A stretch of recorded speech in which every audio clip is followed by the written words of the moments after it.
starting as crown princess, empress, empress dowager, princess consort, and grandson consort alternate universe, light system, micro-fantasy, light political intrigue protagonist reincarnated and awakens past life memories invincible and thrilling novel.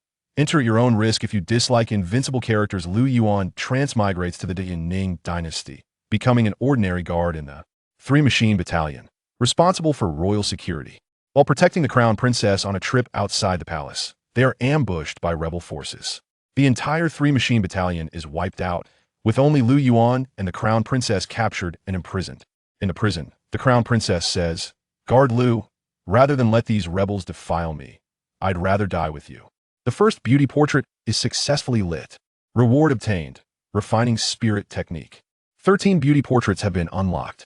The host will receive a corresponding reward for each portrait lit. A new scroll will be unlocked when all 13 portraits are lit. Lu Yuan has obtained 13 beauty portraits. He will receive a corresponding reward for each one lit.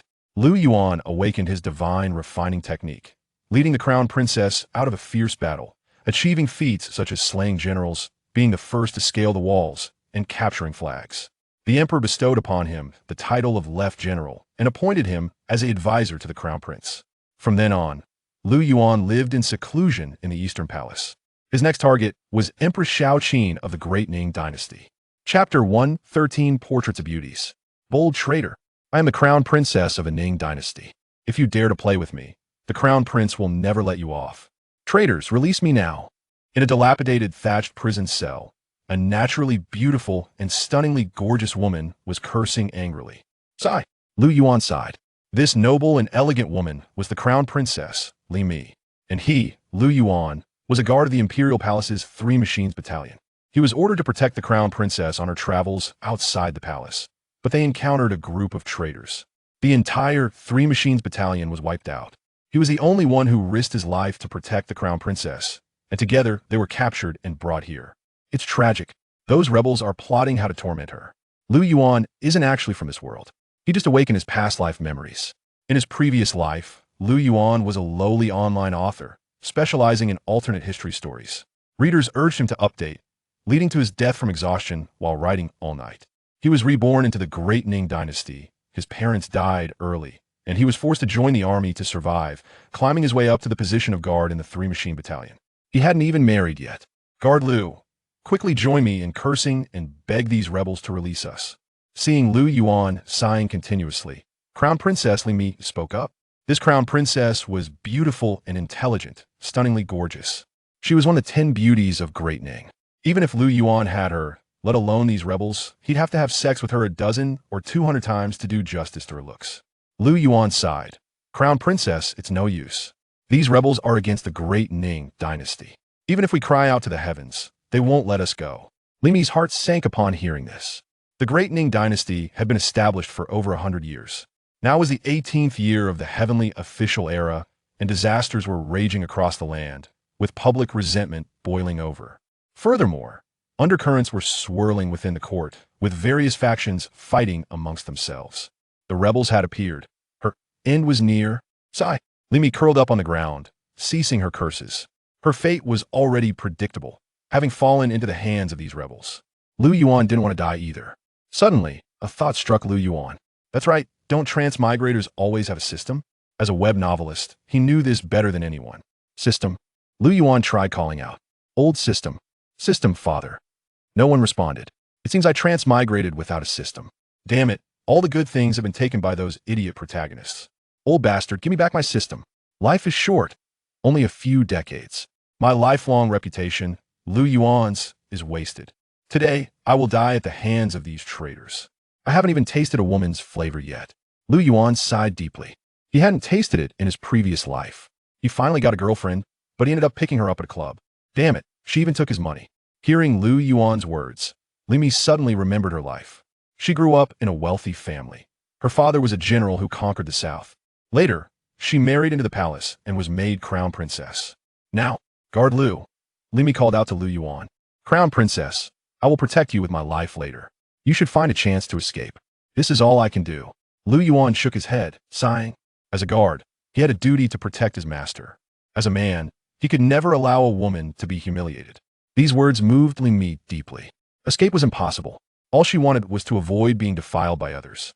Li Mi said, "Guard Lu, rather than letting these rebels defile me, I'd rather let you taste the flavor of a woman." Holy crap! Upon hearing Li Mi's words, Lu Yuan's eyes widened. My God, really?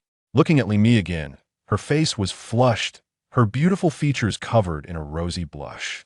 She lowered her head and said softly, "Actually, I've never tasted it either." What? Lu Yuan was stunned. Isn't this the crown princess? The crown prince hasn't touched her? Oh, there were rumors that the crown prince's career was in jeopardy. It seems that's true. Lu Yuan was deeply moved. Your Highness, I cannot overstep my bounds. Li Mi took a deep breath, forcing herself to calm down. I've thought it through. After we're done, kill me. Don't leave me for those rebels. Then, find a chance to escape and tell the crown prince the news. Li Mi made up her mind. Lu Yuan was stunned. This crown princess wasn't playing by the rules. He couldn't do it. Oh, Your Highness. A fragrant breeze wafted over, and Li Mi threw herself into Lu Yuan's arms. She let out a soft moan, her red lips curving upwards, her breath sweet as orchids. Guard Lu, have your fun. If I can satisfy you before I die, it'll be enough for you to have risked your life to protect me. Everyone saw that it was the crown princess who spoke first. What Guard Lu did had nothing to do with me, Lu Yuan. I, Lu Yuan, am loyal to my master. I would never betray the crown prince. I'm a royal guard. Crown princess, may I kneel down? Is that so? Li Mi is that's it flastrate. Ding. The first portrait of a beauty has been successfully lit. Reward. Refining spirit technique, refining spirit technique. A mental cultivation method for strengthening the body and tempering the spirit. It can transform a person, strengthening their flesh, bones, and meridians, granting them the ability to slay generals amidst an army of 10,000. As Lu Yuan was holding his whip and riding his horse, a voice suddenly reached his ears. Lu Yuan was startled. Portraits of beauties? Having written countless books, Lu Yuan realized something almost immediately. Suddenly, 13 portraits of beauties appeared in his mind. Only one of these 13 portraits was lit up, revealing a face. It was Crown Princess Li Mi. Is this the system? Lu Yuan was overjoyed. Guard Lu, what's wrong? Li Mi asked, puzzled. Lu Yuan ignored Li Mi. At this critical juncture, what's the point of playing games if you're dead? Live first. 13 beauty portraits unlocked. The host will receive a corresponding reward for each portrait lit up. Lighting up all 13 beauty portraits will unlock a new scroll. Gaining the favor of the beauties in the portraits allows you to light them up.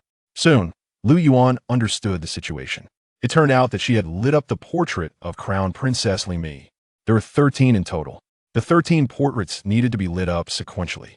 Before lighting them up, the other portraits were unrecognizable. Only their outlines were visible. Lighting up one automatically unlocked the next portrait. Lighting up all 13 portraits would unlock a new scroll. Li Mi was the first portrait, and it was already lit up. Because he ate Li Mi, the first portrait was lit up directly, and he received the corresponding reward, the refining spirit technique. Just increase favorability, and it'll light up? I see, Lu Yuan murmured to himself. At that moment, the second image among the 13 images, which had been blurry, opened. It was an extremely voluptuous and luxurious woman. Empress Xiao of the Great Ning Dynasty. Corresponding roi, Nederwold God technique. Holy crap, does this mean I have to eat the Empress? This is a bit too difficult, Lu Yuan exclaimed. Everyone says transmigrators have cheat codes and systems. The author wasn't lying. In the upper right corner of Lu Yuan's 13 images, a refining God technique icon appeared. Lu Yuan was certain he wouldn't die. He immediately chose to cultivate. Ding. Automatic cultivation activated. Can be turned off at any time. Cultivating the first level of refining God technique. Instantly, Lu Yuan could hear his bones creaking. His muscles, meridians, and bones all seemed to be strengthened at that moment. Lu Yuan clenched his fists tightly.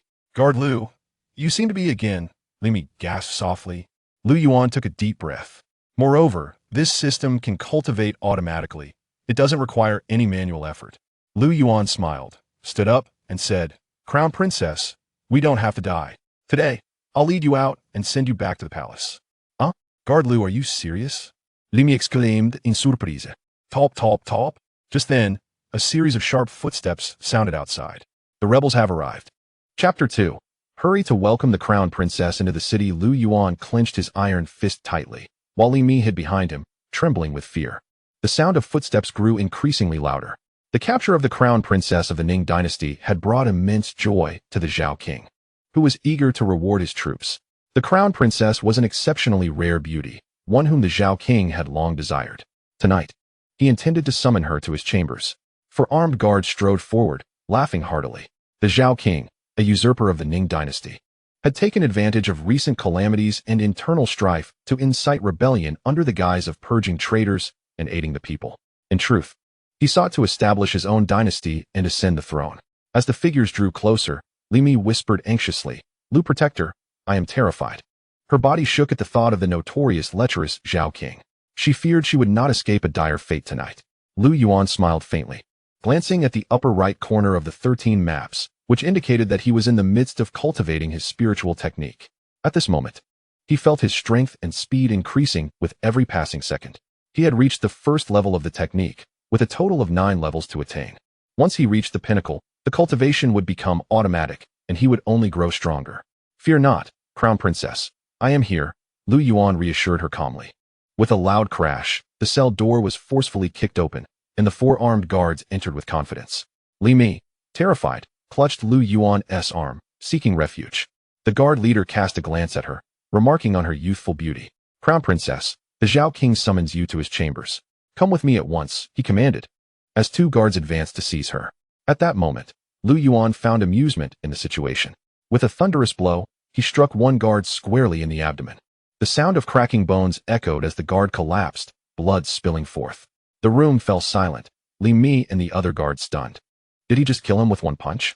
In a frenzy, the other guards drew their weapons and charged into the cell. Lu Yuan grinned, swiftly breaking the neck of another guard and seizing his sword. With a swift motion, he cut through the air, and soon, all 4 guards lay dead at his feet. Li Mi was exhilarated, her eyes sparkling as she watched Lu Yuan's fluid movements, realizing that they might truly escape. "Quickly, someone.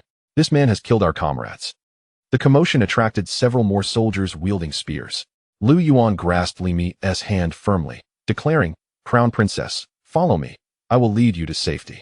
He swung his sword, toppling a soldier as they fought their way out of the cell and into the camp beyond. The Xiao king was preparing to attack Wei City. With his forces stationed to the west, chaos erupted within the camp as shouts rang out. "The crown princess of Ning has escaped. Capture them." Soldiers swarmed in their direction. Unfazed, Lu Yuan wielded his sword, cutting a path through the encroaching soldiers. Li Mi's heart raced, her gaze on Lu Yuan transforming with admiration. She had never encountered such a tall, handsome man before. The thought of being a crown princess who had just knelt before him made her cheeks flush. "Report to the Xiao king. The crown princess and her escort have broken free from the dungeon and are rampaging through the camp." A soldier rushed into the Xiao king's tent. "What did you say? A mere guard from the 3rd machine camp has slain my general?" Xiao Sheng roared in disbelief. "Order General Xiao Hui to slay them at once." As the order echoed through the camp, Lu Yuan continued his relentless assault, his sword still dripping with blood while Li Mi was splattered with it. He shielded her from the chaos, determined that no harm would come to her. Suddenly, the sound of galloping hooves approached. Li Mi looked up and cried, "Lu Protector, be careful. Their general is coming." A figure in black armor charged towards them, General Xiao Hui, the Xiao king's cousin, renowned for his prowess in battle. "Boy, prepare to meet your end," Xiao Hui shouted, brandishing his weapon. Lu Yuan remained calm, a faint smile gracing his lips. As Xiao Hui's horse surged forward, Lu Yuan launched his blade, piercing through the armor with tremendous force. Xiao Hui tumbled from his horse, lifeless. "What? The general has been slain? How can this be?" The soldiers stood in shock, eyes wide. "Crown Princess, quickly mount." Lu Yuan, undeterred by his victory, lifted Li Mi onto the horse. Her cheeks flushed as she felt his touch. He mounted swiftly behind her, and they rode together, breaking through the camp's gates and galloping away. "Charge!" Lu Yuan shouted, and their horse burst forth, leaving the stunned soldiers behind to gaze at Xiao Hui's lifeless body. "Report to the Xiao king. General Xiao Hui was slain by that guard in mere moments. He has escaped with the crown princess." A soldier hurried to deliver the news. The officials in the royal tent were taken aback. Xiao Xing shot to his feet, exclaiming, "What did you say? A guard from the 3rd machine camp could kill one of my generals? Impossible. This cannot be. Pursue them." Meanwhile, Lu Yuan had led Li Mi out of the Xiao king's camp, racing towards Wei City. Once they reached the city, their safety would be assured. "Lu Protector, you are incredible.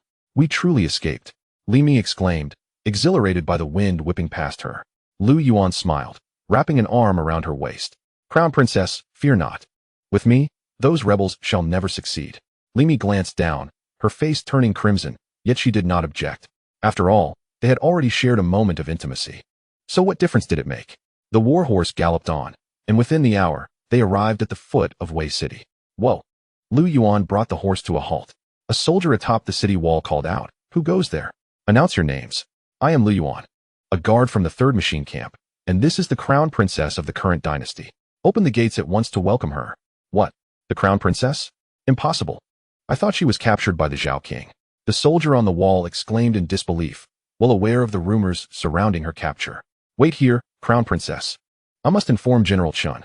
Chapter 3, Crown Princess, Be Gentle. In Wei City, within the government office, several generals were discussing the war. As the Xiao King plotted rebellion, the Ning Dynasty's court swiftly mobilized. The emperor had dispatched General Chun Ying to lead 50,000 soldiers to quell the uprising. However, the news they had received was that the Crown Princess had fallen into the hands of the Xiao King. The court had issued several decrees, and now General Chun was at his wit's end. "Esteemed generals." Suddenly, the Xiao King rebelled, preventing the traveling Crown Princess from returning to the palace in time. Consequently, the Crown Princess has been captured. The court has issued an edict, urging us to quickly mobilize troops for rescue. I wonder, esteemed colleagues, what strategies do you propose? Chun Ying sat behind the commander's desk, clad in armor, exuding an aura of indomitable strength. In the Great Ning Dynasty, Chun Ying's contributions ranked among the top 10. At the age of 40, he had fought in over 100 battles, vanquishing the Xiongnu and slaying the barbarian tribes, thus earning unparalleled acclaim. Yet, this was the first time he faced such a battle, his own crown princess held captive by the enemy. It was a profound humiliation. In truth, before Li Mi ventured out of the palace, the various factions had not risen in rebellion, and the Great Ning Dynasty still held vast territories. However, suddenly, uprisings erupted across the land, and the Xiao King conspired in rebellion. On her urgent return to the palace, Li Mi was ambushed by the Xiao King. This was a calamity for the Ning Dynasty. "General, the Xiao King is a man of lecherous nature, given his character. I fear the Crown Princess has already suffered indignities at his hands," one general proposed, standing up. "I suggest we lead 10,000 troops to launch a night raid on the Xiao King's camp to avenge the Crown Princess." Indeed, what General Yang says is absolutely correct. We must avenge the Crown Princess. The other generals shouted in unison. The affront to the Crown Princess equated to an affront to the Great Ning Dynasty, and thus, an affront to all the generals present. The soldiers rallied together, vowing to seek vengeance for the Crown Princess. Chun Ying took a deep breath. He understood all too well that the fate of the Crown Princess had irrevocably changed. Even if she returned alive, she would likely spend her days in cold isolation. He slammed his hand on the commander's desk. "Warriors, the Xiao King's rebellion is a betrayal of the late emperor. We have long benefited from the nation's grace. We must fight valiantly. Now that the Crown Princess is captured, how can we, as men, sit idly by? Soldiers, follow me to slay the Xiao King and bring back the Crown Princess." His call was met with a resounding response. "Slay the Xiao King. Bring back the Crown Princess. Report."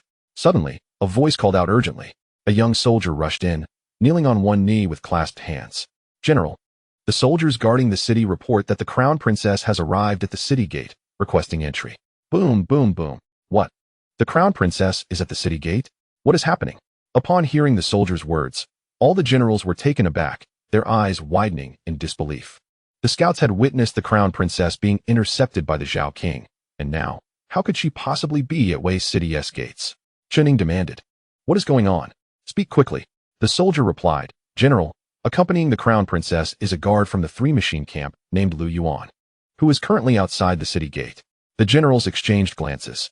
The 3 Machine Camp served as the royal guard, responsible for the safety of the royal family. These individuals were indeed capable warriors. But who was the Xiao King? His general, Zhao Hui, commanded thousands and possessed the skill to take down top generals. Is this true? "The Crown Princess is outside the city?" one general exclaimed, gripping the soldier tightly. "This is no jest. General, I can confirm that she is indeed outside. I checked before coming here. It is the Crown Princess," the soldier affirmed. "Tell me, what does the Crown Princess look like?" Chun Ying inquired. "In phoenix attire with a radiant crown, she resembles a celestial being," the soldier replied. "Ah." Chun Ying inhaled sharply. This description could only belong to the Crown Princess. "General, I believe this is merely a ruse by the Xiao King." "Indeed, General, How could the crown princess return while in the enemy's camp? We must not be deceived. The other generals cautioned. Xiao Ning concurred. Given the Xiao king's temperament, it was implausible that he would allow the crown princess to return. Report. At that moment, another voice rang out. General, scouts have reported. Thud. The soldier knelt on the ground, excitement evident in his voice. General, chaos has erupted in the Xiao king's main camp. The three-machine camp guard, Yuan, has led the crown princess out of the encampment, slaying Xiao Hui, the Xiao king's general, in a single encounter. The crown princess is now outside the city gate. Upon hearing this, Chen Ying's expression shifted dramatically. All the generals were left dumbfounded. The scouts had witnessed this firsthand. A guard from the three-machine camp had slain Xiao Hui, and furthermore, had rescued the crown princess from danger. Chen Ying's eyes widened. What did you say? This fellow not only escaped with the crown princess, but also killed General Xiao Hui? General, I witnessed it myself. The Xiao king's camp was thrown into disarray. Yuan fought valiantly, slaying at least 20 men before taking down Xiao Hui and seizing a swift horse to escape the main camp. The Xiao king is now furious. The scout reported. Remarkable. I, Chen Ying, have fought as a general all my life, but have never encountered such a courageous and skilled warrior. The generals echoed. Let us proceed to welcome the crown princess. Chen Ying commanded. Outside Wei City, the horses occasionally neighed, clad in her phoenix crown and radiant garments. Li Mi sat upon her steed, with Yuan riding behind her, both gazing at the city gate. Guard Lu, why has General Chen not opened the city gate yet? Li Mi queried, her impatience evident, her cheeks slightly flushed. There was an uncomfortable pressure from behind her. Yuan replied, Your Highness, General Chen likely doubts the crown princess's return, hence the delay. Li Mi nodded. Today's events are greatly owed to you, Guard Lu. Without your aid, I fear I would have perished at the hands of those rebels. She recognized Yuan's significant contribution. Once we return to the palace, I shall petition the emperor to promote you, Guard Lu. As Li Mi spoke, the gates of Wei City gradually opened. The armored General Chen Ying, along with his soldiers, emerged from within. The generals knelt on one knee. I am Chen Ying, the city's commander, here to greet the crown princess and welcome her into the city. As he spoke, Chen Ying discreetly observed the crown princess. Guard Lu, please allow me to dismount, Li Mi gently requested. Yuan assisted her down from the horse. Li Mi cleared her throat, exuding the poise of a royal woman. She approached Chen Ying and said, General Chen, please rise. I was ambushed by those rebels and found myself trapped in the enemy camp. Casting a glance at Yuan, she continued, thanks to Guard Lu, I was able to break free from encirclement. You must report this to the emperor and assure him that I am safe. Yes, please, Crown Princess, enter the city. Chen Ying responded respectfully. All the soldiers echoed, please let the Crown Princess enter the city. Li Mi nodded. She slowly raised her hand, saying, Guard Lu, assist me in entering the city. Yuan took her small hand, gently squeezing it. A fleeting blush touched Li Mi's face as she spoke softly. Chapter 4. The Crown Princess's midnight arrival. Yuan and Li Mi strode into the city. News of the Crown Princess's return spread rapidly among the ranks of officials and the common folk alike. Have you heard? The Crown Princess, who was captured by the rebels, has returned. Indeed, they say it was a guard from the three-machine camp named Yuan who led her to safety, making significant contributions. Furthermore, he slew a general of the Xiao king, Xiao Hui, one of the fiercest warriors in the Xiao army. Remarkable. The city buzzed with discussions. Li Mi smiled gently. Stepping back onto her homeland, her sense of crisis dissipated entirely. Guard Lu, did you hear? Your bravery and fearlessness have become the talk of Wei City. I am certain that soon, word will spread across every corner of the Great Ning Dynasty. Li Mi acknowledged Yuan's heroism, recognizing not only his valor but also that of his brother, who was truly unmatched in the world. Yuan Dao, the Crown Princess, declared, It is my duty to protect you. Yuan spoke the truth. He was indeed a servant of the emperor. Without the court's support, he would have perished on the streets long ago. This statement made Li Mi's heart bloom with joy. Chen Ying stepped forward briskly and said, Crown Princess, please return to rest. I shall immediately report to His Majesty. Once I receive his decree, I will send someone to escort you back to the capital. Thank you. General Chen, Li Mi replied with a nod. She smiled gently, saying, Guard Lu, I shall take my leave now to rest. You and General Chen may continue your conversation. With that, Li Mi departed with a few maidservants. Once Li Mi was gone, Chen Ying scrutinized Yuan. General Chen, your name is well known, Yuan remarked politely. Haha. Chen Ying laughed heartily, giving Yuan's shoulder a firm pat. Young man, I have fought battles for half my life. And this is the first time I have encountered someone as valiant as you. slaying General Xiao. With such a feat alone, you deserve a title of nobility. After saying this, Ning bowed his hands towards the north. He continued, I have already reported to the court about your heroic deeds, spreading the word among the troops so that all soldiers may learn from Guard Lu. Tonight, a banquet will be held at the general's residence in your honor. Ning, being a discerning judge of talent, recognized Lu Yuan's potential. Such remarkable prowess foretold a future as the Grand Marshal of the North. Swiftly, the news spread throughout the city. The general ordered a banquet at the general's residence to celebrate Guard Lu. All officers of the rank of 1,000-man commander and above were required to attend, with no exceptions permitted. As night fell, it was the first evening since Lu Yuan awakened to memories of his past life, and also the inaugural day of the 13 beautiful women illustrations being lit. The Wei city government held a grand feast, with various commanders and generals in attendance. The general's residence was bustling with activity. Inside a secluded chamber, Li Mi sat before a mirror, exuding elegance and grace. She gazed at her reflection, a beauty that could enchant nations. Her cheeks flushed as she recalled the scene in the Xiao King's prison, where Lu Yuan had bravely entered and exited amidst the army. What is happening outside tonight? It is so lively, she inquired of the maidservants attending her. One of the maidservants replied, Crown Princess, tonight General Chun is hosting a banquet to celebrate Guard Lu, and all 1,000-man commanders and above are in attendance. General Chun has also communicated Guard Lu's valor to the troops, urging them to learn from him. Hearing this, Li Mi's heart stirred. At 13, she had married into the Eastern Palace, and by 16, she had been established as Crown Princess. Yet, the Crown Prince was a useless man, and only she knew that he would never sire offspring. Inevitably, he would be deposed, though confined within the Eastern Palace. She felt as if trapped in a cage. But Guard Lu Li Mi sighed.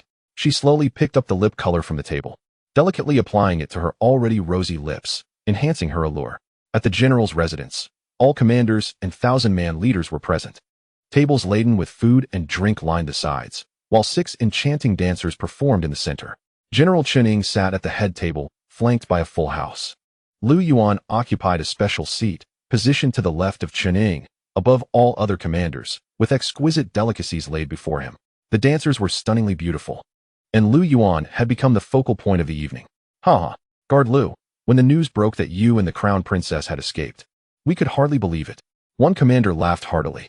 Indeed, Guard Lu, who could have imagined that such a divine figure existed in the 3rd Brigade? Scouts reported that you felled General Xiao Hui amidst the chaos of battle. What an impressive feat. I raise my glass to you, Guard Lu. When you rise to greatness, do remember your brothers. The banquet was filled with toasts and laughter. One by one, commanders and generals stood to offer their respects to Lu Yuan. He stood up, fully aware of the treacherous waters of military life. One misstep could lead to ruin. Although he had illuminated one of the 13 beautiful women illustrations, he was still uncertain about how to activate the one featuring the Empress. Thus, he remained cautious. Lu Yuan humbly replied, Esteemed generals, you flatter me. We all serve at the Emperor's grace, and for the prosperity of the Ning Dynasty, we must bravely fight and serve our Emperor, without hesitation. Well said, Guard Lu. I greatly admire your words. Come, I shall toast you with this cup. Drink it all. Ning raised his cup, and Lu Yuan naturally accepted, downing it in one go. As the evening wore on, the atmosphere remained lively. Within the inner chambers, the candlelight flickered dimly. Crown Princess, it is getting late. You should rest, a maidservant suggested. Li Mi remained seated, her expression serene as she pondered various matters. The maidservant bowed and reminded her, the celebration at the general's residence has not yet concluded, has it? The maidservant replied, it is said to have just ended. General Chun and Guard Lu are discussing strategies to defeat the enemy, with all commanders participating. Li Mi sighed, acknowledging the information. Very well, you may leave. As the maidservant exited, Li Mi continued to sit, not removing her makeup, but rather enhancing it further with lipstick, eyeshadow, and nail polish. As the night deepened, the celebration at the general's residence concluded, and Lu Yuan returned to his temporary quarters. After discussing enemy camp layouts with Ning, he sat at the edge of his bed. At this moment, he glanced at the 13 beautiful women illustrations. The cultivation in the upper right corner remained active. Suddenly, he realized that he had broken through to the 2nd level of the divine refinement technique. Feeling a wave of excitement, Lu Yuan thought, if I can activate the Empress's illustration and acquire the netherworld technique, I could roam freely in this world. However, he was aware that there were many formidable women, including Li Mi, the Empress, the Dowager Empress, and the various noble ladies, each capable of causing great turmoil. As he prepared to undress and rest, a voice called from outside, "Guard Lu, am I disturbing you by visiting so late?" It was Limi. Lu Yuan was taken aback. Surely the crown princess is not becoming too accustomed to my company? He quickly rose. "Crown princess," he said, bowing respectfully. Limi gestured for the guards to leave. Once the guards were gone, she approached Lu Yuan with a graceful smile. "Guard Lu, I came to discuss something important with you." "Please speak, crown princess," he replied, captivated by her beauty. Limi's cheeks flushed slightly as she stole a glance at Lu Yuan and said, "What transpired today in the Xiao King's prison must remain a secret. If word gets out, we would both be in grave danger." Lu Yuan, not being foolish, understood the gravity of the situation. "Rest assured, crown princess, this matter concerns our lives, and I will never speak of it." "Very well," Limi replied softly. Seeing this, Lu Yuan embraced her waist. Limi let out a soft gasp, melting into his embrace. He inhaled the fragrance of her neck, captivated by her allure. "Crown princess, my dear Mir, Lu Yuan, my beloved." The next day, in the capital, a swift steed galloped towards the capital, the royal palace, and the Tai Chi hall. Long live our emperor. The civil and military officials, a multitude of ministers, approached for the morning court, bowing in reverence. At this moment, the grand hall was filled with all the significant officials of the Great Ning Dynasty. They collectively bowed to the dragon throne, occupied by Emperor Ning Zheng, aged 56, who had reigned for 18 years under the era name of Tianguan. Was he a benevolent ruler? Not quite. His reign was marked by harsh policies, military extravagance, and a depletion of the national treasury, not to mention his notorious lasciviousness, with a harem of over 3,000 beauties. Was he a tyrant? Not entirely. During his reign, he abolished the practice of human sacrifice and favored the civil officials. His accomplishments could be scrutinized. Ha ha ha, my esteemed ministers, please rise. Who would have thought that at my advanced age, I would still encounter such a person? Ning Zheng beamed with delight, leaving the ministers in a state of confusion. At that moment, Crown Prince Ning Chun stepped forward, prompting his father's delighted countenance to shine even brighter. Surely, there must be good news to share with all. The ministers echoed their agreement. Ning Zheng proclaimed, "Esteemed ministers, I bring you splendid news. The Ministry of War has presented an urgent report from General Qining, dispatched from Wei City. Yesterday, a great military talent emerged within our Great Ning Dynasty. I am truly gratified." At this moment, Minister of War Lu Neng stepped forward, bowing respectfully, addressing the gathered ministers, saying, "Esteemed officials, allow this old minister to convey the news on behalf of His Majesty. This morning, the Ministry of War received a secret report from General Qining. Yesterday, the Crown Prince's consort, who had been trapped among the rebels, has successfully escaped." As these words were uttered, the entire hall erupted in astonishment. Ministers began to murmur among themselves. "The Crown Prince's consort has escaped? How is that possible? She is but a woman." The Crown Prince Ning Chun was overcome with excitement, nearly losing his composure as he exclaimed, "Minister Lu, is this true? Did Mir truly escape from the rebel Xiao Sheng?" Minister Lu Ning nodded affirmatively. One minister inquired, "Minister Lu, how could the Crown Princess consort, being a mere woman, possibly escape from Xiao Sheng? Surely, there must be some mistake. It is indeed impossible for Li Mi to escape." Lu Ning smiled slightly. He continued, "Esteemed ministers, the Crown Prince's consort alone could not have achieved this, but she was accompanied by the valiant Lu Yuan of the Three Mechanisms camp. According to scout reports, Lu Yuan, sacrificing himself to protect his charge, fought his way out from the Xiao royal camp alongside the Crown Princess consort, vanquishing over 20 enemies and even slaying the Xiao royal general Xiao Hui." What? The hall was filled with astonished murmurs from the civil and military officials. One man, single-handedly? No, without a steed. He escaped with the Crown Princess consort? And he killed a general of the Xiao royal family? It must be noted that Xiao Hui was a core general of the Xiao clan. My heavens! Our Great Ning Dynasty's Three Mechanisms camp harbors such a talent? Lu Yuan possesses such capability? If this is true, he is a divine warrior of unparalleled prowess, capable of taking the enemy's general's head amidst a sea of soldiers, as if plucking it from a pouch. Marvelous! Exclamations of awe filled the air. Crown Prince Ning Chun was electrified. Does our dynasty still have such figures? Regardless, he insisted that his father bestow rewards upon this individual. With Lu Yuan's assistance, once he ascended the throne, he would certainly not allow rebels to rise against him. Lu Neng stated, "You are all correct. Lu Yuan of the Three Mechanisms camp, as witnessed by scouts, after slaying Xiao Hui, seized a swift steed and has already returned to Wei City with the Crown Princess consort. Qining sent urgent dispatches last night to celebrate Lu's valor, greatly inspiring the morale of the troops." What Lu Ning said must have been confirmed. Otherwise, the Ministry of War would not dare to heed Chen Ying's words. Upon hearing this, the ministers collectively gasped in astonishment. They then knelt in unison, proclaiming, "We congratulate your majesty on acquiring such a divine figure. This general will surely expand our empire's borders." Ningzheng chuckled. He remarked, "Esteemed ministers, please rise. Chen Ying has requested rewards for Lu Yuan in his report to uplift the army's morale. What do you propose I should bestow?" Lu Ning suggested. "I believe we should appoint Lu Yuan as left general, granting him 1,000 gold pieces and a residence." I second that. I second that. The ministers voiced their approval. At this moment, Crown Prince Ning Chen stepped forward, saying, "Father, I humbly request that you appoint Lu Yuan to the Eastern Palace. I shall learn from General Lu." Observing Ning Chen, Ningzheng nodded in satisfaction. This throne will eventually belong to him. He aims to cultivate his own power. With Lu Yuan by his side, he can counterbalance those arrogant generals. Ningzheng proclaimed, "Draft an edict. Convey my decree. Order Lu Yuan to escort the Crown Prince's consort back to the capital immediately. I shall appoint him as an advisor to the Crown Prince's residence. Bestow upon him the title of Left General, 1,000 gold pieces, and a residence. Let him return to the capital to receive his rewards." Chapter 6. The Imperial Edict arrives. Ordering Lu Yuan to return to the capital immediately, the Emperor's decree. Go. A messenger soldier, clutching the Imperial Edict, rode off at full gallop. "Quickly, open the city gates." The gatekeeper proclaimed. "Have you heard? The Emperor is to lavish rewards upon Lu Yuan of the Three Mechanisms camp. Indeed, he is to be appointed as an advisor to the Crown Prince's residence. This young man will effectively be on friendly terms with the Crown Prince." Remarkable. The city guards were filled with envy. If only they could reside in the Eastern Palace. It would be worth it even to die. After all, just to catch a glimpse of the Crown Princess consort, they would gladly forego 2 meals. Wei City. City Tower. Early in the morning, Chen Ying had taken Lu Yuan up the city tower. Wei City was the first stronghold against the Xiao King's assault on the Great Ning Dynasty. Defending Wei City equated to safeguarding the gates of the Ning Dynasty.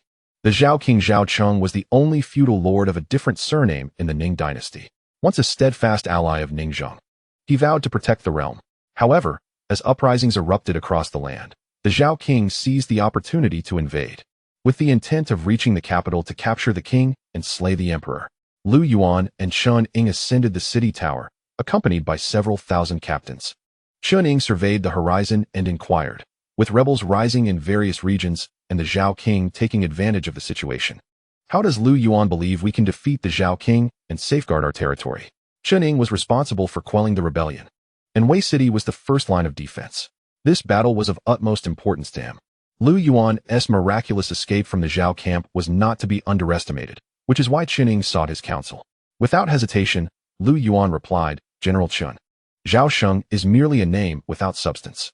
In the past, the emperor granted him the title of king for his service at the borders. This rebel, ungrateful for the emperor's grace, has instead turned against him. His reign will not endure." Sighing, Chen Ying lamented, "Indeed. However, the Xiao army under his command is formidable, possessing 100,000 troops, and their momentum is overwhelming, making them difficult to contend with." Chen Ying expressed his concerns. "I have a plan that could assist you, General Chen, in achieving a decisive victory against the enemy and establishing your legacy," Lu Yuan declared. "Really? My dear brother, do share?" Chen Ying was utterly exhilarated. Within the inner quarters, last night, Li Mi had spent half the night with Lu Yuan. It was not until the morning that she finally awoke. Sitting before the mirror, her maidservant was styling her hair. The maid, unable to contain her admiration, exclaimed, "Your Highness, you are truly breathtaking. I have served many mistresses, but I have never seen anyone as beautiful as you." Yet, Li Mi was not pleased. Her mind was consumed with the memories of the previous night. Her life had not been happy, especially since marrying into the Eastern Palace. The marriage was the Emperor's decree, and she dared not defy it. However, as a woman, Li Mi had her own thoughts. Lu Yuan's valiant protection had captivated her, perhaps even ensnared her heart. Where has Lu Yuan gone? Why is he not here this morning? Li Mi paid no heed to the maid's words, for she was deeply confident in her own beauty. Returning to the Crown Princess. This morning, General Chen had taken Guardian Lu to the city tower to discuss strategies for subduing King Xiao. According to reports from the scouts, the secret missive sent to the capital last night had arrived, much to the delight of both the emperor and the crown prince. The maid chuckled. Li Mi smiled faintly. She could not explain why, but after a brief absence from Lu Yuan, she felt an unsettling sensation akin to ants crawling on her skin, which was quite bothersome. Atop the city gate tower, a table was set where Lu Yuan and Chun Ying sat facing each other, a pot of tea resting between them. As one who possessed memories of a past life and was a skilled historian, Lu Yuan's understanding of history was profound. He was well versed in the various battles and military strategies of yore. Although many military tactics were yet to emerge in this realm, Lu Yuan was intimately familiar with them. Confronting King Xiao posed no challenge for him. After taking a sip of tea, he stated, "General Chun, the uppermost strategy in warfare is to outmaneuver through cunning. Next is to negotiate alliances, and at the lowest is to besiege cities." "Is it truly so?" Chun Ying murmured, reflecting on the words. Taking a deep breath, he exclaimed, "Well said." Quickly, someone record this statement by Guardian Lu and compile it into a treatise. "Yes," a scribe responded, ready to document. "King Xiao commands an army of 100,000, Lu Yuan continued. "Yet, the majority of these troops are soldiers of the Ning Dynasty. Their families have long benefited from the nation's grace. Thus, their loyalty wavers. If they were to turn against him, it would likely be under duress, resulting in a potential loss of 30% of his forces." Chun Ying nodded in agreement. Indeed, many of these soldiers fought alongside the late emperor. Lu Yuan proposed, firstly, General Chun might draft an imperial edict stating that these rebellious traitors are coerced by King Xiao. Should they surrender, past transgressions shall be forgiven. Furthermore, this edict should be conveyed to the enemy camp to undermine their morale. Chun Ying inhaled deeply, having never encountered such insights before. Each word from Lu Yuan was etched firmly in his mind. Undermining morale? While familiar to Lu Yuan from his previous dynasty, this new realm, entirely fictitious and unbound by historical precedent, lacked even the fundamental principles of Sun Tzu's art of war or the 36 stratagems. Hence, Chun Ying found Lu Yuan's counsel extraordinarily refreshing. "Listening to you is akin to enjoying fine wine, Brother Lu. Please, continue." Lu Yuan elaborated. "The foremost strategy is to undermine morale, followed by negotiations. We may dispatch envoys to Xiao's camp, presenting him reasons and consequences for rebellion. If he relinquishes military power and comes to the capital to meet the emperor, his life may be spared and past grievances overlooked. Thus, we can achieve our goals without shedding blood." Chun Ying was astounded, nodding vigorously in agreement. Lu Yuan continued, "If the aforementioned strategies fail, General Chun can divide our forces into 3 contingents. The first shall flank Mengliang, creating a pincer movement against Wei City to confront the enemy. The second should conceal itself in the eastern valley, waiting to ambush when Xiao's troops assault the city and cut off their retreat. The third group, taking advantage of the chaos during the siege, can stealthily invade Xiao's camp, targeting their supplies without engaging in prolonged battle." "Brilliant! Brilliant! Brilliant!" Chun Ying exclaimed, rising in excitement, repeatedly praising Lu Yuan's strategies. The surrounding commanders were equally captivated by the fervor of these plans. "Brother Lu, your talents are a boon to the Ning Dynasty and a blessing for the emperor. I shall forever remember your strategies," Chun Ying declared. In truth, these were not particularly intricate tactics. In Lu Yuan's past life, even children could grasp them. Yet, they were the result of previous generations' contributions, allowing future ones to thrive. Lu Yuan nodded. At this moment, a call rang out. "The imperial decree has arrived." A messenger hurriedly ascended the tower. General Chun Ying received the edict. Chun Ying and the others knelt, with Lu Yuan also kneeling on one knee. The proclamation read, "By imperial command, Guardian Lu is to escort the crown princess back to the capital immediately to meet with the emperor." Thus decreed. Chun Ying, upon receiving the order, chuckled heartily. Given Lu Yuan's exceptional talents, it is only fitting he remain at court.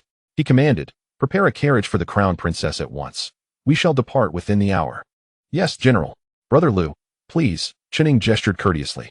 He was indeed a striking figure, a valiant general devoted to the court. Although his military achievements might not rival those of more celebrated warriors, his unwavering loyalty was commendable. "Crown Princess, the Emperor's command has arrived."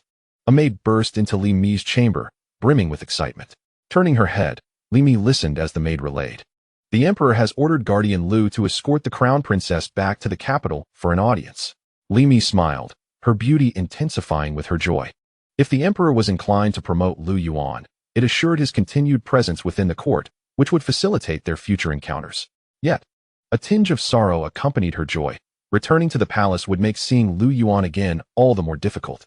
However, for the sake of his future ambitions, she understood the necessity of a swift return. "Wonderful. At last, we may return to the palace." By noon, a royal carriage awaited in the city. Ning dispatched 30 guards to escort Li Mi, accompanied by 2 maids. Ning took Lu Yuan by the hand as they set out from the city. Brother Lu, you shall return to the capital ahead of me. Once I have defeated the Xiao forces, we shall reunite in the city, he said, feeling as though he had found a kindred spirit in Lu Yuan. General Chun, this is where I bid you farewell. We shall meet again in the capital. Lu Yuan replied, not wishing to appear overly formal. It was indeed advantageous to befriend a military leader at court, as future conflicts were inevitable. If Chuning could rally troops for assistance, it would be invaluable. Farewell, my old friend, Chuning said, signaling for a horse to be brought forth. Lu Yuan mounted the steed, clasping his fists in salute to the gathered generals. Esteemed generals, I shall take my leave. When you achieve victory over the Xiao forces, I look forward to our reunion in the capital. Haha. We bid farewell to Guardian Lu. They cheered as Lu Yuan rode forth to catch up with Li Mi's palanquin. As the procession exited the city, Li Mi peeked through the curtain, her smile illuminating her face. Guardian Lu, what were you discussing with General Chun that brought you such joy? Lu Yuan responded, Crown Princess, we merely exchanged a few light-hearted words. Li Mi's cheeks flushed slightly, her eyes sparkling with emotion. Memories of the previous night flooded her mind, and she closed the curtain, pondering. Is this the sweet ache of budding affection? The convoy traveled for 30 miles, with Lu Yuan leading the way on horseback, while Li Mi's palanquin followed, flanked by guards. As they approached a scenic path, the maid Yu Dai chimed in, Crown Princess, look, such a beautiful peach blossom grove. Li Mi gazed ahead, where a stunning expanse of peach blossoms painted the landscape with vibrant hues. Guardian Lu, she called out, prompting him to halt and signal for the convoy to stop. Assuming something was amiss, Lu Yuan rode closer to her. Crown Princess, what troubles you? With a rosy blush, she replied, there is a lovely peach blossom grove over there. I wish to see it. Will you accompany me? Lu Yuan glanced over, aware that they were still within the territory of the Ning Dynasty, but with rebels emerging everywhere. Safety was a concern. As Li Mi was about to refuse, she suddenly blinked. Very well. Who asked her to be so obedient? All right. Let us go down and take a look. Lu Yuan replied. Good. The sedan came to a halt. Li Mi bent down and stepped out. Lu Yuan extended his hand to assist her. Excitedly, she made her way towards the peach orchard. Lu Yuan commanded, rest in place. I shall return shortly with the Crown Princess. Yes, the guards responded. Lu Yuan hurried after her. Giggles filled the air as Li Mi ran swiftly, her heart brimming with joy. Dressed in a flowing red gown, she appeared ethereal as she dashed forward. Her hair, elegantly styled, accentuated her nobility. Her enchanting figure evoked boundless imagination. At this moment, they were already far from the servants. Turning around mid-run, Li Mi laughed, Lu guard, hurry and chase after me. Lu Yuan smiled slightly, I'm coming. Haha. Li Mi quickened her pace. As she ran, she entered the peach blossom grove. The scenery was exquisite. With peach blossoms in full bloom, Li Mi spread her arms wide, tilted her head back, and closed her eyes, spinning in delight. How beautiful. This truly feels like a paradise. I wish to remain here forever. Tears welled in the corners of her eyes. Born into the family of a great general, her father had perished in battle. The emperor had betrothed her to the crown prince. On their wedding night, the crown prince had not touched her. Later, she heard from a maid that the crown prince had no interest in women. She knew that her future was destined to end alongside the crown prince, for he had no heirs, which was tantamount to treason. Crown Princess. Just as Li Mi was lost in reverie, a hand encircled her slender waist. Li Mi opened her eyes, her face beaming with a radiant smile, tinged with a blush that could only be described as resembling a peach blossom. Li Mi said, Lu Yuan, in front of others, refer to me as Crown Princess. In private, call me Mir. With a tender smile, she added, it is you who has allowed me to experience the joy of being a woman. It is also you who, without hesitation, protected me, nearly sacrificing your life. Lu Yuan. From now on, you shall be Mir's brother, and Mir shall forever belong to you. Li Mi whispered her confession. Lu Yuan felt a surge of emotions. He firmly grasped Li Mi's head, looking down at her as he said, do not let the crown prince touch you. Li Mi, slightly intoxicated, leaned into Lu Yuan's embrace. Yours, all yours. Brother S. Yet, Mir also hopes that brother can assist the crown prince in ascending the throne. She envisions herself as the empress, and the children Mir bears for brother will be the next emperor. Li Mi held Lu Yuan tightly. The realm? The beauty? In this life, Lu Yuan cannot come in vain. If the new emperor can bring prosperity to the people, what harm is there in assisting him? If not, one could always take his place. Mir, lie down, Lu Yuan gently commanded. He had noticed last night, that Li Mi seemed to relish being commanded by a man. The more he did so, the more excited she became. Slowly, Li Mi lay down. Just then, a guard reported, "Lu Guard, a troop of soldiers has appeared ahead." Numbering about 30 or more. Calls echoed from outside the peach grove. Chapter 8, 7 enter, 7 exit, achievements verifiable. What? Could it be rebels? Upon hearing this, Li Mi was instantly alarmed and stood up from the ground. She adjusted her attire. Brother, Li Mi looked at Lu Yuan. The Great Ning Dynasty was embroiled in turmoil. Natural disasters and man-made calamities were incessant. It was not that the ruler was incompetent, but rather that disasters had incited uprisings across the land. If they encountered rebel forces now, escaping would be exceedingly difficult. Li Mi grasped Lu Yuan's hand. Lu Yuan replied, "Not necessarily. Let us go take a look." "Fear not, Crown Princess. I am here. There is no need to be afraid." Lu Yuan and Li Mi exited the peach grove. They had intended to admire the peach blossoms. The head of the guards responsible for protection approached, pointing ahead. Dust was rising in the distance, indicating the approach of fast horses. The scouts reported that 30 men were heading in their direction. All the guards had already drawn their weapons, prepared to protect the crown princess at all costs. Lu Yuan was initially unaware of the enemy's situation, but they should be arriving shortly. He swiftly mounted his horse and drew a sword, commanding, "Leader Rome, you take a group to protect the crown princess. Do not let the enemy approach her sedan even a step. The rest, prepare to fight." "Yes, go, go." A swift horse charged towards them. The rider, clad in armor and bloodied, was accompanied by about 30-foot soldiers in frantic pursuit. "Is that the crown princess ahead?" the man shouted while riding. From his voice, he sounded like one of their own. Lu Yuan gripped his sword tightly. The man called out again, "Crown Princess, Lu Guard, I am Guotong, the defending general of Yuan City. Last night, a band of bandits launched a night raid on Yuan City. It has fallen, it has fallen." As he spoke, the man approached. Whoosh! Before the horse had come to a halt, Guotong leapt off and landed on the ground, covered in dust. He crawled over. Lu Yuan's men immediately blocked Guotong. Guotong knelt and wept, "Crown Princess, I have lost Yuan City. This is a death sentence. Please, Crown Princess, bypass Yuan City and do not enter." Li Mi stepped down from the sedan, accompanied by her maid, and approached Guotong. "This journey back to the capital requires passing through Yuan City." Li Mi frowned and said, "Guotong, how could Yuan City have fallen? That is a city of the Great Ning Dynasty, home to tens of thousands of citizens. As the defending general, how could you have failed to guard it? Do you not know that abandoning the city is a capital offense?" Li Mi scolded. Guotong cried, "Crown Princess, rebels have risen everywhere. The bandits led by Zhang Dazhong have occupied Yun Mountain and launched a surprise attack on Yuan City while my guards were unprepared. Our soldiers fought valiantly, and I barely managed to break through the siege, but Yuan City has already fallen, with thousands of our men dead or wounded." Bold. Li Mi was furious. "You dared to abandon the city and flee, yet you have the audacity to boast? Guards, seize him and bring him back to the capital to face the Emperor's judgment." Li Mi was beside herself with rage. "Yes, Crown Princess, wait." Lu Yuan interjected. Stopping Li Mi looked at Lu Yuan. "Lu Guard, do you have something to say?" Lu Yuan nodded. "Guards, stand down." Lu Yuan dismounted and helped Guotong to his feet, asking, "General Gua, how many bandits are there? How many men do you still have under your command?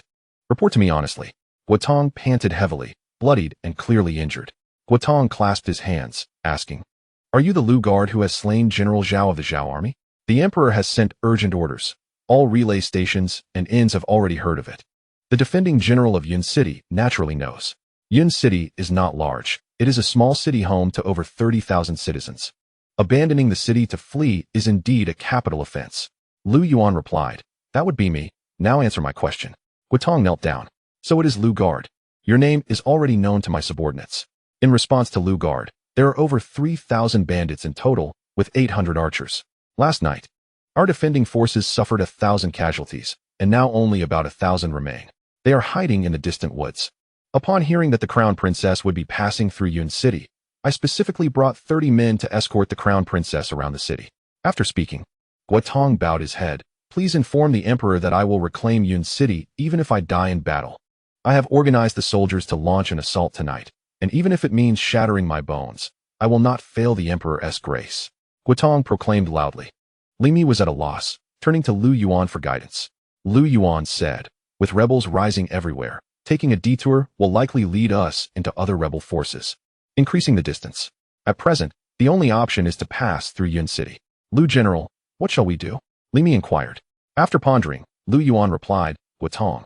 From now on, your 1,000 men will follow my command. I will lead you to reclaim Yin City. This will balance your merits and faults and spare you from a death sentence. Guotong bowed his head once more. Understood. Lu Yuan nodded, instructing the others to escort the crown princess into the peach grove. Once I have dealt with those bandits, we shall set forth, he declared. Additionally, send riders to the capital to inform the emperor of our predicament.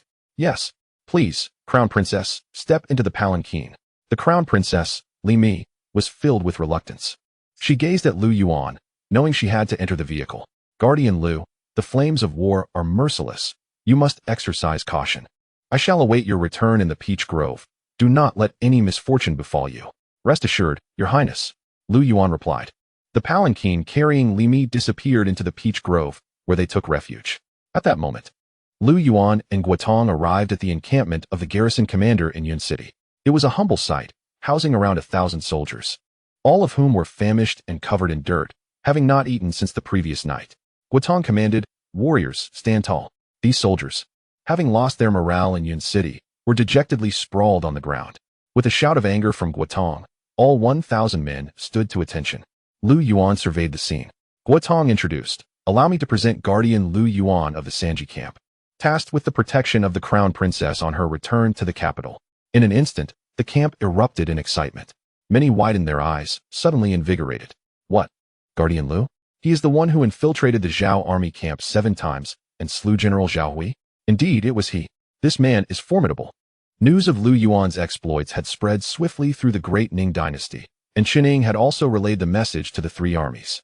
Upon seeing Lu Yuan, the previously dispirited soldiers began to regain their spirits. Lu Yuan stepped forward and proclaimed, brothers, victory and defeat are common occurrences in warfare. A single setback does not define us. The loss of Yin City is solely due to those bandits taking advantage of the chaos. Should we lose our resolve because of it? No. As soldiers, failure is not to be feared. What is truly terrifying is losing heart after a defeat. He continued, I, Lu Yuan, have dared to break through the Xiao camp. Today, I will also seize Yin City. Soldiers, I will lead you to redeem our honor. His words rekindled the soldiers' confidence. He was the one who dared to penetrate the Xiao camp 7 times, and more than that, he had repeatedly escorted the crown princess. Lu Yuan, a record of achievements. Let us redeem our honor. Let us redeem our honor. Chapter 9. The first assault. Thunderous drums echoed outside Yin City. In the governor's mansion, the bandit Zhang Dazhong, resting at his desk, was startled awake by the booming sound. Who is beating the drums? He bellowed. The Zhang Dazhong of Yun Mountain was a rogue who had taken refuge in the Yun Mountain stronghold. With uprisings occurring across the land, he had joined the rebel forces, aspiring to establish himself as a local warlord. With over 3,000 men, the Yun Mountain bandits were emboldened by their recent successes and set their sights on capturing the modest Yin City. A soldier rushed in, exclaiming, report, my lord. Guotong is provoking us outside the city. What? Guotong, the defeated general? Zhang Dazhong scoffed. Having proclaimed himself the king of Cloud and claimed Yun Mountain as his domain, with Yun City as his base. At that moment, several burly men clad in armor entered. One, a bearded giant, spoke. Brother, let me confront that defeated general and teach him a lesson. This was the bandit's second in command, the butcher, who had once sold meat in Yun City before forming a brotherhood with Zhang Dazhong and rising to power among the bandits. Brother, I volunteer for battle. Brother, let me fight. They clamored in unison. Zhang Dazhong laughed heartily, replying, very well, my brothers, let us diminish Guotong's arrogance. I shall personally lead the charge to beat the drums for you. Second brother, you have my permission to engage the enemy. I accept the command. Outside the city, Lu Yuan donned his armor, mounted his white steed, and wielded his great sword, with Guotong and 1,000 soldiers forming ranks behind him. They carried ladders crafted from nearby trees, overseen by Lu Yuan himself, which had sharp hooks affixed to them. On the city walls, the bandits were stationed, archers ready to fire. Charge! With the gates opening, the butcher rode forth, brandishing his curved blade. Warriors before me, state your names. I do not slay nameless foes. Lu Yuan, fierce and resolute, gripped his reins with one hand and his sword with the other, calmly responding, I am Lu Yuan, guardian of the Sanji camp. Who dares to challenge me? I, butcher, shall take your head. The butcher charged. The drums echoed on the city walls. Zhang Dazhong, the leader, along with his brothers, ascended the battlements. Zhang Dazhong struck the drum, shouting, second brother, slay the enemy and claim his head. The butcher laughed coldly as his steed thundered toward Lu Yuan. In an instant, Lu Yuan's eyes sparkled with a fierce light. He deftly maneuvered, dodging the butcher's strike, and with a swift sweep of his sword, blood sprayed forth. And a head fell to the ground. The body tumbled from the horse. As this unfolded, everyone on the walls was astounded. The second-in-command had been slain in mere moments. A collective shock coursed through the crowd. Zhang Dazhong and the others were wide-eyed, their scalps tingling with disbelief. The butcher was renowned for his combat prowess and immense strength. How could he be defeated so easily? The bandits inside the city struggled to comprehend, many rubbing their eyes in disbelief at the sight of the headless corpse and Lu Yuan standing triumphantly before them. Meanwhile, Guotong and his men were equally astonished. Could it be true? Did Guardian Lu really slay the butcher, who had killed over 20 of our comrades last night, in less than a heartbeat? One of the captains gasped. Guotong's face was filled with shock. He had faced the butcher before and knew his strength. Good heavens! Guardian Lu has slain the butcher. Guardian Lu has slain the butcher. The soldiers raised their weapons, cheering excitedly outside the city gates. Slaying the enemy general. This is a monumental achievement. This is impossible. It cannot be. Zhang Dazhong roared. My second brother is invincible. On the city walls, Zhang Dazhong, holding a drumstick, shouted, another man. Let me confront him and avenge my brother. Zhang Dazhong cautioned. Third brother, do not underestimate him. Proceed with utmost caution. Understood. The gates opened once more. A man wielding a giant hammer charged forth, shouting, warriors before me. I am the third in command of Yuan Mountain. Witness as I take your head. The third in command wielded the meteor hammer with ferocious momentum. Charge! Lu Yuan yelled, and with a swift motion of his sword, another head fell to the ground. What? The third in command? No way. The soldiers on the walls were left speechless, their mouths agape in disbelief. Is this even human? Could he possibly be a god of war descended upon us? The sight of Lu Yuan slaying both the second and third in command was simply unfathomable. Zhang Dazhong was left in shock. His brothers were his right and left arms. And with their demise, who could stand against Lu Yuan? In desperation, Zhang Dazhong shouted, everyone, do not engage in battle. If anyone dares to act recklessly, they shall face execution. Yes, the command of the leader is absolute. Do not engage. The gates slammed shut. Gazing at the closed gates, Lu Yuan smiled slightly. With a wave of his hand, he commanded, attack. Attack. Guotong issued the order. The flag bearer swiftly signaled an assault. Kill. The battle cries echoed through the air. The archers stepped forward, drawing their bows, as a flurry of arrows rained down upon the city walls. Cries of agony erupted, and the ramparts were soon stained with blood. The siege troops charged forth, ladders raised, rushing towards the walls. Lu Yuan led the charge, dismounting from his horse and making a beeline for the battlements. Release the arrows. Shoot them down. Arrows cascaded from the walls, some soldiers succumbing to multiple strikes. Yet, undeterred, Lu Yuan advanced, deflecting the incoming projectiles with his blade, climbing the ladder resolutely towards the ramparts. Guotong raised his sword high, shouting, warriors, fear not. Our kin are within the city. Follow Lu Yuan and slay them. Kill. Kill, kill. The roar of battle resonated. Lu Yuan, at the forefront, moved swiftly, his prowess enhanced by the divine arts, bolstering his strength, agility, and stamina. With Lu Yuan leading, the soldiers followed suit, determined to ascend. Release the arrows quickly. Zhang Dazhong shouted in panic. The morale of the bandits plummeted as their second and third leaders fell. With Lu Yuan charging ahead, chaos ensued atop the walls. Without hesitation, Lu Yuan was the first to set foot on the battlements. Kill, he commanded. With a swift motion, his blade cleaved down, severing Zhang Dazhong's head. The latter's eyes widened in terror as he fell. Following Zhang Dazhong's demise, Guotong and others ascended the walls.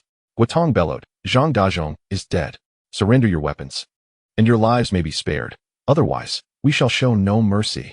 Chapter 10, Lu Yuan, please.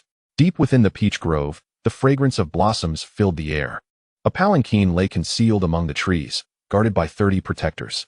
Li Mi, adorned in exquisite attire, nestled within the grove.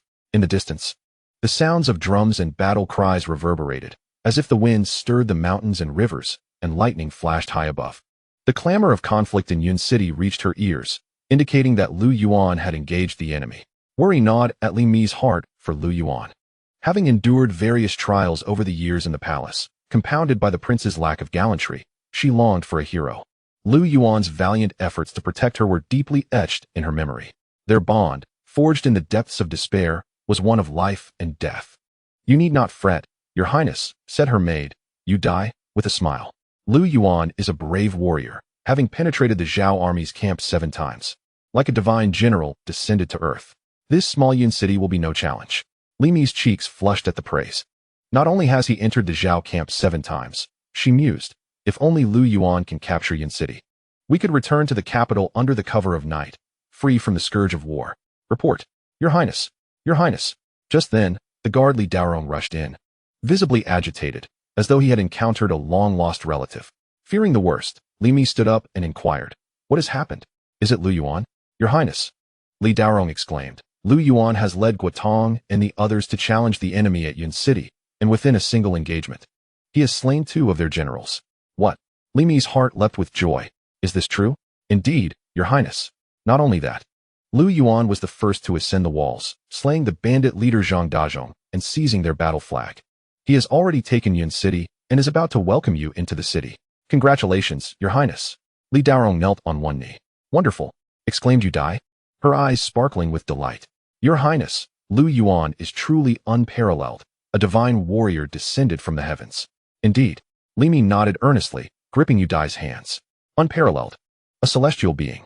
I never imagined Lu Yuan could capture Yuan city in such a short time. Such a feat would surely surpass even the most valiant of Ning Dynasty's warriors. Wonderful, wonderful. At last, we can return to the capital.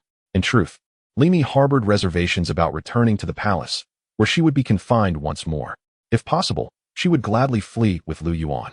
Yet, she feared it would hinder his future. With Lu Yuan's valor, he was destined to become a formidable leader. At that moment, several figures emerged from the peach grove. Led by Guotong. Approaching, he knelt, hands clasped in salute. Your Highness, on behalf of Lu Yuan, I am here to escort you back into the city. Li Mi was overjoyed but masked her excitement, addressing Guotong. Though you lost Yuan city, you fought valiantly. After the loss, you followed Lu Yuan and reclaimed it with great force.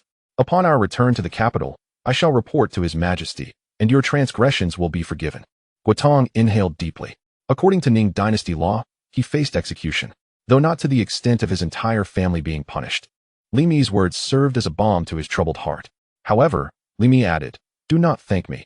Extend your gratitude to Lu Yuan. If not for his bravery, Yuan city would not have been reclaimed. Guotong acknowledged, the great favor of Lu Yuan shall be etched in my heart. But I must also thank your Highness for your generosity. I would gladly face death for you. Very well, let us enter the city. As the gates of Yuan city swung open, rows of soldiers stood guard. The palanquin of the princess glided forth, while citizens knelt along the streets. The princess has arrived. A voice rang out. Li Mi gently lifted the curtain of her palanquin, observing the kneeling populace. Look, Your Highness, Yu Dai exclaimed. The citizens of Yuan city have come to welcome you. Li Mi sighed. They are not welcoming me. It is Lu Yuan who has saved them from the bandits. They are here to honor him. Suddenly, a county official, dressed in formal attire, approached, accompanied by several aides, bowing respectfully. Zhang Biao, the magistrate of Yuan County, on behalf of the citizens, humbly welcomes the princess. May the princess be blessed with peace. He knelt and bowed his head. Rise, Yu Dai commanded. Thank you, Your Highness. Zhang Biao and his companions stood. Magistrate Zhang, where is Lu Yuan? Li Mi inquired. Your Highness, he is atop the walls inspecting the defenses. I humbly request you to rest at the county office for a while, and we shall set out early tomorrow. I am weary. That sounds good, Li Mi replied. Closing the curtain of the palanquin, Yu Dai waved her hand, leading the procession towards the county office. Guotong's former residence had been seized by Zhang Davong, and it would not do to sully Li Mi's noble presence. Thus, she was temporarily accommodated in the office. After a long journey, fatigue set in. Once inside, Yu Dai ordered a bath for Li Mi and personally attended to her. Li Mi reclined in the wooden tub, filled with vibrant flower petals. Her exquisite form lay bare before Yu Dai. You are truly beautiful, Your Highness, so delicate and alluring, Yu Dai remarked softly. Li Mi was aware of her beauty, but she knew this body belonged to Lu Yuan. After a brief separation, memories of Lu Yuan's fierce demeanor flooded her mind. A poignant reminder of the first time she experienced profound love. Has Lu Yuan not returned yet? Li Mi asked. I heard he is stationed on the walls. Yu Dai responded. Ah, Li Mi murmured. Butterfly, I shall don that white gauze skirt shortly. Please prepare it for me. Yes, Crown Princess. The sun sets in the west, and dusk approaches. Lu Yuan descends from the city walls after surveying Yuan city, flanked by General Guotong and County Magistrate Zhang Biao. As they walk, Guotong remarks. I have reported to His Majesty and dispatched a swift horse to the capital regarding the affairs of Yuan City. Guardian Lu, I shall remember today's events. Magistrate Zhang Biao adds, the bravery of Guardian Lu is evident for all to see. Were it not for his valor in slaying the enemy and seizing their flag, we would have been imprisoned by those bandits. The officials from Zhang's office had just been released from prison, as Zhang Dazhong had detained them. You two are too kind. It grows late. Let us return to the Yamen. Guardian Lu, please. Chapter 11. Warfare is a deceptive art. That evening, at the county Yamen, Lu Yuan returns after his inspection of Yuan City. He sits in the grand hall, where several jugs of wine and small dishes are laid before him. However, Lu Yuan's mind is preoccupied with the 13 portraits of beautiful women. At that moment, he suddenly realizes that his spirit refinement technique has autonomously progressed to the 3rd level. The technique consists of 9 levels in total, and Lu Yuan's various abilities are continuously strengthening. With each level he ascends, his prowess multiplies. He contemplates that if he were to illuminate the portrait of the Empress and cultivate the dream spirit technique, his power would surely become unparalleled. Greetings, Crown Princess. At that moment, a voice rings out from outside. The guards on duty at the entrance respond. A figure clad in a snow-white gown, with her hair elegantly styled, hastens towards them. She runs with urgency, for as the saying goes, a day apart feels like 3 autumns. Just after bathing, Li Mi exudes a natural fragrance, intoxicating the guards stationed at the entrance from several meters away. You may withdraw. Li Mi gestures dismissively. Yes. The guards retreat. Crown Princess. Several maidservants in the hall chime in. You two may leave. Yes. The hall is cleared by Li Mi, and the door is closed.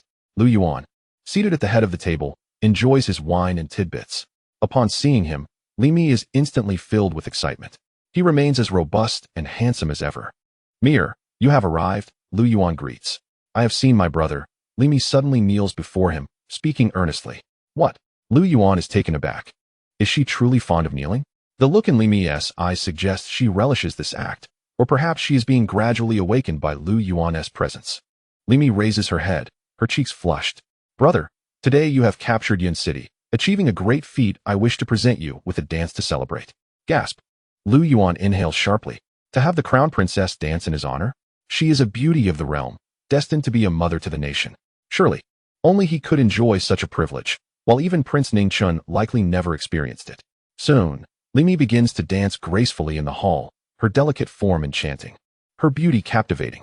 With a visage akin to a peach blossom and a graceful stature, her legs concealed beneath her skirt add an extra touch of allure and charm. Coupled with her status as the Crown Princess, she stirs Lu Yuan's emotions deeply. Suddenly, Li Mi dances towards Lu Yuan, her entire form landing gracefully in his embrace as he wraps an arm around her waist. With a radiant smile, Li Mi encourages, Mir, let me pour you a drink. In that moment, Lu Yuan truly comprehends why ancient sovereigns became so enraptured by wine and beauty. It is utterly intoxicating. The following morning, a missive swiftly arrives in the capital. The messenger heads directly to the royal palace. In the imperial garden, the Emperor Ningzheng stands, holding a document, and gasps in astonishment. Alas, marvelous. For our Great Ning Dynasty to have such a person is a blessing for the realm, and for me. Ningzheng exclaims with fervor. Congratulations, Your Majesty, on receiving divine favor. The messenger immediately kneels and speaks. A reward. Your Majesty, you appear exceptionally joyful today. Surely, good news has arrived? At this moment, a melodious female voice resonates. A woman in a phoenix robe, dignified and breathtakingly beautiful, approaches. She walks gracefully, resembling a celestial being, her hair styled high, adorned with a phoenix crown. The Empress of the Great Ning Dynasty, Xiao, aged 30. Xiao entered the palace at 19. Though she is not the mother of the crown prince, that honor belongs to the late Empress Jin Yuan. After her passing, Ningzheng appointed Xiao as Empress against considerable opposition. She is a peerless beauty. Upon her marriage, it is said that celestial phenomena occurred, with a phoenix resting above the palace. Her beauty seems untouched by the mortal world. However, Ningzheng, now advanced in age, having indulged in pleasures of the court, lacks the vigor to appreciate Xiao fully. As the saying goes, in youth, one does not know the value of youth. In old age, one weeps for lost opportunities. Xiaoqing's failure to bear an heir has destabilized her position, prompting high officials to petition for her removal each year. Qiner, you have arrived. Ningzheng laughs heartily. This humble servant greets Your Majesty. Xiao bows slightly. This morning, I received news from Yuan City.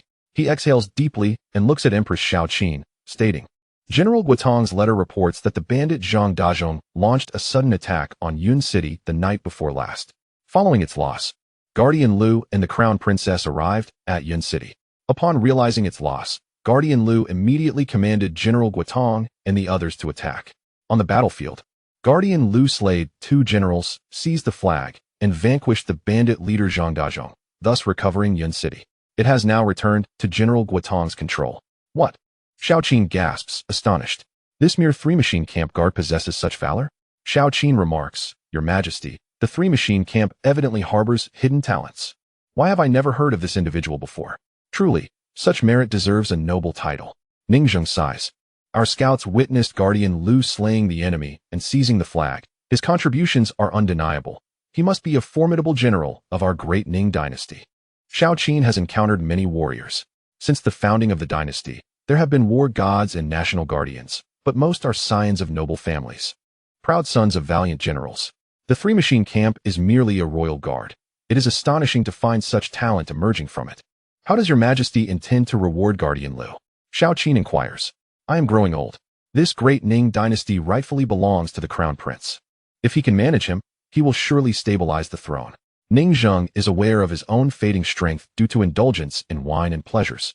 The Crown Princess ascension is merely a matter of time, yet the political landscape is unstable, compounded by the uprisings across the regions. Lu Yuan shall undoubtedly be a blessing for the Crown Prince.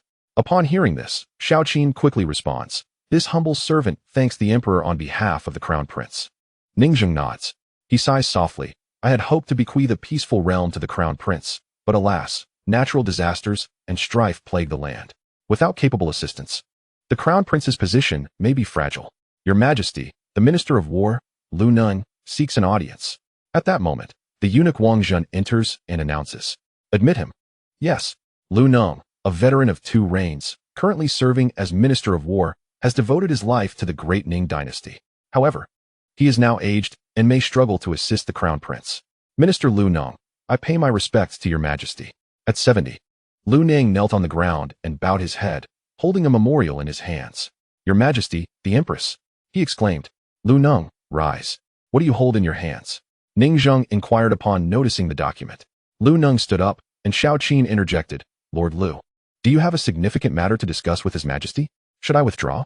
It was a long-standing rule that the inner palace should not interfere in state affairs. Lu Neng shook his head and replied, Your Majesty and Empress, this memorial is presented by General Chun Ying regarding strategies for the Xiao campaign. It contains military tactics as articulated by Guard Lu. What? Military tactics?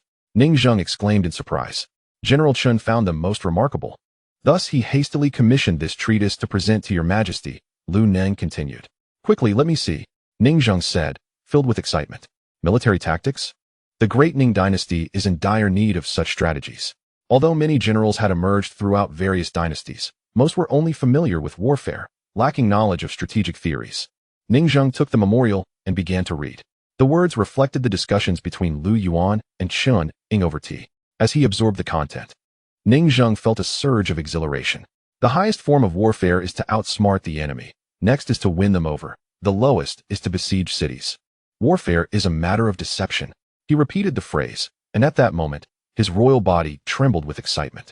Chapter 12. Lu Yuan returns to the capital, causing a stir. The highest form of warfare is to outsmart the enemy.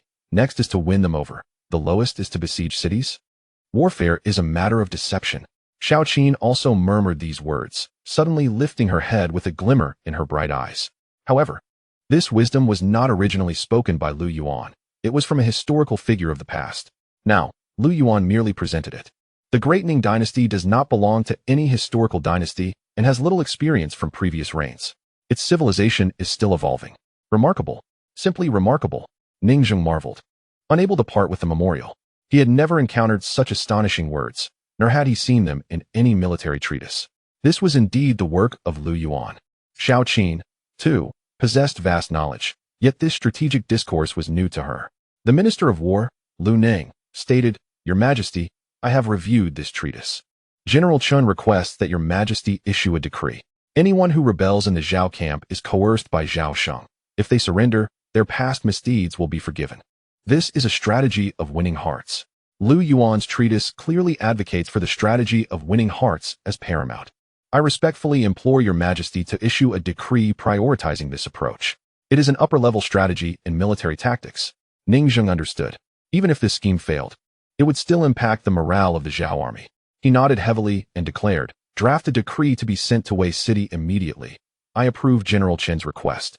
Additionally, distribute Guard Lu's treatise to all generals for their study." Yes. Wait a moment. Summon the Crown Prince to the audience.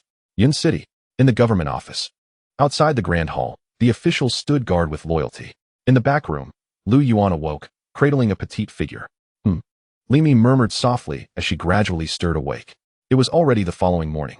Lu Yuan sat up, and Li Mi hastily got off the bed, kneeling beside it. And smiling, she said, "Brother, you are awake. Mir will help you get dressed." Lu Yuan glanced at Li Mi. "You should put on your own clothes first." Li Mi's cheeks flushed, yet she was reluctant. Today, they would depart for the palace, and she feared she might not see Lu Yuan again upon their arrival. These past few days had been filled with life and death experiences, trials, and joy. In Li Mi's view, these days since entering the palace had been the most carefree. Outside, Yudi's voice rang out. "Crown Princess, have you risen? It is getting late. We should set out." "Very well," Li Mi replied. Suddenly, she leapt into Lu Yuan's embrace, looking up at him with a cherubic face. "Brother, Mir will miss you. Once we return to the palace, it may be difficult to see you again." Lu Yuan smiled gently, cupping her face in his hand. "Do not worry, I will come to find you." The convoy set off from Yuan City, led by Guotong and Zhang Biao. The procession was grand as they headed towards the capital. Throughout the journey, Li Mi was filled with joy. Lu Yuan rode at the front, guiding the way. Li Mi occasionally lifted the curtain of her sedan chair to steal glances at Lu Yuan, her gaze filled with affection, akin to that of a lover. Yudi noticed this subtle connection. The Crown Princess and the guard shared an extraordinary bond. Fortunately, the journey proceeded without incident. The capital was now within sight. That morning, in the palace's hall of diligent governance, Ning Zheng was reviewing memorials when eunuch Wang Zhun entered, reporting, "Your Majesty, scouts have reported that the Crown Princess and Guard Lu are less than 30 miles from the capital." Ning Zheng's heart soared with joy. The prodigious talent is returning to the capital? He promptly issued an order for the Crown Prince to personally go out to greet them and to lead Guard Lu into the city. Ning Zheng's intent was clear, to foster a close relationship between the Crown Prince and Lu Yuan, laying the groundwork for the Crown Prince's future ascension. Within the court, factions were rife with contention. Given the Crown Prince's capabilities, it was challenging for him to manage the complexities of court politics. At this juncture, a balance of power was necessary to restrain one another. The Emperor's edict mandated the Crown Prince to welcome Guard Lu personally. In the East Palace, Wang Zhun relayed the edict. "I accept the decree." Outside the capital, at the city gates, a well-organized procession awaited. Ning Chun led a group of officials, buzzing with excitement. He understood that his father wanted him to draw closer to Guard Lu for the dynasty's future endeavors. At this moment, Ning Chun was also eager to witness the prowess of this extraordinary talent. News of the event had spread throughout the capital. "Look, the Crown Prince and the officials are waiting outside the city. Have you heard? It is said that the one who defeated generals in the Xiao camp, Guard Lu, is returning. With such honors, Guard Lu will surely be granted titles and ranks. The Crown Prince is personally welcoming him. The Emperor holds him in high regard." Throughout the streets and alleys, discussions abounded regarding this matter. Lu Yuan's feats in the Xiao camp and his pacification of Yuan City, which included the defeat of 2 generals, had become the talk of the town. In the capital, there was hardly anyone unaware of his accomplishments, raising concerns among certain factions within the court. It was evident to the astute that the Emperor intended to cultivate the Crown Prince's own talents. 30 miles outside the city, the carriage progressed slowly. Clad in armor and wielding a great sword, Lu Yuan rode at the forefront of the procession. Inside the sedan, Li Mi occasionally peered out. "Guard Lu," she called out. Lu Yuan rode closer. "Crown Princess, we are nearing the capital, correct?" "Yes, we are almost there," Lu Yuan replied. Li Mi offered a gentle smile, her voice soft. "Once we return to the capital, the Emperor will surely summon Guard Lu. Your future must hold promotion and accolades." In the presence of outsiders, Lu Yuan would not overstep boundaries. "Let us discuss it further once we reach the palace to meet His Majesty," he said. Li Mi's eyes sparkled with affection, her smile enchanting the world around her. Onward, onward, Li Daorong galloped forward. Li Daorong was a captain under Chen Ying and a member of Li Mi's family, being her elder relative by generation. He approached Lu Yuan, saying, "Guard Lu, a gathering of civil and military officials awaits outside the capital." and the people are prepared to welcome you. The emperor has decreed that the crown prince personally greet you and is currently waiting just outside the city. Li Mi was taken aback upon hearing this. It was evident that the emperor held Lu Yuan in high esteem, especially considering his prowess in the Xiao camp. It was clear that Lu Yuan would become a significant force within the court, increasing her opportunities to meet him. Send word to hasten our entry into the city, Lu Yuan commanded. Yes. Outside the city, under the sun, the procession continued. The crown prince Ning Chun, filled with excitement, occasionally gazed into the distance. Behind him, officials of various ranks awaited in anticipation. Ning Chen's joy was not prompted by the imminent meeting with Li Mi, for to him, women were merely playthings. What truly concerned him was his throne and the stability of the court. Thus, Lu Yuan was undoubtedly of far greater significance than the crown princess. The crown princess could be deposed or reinstated at will. Suddenly, a swift horse galloped in, delivering an urgent report. Your Highness, Guardian Lu is less than 3 miles away. He has arrived. Ning Chun was exceedingly thrilled. Chapter 13 Go. In the distance, smoke billowed ominously. The swift horse raced toward them, followed closely by the sedan chair. Your Highness, they have arrived. Guardian Lu and the crown princess are back. Quickly, prepare to welcome them. The officials exchanged words, sensing the commotion. Ning Chen grinned broadly. Soon, Lu Yuan approached, riding a magnificent steed, with the sedan chair trailing behind. The guards marched in perfect formation on either side. Is this Guardian Lu? Indeed. He is a striking figure. Lu Yuan is exceptionally valiant. The officials were witnessing Lu Yuan for the first time. Previously, he had merely been a minor guard in the 3rd Mechanized Battalion. But now, who among them did not know Guardian Lu? He had the audacity to ride alongside the crown princess. Upon seeing the procession, Crown Prince Ning Chen immediately advanced to greet them. The horse came to a halt. The sedan chair stopped, and Li Mi parted the curtains. However, Ning Chen did not cast a glance at her. Lu Yuan dismounted, and the crown prince personally welcomed him. An honor his subordinates could hardly fathom. Haha. Crown Prince Ning Chen laughed heartily. He patted Lu Yuan's shoulder. Guardian Lu, you dared to slay generals in Xiao's camp and accomplished great deeds in Yuan City. My father has entrusted me to welcome you personally. Today, I shall hold your horse as you accompany me into the palace. Lu Yuan was taken aback. To hold my horse personally, Your Highness? Is that appropriate? Absolutely. Guardian Lu, mount your steed. Lu Yuan complied and mounted his horse. The crown prince guided the horse as they made their way into the city. This scene left the officials in awe. The crown prince holds the horse. It seems the emperor holds Guardian Lu in high regard. Indeed, Guardian Lu's valor in Xiao's camp cannot be overlooked. Our dynasty may have birthed another formidable general. The officials murmured among themselves as they followed into the city. Li Mi closed the sedan curtains and entered the city. Yes, let us return to the palace, she whispered. Once inside the palace gates, Lu Yuan became a figure of intrigue. Li Mi closed her eyes, her mind filled with vivid memories of her interactions with Lu Yuan. For the first time in her life, it was not in the royal palace nor with the crown prince, but with this guardian.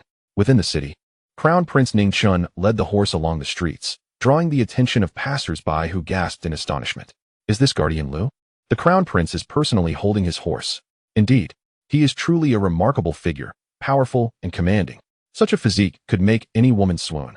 How handsome. I wish to take the place of that white horse beneath him. In every corner of the streets, even from the windows of brothels, women leaned out to catch a glimpse, creating quite a stir in the capital. Have you heard? Guardian Lu has returned, and the crown prince is personally holding his horse. What? The crown prince returned with Guardian Lu in tow. I can't believe it. Rumors have circulated that the crown prince favors men. In the imperial palace, outside the hall of supreme harmony, a voice announced, summon Lu Yuan to an audience. Lu Yuan, waiting outside, immediately proceeded toward the hall. Inside, officials had gathered. Standing along the sides of the grand chamber, Crown Prince Ning Chen wore an expression of elation. Lu Yuan removed the sword from his waist and handed it to a guard before stepping inside. Upon entering, he felt the gaze of many upon him. Remaining composed, he strode forward and knelt on one knee. I, Lu Yuan, pay my respects to your majesty. Long live the emperor. Laughter echoed throughout the hall as Emperor Ning Zheng, clad in yellow robes, descended from the throne and approached Lu Yuan. Lu Yuan, rise and let me see the countenance of one who dared to slay generals in Xiao's army. Lu Yuan stood, and the surrounding ministers chuckled in agreement. However, some sharp eyes scrutinized Lu Yuan intently. Remarkable. Indeed, Lu Yuan, I have perused your strategies concerning Wei City and Shening. The art of war is indeed intricate. Speak. You have achieved great deeds in slaying generals, capturing flags, and protecting the crown princess. What rewards do you seek? Emperor Ning Zheng waved his hand, returning to his throne with a genial demeanor. Your Majesty, I am forever indebted to the state and can only repay with unwavering loyalty and dedication to the crown. I dare not seek rewards. Lu Yuan replied, which greatly pleased Emperor Ning Zheng. He nodded. Very well, Lu Yuan, but I still wish to reward you. Lu Yuan listened intently. Emperor Ning Zheng continued, your contributions in battle, particularly in securing Yuan City, are invaluable.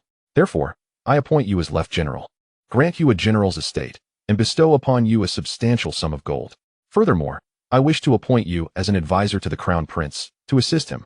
Upon hearing this, Lu Yuan expressed his gratitude. Thank you, Your Majesty. Congratulations, General Lu. Minister of War Lu Nung offered his congratulations.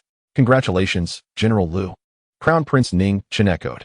Congratulations, General Lu. The civil and military officials chimed in unison. Thank you, Your Highness, and thank you to all the ministers. Lu Yuan responded graciously. Lu Yuan, I grant you the right to attend court and participate in mourning assemblies alongside the crown prince, Emperor Ning Zheng added. Yes, Your Majesty. As Emperor Ning Zheng took his seat on the throne, the officials began the mourning assembly. At this moment, Minister of Revenue Gongsun Dan stepped forward and spoke, Your Majesty. Recently, rebel forces have arisen in various regions, and natural disasters have been relentless. Outside Jiangzhou, bandits are continuously attacking. General Wei Chong has reported that Jiangzhou has suffered from flooding, leading to a delay in grain supplies. Currently, the army has been without rations for 5 days. Furthermore, the captured soldiers are causing unrest due to hunger and may rebel. General Wei, expedite the grain. Minister Gongsun Dan sighed. Jiangzhou is one of the 5 provinces, with external enemies taking advantage of our turmoil to invade. General Wei Chong has been tasked with leading 70,000 troops to guard the borders. We have fought numerous battles. The grain supply for Jiangzhou must not be interrupted. Emperor Ning Zheng frowned upon hearing this. Jiangzhou is the gateway to our dynasty. If we lose Jiangzhou, we will face both internal and external threats. The grain for General Wei Chong must be delivered, Emperor Ning Zheng declared. But, Your Majesty, Jiangzhou is severely flooded, and the roads are impassable. It is difficult to transport the grain. Indeed, Your Majesty, the captured soldiers are showing signs of rebellion. I propose negotiating with the bandits outside. If Jiangzhou runs out of supplies entirely, the consequences will be dire. Currently, it is impossible to deliver supplies. Moreover, there are over 20,000 captured soldiers who also require food. If we do not feed them, they will surely rebel. However, if we release them, they may take up arms against us once again. If we kill them, it will not resolve our supply crisis. Various officials voiced their opinions, leaving Emperor Ning Zheng in a state of frustration. The severe flooding, coupled with an empty treasury, made it impossible to transport supplies. If this situation continued, Jiangzhou would collapse without even being attacked by enemies. Is there any solution to this predicament, aside from negotiating? Emperor Ning Zheng inquired coldly. Silence enveloped the room as no one spoke. The officials lowered their heads. At that moment, Emperor Ning Zheng glanced at Lu Yuan beside the crown prince. Suddenly, an idea struck him, prompting him to test Lu Yuan's wisdom. Lu Yuan, do you have any strategies to offer? Please, share your thoughts. All eyes turned to Lu Yuan. Your Majesty, we must eat, Lu Yuan declared. The officials exchanged bewildered glances. What does that mean? The Minister of Revenue, Gongsun Dan, stood up to admonish General Lu, stating, My words have been quite clear. The army in Jiangzhou has been without supplies for several days. Are you suggesting they should eat dirt? Ha ha. A chorus of laughter erupted in the grand hall, and the officials mocked him. Ning Zheng felt a profound disappointment. Had he overestimated Lu Yuan? The crown prince gently tapped Lu Yuan on the shoulder. With a slight smirk, Lu Yuan replied to Gongsun Dan. What I meant was, we should consume the surrendered soldiers. Chapter 14. The 3 factions, open and hidden struggles boom.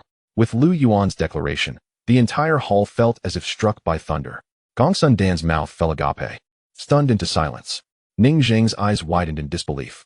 The crown prince was equally taken aback. At that moment, all the officials were left in shock. Consume the surrendered soldiers? Lu Yuan, what did you just say? Ning Zheng finally managed to ask. In response to Your Majesty, Lu Yuan began. The floods in Jiangzhou will take 5 days to recede. It will take another 5 days for the terrain to become passable. And only after 10 days can we transport supplies. This is the quickest timeline. How will the army survive during these 10 days? Consuming the surrendered soldiers will not only satiate our hunger, but also instill fear in the enemy. Gongsun Dan nearly choked on his words. Throughout history, He had heard of killing surrendered soldiers, but never of consuming them. He fell to his knees, exclaiming, "Your Majesty, General Lu's suggestion is inhumane and tarnishes the image of our celestial empire. This cannot be permitted. Is this truly the act of a human being? This is the behavior of beasts. You covet their flesh. Your Majesty, Your Majesty." The officials all knelt in unison. Yuan stepped forward and declared, "The bandits are not citizens of our realm, nor are they subjects of the celestial empire. Historically, whenever bandits have rested for a time, they have invaded our territory. To show mercy to our enemies is to neglect the welfare of the people of Ningzhou. Hundreds of thousands of my fellow citizens in Jiangzhou perish annually at the hands of these bandits. I ask you, esteemed ministers, does the invasion of our lands by bandits, plundering, raping, and slaughtering our border citizens not contravene the heavenly laws?" His words resonated like precious pearls, each syllable powerful and compelling. The crown prince, Ning Chun, was stirred with excitement. What audacity! To consume surrendered soldiers, such a sight I have never witnessed. Gongsun Dan pointed an accusing finger at Yuan. "Yuan, you are bold indeed. Consuming humans is devoid of virtue." Yuan smiled. "Minister Gongsun, have you ever heard of eating one's own children?" "What did you say?" Gongsun Dan's eyes widened in fury. "Your Majesty," Yuan continued with a bow, "the citizens of Jiangzhou, situated at the border, are suffering from continuous natural disasters and are victimized by banditry. Every household faces starvation. For survival, they are forced to exchange their deceased children for sustenance. The Celestial Empire, in its duty to protect its borders and its people, must consider that consuming surrendered soldiers is not beyond reason." Everyone was left speechless. Consuming surrendered soldiers? It could indeed solve the pressing issue of starvation for the army while instilling dread in the bandits, a twofold benefit. Yet, it was undeniably cruel. What manner of person could conceive such a vicious plan? The ministers pointed at Yuan, aghast. "Is this truly the act of a human being?" they exclaimed. "In the face of such merciless warfare, the bandits invade, burn, and pillage. What harm is there in consuming them?" Yuan remained unfazed. In his previous life, should the tiny island nation dare to offend again, he would ensure their annihilation, exterminating their lineage and obliterating their ancestral shrines. "Your Majesty, this must not be," Gongsun Dan implored. Kneeling at the East Palace, the Crown Prince's consort, Li Mi, finally returned to her chambers after many days of wandering. Surrounded by familiar faces, her maid, Yu Dai, beamed with joy. The Crown Prince's consort has returned to the palace at last. Li Mi smiled gently. "Dyer from now on. You shall serve me here in the East Palace and not return." Yu Dai, the daughter of a family from Weicheng, expressed her gratitude. "Thank you, Crown Prince's consort. I shall serve you well. Now, what is the current situation in the palace? Has Guard Lu met with His Majesty?" Yu Dai replied with a smile. "Sister, I've heard the Tai Chi Hall is bustling with activity. Is that so? What has happened?" "His Majesty has appointed Guard Lu as General of the Left and has gifted him a mansion. However, it seems he had a dispute with Minister Gongsun. After the court session, His Majesty summoned him to the Hall of Diligent Government." Li Mi was not surprised by Yuan's promotion, but was puzzled by the quarrel. What was the cause of the dispute? Yu Dai explained, "Due to the severe flooding in Jiangzhou, supplies cannot reach us, and the surrendered soldiers are causing unrest. General Lu proposed consuming the surrendered soldiers to feed the troops." Consume the surrendered soldiers? Li Mi was taken aback. Such an occurrence had never been seen in history. Yet, it was indeed a drastic solution to the food shortage. Are we to wait for the invaders to breach our defenses? What is His Majesty's stance? According to the small eunuch at the door, His Majesty has not yet expressed his opinion, but the officials are overwhelmingly opposed to the idea. After the court session, General Lu was summoned by the emperor. Li Mi nodded. She held Yuan in high regard. Given the current situation, the Great Ning Dynasty must eliminate external threats to secure its survival. Otherwise, internal and external strife would become uncontrollable.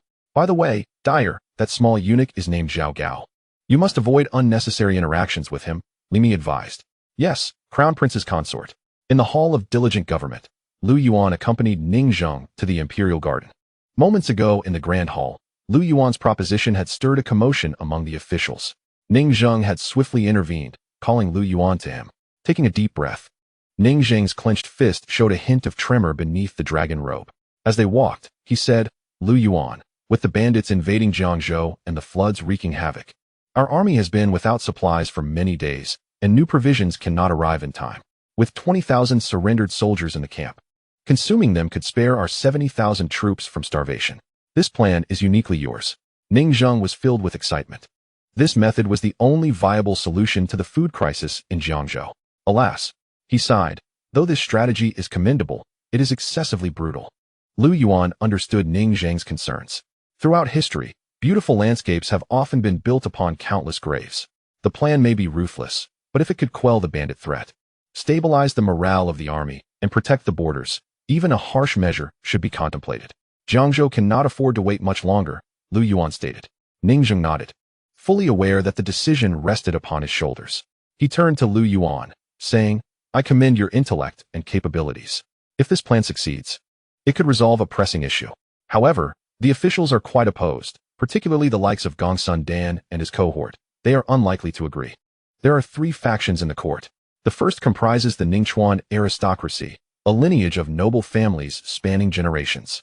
The second consists of the military elite from Longxi, known for their fierce warriors. The third is composed of royal relatives, primarily led by the princes. These factions vie for power, casting a shadow over my court.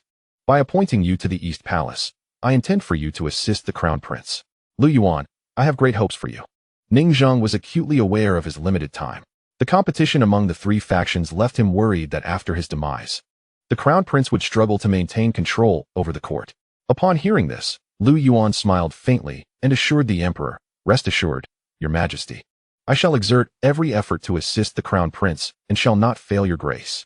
Suddenly, Chief Eunuch Wang Zhen reported, Your Majesty. Minister of Revenue Gongsun Dan and the civil officials have come to pay their respects. Chapter 15. A challenge in the Imperial Garden. Hearing this, Ning Zhang furrowed his brow slightly.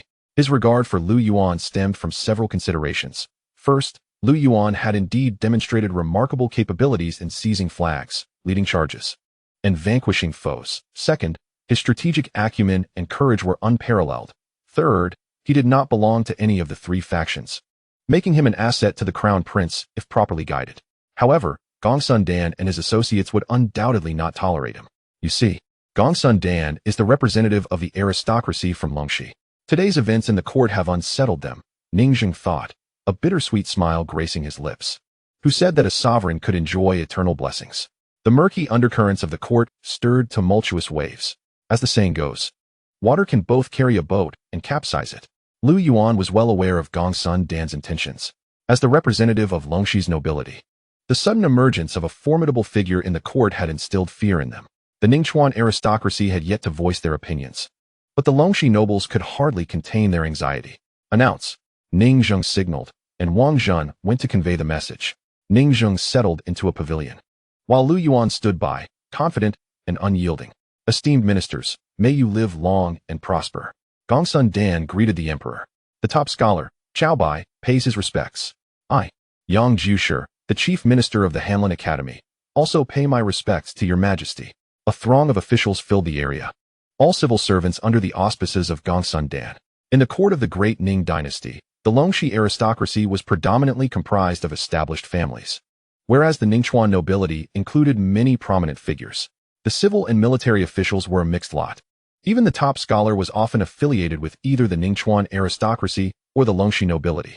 Please rise, Ning Zhang said, taking a sip of tea. What brings you here? Minister Gongsun. Gongsun Dan cast a glance at Lu Yuan, then snorted coldly. Your Majesty, what Lu Yuan said in the Tai Chi Hall today was not in accordance with our principles. Our dynasty is founded on benevolence and righteousness. How can we bear the ignominy of being labeled as inhumane? Today, I dare to lead the civil officials in a perilous audience with your Majesty, requesting that Lu Yuan be punished. Gongsun Dan declared with fervor. A chorus of civil officials promptly knelt. In the imperial garden, eunuchs and maidens watched with keen interest. Your Majesty, it is said that a saintly ruler governs with benevolence and righteousness. Lu Yuan's actions push your Majesty toward a realm of unkindness and injustice. We implore you to punish him. Xiao Bai, the top scholar, proclaimed. Your Majesty, historically, there has only been the execution of surrendering enemies. There has never been a precedent for consuming them. Yang Jushi, the grand scholar of the ZY Pavilion, added. The civil officials spoke incessantly, seeking to convict Lu Yuan of treason. Though Ning Zhang was not a sovereign of restoration, he was certainly not a fool. He was merely unfortunate, beset by disasters and a treasury depleted by relief efforts and uprisings. While it was true that he harbored a penchant for women, was it wrong for a ruler to wield influence over them? Ning Zhang chuckled lightly and replied, Minister Gongsun, While Lu Yuan's tactics may be harsh, they are nonetheless clever. Surely, his crimes do not warrant such severe punishment? Suddenly, Gongsun Dan stood up, pointing at Lu Yuan. Your Majesty, I have served in the court for many years and am well aware of the principles of governance and the importance of benevolence. In my view, Lu Yuan is but a name without substance. Allow me to test him. If he proves himself incapable, then your Majesty may punish him for deceiving the throne. Gongsun Dan and the other civil officials had clearly come prepared. Ning Zheng, taken aback, inquired, "Oh, Minister Gongsun, how do you propose to test him?" Gongsun Dan replied, "If he possesses talent, it would be a boon to the nation. I shall naturally put him to the test for the sake of the realm. I hope your Majesty will grant permission." "And if he is capable?" Ning Zheng asked. "As for the matter of surrendering enemies, I shall not advise further," Gongsun Dan asserted. "Very well. Lu Yuan, what say you?" Ning Zheng inquired of Lu Yuan. "I invite Minister Gongsun to pose the challenge," Lu Yuan replied with a dismissive smile. At that moment, Xiao Bai stepped forward, bowing in respect. "General Lu, there is a pressing matter within the Great Ning that has long troubled His Majesty. The civil and military officials have been at a loss for solutions. If you can alleviate this concern for His Majesty, it will be your victory." As Xiao Bai spoke, Ning Zheng signaled to Wang Zhan, who promptly went to summon the crown prince. Today, Lu Yuan would face the civil officials of the Great Ning Dynasty. An unprecedented event in over a century. It would be intriguing to observe how he would respond. "In the Eastern Palace, Your Highness. The Emperor summons you to the Imperial Garden," eunuch Wang Zhan announced. The crown prince, Ning Chun, looked puzzled. "What is the matter, Wang Zhan?" he asked. Replying to Your Highness, General Lu is currently in the Imperial Garden, and Minister Gongsun is leading the civil officials to challenge him. The challenge is being posed by the top scholar Xiao Bai and the grand scholar Yang. Wang Zhan explained. "These Longxi nobles." Ning Chen's brow furrowed. "I shall go at once." Ning Zheng anticipated a spectacle in the Imperial Garden today, hence he summoned the crown prince to observe. "In the sleeping quarters, Your Highness. Something terrible has happened." Yu Dai rushed in, breathless. Li Mi was reclining on a couch, her beauty radiant and captivating. Her red lips pursed. Her thoughts consumed by Lu Yuan. Being in the palace made it quite difficult to see her beloved. In recent days, she had savored their moments together. And Lu Yuan's masculinity struck her as unparalleled throughout the ages. As the saying goes, heroes find it hard to resist the allure of beautiful women. And beautiful women are equally drawn to heroes. "Daughter, what is the matter?" Li Mi inquired with urgency. "I heard from Zhao Gao that the Imperial Garden is abuzz. Minister Gongsun is leading the civil officials to challenge General Lu before His Majesty," Yu Dai reported. "What?" Li Mi sprang to her feet, her teeth clenched. "If it weren't for my father's recommendation, Gongsun Dan would not have achieved his current status. Now he dares to target my beloved." Yet, she sat back down. Knowing the court was tumultuous, she could only hope her beloved would demonstrate his prowess amidst the political machinations. In the inner palace, the Xining Palace belonged to Empress Xiao. Within her chambers, adorned with a dragon and phoenix crown, her attire of deep azure brocade was embroidered with golden cloud dragons, exuding unmatched elegance. Your Highness. Her personal maid, Lu Zhu, rushed in. At 30, Xiao raised an eyebrow, her bright eyes flickering with a hint of intrigue. "What is it?" she asked. Lu Zhu replied. "In the Imperial Garden, the Minister of Revenue and the top scholar are challenging General Lu. It is quite the spectacle." Upon hearing this, Xiao raised an eyebrow. The Emperor intends to cultivate talent for the crown prince, and it seems these Longxi nobles can hardly remain calm. "Go and investigate what challenge they propose," she instructed. Chapter 16. Death awaits. The Imperial Garden buzzed with excitement. Eunuchs and maidens paused to watch, while the palace guards gathered around. "The crown prince has arrived." Crown Prince Ning Chun hastily made his way over. He glanced at Lu Yuan and Xiao Bai before approaching Ning Zheng. "Your son pays his respects to father." Ning Zheng nodded in acknowledgement. Ning Chun moved beside Lu Yuan, and Xiao Bai clasped his hands in greeting. "Your Highness, fear not." "Indeed. General Lu, let us proceed with the challenge," Gongsun Dan coolly remarked. Gesturing for Xiao Bai to present the question, Lu Yuan clasped his hands in salute. "You are most courteous, General Lu. In the realm of the 5 provinces, where the majestic landscape stretches far and wide, there exists a small nation to the west of the Ning Dynasty known as Li Country. Though modest in size, Li Country has consistently paid tribute to our dynasty, standing as a vassal state." As the conversation unfolded, Xiao Bai clasped his fists in respect towards Ning Zheng. However, the emperor found himself in a perplexing predicament, one that remained unsolvable within the court. The root of the issue lay in the fact that, in recent years, Li Country had been growing increasingly formidable, having absorbed several neighboring small nations and boasting a valiant army led by thousands of capable generals. Despite their continued tribute to our dynasty, the question loomed. As Li country continued to strengthen, would it one day pose a threat to our security? Mr. Liu. The answer is undoubtedly affirmative, Xiao Bai proclaimed with a sense of pride, followed by a chilling laugh. He continued, stating that while Li country may not be our adversary at present, this does not guarantee they will not surpass us in strength in the future. Thus, to preemptively safeguard against this potential threat, the emperor contemplated launching an attack while Li country was still in a state of relative weakness. However, due to their compliance and annual tributes, a justification for military action remained elusive. Mr. Liu, how can we alleviate the emperor's concerns? Xiao Bai summarized the matter succinctly. To strike at Li country, we lack a valid reason for military action. This situation is akin to one person wishing to strike another. Yet the latter has never provoked him. Surely, a valid reason must exist for such an action. This dilemma had long burdened Ningzheng. Left unchecked, a conflict with Li country seemed inevitable. If that is the case, why not take advantage of their current vulnerability? Indeed, this was a pressing matter, and no one in the court had found a resolution. Ningzheng nodded in acknowledgement of Xiao Bai's observations, which were grounded in reality. Gongsun Dan interjected, asking General Liu how he would suggest finding a justification for military action. Scholar Yang of Xiwage remarked that the civil and military officials had deliberated this issue multiple times, yet had failed to uncover an appropriate justification. If we are to attack Li country, a foolproof reason is imperative. Without a justification, how would surrounding nations perceive us? As Confucius said, a name that is not right leads to words that are not in accord. Even so, a name may not be right, but we must act. If we do not conquer Walla, it would be a disgrace to occupy this throne. General Liu, please provide an answer. The officials urged in unison. Ningzheng remained silent, for even he could not resolve this quandary. After contemplating for over a year, he had yet to find a fitting justification. Even scouring historical texts in pursuit of vengeance for the previous emperor, only to discover that Li country had been excessively compliant. Ning Chen's heart ached with concern for Lu Yuan. The political landscape was shifting rapidly, and what a jest it was that Gong Sun and the others presented a question that even they could not answer. Indeed, was this not a challenge to General Liu? This matter had been deliberated countless times by the emperor and his council, yielding no results. Whispers circulated among the palace maids and eunuchs. All too aware that the situation with Li country was not a recent phenomenon, their rapid development threatened the peace. Thus, it was imperative to strike while they were weak.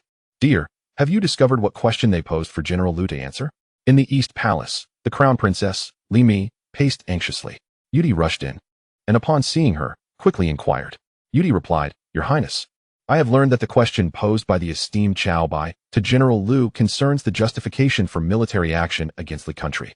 What? Li Mi exclaimed in anger. These rascals. Having spent considerable time in the palace, she understood the intricacies of court politics. She was well aware of Li country's situation. Do Gong Sun and his associates believe they can resolve this issue themselves? Even the emperor is at a loss. How dare they? Li Mi clenched her fists in frustration, feeling as though they were taking advantage of her brother's recent arrival. In the Xiangning Palace, Lu Zhu entered, saying, Your Highness, the question raised by Gong Sun and his colleagues pertains to how we might launch an attack on Li country. What? Xiao Qin responded, taken aback. This is a question without an answer. Gong Sun and the others are clearly intent on putting Lu Yuan in a difficult position. She understood that no justification for attacking Li country could be found, realizing that the court situation was even more precarious than she had anticipated. I believe so as well. After all, General Liu is the emperor's appointed left general, having achieved merit in service. Gong Sun and his fellows are being unreasonable, Lu Zhu remarked. Let us continue to listen and see how Lu Yuan responds. Indeed, the assembly chuckled. General Liu, surely you won't be at a loss for words, will you? If you cannot answer, the emperor may hold you accountable for your shortcomings.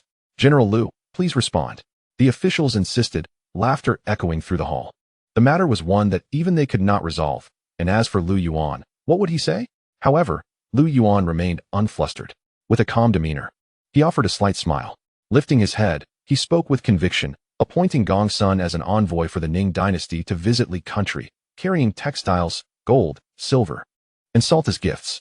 As his words resonated, the officials erupted with laughter. Ningzheng felt a pang of anxiety. He had considered this solution before, yet it had proven futile. Clearly, Lu Yuan's response did not satisfy. Nonsense, Gong Sun retorted, realizing that Lu Yuan had no proper answer. You propose that an elder statesman voluntarily serve as an envoy to the country? And what then? Do you think sending an envoy will yield a reason for military action? That is utterly absurd. The scholar Yang from Xiao concurred. Indeed, what the emperor requires is a justification for military action. What can Gongsun achieve on his journey? Upon his return, what justification will he provide? Are we to inform the country that we intend to attack them? Ha ha. Laughter filled the air as Ning Zheng closed his eyes in frustration. The crown prince was visibly anxious, but at that moment, Lu Yuan's gaze sharpened, and he spoke deliberately. What I mean is, once Gongsun arrives, he should not return. He should die there. Chapter 17. General Lu's exceptional wit buzz. The moment Lu Yuan's words were uttered, the imperial garden fell silent. All present, including the palace maids, stared in disbelief. Ning Zheng abruptly lifted his head, as if suddenly grasping the gravity of the situation. Gongsun was taken aback, as was the celebrated Xiao. Scholar Yang stood in shock, and the assembly of officials was left speechless. What does this mean? They wondered.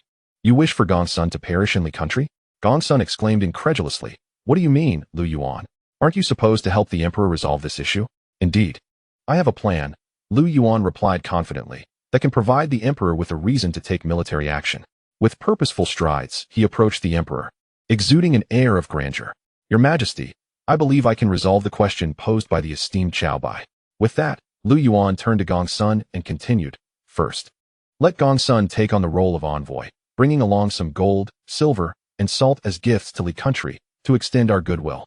Secondly, upon the arrival of Lord Gongsun, he perished in the country, never to return. Thirdly, the emperor proclaims to the world that the country has executed our envoy from the Ning Dynasty and plundered our gold and silver. Such an affront cannot be tolerated.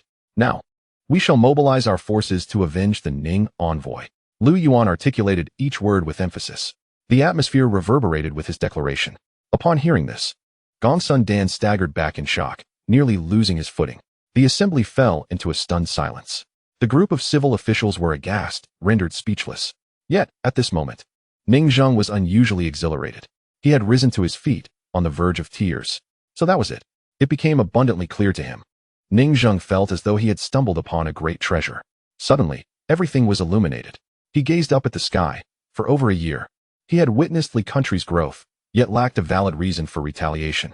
Today, after hearing Mr. Lu's words, it was as if a veil had been lifted. All he required was the head of an envoy to easily justify an attack.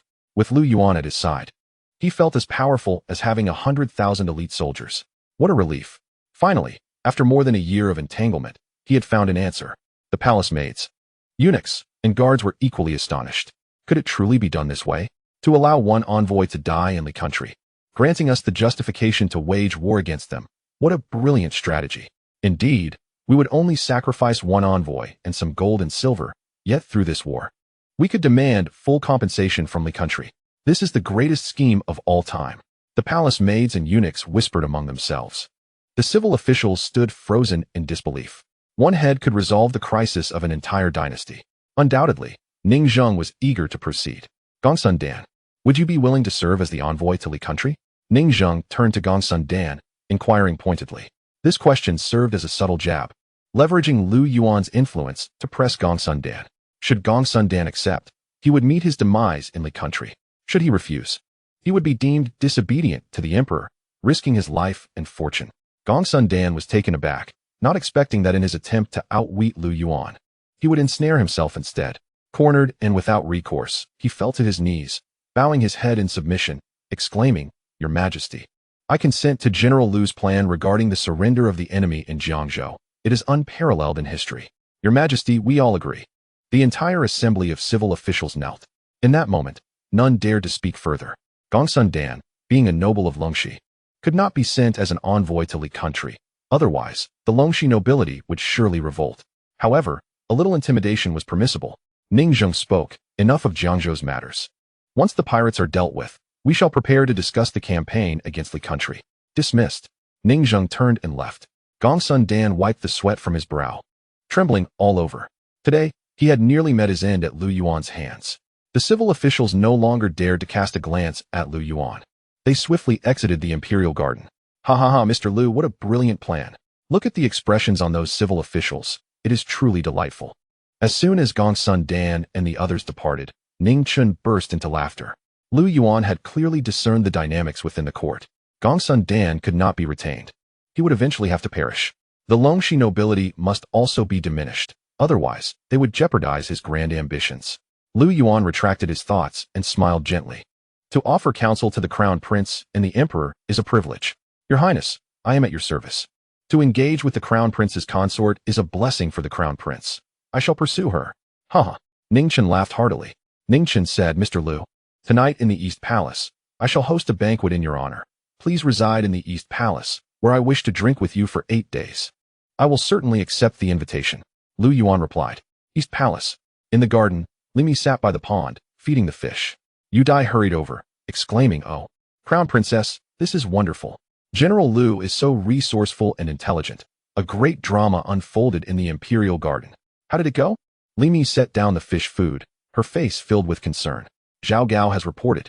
General Lu, in the imperial garden, nearly caused Lord Gongsun's death. What happened? General Lu suggested that the emperor appoint Lord Gongsun as the envoy to Li country, carrying gold, silver, and salt, and let him perish there. Thus, the emperor could announce to the world that Li country has slain our envoy, and we shall retaliate. Limi murmured the words, her body electrified with excitement. She had never heard such pleasing words before. Although she lacked military knowledge, she understood the implications. Indeed, if the Ning envoy dies in Li country, they will have to provide an explanation, thus giving us a valid reason to mobilize our forces. Yudai, this is splendid. General Lu is truly brilliant. He is remarkable. Li Mi was on the verge of tears from her elation. One day apart feels like an eternity. Yudai laughed. Crown Princess, I heard that tonight. The Crown Prince will host a banquet in the East Palace and intends to drink with General Lu for 8 days. Really? Li Mi exclaimed, filled with excitement. Indeed. How wonderful. I shall see him again. In Xining Palace, Lu Zhu also brought back this news. Xiao Qin, seated on a phoenix chair sipping tea, listened intently. Lu Zhu recounted. Lord Lu said to send Lord Gongsun as the envoy to Li country, ensuring his death there, thus allowing the emperor to announce a campaign against Li country. Hearing this, Xiao Qin was filled with emotion. She set her teacup down, murmuring, This Lu Yuan is exceptionally clever. He will surely be of service to the crown prince in the future.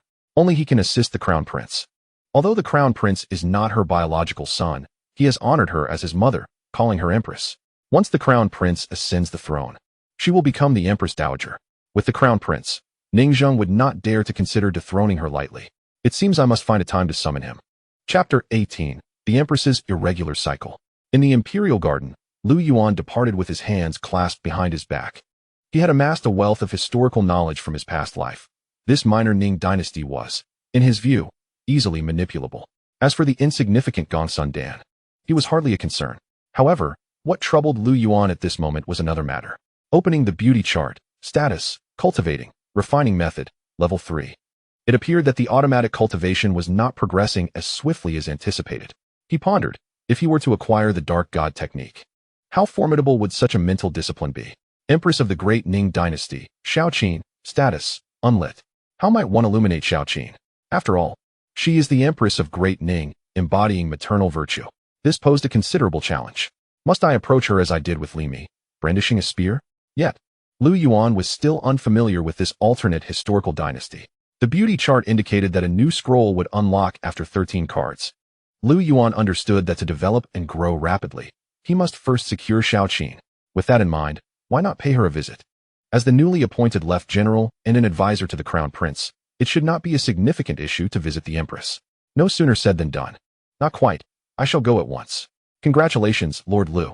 Congratulations, Lord Lu. Today, you have astonished the officials, truly a sight to behold. The servant offered his congratulations as Lu Yuan exited the imperial garden. A eunuch approached him, bowing repeatedly. Lu Yuan inquired, Who are you? The eunuch replied, I am Zhao Gao, the chief eunuch of the East Palace, responsible for managing the daily affairs of the East Palace eunuchs. I have come to extend my congratulations to you, Lord Lu.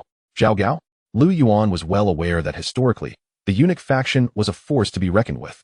The eunuchs were quite perceptive, as various factions were forming alliances. Zhao Gao, the representative of the East Palace eunuchs, return to the general's residence to receive your reward. Lu Yuan instructed.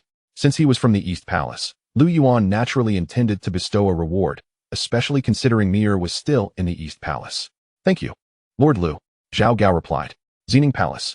Moments later, Lu Yuan stood outside the grand gates of the Xining Palace, a magnificent edifice of considerable stature. The crimson lacquer and copper nails glimmered with golden phoenix motifs, while the white marble steps were intricately carved with cloud patterns, and the corridor columns boasted spiraling golden dragons. The Empress was the sovereign of the inner palace, and it was said that Xining Palace underwent reconstruction after Ning Zheng ascended to the throne. Behind Xining Palace lay the inner court, home to over 8,000 exquisite beauties, each possessing her own unique charm, with Empress Xiao being the most resplendent among them. However, the emperor was old, and his vigor had waned. Who goes there? This is the inner sanctum. No unauthorized personnel are permitted. As Lu Yuan approached the entrance, the guards immediately obstructed his path. He smiled slightly and introduced himself. I am Lu Yuan, a minister from the Crown Prince's court. Please inform the Empress that I have come to pay my respects. What? You are Lord Lu? The guard's eyes widened in astonishment. A few attendants stepped forward to scrutinize him. One guard remarked, Lord Lu, we are fellow guards. Why do you possess such extraordinary capabilities while we do not? I have heard of your feats in Xiao camp and your exploits against bandits in Yuan City. The news of your prowess in Taiji Hall is thunderous. Just now, you intimidated the officials in the Imperial Garden. Impressive. The guards raised their thumbs in admiration. Deep within Xining Palace, in a long pavilion, a noble consort knelt, reporting to Empress Xiao about the emperor's recent desires. The emperor had requested her company the previous night, yet for some inexplicable reason, he could not follow through. Xiao, seated gracefully in the pavilion, listened intently. It had been a long time since Ning Zheng had taken an interest in women, not due to a lack of desire, but rather an inability. Last night, in a rare moment of good spirits, he summoned the noble consort, only for the encounter to end without fruition, leaving her to resolve her own needs. This noble consort, Wagwifei, reported back, and Xiao, upon hearing this, smiled faintly. Since her entrance into the palace, the emperor had not laid a hand on her. Powerless in her position, Xiao relied entirely on Ning Zheng. Without offspring, upon his death, the ministers would surely instigate a coup, deposing the crown prince and leading to her own demise. The palace was indeed a treacherous ground. Your Majesty, Lord Lu Yuan from the crown prince's court seeks an audience, announced Lu Zhu as she entered. Xiao turned, surprised. She had been hoping for an opportunity to meet Lu Yuan, and now he had come. Let him in, she commanded. Yes, Your Majesty. The entourage of palace beauties knelt as the Empress made her way out. We bid farewell to the Empress. Once Xiao departed, Wagwifei's expression darkened.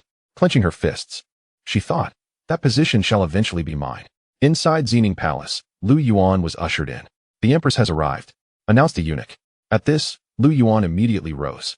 At that moment, Xiao entered, adorned in resplendent phoenix robes, her stature of 1.70 meters, exuding an air of majesty. She was strikingly beautiful. Ah, truly magnificent. Lu Yuan murmured, instantly kneeling. I am Lu Yuan, here to pay my respects to Your Majesty. Long live the Empress.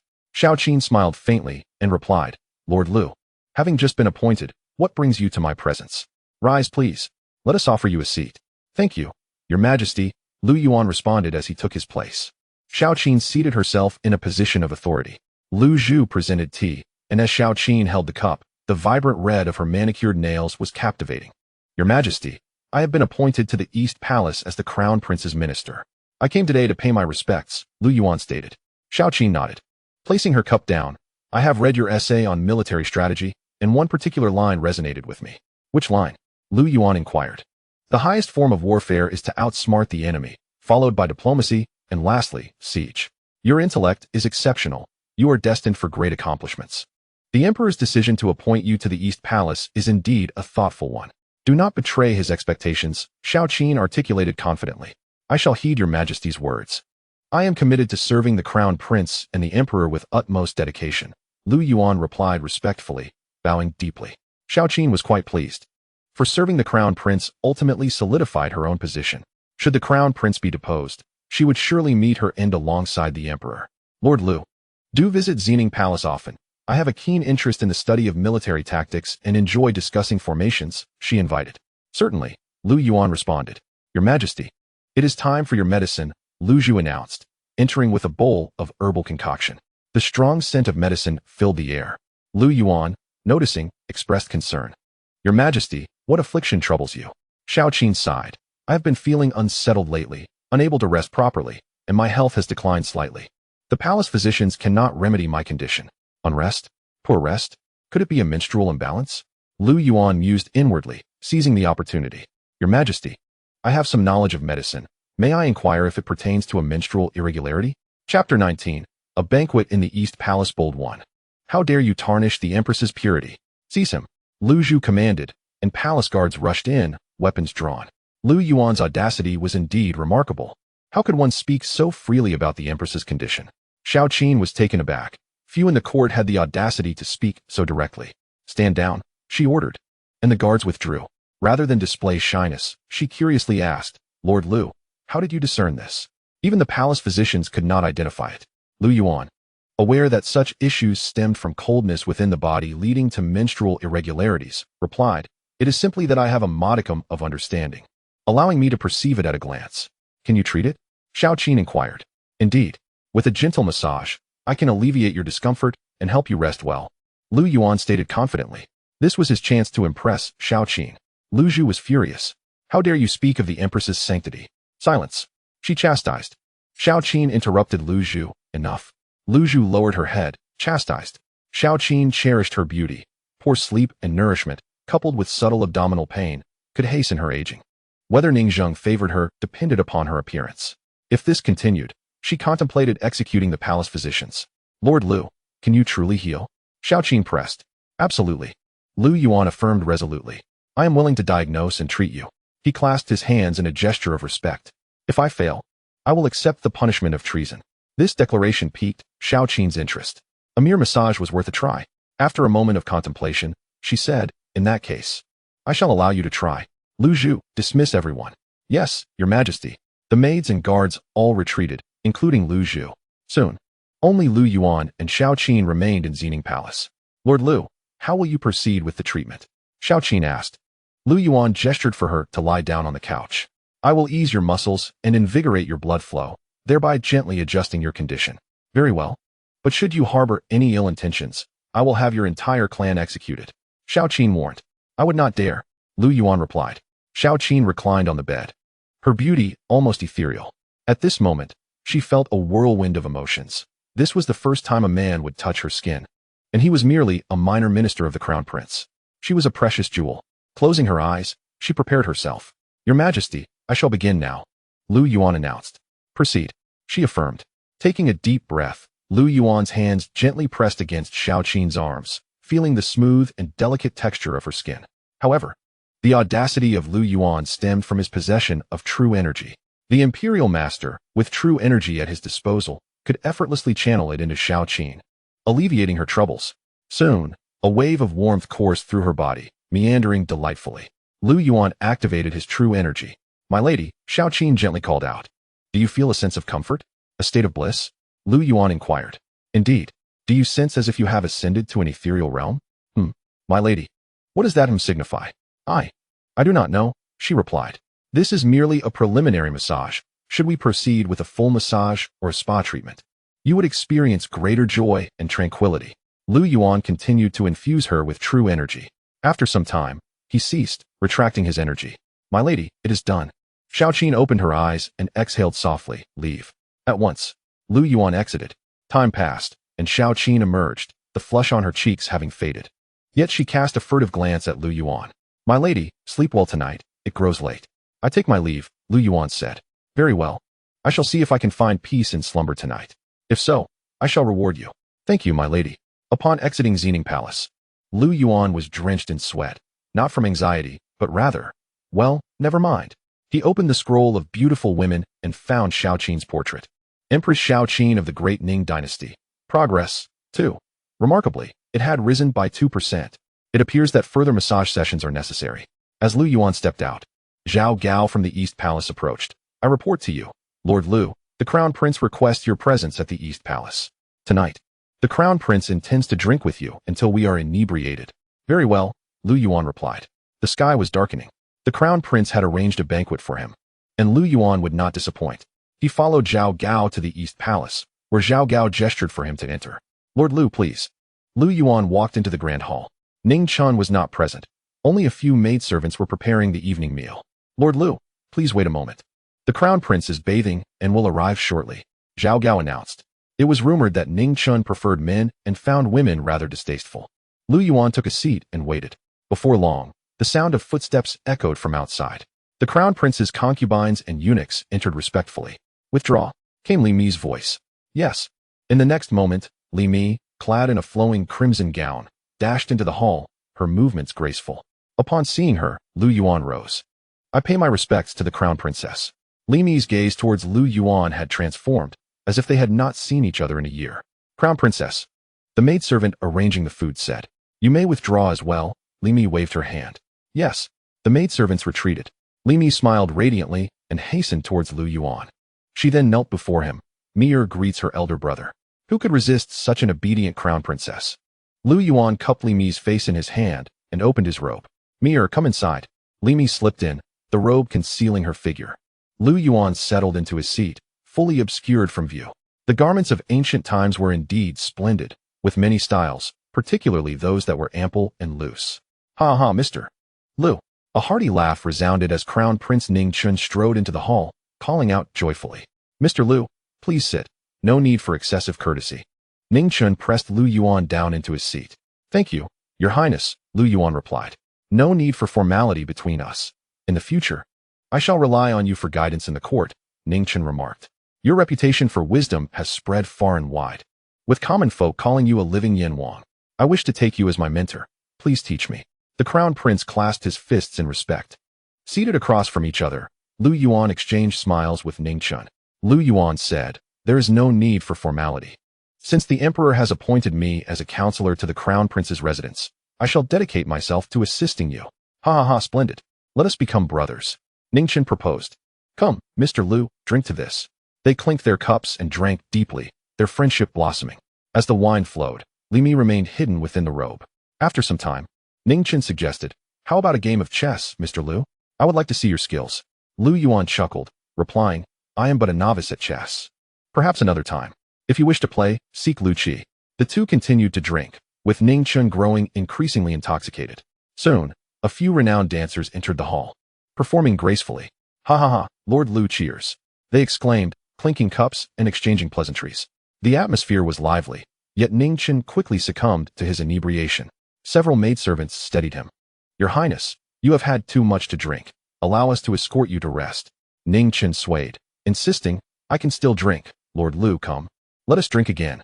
Seeing that Ning Chun had reached his limit, Lu Yuan signaled for him to rest. "Yes, Lord Lu," came the response. And Ning Chun was led away. Lu Yuan enjoyed a few more sips alone before returning to the palace with Li Mi. The following morning, Lu Yuan awoke on the jade bed in Li Mi's chamber, surrounded by fragrant scents. As he opened his eyes, he saw Li Mi in a red robe. Seated at the mirror, her hair elegantly styled and adorned with golden hairpins and jade decorations. She was applying rouge to her lips. "Brother, are you awake?" Li Mi exclaimed. Her cheeks flushed upon noticing him. Lu Yuan sat up, recollecting the events of the previous night. Yet, upon seeing Li Mi, his heart stirred. She approached with a gentle smile, leaning partially against him. "You worked hard last night, so I did not disturb you. We may be late for morning court." Ning Zheng had granted Lu Yuan permission to attend court. However, there was no need for urgency, as the crown prince had other plans for him. "Where did the crown prince go last night?" Lu Yuan inquired. Li Mi sighed softly, shaking her head. "The crown prince was utterly intoxicated and, after parting ways with you, summoned the 4 handsome scholars of the Wunshu Pavilion. He is still not sober." Ning Chun was straying from the proper path, a source of great concern for Li Mi and even the Empress. The Wunshu Pavilion was established by Ning Zheng for the crown prince, with the clear intention of cultivating his influence within the court. This pavilion was merely the first step, designed to attract talented individuals for future use when Ning Chun ascended the throne. Unfortunately, it had become a farce, showcasing 4 handsome scholars while claiming them to be prodigies. "Brother, if the crown prince continues on this path, it will lead to great trouble. Yet, now Mir shares in his fortunes and misfortunes, and I am genuinely worried. The entire court is awaiting his downfall," Li Mi expressed, her lovely lips pursed. In her youthful beauty, she appeared exceptionally endearing, yet her eyes held traces of sorrow. It was widely recognized that the crown prince was incapable of rising to prominence. However, it was not a foregone conclusion. Both Li Mi and Empress Xiao understood that the court still bore the surname Ning. The noble families of Longxi and the gentry of Ningchuan seek a puppet emperor solely for their own interests. As the court faces turmoil, The nation stands on the brink of collapse. In times of national distress, every individual bears responsibility. Outside the hall, the voice of Xiao Gao, the chief steward of the Eastern Palace, echoed. Li Mi, seated on Lu Yuan's lap, inquired, "What is it?" Xiao Gao stood respectfully at the door, delivering the prince's command. The prince requests that Lord Lu relocate to the rear hall of the Eastern Palace, wishing to consult him on matters at any time, Xiao Gao reported. The rear hall of the Eastern Palace, known as the Longxiang Hall, was typically unoccupied. Ning Zheng had ordered Ning Chen to seek Lord Lu's counsel, and Ning Chen, not daring to disobey, arranged accommodations for him. Understood, Li Mi replied. Xiao Gao awaited outside. Li Mi turned to Lu Yuan and suggested, "Brother, since the prince has made arrangements, it would be best for you to stay. Residing in the Eastern Palace will ease my mind." Lu Yuan nodded, recognizing that entering the prince's residence required silence. Moreover, the Eastern Palace was indeed a favorable place. "Very well, I shall temporarily remain in the Eastern Palace," Lu Yuan agreed. Li Mi was delighted, as this would make it much easier for her to see Lu Yuan. "If you need anything, do not hesitate to ask. And I shall do my utmost to fulfill your needs," she added. Lu Yuan understood her intentions. Having him in the Eastern Palace would certainly provide her with greater comfort. As Lu Yuan exited the hall, Xiao Gao and several eunuchs were already waiting. "Your Highness, Lord Lu." They bowed as Lu Yuan and Li Mi emerged. Before the eunuchs, Li Mi maintained her usual icy demeanor, adorned in a resplendent red robe. She addressed Xiao Gao, "Ensure Lord Lu is well accommodated. He is the prince's appointed advisor and will collaborate on significant matters with him. Should you neglect Lord Lu, I will hold you accountable." "Yes, Your Highness, please rest assured." "We shall not falter," Xiao Gao replied, visibly anxious. "That will suffice," Li Mi affirmed. "Lord Lu, please follow me," Xiao Gao gestured, rising. In the rear hall of the Eastern Palace, designated as Longxiang Hall, there was a deeper significance to its name. Ning Chen's arrangement of Lu Yuan here served two purposes: to signify Ning Zheng's regard for Lu Yuan and to facilitate Ning Chen's consultations with him. As Lu Yuan entered the hall, he was met with the sight of servants kneeling in reverence. The number was modest, around 20. Xiao Gao stepped forward. "Lord Lu, you shall reside here from now on. Feel free to command the servants as needed. You are a distinguished guest in our Eastern Palace." Indeed, Lu Yuan was a guest of considerable importance, being the only man under the protection of the princess consort. "Rise. Here, there are no strict rules. Just adhere to the customs of the Eastern Palace," Lu Yuan instructed, waving his hand. He strode confidently into the grand hall. Xiao Gao signaled to the maidservants to attend to their duties and quickly followed Lu Yuan. "Lord Lu, the princess consort has instructed us to ensure your comfort. Should you find anything amiss, do not hesitate to inform us." Lu Yuan nodded. "Xiao Gao is it?" he queried. "Yes," Xiao Gao replied. In Lu Yuan's memory, Xiao Gao was not particularly trustworthy, yet this era was unlike any recorded in history, where anything could transpire. Lu Yuan had a task for Xiao Gao. He took a seat and handed him 2 taels of silver. "Xiao Gao, I have a matter for you. Keep this," he instructed. "Silver?" Xiao Gao, filled with excitement, immediately knelt. "Thank you, Lord Lu," he exclaimed, bowing repeatedly. "Please command me. I will comply with whatever you require." In the Eastern Palace, Xiao Gao oversaw the eunuchs and maidservants, making him a favored figure close to Ning Chen. He was well aware of many matters concerning Ning Chen, and the other eunuchs largely feared him. Xiao Gao accepted the silver without hesitation. "Help me procure some aloe vera. The more, the better, for I have grand plans," Lu Yuan instructed. Aloe vera was a rare plant in the Ning Dynasty, introduced via maritime trade, thus quite scarce. "Lord Lu, what do you require it for?" Xiao Gao inquired, having never heard of aloe vera, though the imperial physician might have knowledge of it. Lu Yuan had significant uses in mind. This natural aloe gel could serve as a substitute for lubricant. He considered that, as Xiao Qin had been restless lately, he could use the gel to provide her with a massage, thereby enhancing her favorability and accelerating her enlightenment. For Lu Yuan, to thrive in this environment, he needed skills at his disposal. The more techniques he acquired, the better. Furthermore, enlightening Xiao Qin would bolster his standing in the court. Currently, Lu Yuan had become a thorn in the side of the Ningchuan gentry and the Longxi nobility. Xiao Qin, Li Mi, and Ning Chen also needed to protect themselves. Lu Yuan and Xiao Qin could mutually benefit each other. "You are more familiar with the palace than I. You should be able to find it," Lu Yuan remarked. Taking a sip of tea, "I can inquire with the imperial physician, but Lord Lu, it may require a considerable sum," Xiao Gao warned. "In the palace, everything requires money for arrangements or bribes." Lu Yuan nodded. "If funds are necessary, request them from the princess consort." Remember, this matter must remain confidential from everyone except her. Yes, Lord Lu, Xiao Gao said with a grin, departing. Lu Yuan settled in the grand hall and opened the 13 Beauties scroll. Status: cultivating, refining technique, level 5, total levels 9. The cultivation was automatic, requiring no effort from Lu Yuan. His physique was constantly strengthening. At this moment, Lu Yuan felt exhilarated at the prospect of what he could gain after enlightening Xiao Qin. He opened her image. Empress Xiao Qin of the Great Ning Dynasty, enlightenment progress 6. Unexpectedly, the progress had increased by 4. Yet, Lu Yuan was not surprised. Favor often fluctuated with a woman's mood. When Xiao Qin was in high spirits, her favor increased accordingly. Lu Yuan understood that to maintain this, he needed to continue his pursuit. Once the aloe vera gel arrived, he would treat Xiao Qin to a grand wellness session. Perfect. With this thought, Lu Yuan called, "Come in." A maidservant entered, kneeling before him. "My lord, do you know where the prince is currently?" Lu Yuan inquired.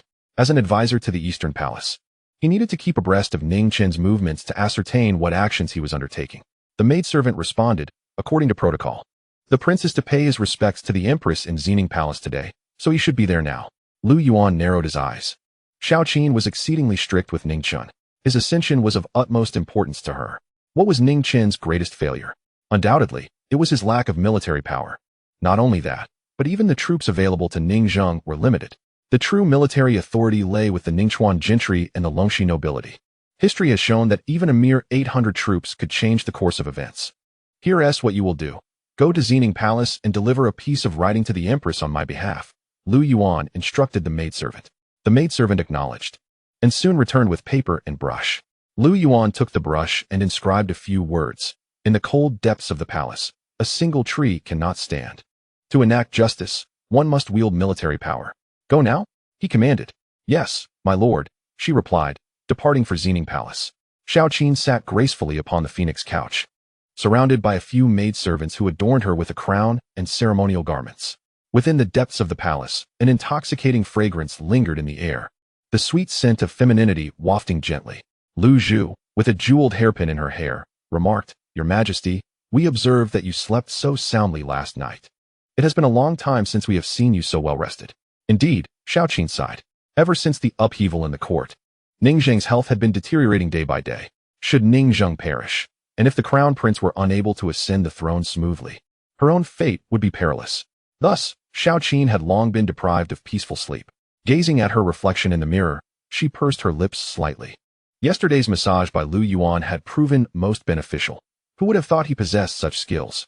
Lu Zhu chuckled. "Indeed, Your Majesty, if that is the case, I shall invite Lord Lu into the palace once more today to provide you with further relief. In doing so, Your Majesty may find tranquility, and a good night's rest will only enhance your beauty." In the mirror, Xiao Qin appeared breathtakingly beautiful, her bright eyes and crimson lips captivating. This body, this delicate mouth, irresistible. Alas, Ning Zheng had grown old, merely shedding tears in vain. Outside, a voice announced, "Your Majesty, today is the day the crown prince pays his respects. He has already arrived and is waiting in the front hall." "Very well," Xiao Qin replied. "Yes, Your Majesty." As Lu Zhu adjusted Xiao Qin's makeup, she laughed lightly. "I heard that last night the crown prince and Lord Lu drank to excess. I thought he might forget to pay his respects to you."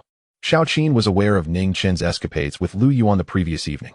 She remarked softly, "I hold high hopes for Lu Yuan. I only wish he does not disappoint me. By the way, Lu Zhu, what did Lu Yuan and the crown prince discuss last night?" Lu Zhu smiled. "I do not know, but they indulged in song and dance. The crown prince left shortly after drinking. Lord Lu has now taken residence in Longxiang Hall," she added. Xiao Qin nodded. Longxiang Hall was indeed a fine place. She felt a slight relief that the crown prince's arrangements were quite appropriate. If the crown prince wished to reclaim his standing, Lu Yuan might be of assistance. "All right, let us meet the crown prince." Chapter 22. The heartache of Xiao Qin, the Empress has arrived. In the Eastern Palace's front hall, Xiao Qin resembled the radiant moon. Her bright eyes and luscious lips captivating all. Her steps were slow and deliberate, her exquisite figure exuding unparalleled grace. Ning Chen had been waiting for some time. "My son pays respects to mother," he exclaimed, immediately kneeling. "Chen, arise." Xiao Qin, supported by Lu Zhu, approached gracefully. She gently swayed as she settled down. "Chenner, I heard you were quite inebriated with General Lu last night. What are your thoughts on him?" Ning Chen stood attentively, his demeanor respectful. His birth mother had passed away. and it was Xiao Qin who had elevated him to the position of crown prince. In pursuit of power, Ning Chun had acknowledged Xiao Qin as his mother. In response to mother, Lu Yuan is indeed a remarkable talent. However, I have yet to deeply associate with him, thus I cannot ascertain his character. Xiao Qin frowned. In her view, Ning Chun remained frivolous. With the emperor's condition worsening, time was of the essence. How could Ning Chun remain oblivious to the looming threat? Chinner, I have advised you countless times. Now that your father is unwell, you must not become complacent in your position as crown prince until the final moment. The Wang and Xian families are seeking opportunities. Xiao Qin lifted her teacup, imparting her wisdom patiently. Yet Ning Chun appeared unconcerned. Rest assured, mother. The Wang and Xian families pose no threat to me. The position of crown prince is secure. I do not regard them highly. The Wang family was born of the favored concubine Hua, who enjoyed Ning Zheng's affection within the palace. However, as the legitimate eldest son, Ning Chun was still the rightful heir. Ning Chun's confidence left Xiao Qin feeling somewhat helpless. She understood him too well. He believed the throne was guaranteed. Unaware of the potential for change, the moment Ning Zheng passed, the court would descend into chaos. Compared to Ning Chun, the Wang family possessed greater power. Xiao Qin advised once more, Chen'er, you must understand that the Wang and Xian families are secretly allied with the Ningchuan gentry and the Longxi aristocracy. When your father passes, you and I will be but fish on the chopping block. Ning Chen bowed. I understand, mother. Please do not worry. I have my methods to deal with them. His confidence was unquestionable. Yet where did it stem from? Xiao Qin could not discern. She was deeply worried. For the stakes were the survival of their entire clan. Observing Ning Chen's attitude, Xiao Qin reiterated, your father entrusted Lu Yuan to you. You must win his loyalty. For he is a great talent. In such a precarious situation, the heavens have bestowed upon you Lu Yuan, a blessing for the state. You must seek his counsel humbly.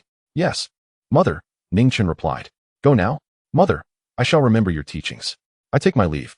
Sighing, Xiao Qin lamented, Ning Chun is inexperienced. Calamity will inevitably befall him. Even now, he remains unaware of the crisis within the court. Even if he does realize it, he may approach it with arrogance, dismissing its significance. If this continues, the entire Xiao family, both within the palace and in the eastern court, may meet untimely ends and perish in the name of the state. Your Majesty, the crown princess has come to pay her respects, Lu Zhu reported. As the sovereign of the inner palace, Xiao Qin was indeed the mistress of the harem. According to palace regulations, the crown princess was required to report to Xining Palace 3 days prior regarding the crown prince's daily affairs and health, allowing Xiao Qin to make necessary arrangements. Just as Xiao Qin was about to meet Li Mi, she indicated for her to enter. Before long, Li Mi, dressed in a flowing robe, walked gracefully into the hall. Upon her entrance, the beauty of the grand hall seemed to transform. Her distinct and stunning presence captivating the eunuchs nearby. Though Li Mi was not as mature as Xiao Qin, her exquisite figure resembled that of a rare treasure. Her skin, pale yet radiant, seemed to glisten with moisture. They say the crown prince is fortunate, but does he truly possess such fortune? Mi-er pays respects to mother.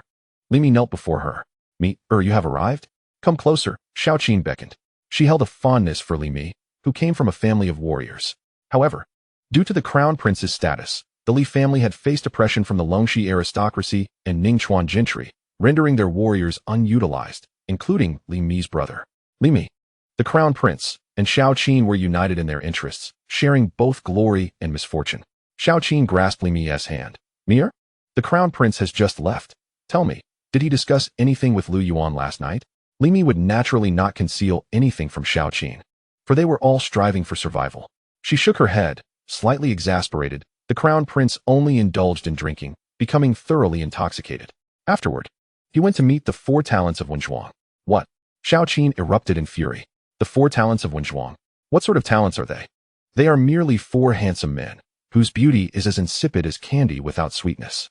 Xiao Qin understood well that Ning Zheng had established Wenzhuang Pavilion to cultivate his own talents. Yet, how could the crown prince be so shameless as to squander his time with mere pretty faces? Such conduct was unbecoming of the crown prince. If the emperor were to discover this, he would surely be enraged. Xiao Qin trembled with anxiety. She could not fathom that the crown prince was so oblivious. Indeed, he was unaware of Li Mi's depth, and even more so of the court's intricacies. Ning Zheng intended to nurture him to empower the crown prince. How could Ning Zheng not be furious? Though he had no opportunity left, he placed his hopes on the crown prince. However, the crown prince was unworthy. Mother, Li Mi said, I truly worry. The Ningchuan gentry and Longxi aristocracy are becoming increasingly audacious, coupled with the local princes and the uprising of commoners. If the court does not deter them, I fear the throne will be in jeopardy. The Ning Dynasty had rules forbidding the harem from interfering in politics. But at such a critical juncture, how could they refrain from involvement? If this continued, the nation would surely perish. Xiao remarked, the crown prince lacks foresight. If he continues his reckless behavior, the court will undoubtedly face turmoil after the emperor's demise. The noble families of Longxi and the gentry of Ningchuan seek to install a puppet emperor, and it is evident that the crown prince is not a suitable candidate. Rising from her seat, Xiao gaze turned vacant, her beautiful and mature face tinged with sorrow. The emperor's death would lead to a mass burial among the concubines.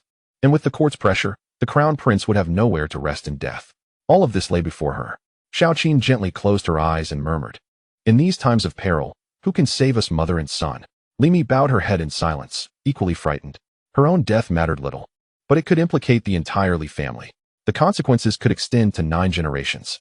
The same applied to Xiao's Xiao family.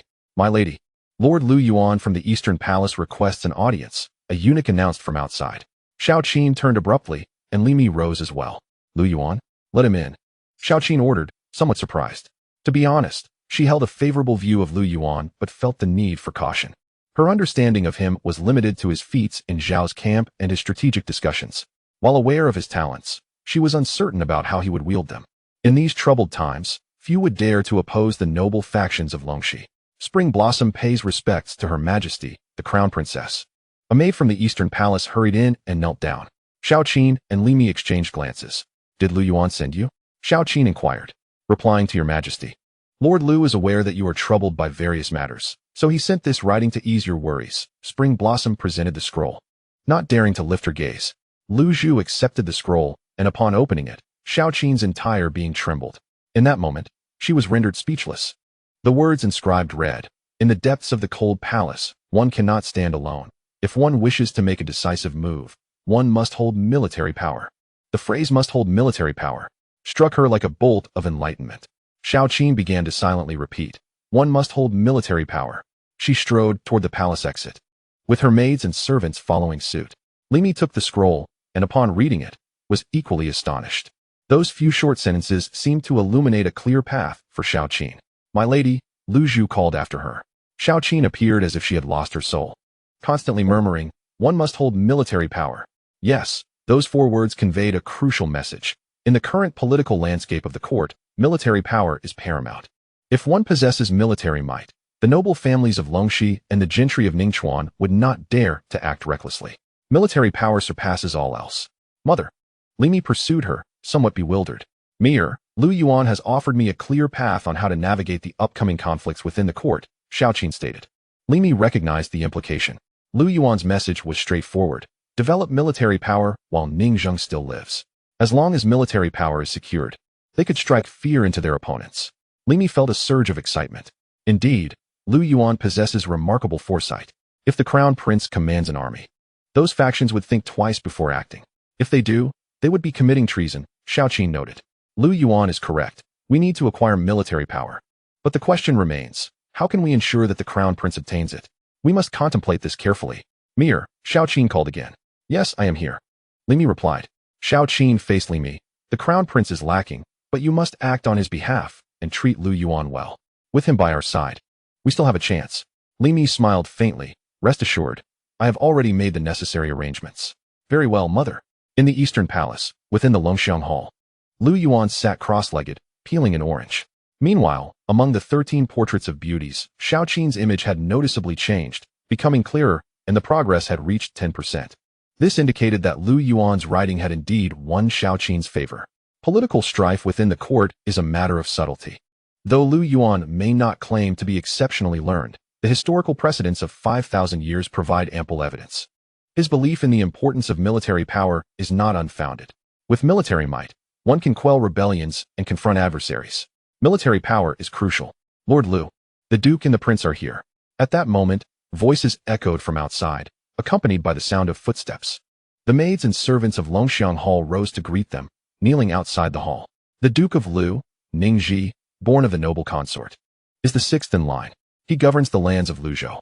The Prince of Xian, Ningqi, born of the Cloud Consort, is the eighth in line and governs the lands of Xian. These two are among the most likely candidates, aside from Ning Chun, to ascend to the Eastern Palace. Their prolonged delay in accepting titles is a strategy to bide time, seeking to overthrow the crown prince with the support of the Ningchuan gentry and Longxi nobility, and ascend the throne themselves. Ning Ji and Ning Qi were undoubtedly here to see Lu Yuan. Lu Yuan was well aware of their ambitions for the throne. He respectfully stepped out of the hall. "I am Lu Yuan, honored to meet both princes." "Indeed, Lord Lu," Ning Ji said, taking a sweeping glance at Lu Yuan. "Today's meeting confirms your exceptional status. The Xiao camp's victories and your eloquence in the Imperial Garden have certainly made you a favored figure before the Emperor." Ning Ji smiled, albeit insincerely, placing a hand on Lu Yuan's shoulder. "Haha, Lu Yuan. It seems you have become quite esteemed since being appointed as an advisor to the Crown Prince. When he ascends, you will be regarded as one of his foremost contributors. My brother and I should cultivate closer ties with you, shouldn't we?" Ning Qi, grinning, revealed a hint of malice in his expression. Their demeanor was one of false camaraderie. But Lu Yuan perceived their true intentions. "Your Highnesses, you flatter me," Lu Yuan replied, gesturing for them to enter. "No need for such formalities. My brother and I have come to witness Lord Lu's capabilities. Today's encounter has proven worthwhile." However, Ning Ji paused, leaning closer to Lu Yuan and whispering, "Some individuals lack clarity about their positions. Court matters are best left to the noble lords and ministers. Let me make myself clear. If you wish to interfere, do not blame me for being unkind." Ning Ji's voice was low. Lu Yuan sensed the underlying threat. Ning Zheng had never favored anyone as he did Lu Yuan. "Are you threatening me, Lord Ning?" Lu Yuan countered. "Not at all," Ning Ji replied with a laugh. "However, certain matters need clarification. In this court, your influence is limited. You are merely a scapegoat for the Ning family." Ning Ji patted Lu Yuan's shoulder. "Indeed, you must remain aware of the situation to avoid bringing trouble upon yourself." Ning Qi added with a smirk. Having delivered their veiled warnings, the brothers departed without lingering. Lu Yuan perceived their intentions. This was both a caution and a demonstration of their power. Quite intriguing. The crown princess has arrived. Just as Ning Ji and Ning Qi exited Longxiang Hall, the phoenix carriage descended slowly. Lifting the curtain, the radiant Li Mi, resembling a jade maiden, gracefully stepped out of the carriage. The sudden appearance of the crown princess surprised both Ning Ji and Ning Qi, who greeted her with smiles. "How delightful," Ning Ji remarked. Li Mi was indeed quite striking as she elegantly stepped down from the sedan, her delicate foot barely raised. Prince Xian, Ning Qi, wore a smile as he greeted her. "Crown Princess, you seem to be in high spirits today." Ning Ji stepped forward, saying, "Crown Princess, my eighth brother and I were just about to pay our respects to the Crown Prince, and it seems we fortuitously encountered you here." Li Mi cast a discerning glance at the two, knowing full well their ambition for the throne. They were even willing to ally with the Ningchuan nobility and the Longxi gentry. The unrest among the vassal kings across the realm and the rise of popular uprisings could, in part, be attributed to these two. The greater the chaos, the more opportunities these two would have to overreach for the throne. Li Mi was not blind to this fact. Their presence here was merely a show of force against Lu Yuan. "Oh, Lord Lu, Lord Xian, has the sun risen from the west today? Or is there something of interest in the Eastern Palace that has caught your attention?" Li Mi's words were laden with meaning. With Lu Yuan entering the court, it was clear that the two lords would not let matters rest easily. They feared that Lu Yuan might thwart their schemes. Lord Lu Ning Ji chuckled. "Crown Princess, you flatter us. I've heard tales of the Crown Prince's prodigious talent, and as you know, my eighth brother and I have always held talent in high regard." "Indeed," Lord Xian Ning Qi added. "Crown Princess, please forgive our intrusion." "In that case, my lords, please feel free to continue," Li Mi said, extending her hand and, with the assistance of Yu Dai, made her way towards the Longxiang Hall. The two lords watched her retreating figure, accompanied by eunuchs and maidservants. "Old 8. It seems the Crown Princess is somewhat different from before," Lord Lu Ningji remarked, surprised. Li Mi's demeanor and actions appeared transformed. It was well known that she had once treaded lightly in the Eastern Palace, hesitant to offend anyone, especially these two lords. Yet today, there was a distinct change. "What do you mean by different?" Lord Xian Ningqi inquired. "Isn't she always like this? It's unfortunate that our fourth brother cannot enjoy her," he lamented. Lord Lu frowned slightly, noting her newfound confidence. Confidence? The former crown princess, despite her exalted status, had little place within the inner palace. With the court in turmoil, her position was perpetually precarious. Yet now, she seems remarkably different. Indeed, it appears the crown princess has gained considerable confidence. I wonder where it stems from. Could it be from that Lu Yuan? Ningqi questioned. Regardless of its source, Lu Yuan must not remain. We need a plan to eliminate him swiftly, Ningqi declared, making a slicing gesture across his throat. The crown princess has arrived. In the courtyard before Longxiang Hall, Li Mi approached gracefully, her attire vibrant and her figure alluring. Her lips, a delicate shade of red, glistened faintly. I have seen the crown princess. You may all withdraw. Li Mi waved her hand. Yes. The servants retreated. Li Mi hurried into the hall, where Lu Yuan sat. Upon her entrance, she smiled gently. Lu Yuan. He looked up. Crown princess, what brings you here? Li Mi chuckled softly, glancing around to ensure they were alone before kneeling before him, saying, Mir pays her respects to brother. Lu Yuan replied, Mir, this is the Eastern Palace. Be cautious. Li Mi giggled and rose to sit before him. She picked up a cup and poured wine for Lu Yuan. Brother, Mir just returned from Xining Palace. I also witnessed the advice you gave to our mother. The Empress was quite stirred by it. We must seize power over the military. Your words express the necessary defiance expected from the crown prince. Brother, let us drink. With a beaming smile, Li Mi presented the cup to him. Lu Yuan accepted the cup and gently caressed Li Mi's cheek. Controlling the military is not so simple. The entire court is watching. Li Mi heaved a sigh. While military power is desirable, it is indeed difficult to manage. By the way, brother, I just encountered Lord Xian and Lord Lu. What were they here for? She inquired while massaging his shoulders. Lu Yuan took a sip of wine. Lord Xian and Lord Lu remain in the capital instead of attending to their fiefdoms. Their motives are quite evident. They are instigating chaos across various regions. When the nation is in turmoil, they will seize the opportunity to usurp the throne. Li Mi understood this well and nodded. What you might not know, brother, is that Lord Lu and Lord Xian have been closely allied with the Ningchuan nobility and the Longxi gentry, engaging in collusion. Lu Yuan replied, collusion requires the necessary capital. These two lords are merely being used by the two major factions. What they desire is to support a puppet emperor. A puppet emperor? Li Mi queried, puzzled. Lu Yuan nodded. A puppet emperor is one who has their power stripped away. Among the emperor's offspring, the most suitable candidate is none other than. Li Mi interrupted. Who? Lu Yuan continued. The second son of concubine Hua, Lord Lu Ning, Xi's younger brother, the young Prince Ningyan. He is just 2 years old. The Longxi gentry and the Ningchuan nobility dare not seize power outright, so they plan to establish the young prince as a puppet, gradually usurping the imperial authority until they force the young emperor to abdicate. The ambitions of the two factions were palpable, but they were merely biding their time. Those vile individuals. Yet, the two lords will not spare you, brother. They may use their factions to eliminate you, Li Mi warned, her brow furrowed with concern. Her eyes glimmered with a fierce determination. Given the tempers of Lord Lu and Lord Xian, they would undoubtedly seek to harm Lu Yuan, possibly even plotting an assassination or finding an opportunity to frame him before the emperor, using the emperor's hand to eliminate him. Lu Yuan, however, remained unfazed, a faint smile gracing his lips. You are correct, Mir. Their visit is merely to intimidate me.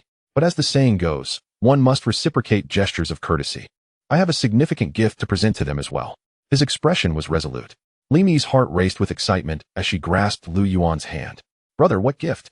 Lu Yuan took up a brush and paper. In the rivalry between Lord Lu and Lord Xian, Lord Lu is the more ambitious.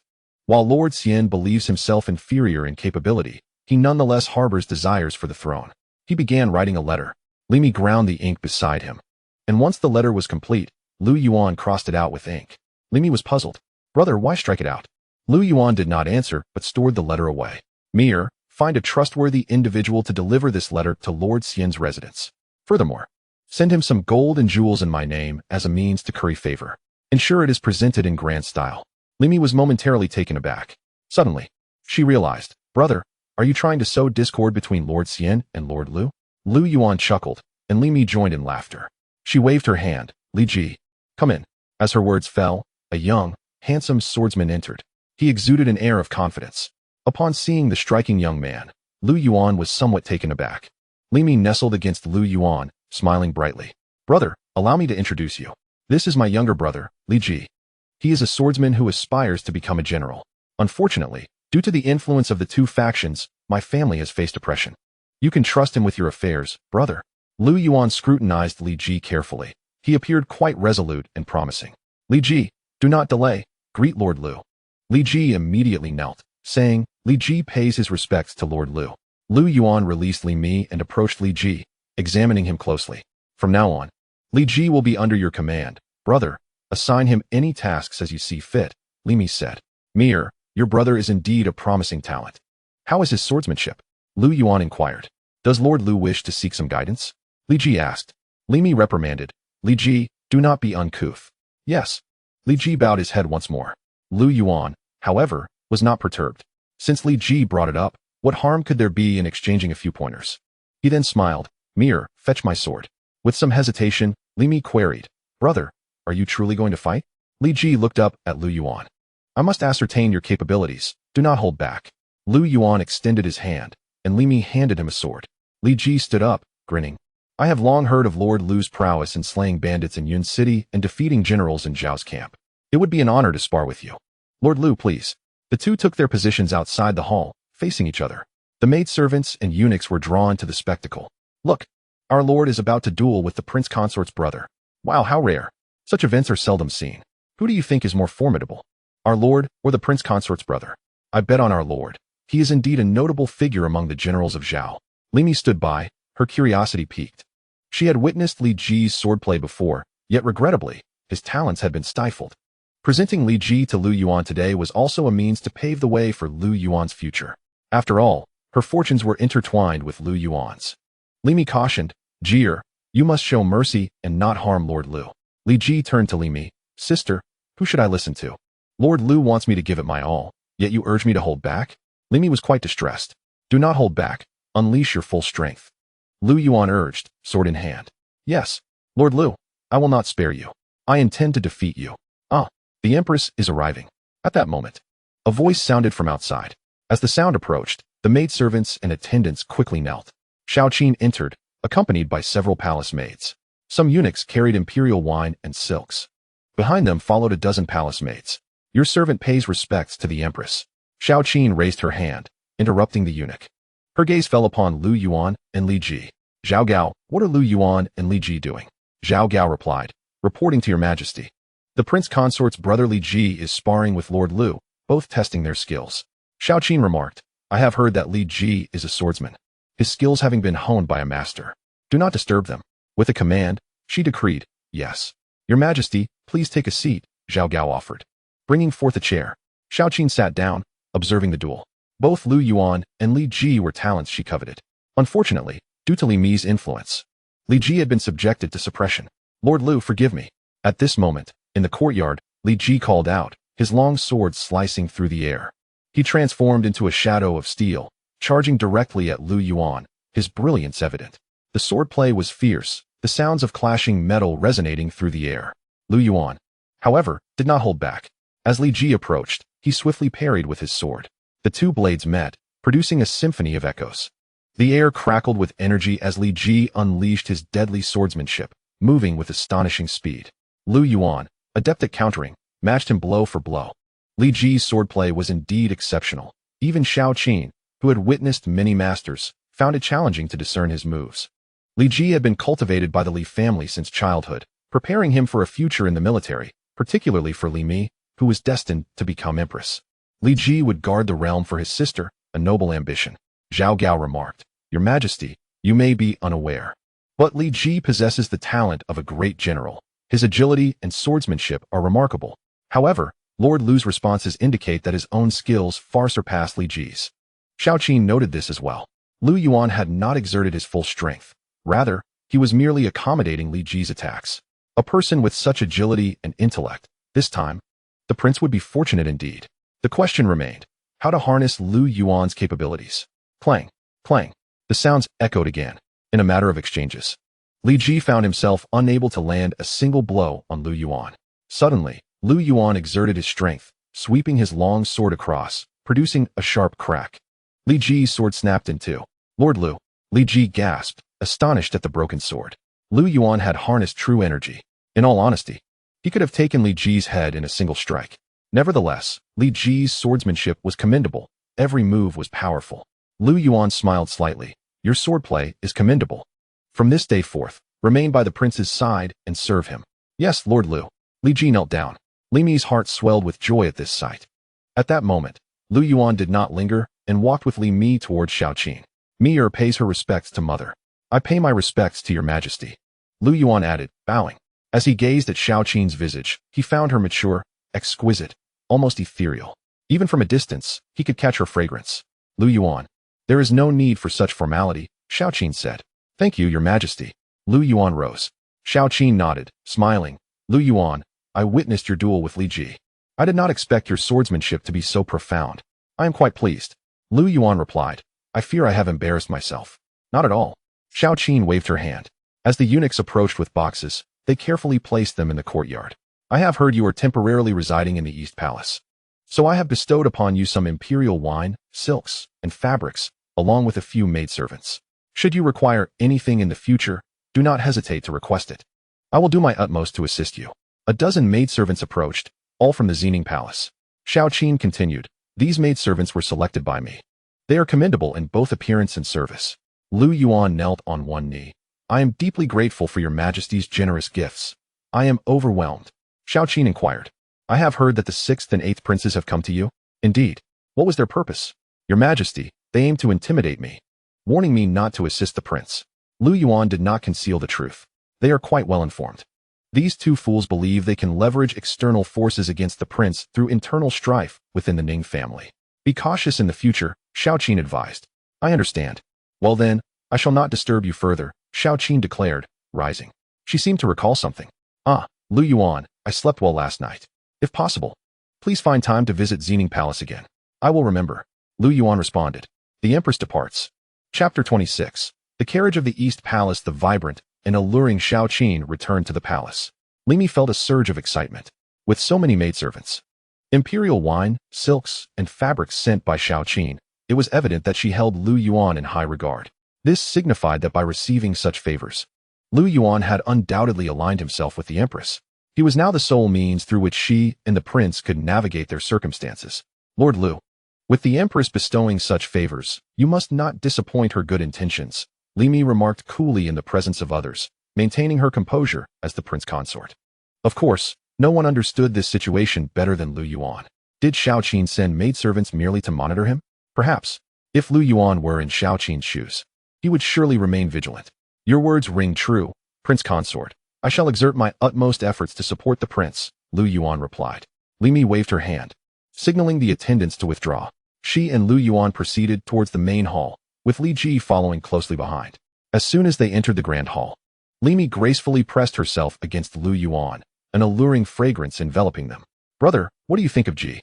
Li Ji promptly knelt on one knee, clasping his fists, awaiting Lu Yuan's command. The fate and prospects of the Li family were tightly intertwined with Li Mi, making him a valuable asset, even one of great potential.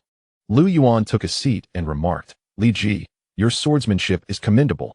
You possess the makings of a great general. However, given the perilous nature of court factional disputes, it would be prudent for you to remain by my side for the time being, ready to heed my summons.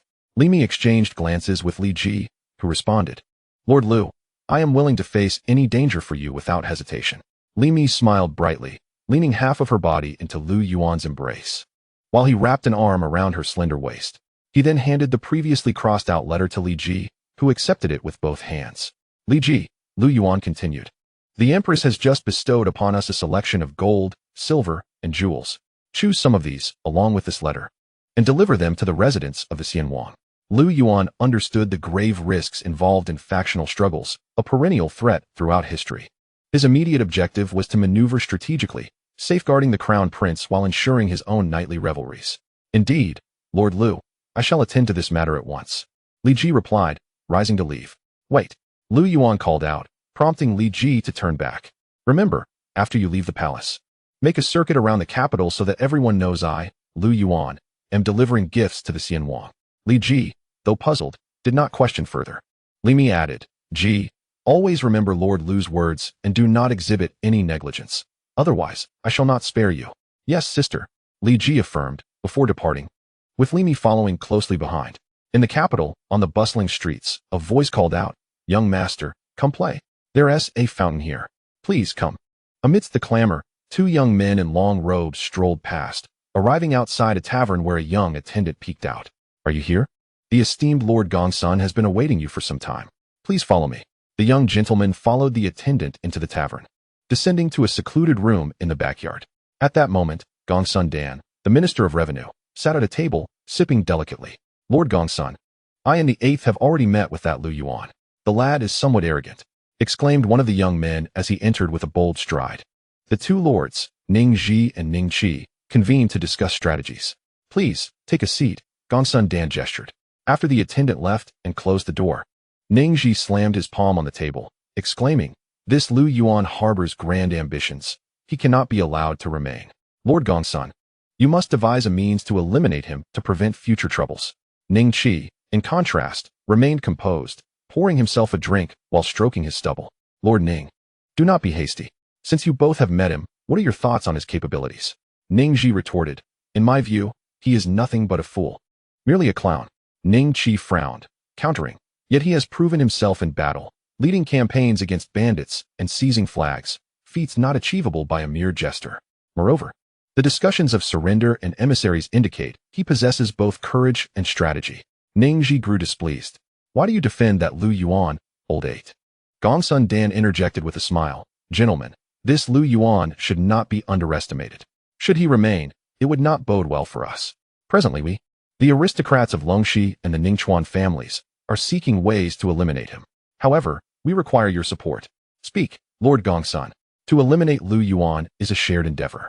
Whatever resources old 8 and I can provide, we shall not spare. Meanwhile, outside the tavern, a procession of carriages moved slowly through the streets. Make way, clear the path. Li Ji personally drove the carriage, flanked by palace guards and maidens. Onlookers murmured among themselves as women from the brothels peered down. Look, it's a royal carriage. What is inside? There are several large chests. They seem to be heading toward the Xian Wang's residence. Isn't that the second prince? No, it's Lu Wang Ningji. The Xian Wang still retains some influence. Oh, perhaps I misremembered. Rumors spread throughout the capital regarding the East Palace carriage laden with treasures heading to the Xian Wang's residence. The route taken was unnecessarily circuitous, drawing attention across the city. Naturally, this news soon reached Xining Palace. Your Majesty, urgent news. A eunuch rushed into the palace. Xiao Qin was seated at Xining Palace, enjoying snacks. Lu Zhu approached, reprimanding. Zhang, how dare you disturb Her Majesty during her meal? Take him away and give him 20 lashes. Xiao Qin set down her osmanthus pastry, pursing her lips and signaling for the guards to withdraw. Zhang, what is the urgent matter? She inquired. Zhang, a eunuch responsible for intelligence, crawled forward, pleading, Your Majesty, I have just received word that a carriage has departed from the East Palace toward the Xian Wang's residence. What? Xiao Qin exclaimed in astonishment. The East Palace's carriage is headed to the Xian Wang's residence? What absurdity is this? Your Majesty, it is not the crown prince, but rather, it is the esteemed Lord Lu Yuan who sent it. It is said that the carriage carries treasures bestowed upon him by Your Majesty.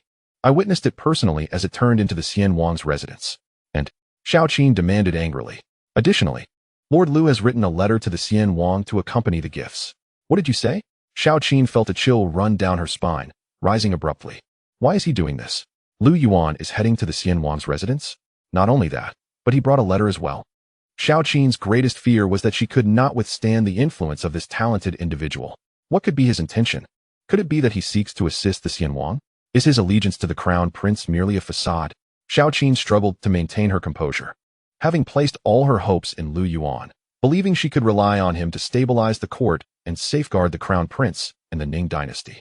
Yet now, he was secretly corresponding with the Xian Wang? Your Majesty, this Lu Yuan has shown great audacity, daring to exploit Your Majesty's gifts to curry favor with the Xian Wang. Lu Zhu seethed with anger, furrowing her brow in concern for Xiao Qin. It was evident to all that Lu Yuan harbored ulterior motives. Xiao Qin remained silent, her mature visage betraying unease and trepidation. Historically, great talents are often strong-willed. Taming them is no easy feat. Even a virtuous crown prince would find it challenging to exert control over such individuals. The only way to win their loyalty is to capture their hearts. Your Majesty, Lord Lu's actions in secretly communicating with the Xian Wang have betrayed your trust in him. If you grant your approval, I am willing to deliver Lu Yuan's head to you. A guard stepped forward, expressing indignation on Xiao Qin's behalf. Your Majesty, Lu Yuan is a traitor. Indeed, that scoundrel. While receiving the Queen's grace, he secretly colluded with the Duke of Xian. This man deserves to die. Inside the Xining Palace, furious shouts echoed. Your Majesty, Lord Xiao requests an audience. At that moment, a eunuch entered. Lord Xiao, Xiao Qin's younger brother, currently serves in the Hanlin Academy. He is a man of undeniable elegance. having been well-versed in literature since childhood. Due to Xiao Qin's rise in the political arena, his authority has long been overshadowed, leaving him with merely an empty title. Xiao Qin turned and said, "Let him in." "Yes, Your Majesty." The eunuch retreated. Lu Zhu waved her hand, and soon after, other palace maids and eunuchs exited. Moments later, a dignified man wearing an official cap entered the Xining palace. It was Xiao Yuan, who shares the same parents as Xiao Qin. Should the crown prince ascend the throne, he would become the royal uncle. Over the years, Xiao Yuan has been a confidant, offering counsel to Xiao Qin. "Your younger brother pays his respects to Her Majesty. Long live the Queen." Xiao Yuan knelt and proclaimed. Xiao Qin sat upon the phoenix throne, lifting her teacup and blowing gently on the steam. "Yuan, there's no need for excessive formalities. Please take a seat." "Thank you, sister." Xiao Yuan obliged and took his place. Xiao Qin suppressed her inner turmoil and inquired, "Yuan, what brings you here unexpectedly?" Xiao Yuan smiled slightly and replied, "Sister, I have heard a few things regarding Lu Yuan's recent activities in the Eastern Palace. May I ask if you hold great hopes for this person?" "Indeed." Xiao Qin sighed, her thoughts turning to doubts about Lu Yuan. She set down her teacup, acknowledging that Lu Yuan was exceptionally talented. If she could win his loyalty, it would greatly benefit her. However, such talented individuals are often difficult to manage. Xiao Yuan asked, "Are you aware that Lu Yuan sent someone to the Duke of Xian's residence today? He even brought a letter." "I know." Xiao Qin frowned. This was exactly her concern. What reason would Lu Yuan have to aid the crown prince? Given the crown prince's current predicament, aligning with the Duke of Xian might be more advantageous for him. Xiao Qin closed her eyes, feeling a wave of sorrow. Xiao Yuan stood, saying, "Sister, Lu Yuan harbors great ambitions. With the crown prince's negligence, he has chosen not to assist him. From what I observe, he will likely choose to support either the Duke of Lu or the Duke of Xian." Xiao Yuan spoke truthfully, echoing Xiao Qin's worries. Supporting the crown prince would create too many enemies. If he assisted the Duke of Lu or the Duke of Xian in ascending the throne, it would be far easier. For Lu Yuan, aiding either side would grant him what he desires: wealth, power, beauty. "You may continue," Xiao Qin urged. Xiao Yuan nodded. If Lu Yuan aids the crown prince, he would be a great talent. However, should he support the Duke of Xian, he must not be spared. "We must act before he grows powerful." He made a gesture across his neck. "Once the eagle spreads its wings, it may be too late to eliminate him." Xiao Qin stood in a daze, her eyes slightly unfocused. After rising, she took a few steps within the grand hall, deep in thought. She had finally encountered someone capable of aiding her, a true talent. Yet, the current situation was beyond anyone's expectations. "No," Xiao Qin uttered softly. She refused to believe it. Xiao Yuan interjected, "Sister, I recently acquired a swordsman who can discreetly ensure Lu Yuan's departure if you command it." "No." Xiao Qin abruptly turned, fixing her gaze on Xiao Yuan. "Do not say any more. I do not believe you." Lu Yuan's letter to the Duke of Xian raised too many suspicions. "Sister, at this juncture, do you wish to be ruined by Lu Yuan?" Xiao Yuan continued to press. "If Lu Yuan is colluding with the Duke of Xian, why be so brazen? Why circle the capital? Isn't it obvious he wants you to know? Lu Yuan cannot be that foolish. Secondly, if Lu Yuan truly intended to betray me, the Duke of Lu would be his best option. Yet, why would he specifically seek out the Duke of Xian?" After careful consideration, Xiao Qin found something amiss. Given Lu Yuan's intelligence, he should not act so recklessly. Xiao Yuan countered, "Sister, at this point, do not deceive yourself. Perhaps Lu Yuan believes the Duke of Xian is a more suitable ally. If we delay action, it may be too late. Yuan, cease your persuasion. My decision is made. Lu Yuan, having received my grace, should understand where his allegiance lies." Xiao Qin firmly rejected his advice. To Xiao Yuan, her words seemed self-deceptive. "Sister," he said, "someone. See him out." The eunuch Lu Zhu gestured for Xiao Yuan to leave. With a sigh, Xiao Yuan performed a slight bow, saying, "Sister, should you come to a realization, you may summon me at any time. I take my leave." Once Xiao Yuan departed, Xiao Qin slumped onto the phoenix chair, her brow furrowed, unable to find peace. If Lu Yuan betrayed her, she would have no chance of redemption. "Your Majesty, let us investigate further. If Lu Yuan truly dares to betray me, I will not show mercy. Indeed, political strife in the court is perilous and fraught with danger. Any misstep could plunge not only myself, but the entire Xiao family into ruin." Xiao Qin had never felt as troubled as she did today. Was Lu Yuan an enemy or a friend? But why would he act this way? "Lu Yuan," Xiao Qin murmured. Chapter 28, the letter crossed out. In the Eastern Palace, Longxiang Hall, Lu Yuan sat within the Grand Hall. 13 portraits of beauties were displayed. Queen Xiao of the Great Ning Dynasty. Progress. 0. Lu Yuan foresaw that by sending gifts to the Duke of Xian, Xiao would undoubtedly take notice. Furthermore, she would certainly harbor suspicions about him, leading to an instant decline in her favor. This signified a shift in her perception of him. However, to Lu Yuan, this was all anticipated, and thus, he was not surprised. It was indeed peculiar for Xiao to maintain any fondness for him. Lord Lu. At that moment, Zhao Gao rushed in from outside. Upon entering the hall, he knelt before Lu Yuan. I pay my respects to you, Lord Lu. Lu Yuan poured a cup of wine for Zhao Gao and asked, Zhao Gonggong, how have you fared with the task I entrusted to you? Zhao Gao smiled. A few palace maids have arrived, bringing the natural aloe vera you requested. I had the honor of contacting some maritime merchants through the imperial physician's assistant, Master Hu, to procure them from overseas. Please examine them, Lord Lu. Zhao Gao handed a plant to Lu Yuan for inspection. Lu Yuan studied it closely. Aloe vera was a rare commodity in this dynasty, primarily brought in through maritime trade. It had been documented in the medical canon of the imperial physician's office, known as Lu Hui. Upon seeing it, Lu Yuan remarked, yes, this is it. Thank you, Zhao Gonggong. Not at all, my duty, Zhao Gao replied with a smile. Lu Yuan handed him a piece of gold. Zhao Gao, feeling flustered, accepted the gold and hurriedly knelt again. Thank you, Lord Lu. I am eager to serve you, and I will fulfill any task you assign. Lu Yuan nodded in satisfaction. I must say, Zhao Gao is quite capable. Rise, thank you, my lord. Zhao Gao stood and withdrew with his companions. Shortly thereafter, Lu Yuan began extracting natural aloe vera gel from the plants. This substance was remarkably effective for lubrication. If applied to Xiao or Li Mi, the smooth sensation in less than 15 minutes, the extraction of aloe vera gel was completed, yielding 2 large bottles. This substance was indeed his secret treasure. In his past life, lubrication was essential for a woman, but never mind.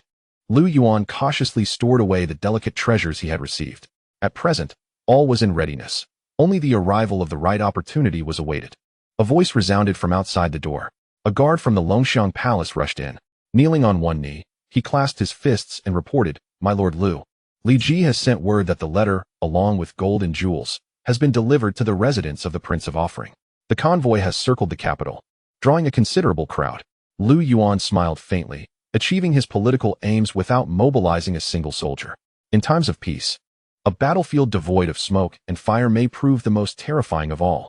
He poured himself a cup of wine and inquired, Is the Prince of Offering at home? Replying to my Lord Lu, the prince is not present. However, the princess is in the residence. She has instructed Li Ji to convey her gratitude to you on behalf of the prince, the guard replied. It was said that the princess was as beautiful as a celestial being, possessing unparalleled grace and skill. That woman was indeed a prodigy. Now, they awaited the return of the prince. Lu Yuan returned to his chamber for a brief afternoon nap. In the capital, the residence of the Prince of Offering was bustling with activity. Maids and servants were in a flurry, moving boxes of gifts to the back room. Hey, be careful. Those are genuine emeralds. Don't let them break. A stunning young woman stood in the courtyard, adorned in a crimson robe and skirt, her hair elegantly styled. The pale pink attire was strikingly resplendent. Her bright eyes sparkled with charm. She was Yuan, the Princess of Offering. In her youth, she was a renowned talent from Jiangnan, skilled in song and dance, and proficient in the arts. Originally the daughter of an official, she had married the Prince of Offering. The princess had a penchant for jade, agate, and gold. At this moment, Yuan was directing the servants to move the treasures gifted by Lu Yuan. My lady, the prince has returned. A maid approached with a cheerful smile. Yuan beamed and hurried to greet him. Outside, the Prince of Offering, Ning Qi, clad in battle armor and accompanied by several guards, approached. As one of the feudal princes, he was also a formidable general. The nation boasted 30,000 spear soldiers and 8,000 cavalry. The Ning Dynasty maintained control over the feudal princes, limiting the cavalry and spear soldiers of each prince to no more than 10,000 and 30,000, respectively, with a total force not exceeding 50,000. These guards were all brought by Ning Qi from the nation of Offering. My lord, you have returned? Yuan smiled brightly as she grasped Ning Qi's wrist. What on earth is this? Ning Qi's gaze fell upon the bustling servants. The stacks of treasures left him somewhat astonished. The Princess of Offering, Yuan, giggled, My lord. You are unaware, but the esteemed crown princess aide, Lu Yuan, sent gifts of gold, jewels, and these ornaments today. Yuan rolled up her sleeve to showcase her jewelry. Sent by Lu Yuan. Ning Qi's facial muscles twitched slightly. Indeed. Moreover, he sent a letter. My lord. This Lu Yuan is not all that impressive. His His feats of slaying in Xiao camp and exterminating bandits in Yuan city suggest he merely wishes to curry favor with you. What merit does the crown prince possess? Yuan perceived the underlying motives clearly. The crown prince lacks virtue. Yuan seeks a more deserving sovereign, hence the lavish gifts. And the letter? What does it say? Ningqi inquired. Present it, Yuan gestured. A maid approached, holding the letter with both hands. After a moment's hesitation, Ningqi reached for it. The princess leaned in to see, curious about the letter's contents. Ningqi furrowed his brow as he opened it. To his surprise, nearly all the words were obscured by ink. The only legible line was the concluding phrase, I, Yuan, bow to the Prince of Offering. Ningqi turned to Yuan. Did you do this? Yuan appeared perplexed and replied, I never opened it, let alone read it. But why is it marked? Ningqi was taken aback. He trusted Yuan implicitly. She would not dare to inspect the letter without his command. Thus, it must have been Yuan's doing. What was that scoundrel's intent? First, he sent such lavish gifts, then followed with a letter rendered illegible. My lord, could it be that this was merely a draft that he mistakenly sent? Yuan queried, bemused. You understand nothing. Ningqi snapped. That rascal is cunning. Who knows what schemes he harbors? Ningqi found himself unable to comprehend Yuan's intentions until he heard the voice of the 8th prince, Ningji, approaching. I've heard that Yuan sent you gifts of gold and jewels, along with a letter. Is it true? At that moment, Ningqi's heart sank. He understood the gravity of the situation. He quickly concealed the letter within his clothing, aware that if Ningji were to see it, trouble would surely follow. 8th brother. Ningqi called out. Ningji strode forward with an imposing presence, his sword at his waist. Yuan smiled. 8th brother has arrived? What is going on? Ningji inquired. Upon my return, I heard that Yuan sent you gifts of gold and jewels, as well as a letter. May I see it? It was only natural that the 8th prince, as a contender for the throne, would desire to peruse the letter.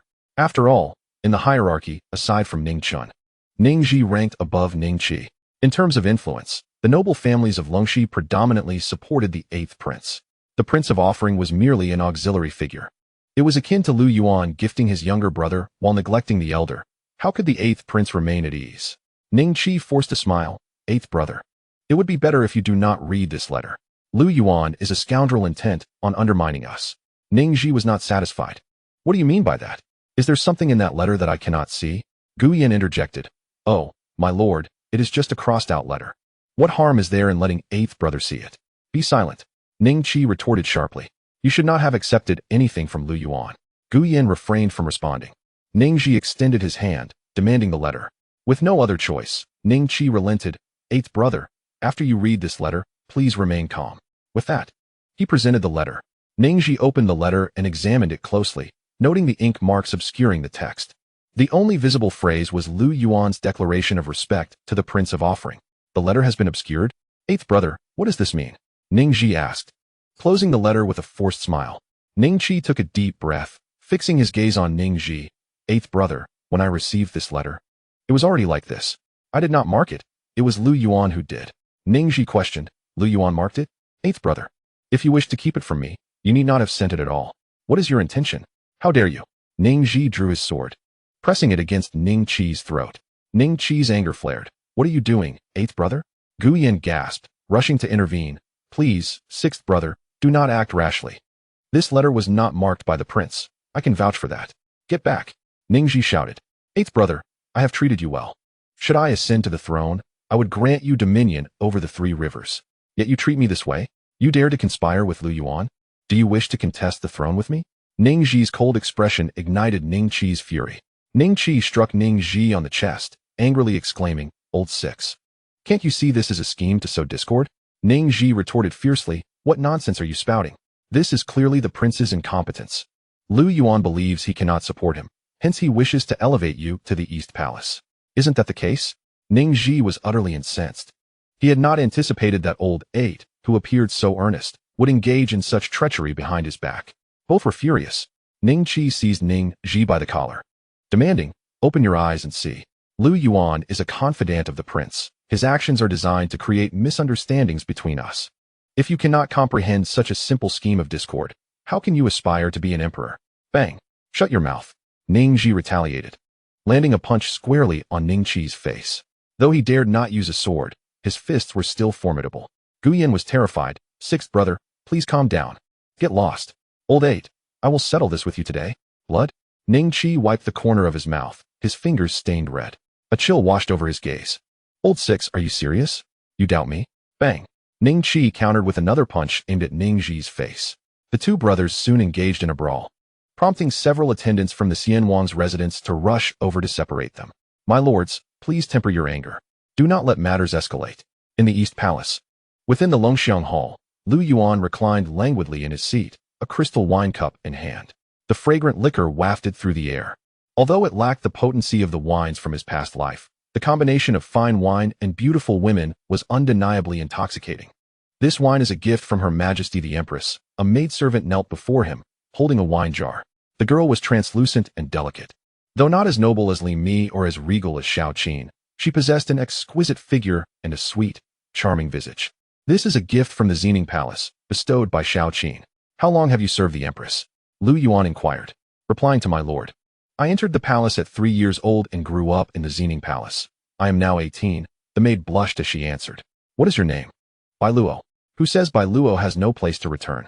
A handful of flowing light comforts the heart of a guest. A beautiful name indeed, Lu Yuan praised.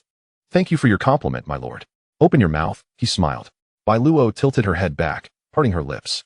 Lu Yuan raised the wine cup and poured the liquor into it. Bai Luo took a sip. How does it taste? He asked with a grin. Bai Luo bowed her head. Thank you, my lord, for granting me the imperial wine. In all my years in the palace, I have never tasted such a brew. This cup is entirely yours. Serve me diligently from now on, Lu Yuan offered. Thank you, my lord. I shall serve you with utmost dedication, Bai Luo assured him. Just then, Li Ji entered, kneeling on one knee and clasping his fists. Lu Yuan gestured for Bai Luo to withdraw. Li Ji, how have matters progressed? Reporting to my lord, I have followed your instructions and circled the city with gold, silver, and jewels, ultimately delivering them to the Xianwang's residence. I observed that the Lu Wang and Xian Wang engaged in a fierce altercation within the Wangfu. Their dispute seems to have sparked suspicion, Li Ji reported. Upon hearing this, Lu Yuan smiled knowingly. The objective had been achieved. Henceforth, even if Ning Ji and Ning Qi reconciled, their hearts would remain distrustful of one another, effectively serving two purposes. Well done. You may leave, Lu Yuan commanded. Yes, my lord. In the East Palace, the crown princess sat before her mirror, adorning herself with the splendid offerings from the nation, vibrant and exquisite. She was captivated by her own beauty, her delicate fingers gracefully adjusting her hairpin. Dressed in a pale pink robe, she exuded elegance and charm. Yudi, her maid, assisted her with a radiant crown, her face beaming with joy.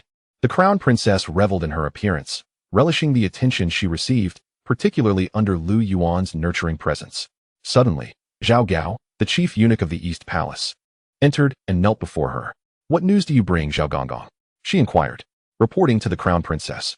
I have just received word that Lu Wang and Xian Wang engaged in a fierce brawl at the Xianwang's residence, seemingly over the gifts from Lu Derun. Is that true? The crown princess's face lit up with delight. Old 6 and Old 8 are at odds. What a remarkable turn of events. They have always been close, working together to ensnare the prince. Now, they are at each other's throats? Zhao Gao nodded, confirming the news. Indeed. It is said they caused great havoc at the Xianwang's residence, with Lu Wang leaving in a fit of rage, even assaulting the guards. The crown princess stifled a giggle, her demeanor slightly unbecoming of her station, yet her joy was unmistakable. So these two have come to this. With a wave of her hand, she dismissed Zhao Gao.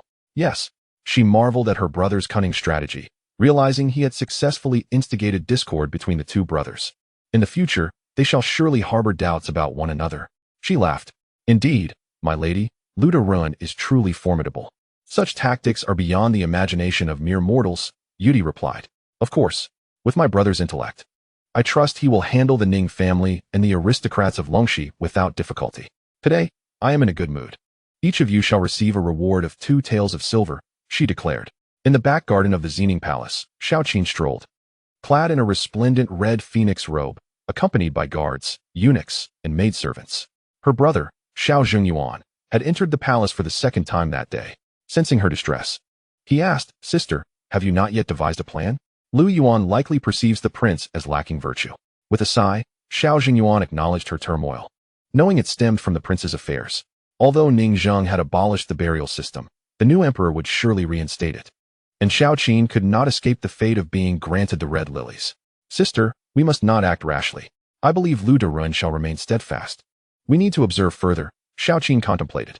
Yet, she could not fathom Lu Yuan's motives, feeling he was too ostentatious. Even if he sought to align with the Xian Wang, it should not be common knowledge throughout the city. Sister, you must understand that human hearts are unpredictable. We do not know Lu Yuan well, but he sees clearly. His debates in the imperial garden and his stance in the hall demonstrate his imperial aspirations. He must not be underestimated, Xiao Xingyuan cautioned. How dare you? Xiao Qin reprimanded. Yes, yes. He quickly knelt, stammering an apology. I misspoke. May the princess forgive me. Rise. She commanded. Thank you, my lady. As they approached a pavilion, Xiao Qin seated herself while a maidservant poured tea. She lifted the teacup, gently blowing away the steam.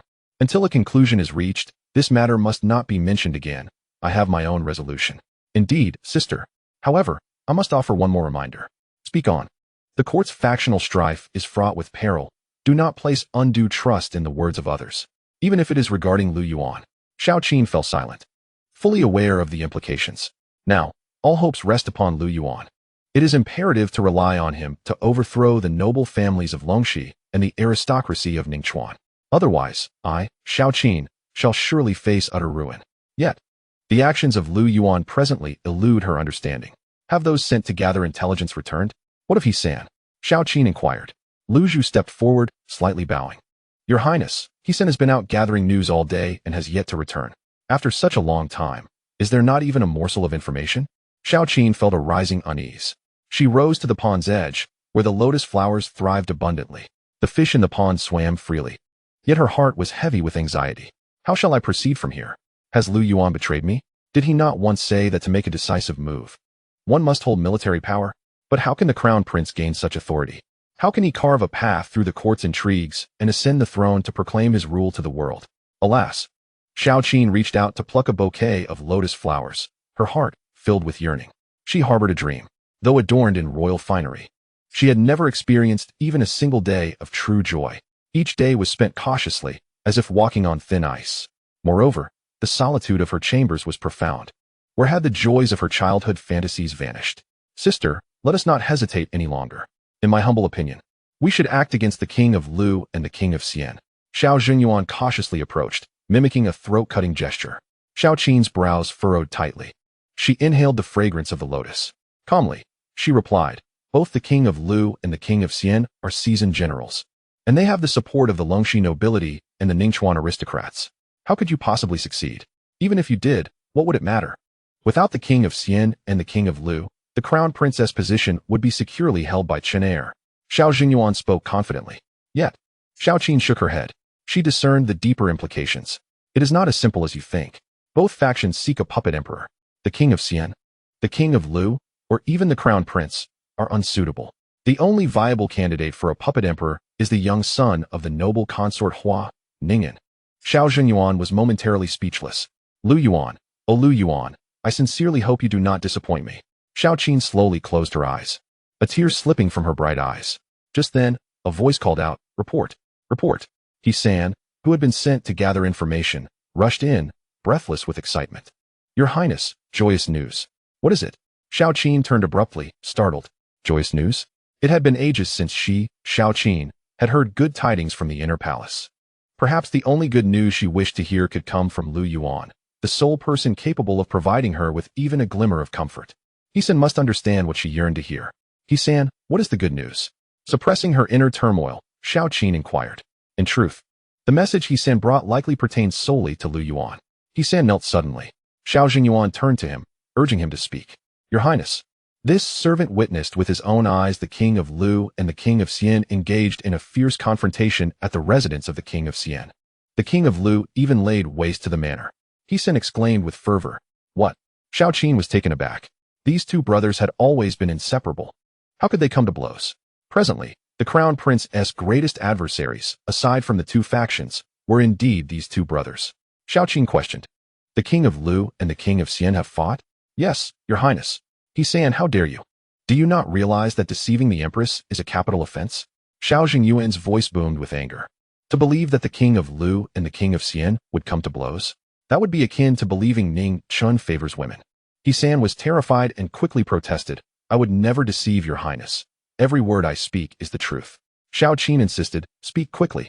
Yes, Your Highness. Today Lord Lu bestowed a cart full of gold, silver, and jade upon the king of Xian, along with a letter. Afterward, upon learning of this, the king of Lu went to the king of Xian's residence to demand to see the letter Lord Lu had written. He-san recounted eagerly. Xiao Qin's demeanor grew tense. Speak on. He-san continued. In truth, the letter Lord Lu sent to the king of Xian was marked through with ink, obscuring its contents. The king of Lu assumed the king of Xian had done this to prevent him from seeing what Lord Lu had written to him. Consequently, the king of Lu was enraged, confronting the king of Xian about his betrayal and secret dealings with Lord Lu. The king of Lu struck first. I overheard the king of Xian utter a single phrase. This is a scheme to sow discord. Buzz. As He-san finished speaking, Xiao Qin's mind went blank. She instinctively took 2 steps back, processing He-san's words. Xiao Yuan observed Xiao Qin's reaction, his expression one of bewilderment. A scheme to sow discord? In the next moment, Xiao Qin silently repeated to herself. She staggered backward, 2 steps. Your Highness. Lu Zhu stepped forward to support her, but Xiao Qin pushed her away. At this moment, her eyes brimmed with astonishment and excitement, a tumult of emotions swirling within her. Xiao Qin's delicate form trembled slightly, as if she had suddenly grasped the gravity of the situation. Ha ha, ha ha. Suddenly, Xiao Qin covered her mouth and burst into laughter. Stepping back while clutching the railing of the pavilion, her servants were taken aback. This empress had never before lost her composure in such a manner. Xiao Yuan approached. Sister. Xiao Qin suddenly turned, gripping Xiao Yuan's shoulders. Brother, did you hear that? Did you hear that? Yes, sister, I heard it. Xiao Yuan nodded. Ha ha. Xiao Qin laughed. Yet as the laughter continued, tears began to fall. What a brilliant scheme to sow discord. I finally understand why Lu Yuan chose to circumvent the capital. It was to let the king of Lu know that he had gone to present gifts to the king of Xian. After a few moments of laughter, Xiao Qin's expression shifted. She closed her eyes tightly. Yuan, Lu Yuan is a remarkable talent. For years, the bond between the king of Lu and the king of Xian remained unbroken. No one could sever their ties. Yet, Lu Yuan accomplished this with a single maneuver, driving a wedge between them. I am ashamed as a brother. Xiao Yuan lowered his head. Humph. Xiao Qin snorted coldly. With a single letter marked through, he instilled doubt in the king of Lu, making him suspect that the king of Xian had intentionally erased the contents, thus breeding mistrust. Such a stratagem could only have been conceived by Lu Yuan. I nearly doubted him. Xiao Qin opened her eyes, her resolve now unmistakably clear. She turned and commanded, summon Lord Lu to the palace. I wish to see him. Yes, Your Highness. Empress Xiao Qin of the Great Ning Dynasty. Progress illuminated. 38. So soon? Already 38. In the East Palace's Longxiang Hall, the 13 beautiful portraits quickly offered a hint. Previously, due to sending gifts to the king of Xian, Xiao Qin's favor had plummeted to 0. Now, with this ploy of discord, it had soared to 38. Lu Yuan smiled slightly, believing that true illumination would not be long in coming. The Empress has summoned you. A voice called out from outside. The servants knelt in reverence before the Empress. Hearing this, Lu Yuan rose and stepped outside the hall. A eunuch from Xining Palace approached slowly. Lu Yuan said, I am Lu Yuan, here to pay my respects to the Empress. The eunuch said, Lord Lu, Her Majesty the Queen requests your presence at Xining Palace. You must go now? Allow me to change into appropriate attire. Lu Yuan replied. My lord, the servants are waiting outside. Please be swift, so as not to keep Her Majesty anxious. The eunuch urged. Understood. Upon returning to the grand hall, Yuo selected a ceremonial robe for Lu Yuan. My lord, as you are to meet Her Majesty, it is customary to wear court attire. It is a palace rule that officials may not enter the inner palace without proper garb. Lu Yuan was well aware of these rules, established since the founding of the dynasty, to prevent chaos in the harem. Do not address me as my lord. Simply call me Lu Yuan, he instructed. Your servant dares not, Yuo exclaimed, hastily kneeling. Yuo, fetch me the jar of aloe vera gel. It will be needed by Her Majesty, Lu Yuan signaled. Yes, my lord, Yuo responded, quickly retrieving it.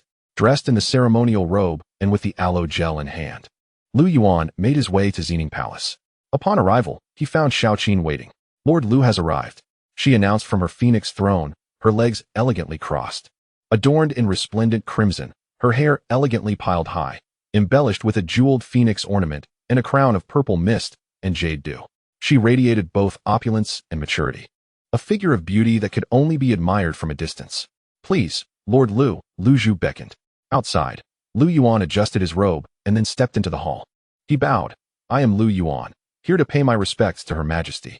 Xiao Qin, holding a teacup, appeared both exquisite and enchanting, exuding an aura of regal authority. Beside her stood Xiao Yuan, scrutinizing Lu Yuan with keen interest. Lu Yuan, rise. Be seated and enjoy some tea, Xiao Qin instructed. Thank you, your majesty. A eunuch brought forth a chair while a palace maid served fine tea. Xiao Qin smiled. Lu Yuan, allow me to introduce my brother, Xiao Yuan, who is currently serving in the Hanlin Academy.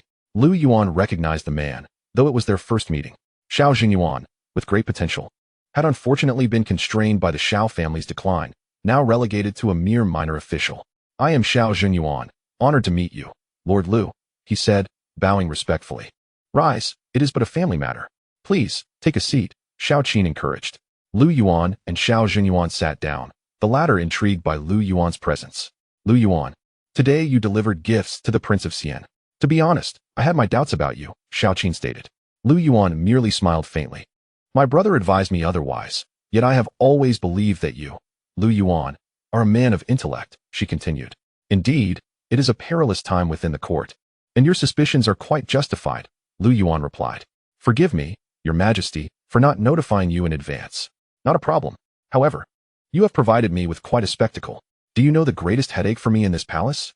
It is the conflict between the Lu and Xian princes, both of whom pose a direct threat to imperial authority, Xiao Qin admitted candidly. Indeed, Lu Yuan concurred. Both possess imperial ambitions. Even if they do not ascend the throne in due time, they may very well seek to establish their own reign. The court is fraught with turmoil, Xiao Yuan added. The ambitions of the Lu and Xian princes towards the crown have never been more pronounced. Once, your majesty, you were deeply troubled by them, unable to find rest. Lu Yuan remarked with a smile. He understood the forthcoming discussion regarding military power. Military authority. Indeed, I have mentioned military power before, and I expect you will inquire further. Lu Yuan anticipated. You sent a piece of calligraphy, which I have reviewed. You stated that to enact any decisions, one must hold military power. Yet I am uncertain how you propose to control this power, Xiao Qin inquired, slightly bewildered. Lu Yuan recognized that matters of military authority required careful observation of the court's movements. There is no need for haste regarding military matters, your majesty, he assured. How can I not be anxious? You must understand that the Ningchuan aristocracy and the Longxi nobility hold military power, capable of capturing the king and usurping the throne, or even deposing the crown prince at any moment, she insisted, gripping her teacup tightly. Indeed, they could compel Ningzheng to abandon the crown prince. This plot has likely been in the works for quite some time, Lu Yuan acknowledged. However, usurping the king also requires justification. Without legitimacy, their actions would lack coherence. We must observe the court's next steps. When the time is ripe, I shall assist the crown prince in seizing military power, Lu Yuan promised. Since you express such confidence, I assume you have a plan? Might you divulge some details? Xiao Yuan inquired. Lu Yuan took a sip of tea and replied cryptically, a cup of wine, and military power is relinquished. Xiao Yuan and Xiao Qin exchanged glances, puzzled. What do you mean by a cup of wine relinquishing military power? Is there precedent for this in previous dynasties? Xiao Qin asked. Lu Yuan replied, Your Majesty, now is not the time. When the moment is opportune, I shall make my determinations. Seeing he was unwilling to elaborate, Xiao Qin ceased her inquiries. Very well. Since you prefer to remain discreet, I shall refrain from pressing further. She turned to Xiao Yuan. Yuan, I have matters to discuss with Lu Yuan. You may leave now. Xiao Yuan stood. I take my leave. Lord Lu, you must visit my residence soon. We shall drink until we are inebriated. Thank you, Sir Xiao, Lu Yuan smiled. Xiao Yuan departed Xining Palace, and Lu Zhu promptly closed the door behind him, retreating. Within the palace, only Lu Yuan and Xiao Qin remained. Slowly, Xiao Qin rose, her figure exuding allure. Slightly blushing, she softly remarked, Lu Yuan, the massage you performed last time was quite effective. Would you care to repeat it today? Certainly. The art of massage is most beneficial. I have recently discovered a secret formula that can alleviate your weariness, Your Majesty. Then, please follow me. Xiao Qin beckoned, leading him toward her inner chamber, parting the gauze curtains. Lu Yuan followed closely, the fragrant aroma enveloping them like the scent of osmanthus. May I lay down, Your Majesty? Lu Yuan inquired. Is it permissible? Xiao Qin hesitantly responded, lying down and blushing. Lu Yuan produced the aloe vera gel. What is this? Xiao Qin asked, puzzled. This is a natural aloe vera gel brought by officials from the imperial physician, extracted from the heart of the plant. It hydrates and nourishes the skin. Would you like to try it? Does it require contact with my skin? Xiao Qin questioned. Lu Yuan nodded. Do you know who I am? Xiao Qin's voice hardened. I do. Then you dare? She retorted. I am the emperor's woman. Would you like to try it? Lu Yuan countered, evading her question. If you dare overstep your bounds, I shall not spare you. Let us begin, Lu Yuan said, gently peeling back Xiao Qin's clothing and applying the aloe gel evenly. Ah, Xiao Qin gasped. What is your feeling, your majesty? Lu Yuan asked. It feels cool and smooth. My lord shall now use his hands, Lu Yuan announced. All right. Lu Yuan's technique was exceptional. Xiao Qin closed her eyes in enjoyment. After a while, Lu Yuan asked, Your Majesty, how do you feel? I do not know. Your Majesty, what troubles you? Boldly. Be silent. Would you like me to increase the pressure? Lu Yuan inquired. I do not know. After a stick of incense had burned, Lu Yuan awaited in the hall. Lu Zhu entered to assist Xiao Qin with her attire. Shortly thereafter, Xiao Qin emerged with Lu Zhu's support, her complexion radiant, resembling a blossoming peach. Upon seeing Lu Yuan, her cheeks flushed even more. She had changed from her previous crimson attire into a delicate pink robe, soft and enchanting, akin to a celestial being. Xiao Qin took a deep breath, forcing herself to adopt a demeanor of aloofness. Lu Yuan, the events of today must not be disclosed to anyone. Otherwise, you shall bear the grave sin of disturbing the inner palace. Lu Zhu, a confidant of Xiao Qin, had grown up alongside her. Observing her distress, Lu Yuan spoke. Your Highness, rest assured, even if I had 100 mouths, I would not dare to speak of this matter. That is well, Xiao Qin replied. For if you were to incite chaos, even 100 heads would not suffice. She gestured for him to withdraw, stating, If there is anything, I shall summon you. I take my leave. Lu Yuan bowed and exited. At that moment, Xiao Qin sank into her chair, her complexion flushed. Lu Zhu remarked, Your Highness, I have never seen you like this before. Your skin resembles that of a peach blossom, truly exquisite. Xiao Qin closed her eyes. Throughout her life, she had never encountered any man, even the emperor himself. Chapter 33. The Tavern. Upon departing from Xining Palace, Lu Yuan opened the 13 Beauties scroll. Status: Cultivating, Refining Technique. Level 6, total levels 9. Unbeknownst to him, his refining technique had ascended another level. 3 more levels to full mastery. Lu Yuan could distinctly feel the enhanced strength of his body, though it was not in the physical sense, but rather in the flow of vital energy. He then glanced at Xiao Qin's segment. Empress Xiao Qin of the Great Ning Dynasty. Progress lit, 45. Reward for progress. Soul technique, almost halfway there. This indicates that the essential oil massage is indeed effective. At this rate, it should not take more than 5 days. Lu Yuan smiled faintly. In the capital city, amidst the vibrant streets adorned with flowers, Lu Yuan stepped out of the palace. Returning to this familiar street, he was filled with nostalgia. Once, he hailed from a humble background. His mother was a maidservant in the Yang residence, and his father had worked in the military. Unfortunately, both parents had passed away, and it was a miracle that he had grown this far. Now, awakened to memories of his former life and blessed with the 13 Beauties scroll, he had achieved the position of Left General and was a valued advisor to the Crown Prince, garnering the Empress's attention. I have heard that Lord Lu Yuan comes from a poor family, yet now he serves in the Crown Prince's court, with boundless prospects ahead. Indeed, indeed. The Crown Prince personally led his horse that day. How many can boast of such honor in the Ning Dynasty? At this moment, discussions abounded in the capital streets. The current state of affairs in the court was of great concern to the common folk, with rebel forces rising and princes causing turmoil. Every piece of news pertained to their survival. The court was rife with factional strife, both overt and covert. The Ning Dynasty was fraught with peril. In such times, merely surviving was the greatest hope. Wending through the streets, Lu Yuan arrived at a tavern.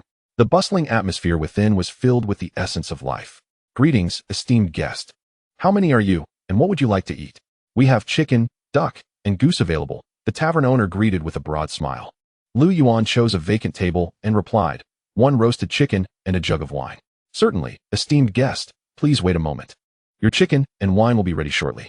After a brief wait, the roasted chicken was served, exuding a rich aroma. As Lu Yuan lifted his chopsticks to savor the dish, a booming voice interrupted, Lord Wu is dining here. All you commoners, leave at once. The tavern door was kicked open, and over 20 soldiers strode in. At the sound of the command, other patrons hastily fled. Lu Yuan glanced at the soldiers, who exuded an air of arrogance, evidently from the front lines. Esteemed sirs, what is the meaning of this?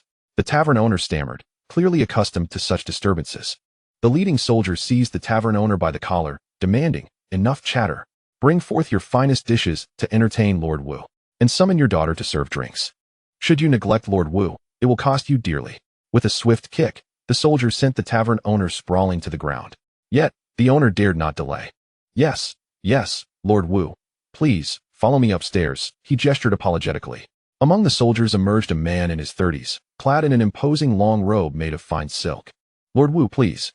The soldiers clamored. "Today we shall not leave until we are intoxicated." Chapter 34. Do you wish to continue? Wu Yi, the adopted son of the frontline lieutenant. Lu Yuan recognized him. A commander in the front lines, Wu Yi was a scion of the noble families of Longxi. The court was predominantly controlled by two major factions, and even their subordinates held the law in contempt. Lu Yuan chuckled, shaking his head as he took a sip of wine. The tavern owner implored, "Esteemed guest, I regret to inform you that we have no other food available today. I sincerely apologize. Please take your leave." Lu Yuan had come to dine. He would not be dismissed so easily. "A roasted chicken is more than sufficient," he declared. "But if you do not leave, Lord Wu will not spare you," the tavern owner warned earnestly. Lu Yuan furrowed his brow. This Lord Wu is merely a common minor officer. Does he dare to cause a ruckus in the capital? This is indicative of the decline of the Ning Dynasty. In these chaotic times, even the most insignificant of clowns feel emboldened. Lu Yuan inquired, "Do they pay for their meals?" The tavern owner sighed. "They would never pay. They consider it their due tribute. This band of ruffians visits every few days. I am on the verge of collapse." "Have you reported them to the authorities?" Lu Yuan questioned. "Report? They are the authorities. In broad daylight, under the heavens, they flout the law." The influence of the Longxi nobility and the Ningchuan aristocracy was overwhelming. Is there truly no justice left in this world? While Lu Yuan continued to drink, he showed no intention of leaving. The tavern owner grew increasingly anxious. At that moment, the soldiers turned their attention to Lu Yuan. With a resounding crash, a large blade was slammed onto Lu Yuan's table. "Get out!" roared the soldier wielding the blade. The tavern owner turned pale with fear. Lu Yuan calmly raised his gaze. Taking a sip of his wine, he asked, "Are you speaking to me?" His words stunned the soldiers. They surrounded him, and Wu Yi approached, having heard the commotion. Accustomed to dining at others' expense, this was the first time they encountered someone who dared to defy them. "You have quite a mouth on you. Do you know who stands before you?" "I am Wu Yi, the adopted son of the frontline lieutenant." The soldier with the large blade glared at Lu Yuan, wishing he could cleave him in two. Wu Yi stepped closer, scrutinizing Lu Yuan. "I do not care who you are. Do not disturb my drinking," Lu Yuan replied. The soldiers exchanged glances, and Wu Yi, infuriated, placed a foot upon the table, exclaiming, "What a bold claim! If you do not recognize me, how about I sever your head with this very blade?" Unperturbed, Lu Yuan continued to pour himself more wine. He had no need for any stratagems to deal with such individuals. After finishing his cup, Lu Yuan unfastened his jade belt, adorned with a precious gem. With a smile, he placed the belt on the table, stating, "Do not merely threaten to take my head. Do you dare to slice this jade belt?" "What? A jade belt?" "Ha ha." Wu Yi laughed. "A mere jade belt? This commander can easily sever it. Do not think that today your head will escape unscathed. Bring me my blade." Wu Yi bellowed, causing the tavern owner to tremble in fear.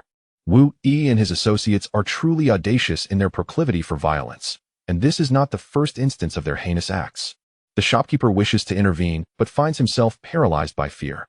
A formidable dagger is thrust into Wu Yi's grasp. As he seizes it, he realizes that the esteemed general has first severed your jade belt, followed by your head, using your severed cranium as a vessel for his libations. Lu Yuan remains silent, continuing to indulge in his drink. With a swift stroke, the dagger slices through, shattering the jade upon the belt. Suddenly, a voice cries out for mercy from beneath Wu Duran's command, yet it is too late. The jade is in pieces. With a smile lingering at the corner of his mouth, Lu Yuan remains unfazed. Wu Yi, puzzled by the sudden outburst, turns to Zhang Durun, questioning why he would call for mercy. At that moment, a middle-aged man strides forth, staring in disbelief at the broken jade. "Wu Durun, you have stirred up a calamity. This jade appears to originate from the Xining Palace, belonging to Her Majesty the Empress." Upon hearing this, Wu Yi erupts in fury. In an instant, the assembled soldiers awaken from their stupor, mouths agape as they fixate on the shattered jade. Even the shopkeeper is taken aback. The jade, now fragmented, signifies an affront to the Empress herself. This is a crime worthy of annihilating one's entire lineage. In the Ning Dynasty, authority is paramount. Not even the slightest damage to imperial items, be they of the Empress or the crown princess consort, can be tolerated. Gifts from the Empress symbolize her presence, epitomizing imperial power. Although the aristocracy of Longxi and the noble families of Ningchuan strive to diminish imperial influence, they dare not brazenly extinguish it. The two factions, while formidable, have yet to reach a point where they can dethrone the emperor or compel him into submission. They are acutely aware that the Ning dynasty remains under the dominion of the Ning family, and the populace continues to support them. Gazing at the shattered jade, Wu Yi retreats in trepidation, unable to fathom how this individual possesses something from the imperial harem. In truth, this jade was a gift bestowed upon him by Xiao Qin, expertly sewn onto his belt by Bai Luo. The jade belongs to Xiao Qin, a relic of the harem. To destroy it is to commit an unforgivable sin. Thus, in Lu Yuan's estimation, there is no need for him to take action against this band of ruffians. Wudarin, do you wish to proceed? Lu Yuan inquires nonchalantly. Chapter 35. The departure to Longxiang Hall. Wu Yi has never felt such fear before. Even with the support of Longxi's aristocracy, the crime of openly defying authority in front of so many witnesses is one that even they would hesitate to defend. At this juncture, the two factions have not yet reached the point of outright confrontation with the emperor. How could they stand idly by while the empress is insulted? This brother of mine. Wu Yi trembles uncontrollably. Meanwhile, his soldiers begin to withdraw. Unless they are core members of the Longxi aristocracy, none would dare confront the emperor for the sake of a subordinate. In essence, they are all facing death today. Lu Yuan remains unfazed. He carefully stows away the shattered jade and, with a placid smile, states, "If Wu Run does not intend to take my head, I would appreciate the opportunity to take my leave." Rising, he finds that Wu Yi lacks the courage to stop him. The earlier bravado and arrogance have evaporated from Wu Yi, who is no fool. They have stumbled into a dire situation. Lu Yuan strolls out leisurely, while Wu Yi and his companions can only watch in silence, their hearts trembling in fear. Zhang Derun, who is he? Wu Yi inquires of a nearby man after Lu Yuan departs. The latter strokes his beard thoughtfully. Lu Yuan is a notable figure in the court, yet only those involved in governance have seen him. Someone of Wu Yi's lowly rank has likely never encountered him. After a moment of contemplation, Zhang Derun concludes, "If I am not mistaken, he must be a chief advisor from the Crown Prince's residence, holding the title of Left General." "What did you say?" Wu Yi gasps, his voice rising in alarm. "The Crown Prince's chief advisor? Left General Lu Yuan? By the heavens! The one who has slain Zhao Jiang? The one who has vanquished bandits in Yin City? The one who has debated with ministers in the Taiji Hall? The one who has argued fiercely with officials in the Imperial Garden?" At this moment, Wu Yi's hand trembles uncontrollably around the dagger. "If you had made a move, Wu Derun, your head would already be rolling," Zhang Derun warns. "This is a grave matter. I must see my godfather." Quickly, having wandered through the capital, Lu Yuan returns to the Eastern Palace, to Longxiang Hall. Once seated, Bai Luo kneels before him, pouring tea. "Sir, the Crown Prince's consort has visited twice today, but upon finding you absent, she departed." Li Mi's thoughts are consumed by Lu Yuan. In the midst of political unrest, she wishes to avoid becoming a casualty of factional strife. In the Eastern Palace, within the Crown Prince's consort's hall, Li Mi sits as Yu Dai applies her makeup. A guard enters, announcing, "Crown Prince's consort." Li Mi turns slightly. "Xiao guard, what is it?" This guard is responsible for the safety of the Eastern Palace and assists the Crown Prince in gathering intelligence. Crown Prince's consort, Xiao guard bows. "Sir Lu has just returned to the palace." Li Mi nods in acknowledgement, responding, "Very well, I understand." Xiao guard continues, "However, my subordinates report that Sir Lu visited a noodle shop and had an altercation with Wu Yi. Wu Yi threatened to behead him and destroyed the jade bestowed by the Empress." "What?" Li Mi exclaims in surprise, unaware that Lu Yuan had encountered such a situation. Rising immediately, she demands, "What happened?" Xiao guard's brow furrows slightly. Wu Yi and his men, emboldened by their godfather's reputation, have been brazenly abducting maidens and dining without paying in the capital. Today, upon encountering Sir Lu, they made some harsh remarks. For further details, you may inquire with the noodle shop owner, Zhou Fu, whom I have brought along. He is just outside the hall.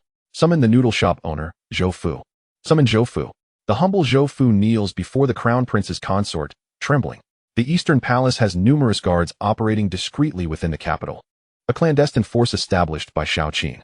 Although few in number, they are shrouded in mystery, even unknown to the Longxi aristocracy. Xiao Guard is among them. After Lu Yuan and Wu Yi left the noodle shop, Xiao Guard's men brought the owner into the palace. Li Mi sternly commands, "Zhou Fu, what transpired in your noodle shop today? Speak truthfully, or I will ensure you do not return."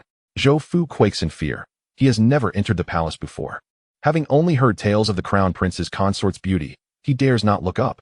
Trembling, Zhou Fu finally stammers. Yes, yes. Sir Lu came to my noodle shop for a meal. Wu Ren and his men demanded that Sir Lu leave, but he refused. Consequently, Wu Ren and his companions became furious, drawing their weapons, and ultimately shattered Sir Lu's jade. Upon hearing this, Li Mi exhales deeply, her fists clenched in fury. Wu Yi, capitalizing on his position as a military officer, dares to bully the Empress? The Longxi nobles are truly overstepping their bounds.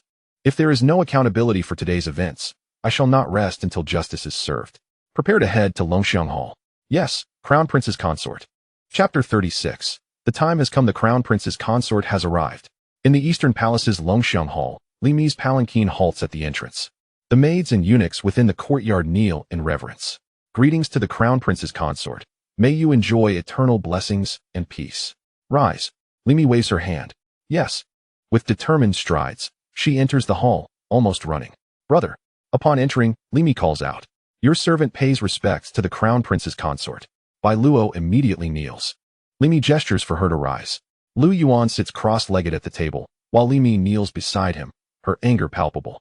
Brother, why did you not inform me of the grievances you suffered today? The nobleman of Longxi rode over to confront Lu Yuan, inciting her ire even more than the bullying by Li Mi. This group was utterly audacious, daring to sever the queen's jade pendant. Naturally, Lu Yuan understood the reason behind Li Mi's anger. Mir, why are you so upset? He asked, gently cupping her face with his hand. How can I not be angry? Li Mi replied, her expression aflame with indignation. A cold scoff escaped her lips. That front army's lieutenant was truly intolerable. With a mere 1,000-man captain daring to act recklessly before her brother. Determined, Mir resolved to visit the Xining Palace to inform their mother of this matter, vowing not to let these ruffians off the hook. Frustrated, she exclaimed, how can we endure this? Lu Yuan poured her a cup of tea, reassuring her. That Captain Wu, he cannot harm me in the slightest.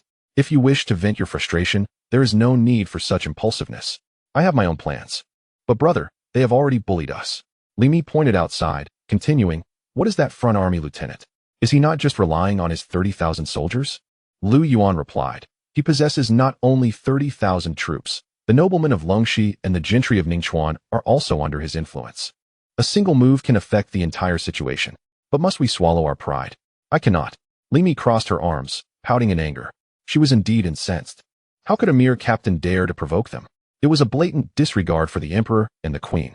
Lu Yuan smiled, explaining that court intrigues had always been filled with deceit.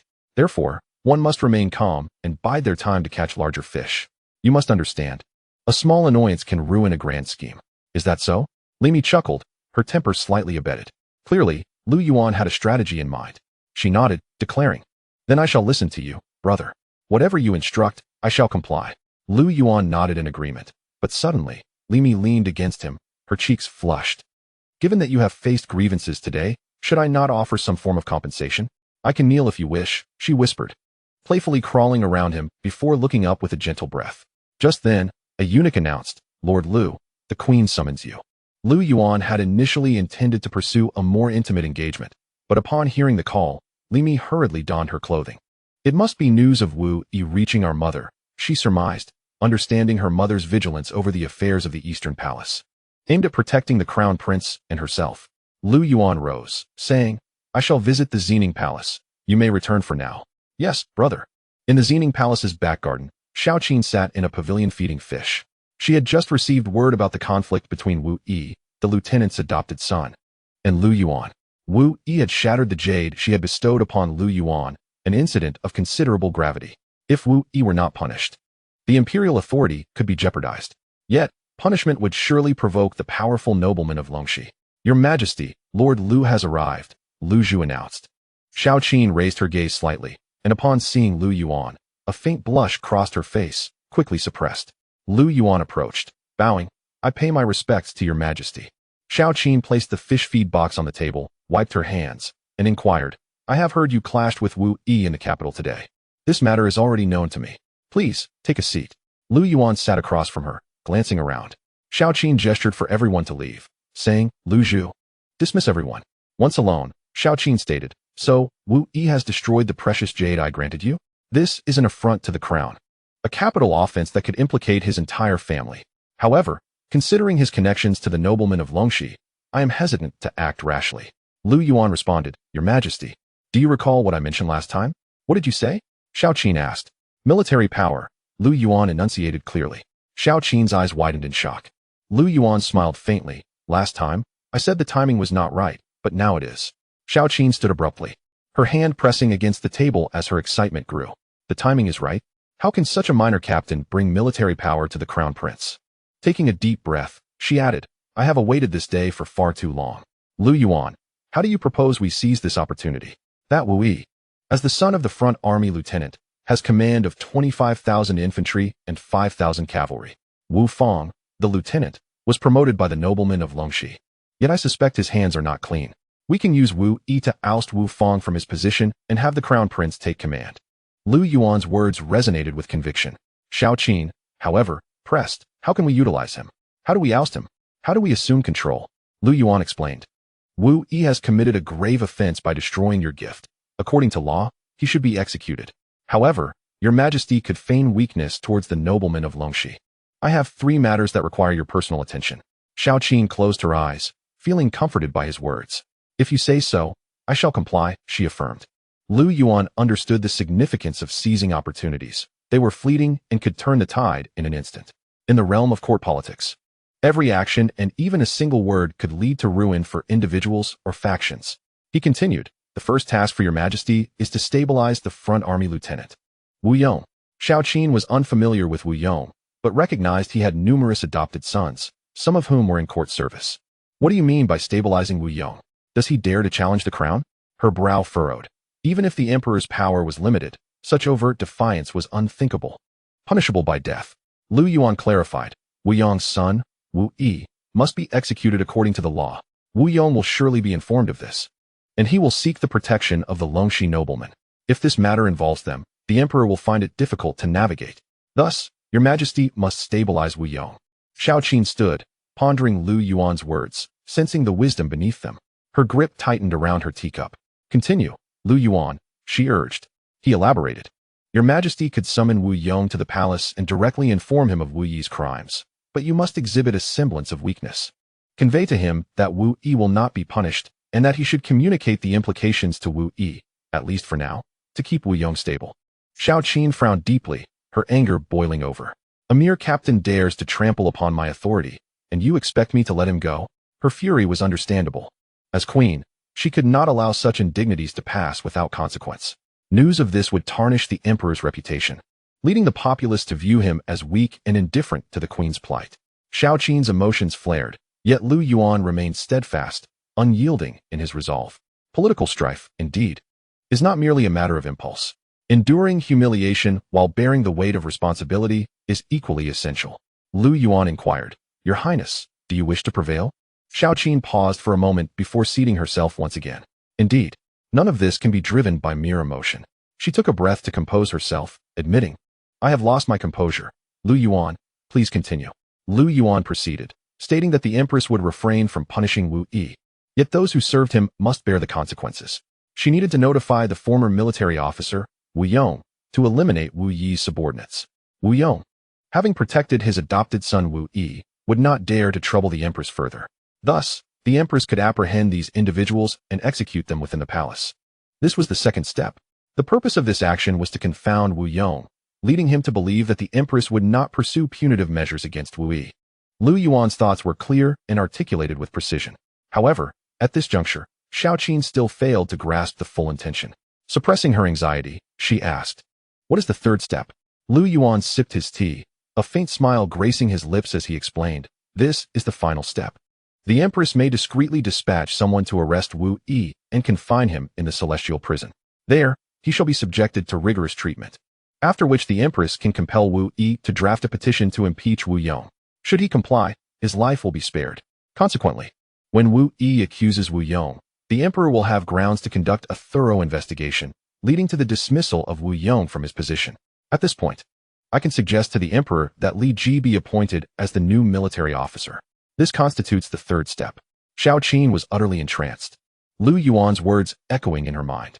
After much contemplation, she turned to him, her expression one of disbelief. 3 steps, each with its own rationale. In that instant, Xiao Qin seemed to comprehend. She felt a wave of astonishment wash over her. To feign weakness, to stabilize Wu Yong, to eliminate Wu Yi's subordinates, to mislead Wu Yong, and ultimately to coerce Wu Yi into impeaching Wu Yong. Lu Yuan and Xiao Qin closed their eyes, enlightenment dawning upon them. Lu Yuan's earlier admonition, if one wishes to impose judgment, one must hold military authority, resonated anew. The opportunity had arrived. Lu Yuan rose, and as Xiao Qin regarded him, her eyes glistened with unshed tears. Pointing at him, she declared, I have never encountered a man like you. You are a gift from the heavens. With you by my side, I feel at ease. Lu Yuan smiled gently, stating, Li Ji is the biological brother of the crown princess. His appointment as the military officer is most fitting. However, will the noble families of Longxi consent? Xiao Qin felt a twinge of concern. Fear not, Lu Yuan replied. No matter how audacious they may be, they would not dare openly defy the emperor's orders. The two factions vying for power are not yet ready. This realm still belongs to the Ning family. In the court, I will stand by the emperor. Xiao Qin laughed, her understanding deepening of what it meant for the time to be not yet ripe. Lu Yuan was correct. The realm still belonged to the Ning family. They may be bold, but they would not dare to commit regicide in the streets. Come here, Xiao Qin called. Your Highness, several guards approached. Convey a message to the former military officer, Wu Yong. He is to come to Xining Palace at once, for I have matters to discuss with him. Yes. Lu Yuan recognized the moment and took his leave with a slight smile, saying, Your Highness, I take my leave. Yet Xiao Qin turned back. No, Lu Yuan. You shall remain here. Lu Yuan replied, If Wu Yong sees me here, he may become suspicious, so it is best I avoid being seen. You may conceal yourself within my chambers. Xiao Qin continued, Furthermore, do you still possess that substance you used last time? A flush crept across her cheeks. The previous time Lu Yuan had administered his treatment, he had merely touched her arms and legs, yet his qi had rendered her complexion even more radiant. Additionally, her sleep had improved significantly. Lu Yuan responded, I do have some left. Xiao Qin urged, Then please perform the treatment for me once more. As you wish, Your Highness. Xiao Qin departed for her palace, while Lu Yuan waited outside her chambers. Lu Zhu was inside, attending to Xiao Qin's bath. After a while, Lu Zhu emerged. Lord Lu. You may enter now. Lu Yuan nodded and strode inside. Parting the curtains, he found Xiao Qin seated by the bed, resembling a lotus emerging from the water. Her beauty accentuated by the lingering fragrance of her bath. Lu Yuan was momentarily mesmerized. If you dare to gaze any longer, do you believe I will not pluck out your eyes? Xiao Qin warned with a low voice. Yet Lu Yuan simply smiled, approaching her. Your Highness, my previous technique did not fully achieve the required intensity. May I request that you remove all your garments this time? Xiao Qin's face flushed. Presumptuous. Lu Yuan, your audacity grows by the day. Your Highness, please do not be angry. This is solely for your well-being, Lu Yuan insisted. This matter must remain a secret. Xiao Qin stated. Of course, Lu Yuan affirmed. After a brief pause, Xiao Qin stood and slowly began to remove her sheer veil, revealing her exquisite form before Lu Yuan. Chapter 38. Lu Yuan must be held accountable behind the beaded curtain. The beauty of Xiao Qin, the epitome of grace, was breathtaking. What did you say? You have harmed Her Majesty the Empress? In the military tent, a man clad in battle armor sat beside the commander's desk, while a group knelt before him, among whom was his adopted son, Wu Yi. The former military officer, Wu Yong, had risen through the ranks of the noble families of Longxi. Wu Yong commanded an army of 30,000, answering primarily to the orders of the influential families of Longxi and the current left chancellor. Wu Yi was but one of many adopted sons he had. Suddenly, Wu Yi returned, trembling as he confessed, Father, please save my life.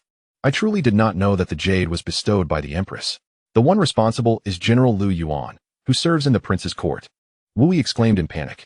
He understood that even though the Ning authority was largely diminished, the prospect of a mere Wu Yi being executed was certainly plausible. The Longxi nobility had no need to expose their plans to oppose the court for the sake of Wu Yi. Wu Yong furrowed his brow upon hearing this. He gazed at his adopted son on the ground and chastised. How many times have I warned you to be more cautious? Do you realize that this could lead to your execution? I understand, Father. I beg you to save me. Wu Yi cried, tears streaming down his face. Wu Yong contemplated for a long while. Although Wu Yi had erred, the emperor would not likely tear apart the fragile relationship with the Longxi nobility over this incident. It was a situation that could yield both good and bad outcomes. You are my son, Wu Yong. Even if the Empress learns of this, she would not dare to disregard my standing, Wu Yong asserted. We Longxi nobles are not so easily disposed of. Father, it is all that Lu Yuan's fault. He must pay for this, or it will jeopardize the interests of the nobility. Wu Yi declared angrily. Indeed, Lu Yuan must be dealt with, Wu Yong replied. But for now, we must devise a way to silence the Empress. I am curious to see if this mere head of the harem dares to accuse me. If she does, the Longxi nobility will not let her go unpunished, Wu Yong said coldly. Is the Empress not already struggling for her own survival? Does she dare to oppose the nobility? Wu Yi queried. Once the new emperor ascends and the practice of burial with the dead is reinstated, the Empress will be among those to be sacrificed. Wu Yong was not in a hurry. The political winds are shifting. Xiao Qin is without support. Does she think she can maintain control over the Longxi nobility merely by virtue of her position as Empress? That would be quite fanciful indeed. At that moment, a voice called from outside. General Wu, I am a guard from Xining Palace. The Empress requests your presence. Several guards entered, clasping their fists in respect. What? Wu Yi and the others rose. Is she summoning us already? Wu Yong licked his lips and stood, asking, May I inquire why the Empress has called for me? The guard remarked that the Empress did not speak, and suggested that Lord Wu accompany him. Wu Yi abruptly raised his head, warning, Careful of treachery, we must not go. However, Wu Yong held a different perspective. He believed that the Empress, despite her hundredfold courage, posed no real threat as a woman devoid of power. Moreover, if he were to perish in Xining Palace, the aristocrats from Longxi would undoubtedly depose her, with the noble concubine, Hua being the most suitable candidate, her son Ningen, the rightful heir. Wu Yong raised his hand, instructing, My son, go inform Lord Gongsun of my whereabouts. I shall make a brief visit to the Eastern Palace. Yes, father. He replied. Please, gentlemen. Lu Yuan's massage technique was quite unique. Within the chamber, faint sounds of Xiao Qin's low murmurs could be heard. After a stick of incense had burned down, outside, Lu Zhu announced, Your Highness, General Wu Yong has arrived. Upon hearing this, Xiao Qin quickly rose. Inhaling deeply and glancing at Lu Yuan. That will be all for today. Lu Yuan fetched a towel to clean her, while Xiao Qin dressed. Once again assuming her aloof demeanor, she looked at Lu Yuan and instructed, Wait here, I shall meet General Wu Yong. Your Highness must remember to show weakness. Provoking Wu Yong's arrogance, making him believe you do not dare to confront him, Lu Yuan advised. Understood, Xiao Qin replied, parting the gauze curtain and stepping outside. Lu Yuan reclined on her bed, resting his arms behind his head, perusing 13 exquisite portraits. Empress Xiao Qin of the Great Ning Dynasty. Progress, 75, almost there. With one more attempt, it should be accomplished. Lu Yuan gazed at his hands, reminiscing. The sensation was truly splendid. In his previous life, he had met an untimely demise. In this life, he must not live in vain. Blood-stained landscapes, valiant generals vying for supremacy, his ambition extended beyond Xiao Qin, encompassing the entire realm. In the palace, Xiao Qin entwined her legs and slowly settled into the phoenix chair. A maidservant presented a cup of tea. Xiao Qin lifted the lid and softly commanded, Summon General Wu Yong. Outside, clad in battle armor with a long sword at his waist, Wu Yong approached with purposeful strides. The guard stated, General Wu, please remove your armor. Wu Yong paused, aware that according to court regulations, a general in a state of war could enter the palace in armor to prevent enemy infiltration. The guard was somewhat taken aback. Very well, let General Wu enter with his armor, Xiao Qin interjected. Yes, Your Highness, the guard acquiesced, gesturing for Wu Yong to proceed. Wu Yong stepped forward and glanced at Xiao Qin, whose complexion was slightly flushed, appearing somewhat uncomfortable. I, Wu Yong, captain of the front line, pay my respects to Your Highness. The Empress. Xiao Qin raised her head. General Wu, why do you not kneel upon meeting me? Wu Yong replied, Forgive me, Your Highness, I am still in my armor. Xiao Qin felt a surge of indignation, yet managed to smile. Wu Yong had always regarded himself superior, dismissing royal kin with disdain. The aristocrats of Longxi and the nobility of Ningchuan were notorious for such attitudes. Remembering Lu Yuan's advice, she gestured, Let the general take a seat. Yes. A chair was brought forward, and Wu Yong sat down. Xiao Qin smiled, slightly bowing as she set down the teacup. General Wu, I called you here. You must know the reason. Wu Yong was not a fool, he understood. However, he stated, In response to Your Highness, I am unaware. Are you truly unaware? Xiao Qin questioned, recognizing that Wu Yong's words indicated a lack of respect. This was fortuitous for her plan to show weakness to him. Today, your adopted son Wu Yi has severed the precious jade awarded to me by Lord Lu, an act of defiance that warrants capital punishment. Wu Yong, upon hearing this, inquired, May I ask, Your Highness, why did Lord Lu place the jade in a position of danger? From my perspective, Lord Lu should be held accountable. Xiao Qin was amused by the absurdity of the situation, realizing that the blame was being shifted onto Lord Lu. However, as Lu Yuan had suggested, the goal was to stabilize Wu Yong. General Wu, the distinction between right and wrong need not be elaborated upon. I trust you can discern it clearly. Let us speak of matters at hand. Xiao Qin was aware that Wu Yong understood her point. He knew that she was aware of his understanding. Yet, playing the victim was also a political strategy. This was a game of wits. She could not afford to break their cordial facade. The aristocrats of Longxi and the nobility of Ningchuan were ever watchful. Wu Yong's demeanor remained cold. Although Wu Yi acted in defiance, he was unaware that the jade belonged to the Empress.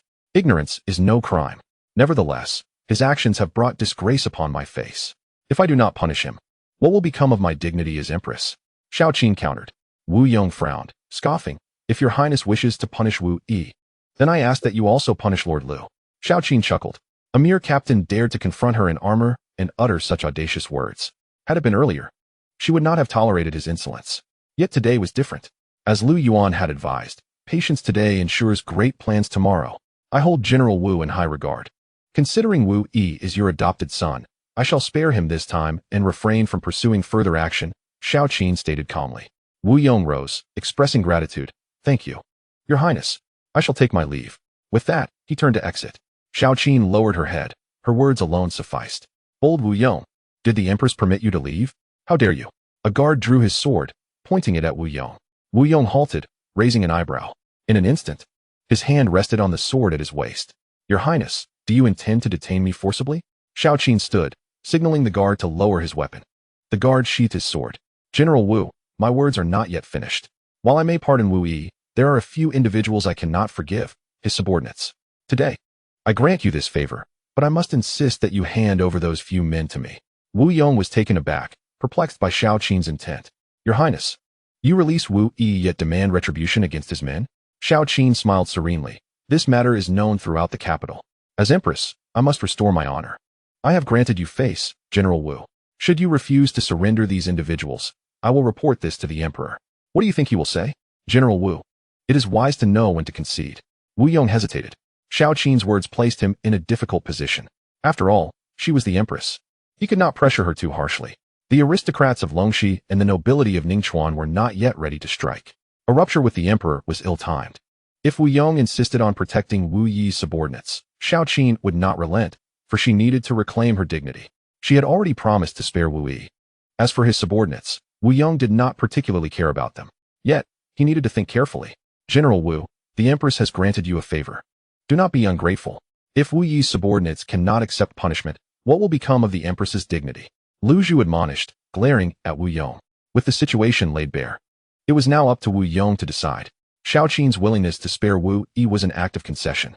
Yet her insistence on punishing Wu Yi's subordinates was a matter of preserving her honor. If Wu Yong were to disregard this matter, it could escalate significantly, potentially reaching the Emperor's ears, which would be troublesome. After some contemplation, Wu Yong acquiesced. Nonetheless, even in his agreement, his demeanor remained icy. Without looking back, he stated, As you wish, Your Highness, yet do remember, face cannot be consumed as sustenance. I take my leave. With that, Wu Yong strode out. The Xining Palace was a place he could enter and exit at will. How arrogant! How audacious! Once Wu Yong departed, Xiao Qin trembled with rage. Her delicate fists clenched tightly. A profound humiliation washed over her. As the Empress, she found herself treated with such disdain by a mere military officer. Xiao Qin forcefully shut her eyes, filled with fury and indignation, yet she knew she must swallow her pride. Political strife is political strife. One cannot seize the world in a moment of impulse. Your Highness, please calm yourself, Lu Zhu urged. Send someone immediately to the military camp and apprehend those men. Execute them. Xiao Qin commanded furiously. Yes, Your Highness. Lu Yuan emerged from behind the curtains.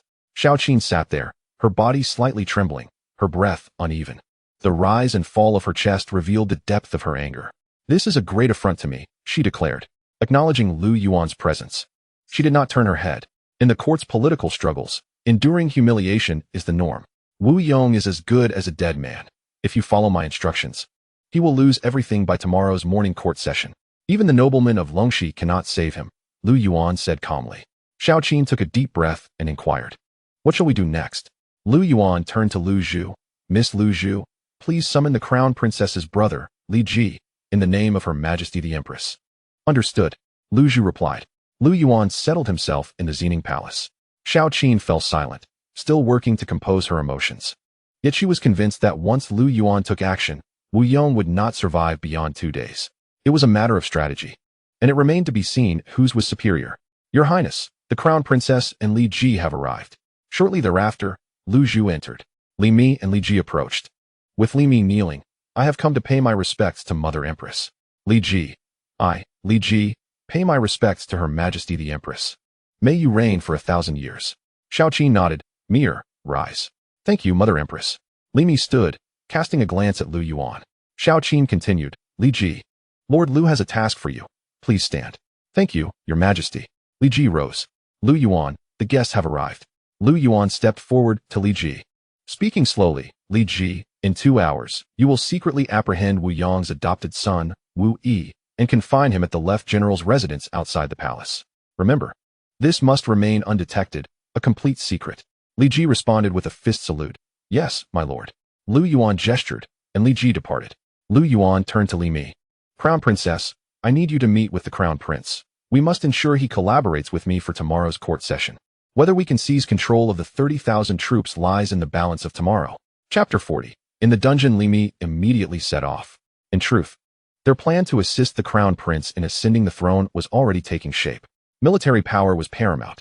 What is your assessment of Li Ji? Lu Yuan inquired from within the Xining Palace. He is the younger brother of Li Mi.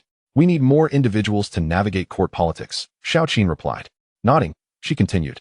I have heard that Li Ji is a swordsman. I previously suggested to the emperor that he be appointed as a general, but the nobleman of Longxi opposed it. Lu Yuan narrowed his eyes. Tomorrow, I will propose to the emperor that Li Ji replace Wu Yong as the military officer. Securing this 30,000 troops will be our first significant step.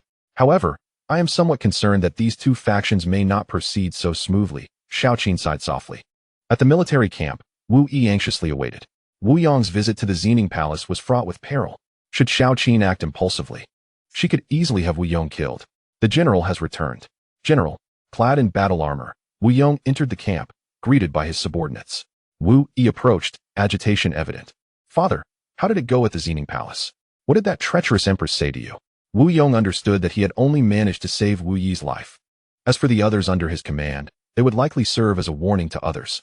Yet, this was the best outcome he could hope for. Upon reaching the main military tent, Wu Yi poured wine for Wu Yong, who took a sip and remarked, My son, the Empress has agreed not to pursue your matter. Hearing this, Wu Yi sighed in relief and laughed heartily. Father, I told you, the Empress fears you. Sooner or later, she will become your woman. His gaze turned cold. Licking his lips, Wu Yong replied, However, your subordinates may not be so fortunate. Why? Wu Yi asked, puzzled. Our two factions are not yet at the right moment. We cannot clash too fiercely with the emperor now. The Empress, as the sovereign of the harem, has suffered such insult. If she does not exact revenge, her pride will be irreparably damaged. Thus, we must concede. The Empress is willing to spare you, but she demands the lives of your subordinates. Wu Yong responded, For you. This is the best outcome. Should this matter escalate to the emperor, it would not end well. Remember, the court is still under the Ning family's influence. Wu Yi's expression froze at this. Yet, he found no words to argue. Preserving his own life was already sufficient, and the fate of his subordinates seemed inconsequential. Still, the bitterness lingered. That treacherous woman will pay, Wu Yi spat. One day, I shall make her bear my child. At that moment, several figures appeared outside the tent. General Wu, we come by the Empress's command to take you into custody. Wu Yong, unable to resist, had no choice but to comply.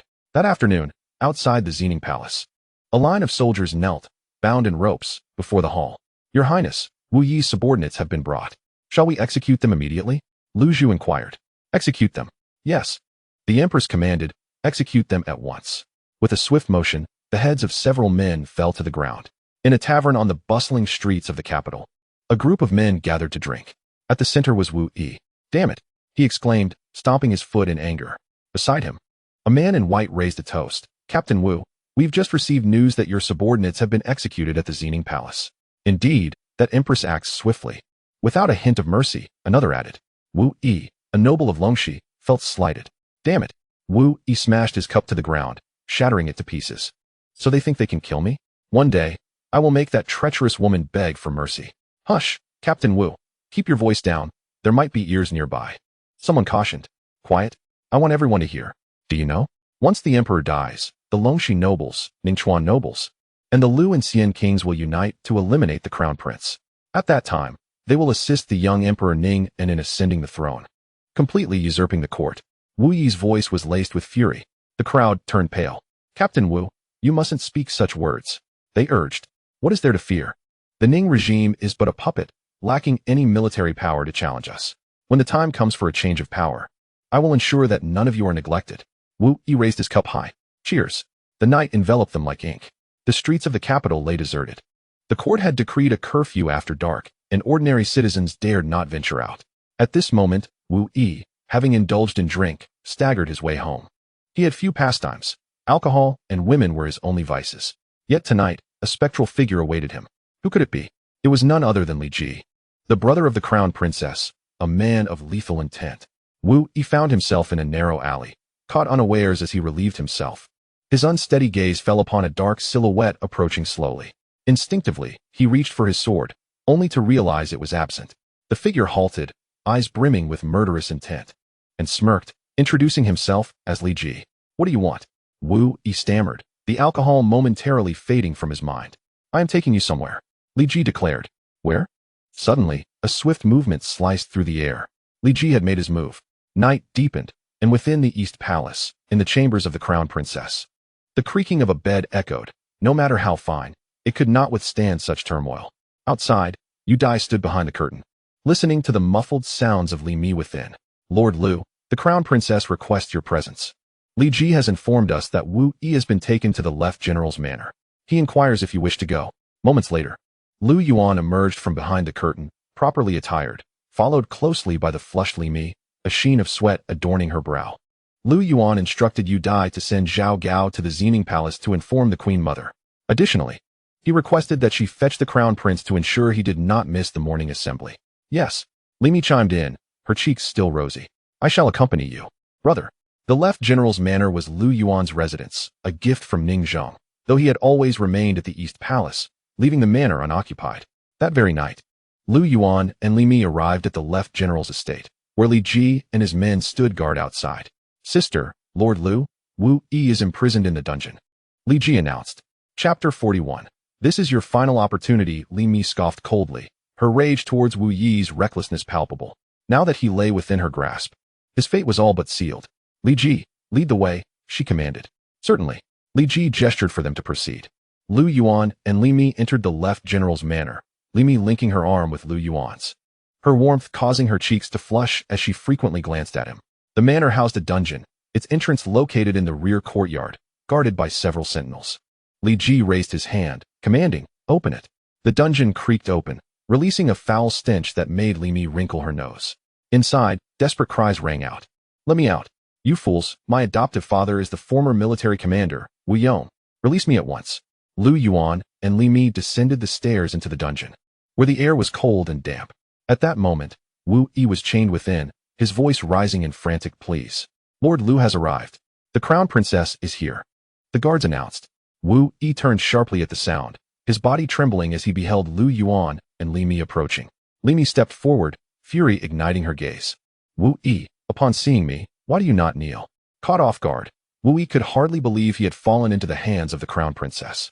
What do you want from me? He stuttered, realizing the gravity of his situation. Lu Yuan, with a shift in tone, tightened his fists, his eyes filled with malice. You are here because your adoptive father, Wu Yong, has forsaken you. Do you not understand? What do you mean? Wu Yi faltered, bewildered. You have committed a grave offense against the Queen Mother, an act of treason. Do you truly believe Wu Yong can protect you?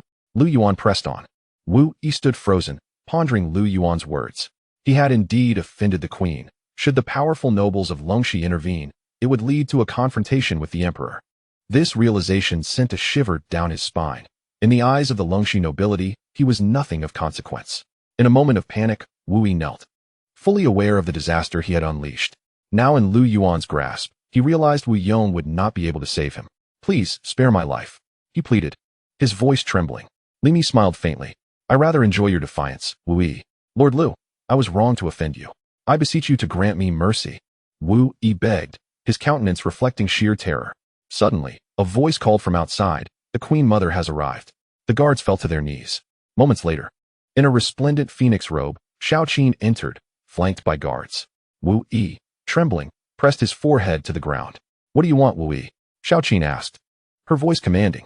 Even without rank, I am still of royal blood. You, a mere captain, have no right to act so audaciously. Take him apart, she commanded, her hand waving dismissively. Fear gripped Wu Yi as he trembled violently. The guards opened the cell, and he cried out, Your Majesty, spare me. I know I was wrong. But Xiao Qin's resolve was firm. Execute him. Yes, Your Majesty, the guards replied, pinning Wu Yi to the ground, blade poised for the fatal strike. In his despair, Wu Yi wept uncontrollably. Just then, Lu Yuan raised his hands in a gesture of respect, addressing the Queen Mother. I implore you. Allow Wu Yi to redeem himself through service to you. Xiao Qin retorted coldly, My decision is final. No one may plead for him. Lu Yuan cast a glance at Wu Yi, who was pinned to the ground, his body convulsing. After a moment, Lu Yuan spoke again. If Lord Wu could redeem himself for the Empress, might she spare his life? Xiao Qin turned her head, gazing at Wu Yi. That will depend on his performance. She replied. Lu Yuan smiled, signaling the guards to release Wu Yi. Panicked, he knelt on the ground, too afraid to lift his head. Lu Yuan crouched down and said, Lord Wu, I have pleaded for your favor with Her Majesty. If you are willing to serve her, she may choose to overlook past grievances. This is your only opportunity. Will you seize it? Wu Yi replied, Yes, please, Lord Lu, instruct me. Lu Yuan continued, Tonight, you must personally draft a letter to impeach the former military officer Wu Yong for treason against the Emperor. If you agree to write it, I will request the Empress to spare your life. This, Lord Wu, is your final chance. Lu Yuan gently patted Wu Yi's face. Chapter 42. Acting decisively in that moment. Wu Yi finally comprehended the reality. He had become a mere pawn in the court's power struggle. Lu Yuan's talents shone brightly. He had slain generals in Zhao's camp, vanquished bandits in Yun City, and outmaneuvered scholars in the Imperial Garden. For the first time, Wu Yi felt a profound fear of this man. From this moment, the political landscape of the court had irrevocably shifted. I will write, Wu Yi declared, bowing his head to the ground. Lu Yuan rose, instructing Li Ji to prepare paper and ink, and to deliver the finished letter to Xining Palace. Li Ji replied, Yes, Lord Lu. In the dead of night, Lu Yuan, Li Mi, and Xiao Qin emerged from the general's residence. The sedan chair awaited them outside. Lu Yuan issued a directive. Once the impeachment letter is delivered, it must be personally handed to the Emperor by Her Majesty, so he can address it during tomorrow's morning court. Leave the rest to me. Xiao Qin felt a surge of excitement. This was a pivotal moment for the Crown Prince to seize military power. If successful, controlling 30,000 troops would present a remarkable opportunity for him. Determined not to delay, Xiao Qin entered the carriage, assuring, Rest assured, I shall personally visit the Emperor. Lu Yuan replied, I entrust everything to you for tomorrow's morning court. Indeed, he affirmed, as Xiao Qin ascended into the carriage, returning to the palace. Lu Yuan did not linger and shared a sedan with Li Mi, hurrying towards the Eastern Palace. Inside the carriage, Li Mi nestled in Lu Yuan's embrace. Brother, if the Emperor appoints Ji Heir as the military officer, what shall we do next? Those powerful ministers will never permit such a thing. Li Mi expressed her lingering concerns. Lu Yuan let out a cold laugh, suddenly tightening his grip. Hiss. Li Mi inhaled sharply. It hurts. Lu Yuan released her, smiling gently. Those who observe the grand scheme must be vigilant and attentive. Mi Heir, you need to send someone to meet the Crown Prince. He must not be absent from tomorrow's morning court. Yes, I will dispatch Dai Heir to him as soon as I return. In Xining Palace, Xiao Qin had not yet retired. She awaited Wu Yi's impeachment letter. Lu Zhu replaced the lamp oil and approached, saying, Your Majesty, it is getting late. Please take care of your health and rest. But sleep eluded Xiao Qin. Even though Lu Yuan's plan was in motion, the risks were palpable. Should it fail, the consequences would be dire. How could she possibly sleep? Is Li Ji not yet here? Xiao Qin inquired. I have already sent someone to wait outside the palace. Lu Zhu assured her. Rest easy. Lord Lu is resourceful. Tomorrow morning, he will surely turn the tables. Lu Zhu smiled. With a sigh, Xiao Qin rose, saying, I am not worried about that. I fear that by doing this, we will openly stand against the powerful families. This may accelerate their schemes for power. But Your Majesty, is there not Lord Lu? Lu Zhu replied. Let us hope so, Xiao Qin sighed. Your Majesty, Li Ji is here. A eunuch announced from outside. Upon hearing this, Xiao Qin's heart raced, and she exclaimed, Quickly, let him in. Soon, Li Ji, dressed as a guard, entered. I am Li Ji, paying my respects to Your Majesty, he said, kneeling on one knee. What news do you bring, Li Ji? Xiao Qin asked. I personally oversaw that Wu Yi penned a letter to impeach Wu Yong. Please review it, Your Majesty. Li Ji presented the letter with both hands. Xiao Qin took it, opening it to read. Every sentence and word was scrutinized with utmost seriousness. After a moment, she stood and declared, Well done, Li Ji. Tomorrow, await news from Lu Yuan. Summon the carriage. I must see the emperor. Yes, Your Majesty. In the Eastern Palace, within the Crown Prince's main hall, Lu Yuan sat upon the throne that once belonged to Li Mi, who knelt hidden beneath Lu Yuan's robes. Not long after, Yu Dai entered. Lord Lu, the Crown Princess has sent word. She has gone to see the emperor, she announced. Upon hearing this, Li Mi emerged from Lu Yuan's robes. She pinched her lips in thought. Lu Yuan set down the documents he had been reviewing and asked, Where's the Crown Prince now? Yu Dai replied, Reporting to you, my lord, the Crown Prince is drinking at the Wenzhuang Pavilion. I have been there several times, but he has sent me away each time. Li Mi stood, slightly irritated. Go back and clearly tell the Crown Prince that he must not drink tonight. He must attend morning court. Yes, Crown Princess, I shall do so at once. As Yu Dai departed, Li Mi's brow furrowed with concern for the Crown Prince's negligence. Lu Yuan, however, saw through Ning Chen's disposition. He was solely focused on indulgence. Tomorrow morning, I fear the Crown Prince may neglect his duties. So we must prepare in advance. Li Mi bit her lip, expressing her frustration. We are here working tirelessly for him, while he only cares for pleasure. Lu Yuan said no more, simply instructing, Very well. Mi send someone to the residence of Lord Xiao. Invite the Empress's brother, Xiao Zhengyuan, to the Eastern Palace. I have matters to discuss with him. Yes, brother, I will arrange it immediately, Li Mi replied. That night, the streets of the capital remained eerily quiet. At the Xiao residence, a knock echoed at the door. Xiao Zhengyuan was reading by candlelight when a maid approached to report, Sir, someone from the Eastern Palace has arrived, stating that Lord Lu requests your presence for an important matter. Lord Lu? Xiao Zhengyuan was taken aback. Indeed, he straightened up, aware that he had only met Lu Yuan once. However, Lu Yuan was a confidant of the Empress, and as her brother, Xiao Zhengyuan understood they were both striving for the same goal, the Crown Prince's ascension. Quickly, bring me my clothes and prepare the carriage. In the quiet palace, a carriage entered the Eastern Palace under the cover of night. On the surface, all seemed calm, yet a storm brewed beneath. Simultaneously, at the Ministry of Revenue, a visitor arrived. Minister Gongsun Dan hastily rose and took his seat in the Grand Hall. General Wu Yong, clad in battle armor, entered. Minister Gongsun he greeted, clasping his fists in respect. Gongsun Dan gestured for him to sit. General Wu, your late-night visit must indicate a significant matter. Please, speak. Wu Yong took a deep breath. Minister Gongsun, my adopted son Wu Yi has clashed with Lu Yuan tonight, severing the Empress's precious jade. Originally, the Empress summoned me, intending to spare Wu Yi after I eliminated his assailants. However, tonight, my men reported that Wu Yi has gone missing and has not returned home. Wu Yong recounted the situation succinctly. Gongsun Dan's brow furrowed deeply. Missing? Yes, he vanished after returning from the tavern. I fear something untoward may have occurred, Wu Yong expressed. Gongsun Dan's expression darkened. If it were merely the Empress, it could be manageable, but Lu Yuan is not to be trifled with. Wu Yong, how could you have stirred such calamity? Minister Gongsun, what should we do? Wu Yong implored. Lu Yuan would undoubtedly not let this matter rest easily. Let us observe whether the emperor will mention it during tomorrow's morning court. We shall act accordingly. Chapter 43. A discussion on this matter the following day. Lu Yuan awoke alongside Li Mi. Li Mi, clad in nothing, was a vision of exquisite beauty. However, the morning brought unwelcome news.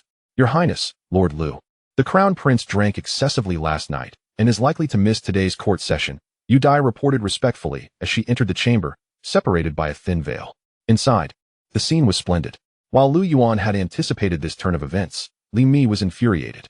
She rose from her phoenix couch, upset that the Crown Prince had neglected his duties despite her repeated warnings against excessive drinking. Such a useless creature, she exclaimed in frustration. Lu Yuan, however, remained composed. Opening his arms as Li Mi hurriedly dressed him, he remarked, Fortunately, I met with Xiao Zhengyuan last night. Otherwise, the Crown Prince's folly would have caused a significant delay in court proceedings. It suffices that he is alive. Yet, Li Mi felt a twinge of concern. After a pause, she said, Brother, during today's court session, the two major factions and the Lu and Xian kings will undoubtedly target you. I fear that being in the court, we are powerless and lacking influence to achieve longevity in this environment. Alas. Nevertheless, Li Mi had faith in Lu Yuan, believing that with him present, All would be well. How annoying. Stop touching me. It's south time for court. In the morning, outside the Tai Chi Hall, civil and military officials awaited. Among them were Lu Wang Ningji, Xian Wang Ningqi, Minister of War Lu Neng, Minister of Revenue Gong Sundan, Frontline Captain Wu Yong, Jin Kuzhuang Yuan Xiaobai, and the chief of the Hanlin Academy Yang Jiushi, along with dozens of ministers from the two major factions. All ranks of officials were assembled, with only the left and right chancellors absent. As Lu Yuan appeared, he instantly drew the attention of the two factions. Frontline Captain Wu Yong placed a hand on his sword, but Gong Sundan intervened, stating coolly, "It is inadvisable to incite trouble during court. We shall act according to the circumstances." Recently, Lu Yuan had become a thorn in the side of the two great families, and their glare seemed intent on devouring him. Minister Lu Yuan greeted with a slight smile, bowing his hand towards the Minister of War, Lu Neng, a veteran of 2 reigns. Truth be told, he felt a lingering concern for the Ning family. Lu Neng was not affiliated with either of the major factions, and due to his deep-rooted position in the court, neither faction dared to overstep their bounds. Lu Neng, now aged, returned Lu Yuan's greeting. However, the next scene incited immense anger from the two factions. Lu Yuan appeared to be courting Lu Neng's favor. Such a brazen act could not be tolerated. One day, they would personally extinguish him. Rumors began to circulate. Meanwhile, Lu Wang Ningji and Xian Wang Ningqi also cast wary glances at Lu Yuan. Ningji remarked, "What an audacious fellow. Having just arrived at court, he dares to challenge us with such underhanded tactics. He is utterly overestimating himself." Though they had quarreled, the two had collaborated for years, and quickly realized Lu Yuan was attempting to sow discord between them. While this tactic seemed insignificant, it had already planted the seeds of mistrust in their hearts. Ningji would no longer trust Ningqi as he had before, and Ningqi, having been provoked by Ningji, could no longer place his faith in him. Suppressing his rising fury, Ningji announced, "The emperor has decreed that all officials shall present themselves." "Summon the officials," shouted the eunuch Wang Zhen from the steps of the Tai Chi Hall. All officials lined up and proceeded into the grand hall. Within the hall, clad in a yellow dragon robe, Ning Zheng sat upon the dragon throne. Beside him was a temporary throne, occupied by the enchanting Xiao Qin, adorned with a 3-pronged phoenix hairpin and resplendent jewels. All officials knelt in unison, proclaiming, "Long live the emperor! Long live the empress!" The echoes resonated through the air. Coughing several times, Ning Zheng raised his hand. "All rise." The officials stood. Ning Zheng then cast a glance over the assembly, noting Lu Yuan in his official attire among them. Ning Zheng stated, "Recently, General Chun Ying reported a great victory at Wei City. The rebel forces led by the Xiao King have retreated 50 miles. I have ordered General Chun to pursue and annihilate the Xiao forces." Ning Zheng appeared troubled, his complexion pallid. Lu Yuan observed him closely, discerning that the emperor might be suffering from lung cancer or tuberculosis, both afflictions that were nearly untreatable even in his previous life. The emperor's grace is boundless. The Xiao King and his rebels have betrayed the court and deserve no mercy. Congratulations to General Chun for his triumph over the rebels. Gong Sundan, Minister of Revenue, stepped forward to speak, and other officials quickly echoed his sentiments. Ning Zheng nodded in acknowledgement. "Well said. I wish to reward General Qining. The Ministry of Rights shall handle this and send someone to Wei City on my behalf to commend the defenders there. Your command is obeyed." A minister from the Ministry of Rights stepped forward. "Excellent." Ning Zheng surveyed the crowd, then continued, "However, last night, I received a secret letter. Someone has reported to me that there are those in the court who are plotting rebellion. Today, we shall discuss this matter." Chapter 44. The accusation. Upon hearing this, the officials exchanged glances in confusion. Xiao Zhengyuan looked towards Lu Yuan, whose expression remained calm. Xiao Zhengyuan smiled knowingly. The previous night, Xiao Qin had met with Ning Zheng. Wu Yi's letter had been submitted, accusing frontline Captain Wu Yong of embezzlement and treasonous intentions. "Is Wu Yong present today?" Ning Zheng inquired, momentarily pausing. A letter was then tossed onto the grand hall floor, causing an uproar. "What? Wu Yi has accused Wu Yong? Isn't Wu Yi the adopted son of General Wu? What is happening?"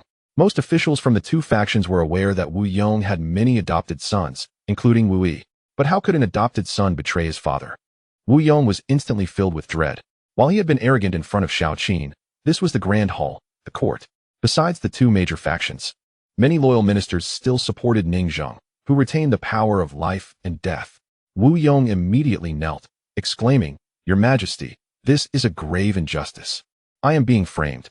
At this, many officials fell to their knees. Jin Kuzhuang Yuan Xiaobai implored, "Your Majesty, The esteemed frontline captain Wu has always been diligent and dedicated to his duties. How could he possibly conspire against the throne?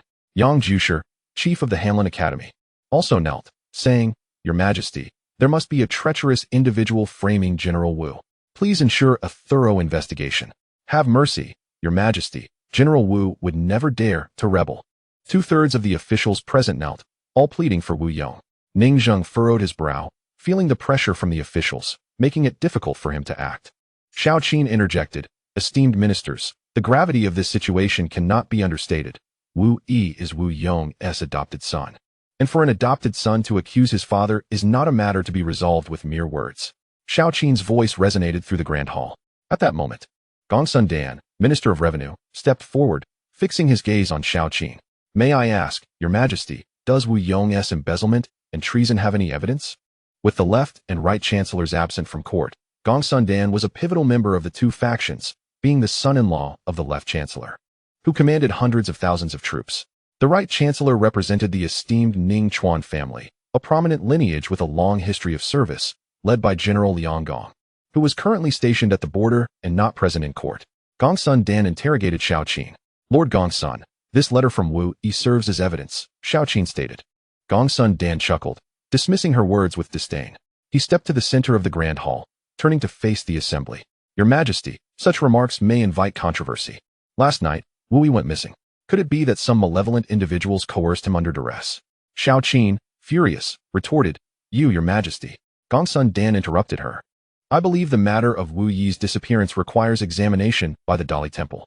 Someone intends to exploit Wu Yi to achieve their nefarious ends. Upon finishing his statement, Gongsun Dan knelt, addressing the emperor. I beseech Your Majesty to issue an edict to thoroughly investigate the disappearance of Wu Yi. His words prompted the officials to kneel in unison, pleading for a thorough inquiry into the matter. The situation had shifted as Gongsun Dan deftly redirected the conversation. He led the civil and military officials to bypass the allegations against Wu Yong and instead urged Ning Zheng to investigate Wu Yi's disappearance.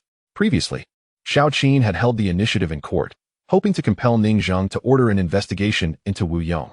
However, the tides had turned, and Gongsun Dan now commanded the discourse. Your Majesty, Wu Yi is a captain in the front lines, privy to our military secrets. If he falls into the hands of those with ill intentions, our army's secrets could be compromised. I believe those who captured Wu Yi are in collusion with the rebels. Gongsun Dan asserted, each of his words striking true. Duke Lu and Prince Xian squinted at the unfolding scene in the hall. Xiao Qin gripped the armrests of her throne, taken aback by Gongsun Dan's swift response. I implore Your Majesty to command the Dali Temple to investigate Wu Yi's disappearance. Suddenly, the officials bowed their heads once more. Ning Zheng, seated upon the dragon throne, remained silent, appearing exceedingly passive under the pressure. Gongsun Dan, however, laughed coldly, fully aware of his control over the situation. Xiao Qin's gaze fell upon Lu Yuan, hoping he would break the stalemate. Otherwise, events would unfold according to Gongsun Dan's narrative. With no other recourse, she called out, Your Majesty. Finally, Lu Yuan stepped forward with purpose. The officials turned their sharp eyes towards him. Lu Yuan's expression remained impassive. Ning Zheng spoke, Lu Yuan. Do you have something to say? Lu Yuan nodded. Your Majesty, I have something to declare. As he began to speak, Xiao Qin exhaled in relief, though she remained tense. Fearing Lu Yuan might lose control of the situation, Ning Zheng gestured, Lu Yuan, speak. Gongsun Dan interjected. I urge Your Majesty to first issue an edict for the Dali Temple to thoroughly investigate Wu Yi's disappearance. His voice rang out clearly. I implore Your Majesty to issue an edict, echoed the top scholar, Xiao Bai, bowing his head. I beseech Your Majesty to issue an edict. Came the plea from Yang Jusher, the chief of the Hanlin Academy. 2/3 of the officials in the hall knelt once more, pressing for action. Ning Zheng found himself in a quandary. The situation was convoluted and unclear. At this moment, Xiao Zhengyuan stood up confidently, addressing Gongsun Dan, Lord Gongsun, regarding Wu Yi's disappearance. It is not untimely to issue an edict after the court meeting concludes. I wonder why you are so eager? Sir Xiao, Wu Yi has been captured by the rebels. The court is in peril. As officials, how can we stand idly by? Gongsun Dan retorted. Lord Gongsun insists that Wu Yi has been captured by rebels. Could it be that rebels have infiltrated the capital? Or do you, Lord Gongsun, seek to conceal something under the pretext of urgency? Xiao Zhengyuan countered sharply. Lord Xiao. Gongsun Dan was incensed. Your Majesty, what Sir Xiao says is treasonous. With bandits rising and rebels causing chaos, we must investigate, Gongsun Dan exclaimed. That may be so, but let Lu Yuan finish his statement first, Xiao Jingyuan replied. Their argument, however, provided Ning Zheng with an opportunity. Ning Zheng signaled, Lord Gongsun, please rise, and allow Lu Yuan to finish his remarks. I shall issue an edict subsequently. With this, Gongsun Dan dared not press further and stood up, though he cautioned Lu Yuan. It is best to speak truthfully, lest you dare to defy the throne. The law will not permit it. Lu Yuan ignored Gongsun Dan's warning. He stepped forward, a faint smile gracing his lips. Your Majesty, yesterday, Wu Yi committed an act of insubordination by severing the imperial jade of the Empress, and he has already faced the Empress's judgment. This confidential letter was found in Wu Yi's residence, indicating that he intended to expose Wu Yong, but alas, he was too late. The hall fell silent, a shockwave rippling through those present. Gongsun Dan, furious, exclaimed, Lu Yuan, you speak nonsense. Lord Gongsun, Lu Yuan interrupted firmly. What? Gongsun Dan gasped, staring at Lu Yuan in disbelief. Chapter 45. Investigation of the nobility of Longxi. Lu Yuan's gaze sharpened. Lord Gongsun, to openly coerce His Majesty during court. Do you intend to lead the civil and military officials in an insurrection? Audacious. Outrageous. Lu Yuan, you, Gongsun Dan stammered in outrage, pointing at Lu Yuan, rendered speechless. You accuse me of insurrection? That is a grave crime. Xiao Bai shouted in anger, Lu Yuan. Do you have any evidence to support your claim that Lord Gongsun is attempting to usurp the throne? Lu Yuan countered. If not, why did the officials kneel? Why did they implore His Majesty for an edict? Xiao Bai found himself at a loss for words. Yang Jusher of the Hanlin Academy scoffed. What we did was for the court, for the nation, for the emperor. The disappearance of Captain Wu Yi raises concerns that he may be exploited by rebels. We risked our lives to speak truth. How does that equate to insurrection? His retort caused a collective sigh of relief among the officials. This was crucial. Whoever held the initiative in court dictated the narrative. Lu Yuan's actions aimed to seize that control, a fact Yang Jusher was well aware of. Lu Yuan, Yang Darren asks you a question. Why not respond? Indeed, Lu Yuan. In your view, we are merely advising the emperor, yet it becomes a case of insurrection? Lu Yuan, if you do not answer, you shall be charged with treason. The officials laughed derisively, their expressions filled with disdain. To them, Yang Jusher's argument was irrefutable. Invoking loyalty to the court, the emperor, and the nation was an unassailable defense. All eyes turned to Lu Yuan. Xiao Qin, now anxious, understood that these officials were cunning, adept at manipulation, and skilled at twisting words. Alone, she worried for Lu Yuan. Lu Yuan, Xiao Qin called. Lu Yuan remained unperturbed. He turned to face Yang Jusher directly. So, Yang Darren, you act for the court, for the nation, and for the emperor, correct? Indeed, I have served in the court for over a decade, fulfilling my duties to the emperor and the common people, Yang Jusher replied with pride. Lu Yuan smirked. Then I must ask you, Yang Darren, if your intentions are for the court and the emperor, why not investigate Wu Yi's accusations against Wu Yong, who plotted rebellion? Instead, you choose to investigate the disappearance of a mere captain. Is it possible you have ties to Wu Yong?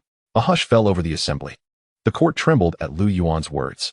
Yang Jusher staggered back, his expression shifting dramatically. He was taken aback. The officials around him were equally astonished.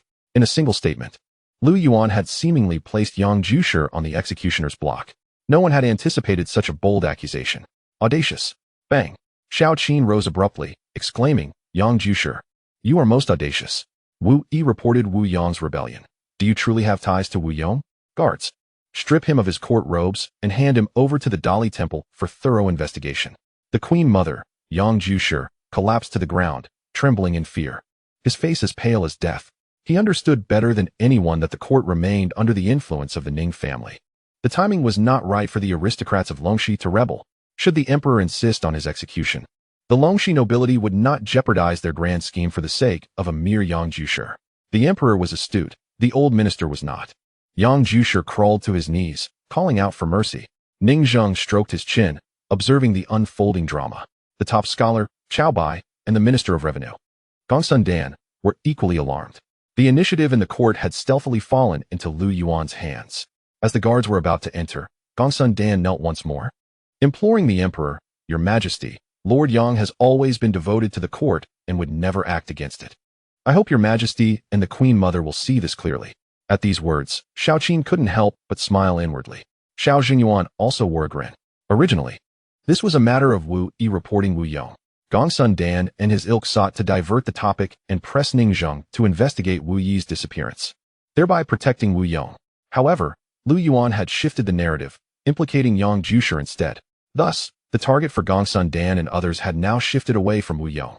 Esteemed ministers, I find merit in Lu Yuan's arguments. The disappearance of a mere Qianzong does not warrant my direct intervention. However, I am quite intrigued by Wu Yi's accusations against Wu Yong regarding rebellion, Ning Zheng remarked, scanning the crowd with a detached gaze. He turned to the prostrate Yang Jusher. Lord Yang, you claim to act for me. Therefore, I ask you, are you aware of Wu Yong's intentions to rebel? I do not know, Yang Jusher replied. Since you are unaware, why shift the blame? Could it be, as Lu Yuan insinuates, that you are somehow involved with Wu Yong? Ning Zheng pressed further. I dare not. I beseech your majesty for clarity. Yang Jusher remained bowed, unable to lift his gaze. The other ministers appeared tense, sensing the precariousness of the situation. At this moment, Lu Yuan stepped forward, addressing the emperor. Your majesty, I believe Lord Yang truly lacks the courage to conspire with Wu Yong, being a prominent minister of the court. Xiao Qin interjected. Yang Jusher, Lu Yuan is advocating for your clemency. The emperor may spare your life, but should you dare to challenge the throne again, it would be an act of treason. Yes, Yang Jusher scrambled to his feet in panic. With the situation unfolding in this manner, Xiao Qin seized the initiative. She turned to Lu Yuan. General Lu, in your opinion, how should we address the matter of Wu Yong's rebellion? Lu Yuan stepped forward, replying to the emperor and the queen. In my view, this matter requires thorough investigation. However, we should first strip Wu Yong of his position as a Qianzong and await the outcome before considering reinstatement. The ministers in the Tai Chi Hall exchanged glances. Lu Yuan, whom do you propose should investigate this matter? Ning Zheng inquired. Lu Yuan's gaze fell upon Yang Jusher. He calmly stated, since Lord Yang has no connection to Wu Yong's rebellion, it would be prudent for him to conduct the investigation personally, thereby clearing his name. The Tai Chi Hall was once again shaken. Yang Jusher was left dumbfounded. Everyone present was equally stunned. Unbeknownst to them, Lu Yuan had skillfully redirected the narrative, drawing Yang Jusher into the fray. Was he to investigate or not? The Longxi aristocrats were to investigate their own. Your Majesty, this cannot be. Yang Jusher suddenly knelt. Panic etched across his features, his eyes devoid of color. Gongsun Dan clenched his fists in frustration, while other officials harbored resentment, yet dared not speak out against the court. Lao Lu, this is ruthless. Longxi's Ning Qi fumed, having grasped the situation. The pressure from the ministers appeared to leave Ning Zheng with no alternatives. Yet, Lu Yuan had carved a path through the chaos. By blurring the lines of right and wrong, he countered their attempts with their own tactics. Gongsun Dan and his allies sought to shift the focus onto Wu Yi, but Lu Yuan had once again redirected it towards Wu Yong through Yang Jusher. Lao Ba, what does this mean? Ning Zhi inquired, perplexed. Do you not see? Lu Yuan's maneuver is a clever diversion. This lad is not easy to deal with. Ning Qi's expression darkened. Your Majesty, the matter of Wu Yong should be thoroughly investigated by the Dali Temple. Gongsun Dan knelt once more. Assigning Yang Jusher to investigate indicated that he had been ensnared. For the Longxi nobility, saving Wu Yong was no longer possible, but Yang Jusher could still be salvaged. Other ministers also knelt, urging, Your Majesty, Lord Yang is occupied with state affairs. This matter should be entrusted to the Dali Temple. I concur. I concur. Yet, their words played directly into Lu Yuan's hands. Xiao Qin felt a surge of excitement. Success was within reach. Ning Qi remarked, Lao Lu, do you not see? Lu Yuan deliberately ensnared Yang Jusher to retreat and advance. His true aim was never Yang Jusher. After years of service, it would not be easy to bring him down. From the outset, Lu Yuan's goal was a thorough investigation of Wu Yong. Ning Zhi pondered for a moment, grasping the implications. This rascal is quite clever. He has focused Gongsun Dan's attention on Yang Jusher, thereby utilizing him to achieve his objective of investigating Wu Yong. What is he planning? Ning Qi shook his head, uncertain. Ning Zheng coughed violently several times, prompting Xiao Qin to assist him. At that moment, Ning Zheng rose, fully aware of the underlying currents. Esteemed ministers, it appears that your opinions are quite unified in calling for a thorough investigation of Wu Yong, are they not? Since this is the case, I shall issue a decree. Gongsun Dan and the others fell silent, having failed to protect Wu Yong. Wu Yong knelt, a hint of murderous intent flickering in his eyes. But he dared not act in the court's presence. Ning Zheng declared, let it be known, Wu Yong is stripped of his military rank as Qianzong. His military insignia confiscated, and he shall be handed over to the Dali Temple for investigation. Yes, Two guards stepped forward to strip Wu Yong of his armor. He was dragged away, shouting, "Lu Yuan, you dare to betray me, you beast! Lu Yuan, you scoundrel! You will not have a good end." Gongsun Dan and the others watched Wu Yong being taken away, but at this point, they did not dare to voice further objections, lest they provoke Ning Zheng's wrath. They understood that progress required patience and careful planning. For the sake of their family's interests, they had to abandon Wu Yong. With Wu Yong's removal, the Tai Chi Hall fell into a profound silence. A eunuch approached, holding a military insignia. "Your Majesty, this is the confiscated military insignia of the former Qianzong." All eyes were fixed upon that insignia, which bore the authority to mobilize the front army. Gongsun Dan, Xiao Bai, and others cast eager glances at the insignia. Wang Jin picked it up and handed it to Ning Zheng. Ning Zheng held the insignia, contemplating for a moment before speaking. Since Wu Yong has been dismissed and is under investigation, the front army cannot remain leaderless for even a day. Pray tell, who should succeed the position of Qianzong? Lu Yuan, do you have any recommendations? In response to your Majesty, I propose Li Ji, the grandson of General Li Ku of the original Wu Wei, who is courageous, resourceful, and unmatched in swordsmanship, deeply inheriting the legacy of General Li Ku, and thus suitable for this role, Lu Yuan stated. Li Ku, a general under Emperor Taizong, renowned for his victories. Though his family had fallen into decline, with Li Mi now in control of the Eastern Palace, they had faced significant suppression from two major factions. Now, Lu Yuan's mention of Li Ku's grandson stirred a wave of astonishment throughout the court. At this juncture, Lu Yuan spoke again, "Your Majesty, the position of Qianzong should not be determined by connections, but by strength and reputation. The esteemed General Li Ku, victorious in countless battles, has a grandson, Li Ji, who has studied military strategy since childhood and excels in swordplay. Moreover, the prestige of General Li Ku ensures that he is capable of fulfilling this duty." Chapter 47. The issuance of the military command. Gongsun Dan and his associates were left utterly speechless. Appointing Li Ji as the front military officer was tantamount to granting the Crown Prince direct control over the troops. If the Crown Prince possessed military power, how could the two factions operate so smoothly? Previously, Ning Zheng had long desired to place a trusted confidant in command of the military, yet he found himself without support. Now, with Lu Yuan's suggestion, it aligned perfectly with Ning Zheng's intentions. Li Ji was indeed a rare talent in martial prowess. Ning Zheng pondered this deeply. The mere mention of Li Ji commanding the troops left Gongsun Dan and his cohorts in a cold sweat. Should Li Ji gain military authority, who could possibly counterbalance the Crown Prince's faction? Though he commanded only 30,000 troops, once military power was secured, expanding to 100,000 or 200,000 would merely be a matter of time. "Your Majesty, Li Ji must not be allowed to command the troops," implored an elder statesman. "If you permit him to take command, I shall die in this grand hall. I beseech your Majesty to reconsider." The atmosphere in the Taiji Hall grew tense, as various civil and military officials knelt in supplication. Minister Wu of the capital's Bureau of Revenue even declared his intent to end his own life. Xiao Qin clenched her delicate fists in response. At that moment, Ning Zheng felt the pressure mounting once more. Minister Wu stood defiantly, pointing at the pillars of the Taiji Hall, reminding all present of the precedents set by past regents controlling military forces. "If your Majesty insists on this course, I shall declare my resolve by sacrificing my life." Wu trembled with determination, prepared to confront Ning Zheng to the bitter end. Anger flickered across Ning Zheng's face, mirrored by Xiao Qin's. Yet, Ning Zheng found himself in a difficult position. He required someone to stand up in his defense. Minister Wu had extensive connections in the court and hailed from an influential family.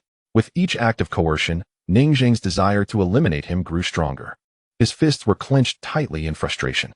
The nobility was rallying their forces, attempting to exert pressure. Today, they had made 2 attempts to sway the Taiji Hall.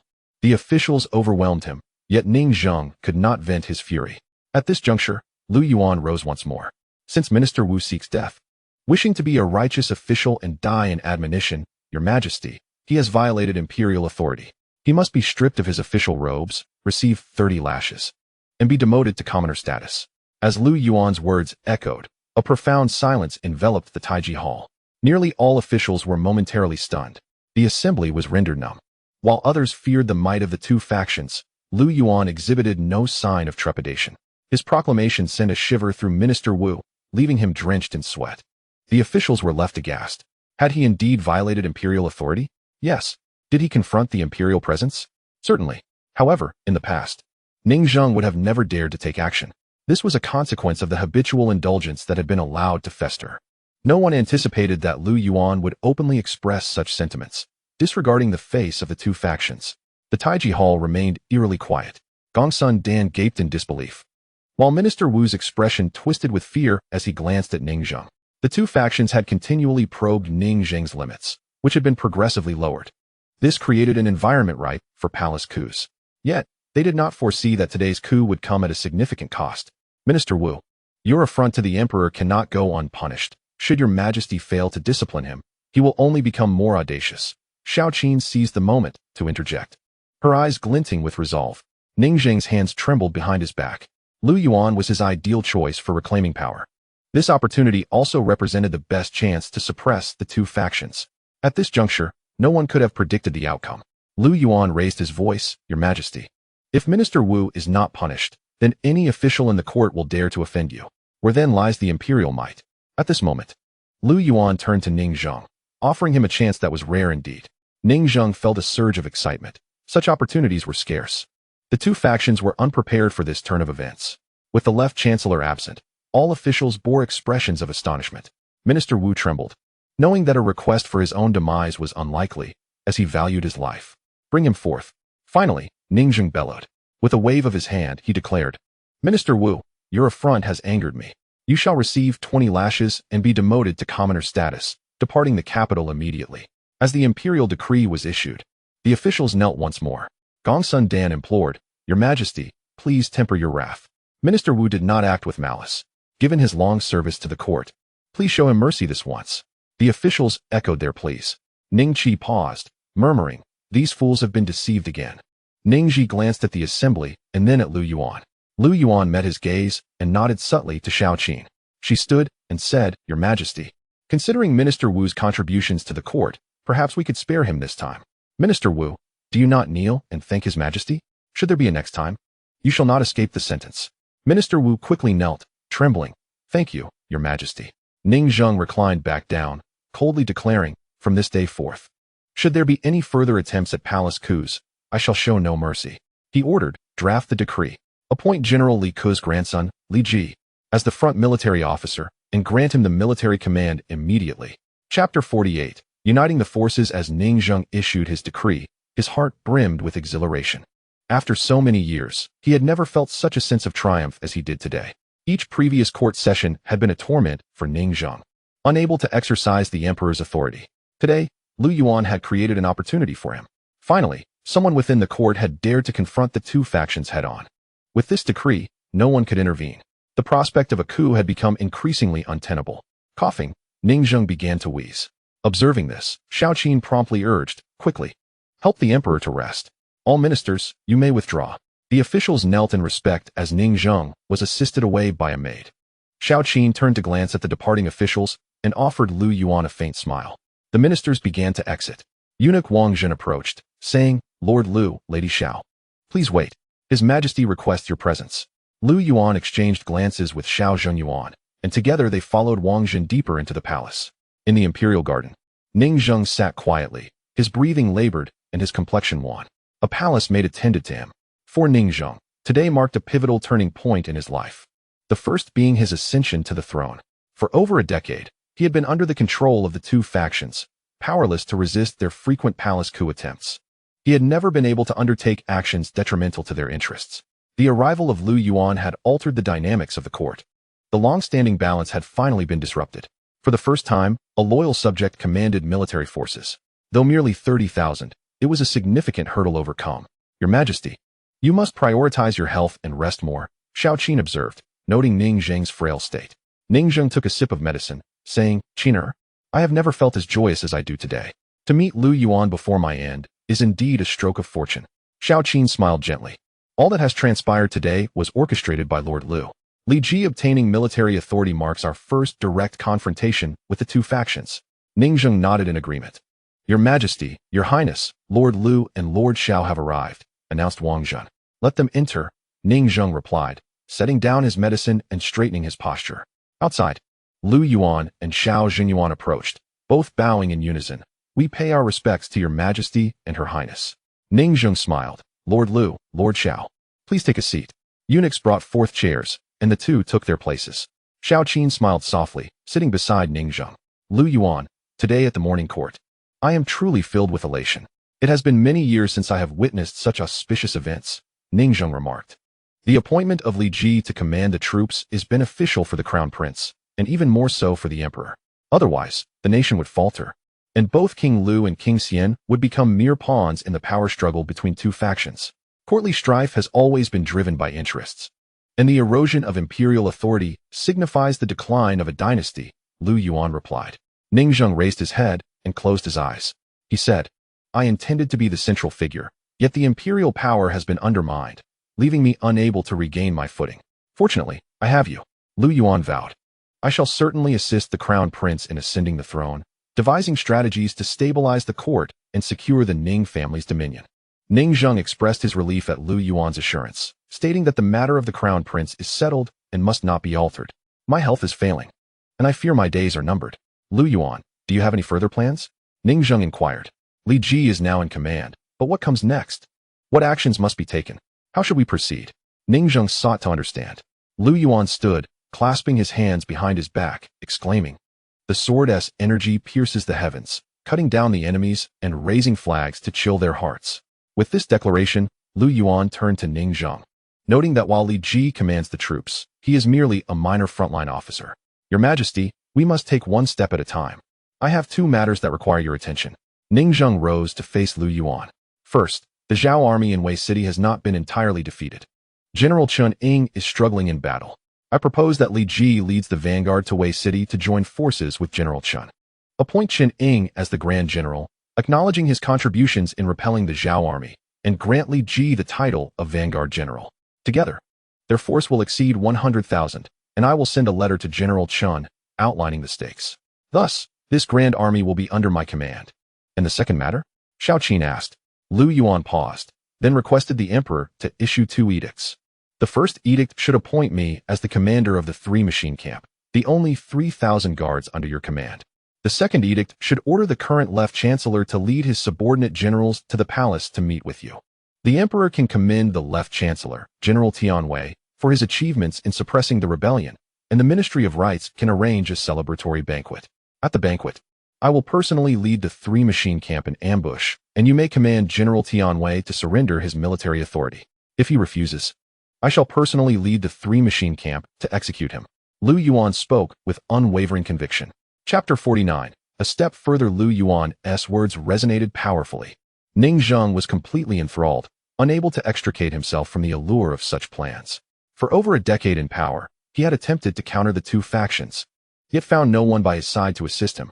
What a scheme of subterfuge. What a strategy to relinquish military power. Ning Zheng silently mused. Xiao Qin, observing nearby, felt a tempest of emotions within her. Each of Lu Yuan's utterances was a guide for Ning Zheng on how to seize control, to command the universe, to turn the tide at will. Even if he, Ning Zheng, could not achieve this, the crown prince would surely do so in the future. Your Majesty. Xiao Qin began to speak. Ning Zheng raised a hand to silence her, lost in contemplation. He smiled, yet his expression bore a hint of sorrow. Ha ha. Ha ha ha. Ning Zheng truly laughed aloud. The eunuchs and maidservants and attendants all knelt. Lu Yuan, you are using Li Ji to lead troops to Wei City, joining forces with General Chen to guard against any potential power grabs by the two factions should I pass away. At that time, the crown prince could lead the troops into the capital, reclaiming imperial authority. Yes, Ning Zheng understood. General Chen has always been a prominent general of the Ning Dynasty. Had it not been for the pressing war, the left chancellor would not have activated him. However, this man is one of the few who uphold imperial power. Yet, the military authority in Chen's hands could be seized by the left chancellor at any moment. Lu Yuan's actions are aimed at firmly grasping this military power to prevent unexpected upheavals in the court. Xiao Xingyuan remarked, Lu Yuan's strategy seeks stability. Given time, the nobility of Longxi might undermine imperial authority, yet the crown prince would not be left defenseless. Xiao Qin nodded. This is a more prudent arrangement. If the crown prince possesses an army of 100,000 in Wei City, then he has a chance to penetrate the capital. The two factions lack legitimacy. You wish for me to summon the left chancellor and his military leaders to the palace, setting an ambush at the banquet to force the left chancellor to surrender military power. If he agrees, then we reclaim authority. If he refuses, we shall execute the left chancellor and his generals, and the military power will likewise return to us. Ning Jing's body trembled. He abruptly turned to Lu Yuan, exclaiming, Lu Yuan, I would call this the greatest stratagem of all time. Lu Yuan smiled lightly, responding, Your Majesty, I would prefer to deem it as the liberation of military authority through a cup of wine. The liberation of military authority through a cup of wine? What an astute phrase. With you assisting the Crown Prince, I am at ease. Wang Zhun, present as a servant, approached with a tray. Upon it lay a command token inscribed with the words, As if I were present. Ning Zheng seized the token, looking at Lu Yuan, and said, Lu Yuan, this is an administrative order. With it, it is as though I am personally present. You are free to act as you see fit. Remember, the Longxi nobility and the Ningchuan gentry will not spare you. This token will save you much trouble. Lu Yuan immediately knelt, thanking the emperor. Ning Zheng handed the token to Lu Yuan, who accepted it with both hands. Xiao Yuan. Ning Zheng called again. I am here, Your Majesty. I appoint you as the left Zhongtong and entrust you to the Eastern Palace to assist the Crown Prince alongside Lu Yuan.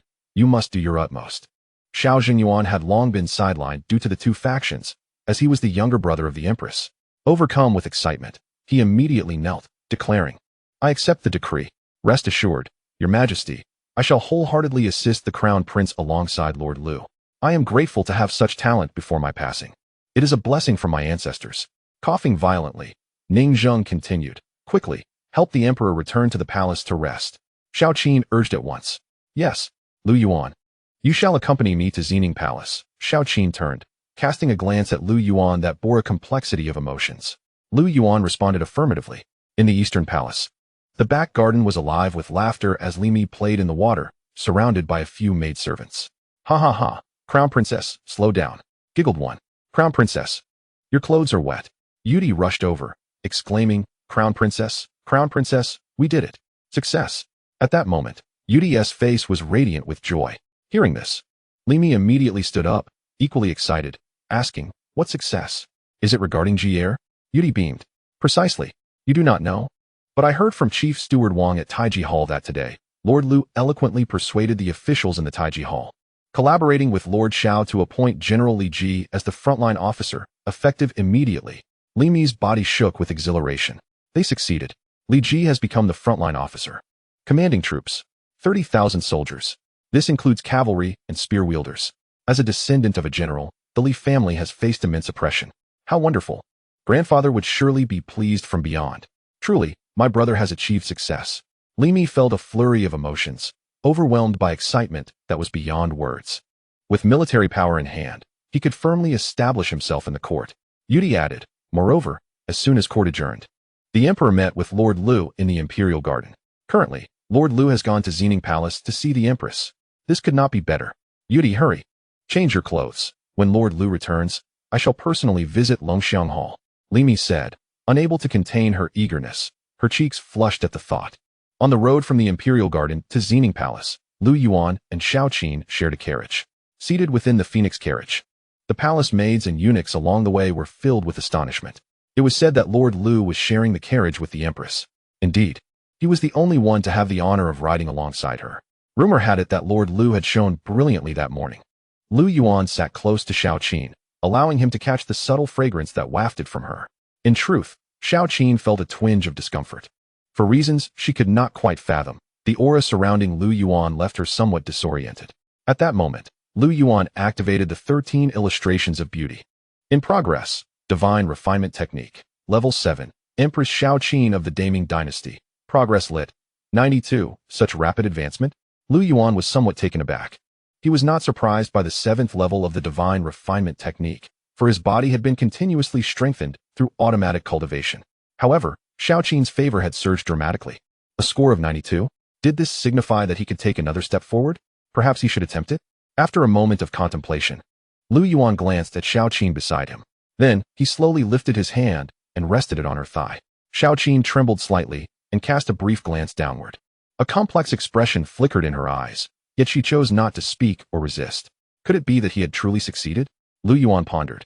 And then he advanced his hand further, parting the layers of her phoenix robe and reaching within. A gentle squeeze followed. Chapter 50. You are to command 1,000,000 troops. A soft sound escaped Xiao Qin's throat involuntarily, a sound so faint that, had Lu Yuan not been so close, it would have been nearly inaudible. Xiao Qin remained still, not objecting. Moments later, when Lu Yuan looked at her again, her eyes were closed. Your Majesty. Lu Yuan called softly, a gentle smile gracing his lips. Xiao Qin's gaze was lowered, as if she needed a moment to compose herself. After a brief pause, she opened her eyes and said, Lu Yuan, the Emperor holds you in high regard, having entrusted you with administrative orders. You must not disappoint him. While Lu Yuan did not profess to be concerned solely for the realm, the current state of the Great Ning Dynasty was far from favorable for its people. Courtly strife had left the common folk unable to live in peace and security. Lu Yuan was not merely aiding the crown prince. He was also acting for his own benefit. Naturally, he owed a debt of gratitude to Ning Zhang, and thus he would spare no effort in supporting the crown prince's ascension to the throne, to cleanse the realm and instill fear in the world. Rest assured, Your Majesty. I have my plans, Lu Yuan replied. Good.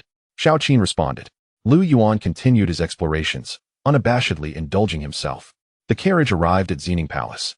As it descended slowly, Xiao Qin opened her eyes and firmly grasped Lu Yuan's hand, urging him to withdraw it quickly, lest they be seen. Lu Yuan smiled.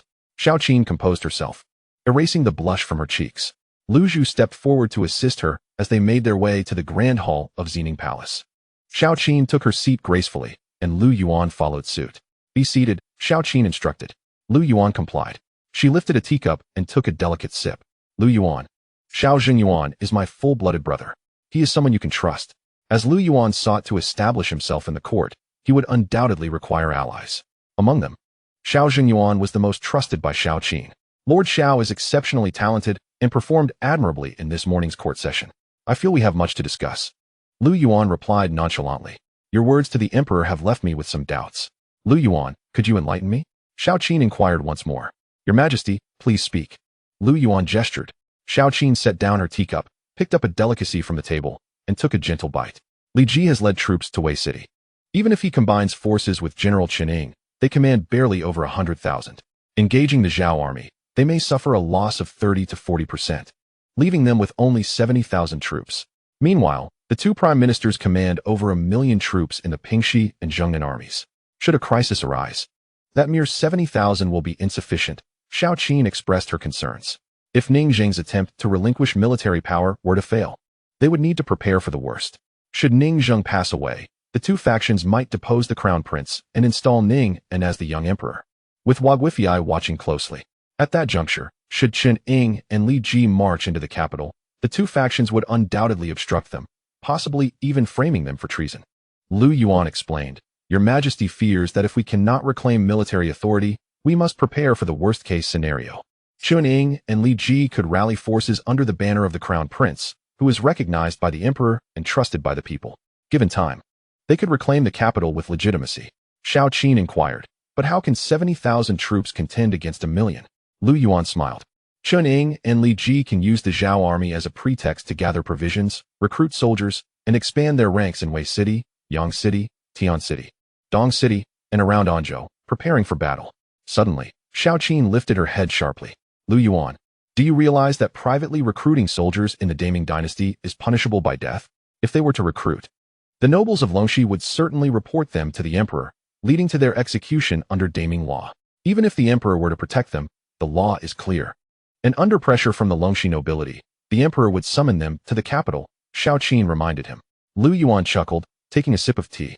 When generals are deployed in battle against external foes, have you ever heard the saying that their commands may not be heeded? Their commands may not be heeded? Xiao Qin repeated thoughtfully. She stood, having never encountered such a notion before. Lu Yuan continued, in times of war, generals may not need to adhere to the court's directives in pursuit of victory on the front lines. This is precisely what is meant by commands not being heeded. Xiao Qin laughed lightly as she sat back down, somewhat mocking herself.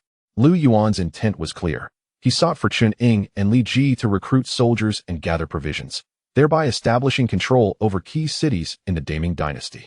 Eventually, this would enable them to contend with the two factions. As for the penalty for recruiting soldiers, the solution was straightforward. It was the principle of commands not being heeded.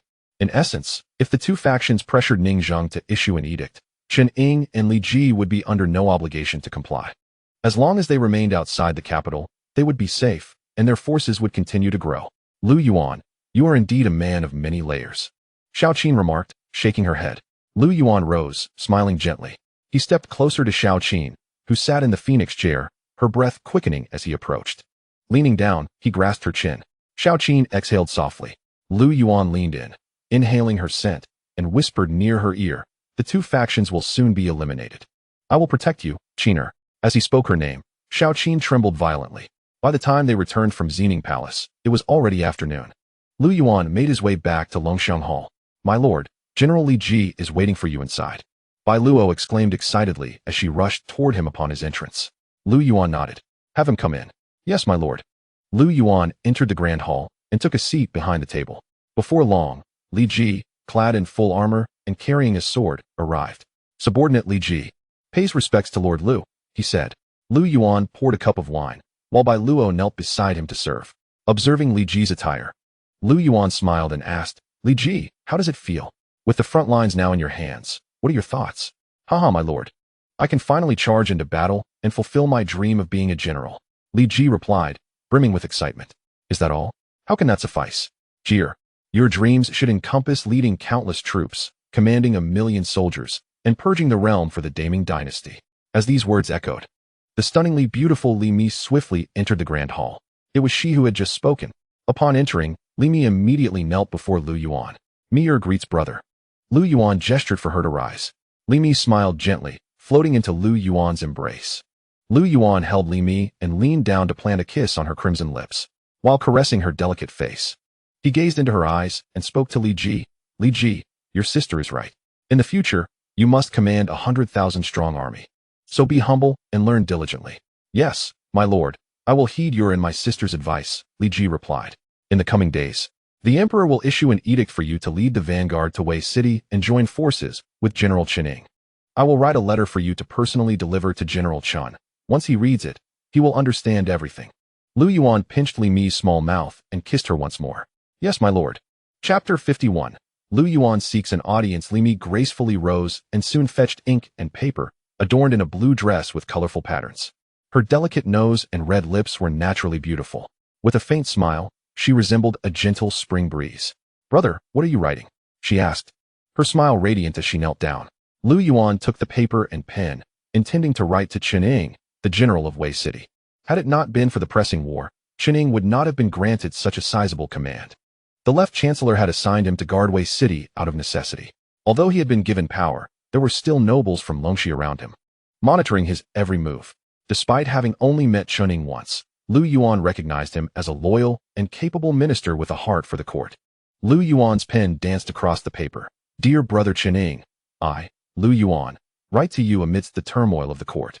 The emperor's authority is undermined, and the nobles of Longxi and the clans of Ningchuan trample upon the dragon's might, leading to the uprising of righteous armies across the land, leaving the people in despair." He composed the letter in one breath. Li Mi's eyes sparkled with delight. "Brother, not only do you possess formidable martial prowess, but your writing is also grand and imposing, embodying the spirit of a conqueror." Lu Yuan indeed penned a fine hand, a skill honed in his previous life as a literati who often practiced calligraphy. After sealing the letter, he handed it to Li Ji. "When the emperor issues his edict, take this letter to Wei City. Remember, deliver it directly to Qining without letting it pass through anyone else's hands." "Yes, my lord," Li Ji replied, taking it with both hands. Lu Yuan nodded. Li Mi smiled and said, "Li Ji, you may go now." As he left, Bai Luo also bowed and exited, closing the door behind her. Li Mi wrapped her arms around Lu Yuan's neck, leaning in for a gentle kiss. After a moment, she departed from the Longxiang Palace, feeling content and well-fed. The political landscape was shifting rapidly, and now that they had severed ties with the Longxi nobles and the Ningchuan clans, it was time to strategize for the future. Political strife was never a solitary endeavor, but rather a collective effort. "Bai Luo, I shall pay a visit to the Xian Wang's residence. If the Empress sees me, I will convey the truth," Lu Yuan instructed. "Yes, my lord." Leaving the Eastern Palace, Lu Yuan had a singular purpose for visiting the Xian Wang's residence. Wang Ningji aspired to the throne. Though he possessed great martial ability, his intellect left much to be desired. In contrast, Xian Wang Ningqi was a cunning individual. As royal offspring, Lu Yuan deemed the 8th prince to be a valuable ally. Even if Ning Chun were to be deposed from his position as crown prince, the title would not fall to Ningqi. All he desired was to secure a better life for himself. Lu Yuan perceived considerable potential in this situation, for after all, The court still belonged to the Ning family. At the Xian Wang's residence, laughter echoed. "My lady, this cat is quite delightful and charming." A group of maidservants surrounded an exquisite woman cradling a cat in her arms. Yuan, renowned in the capital, was a woman of exceptional beauty and talent. Having married into the Wang family and moved to the capital with Ningqi, she was celebrated in her homeland for her remarkable skills in music and dance. Yuan had a unique passion for beauty. Not only did she seek to enhance her own appearance, but she also desired the same for her maidservants, the flowers and plants around her, and even her pets. This love for beauty required adornment, so she had a particular fondness for jewelry. The cat, carefree and content, was unaware of the harsh realities of the world. Yuan sighed, stroking the cat. She was aware of Ningqi's actions. The struggle for the throne was notoriously brutal, with the threat of failure looming. "My lady, I hear the court is quite lively today," one maidservant remarked. "Indeed. It is said that Lord Lu Yuan has eloquently debated with the officials, and the emperor has summoned him privately," another added. "This Lord Lu Yuan truly possesses remarkable abilities. Just days ago, he visited our residence bearing gifts." Yuan merely scoffed, arching an eyebrow. "He is not here to deliver gifts, but rather to stir trouble. The rift between the Xian Wang and Lu Wang is unlikely to be mended. Does Lord Lu Yuan not realize the peril of opposing the court?" One maidservant muttered. "Do not speak recklessly.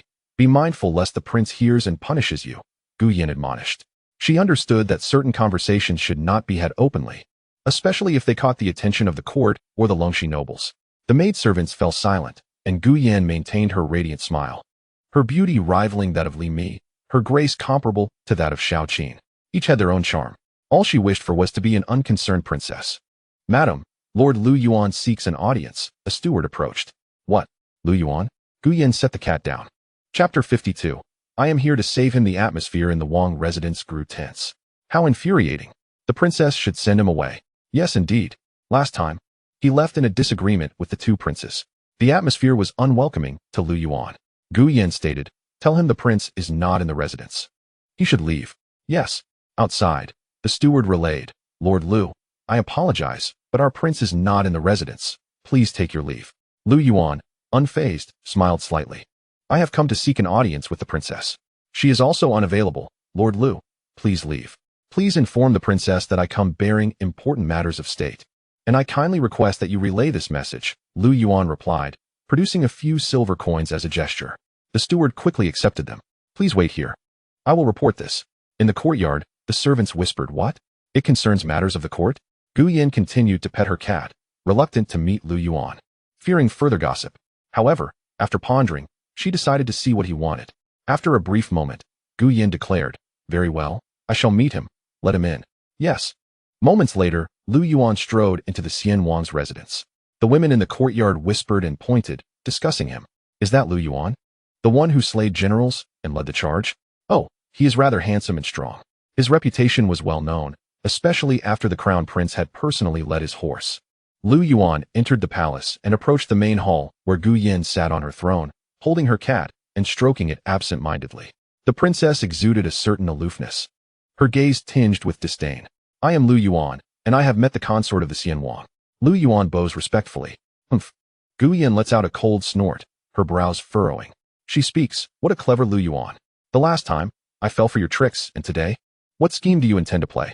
Lu Yuan lifts his gaze towards Yuan, who stands gracefully, exuding elegance and nobility, adorned with golden and jade hairpins.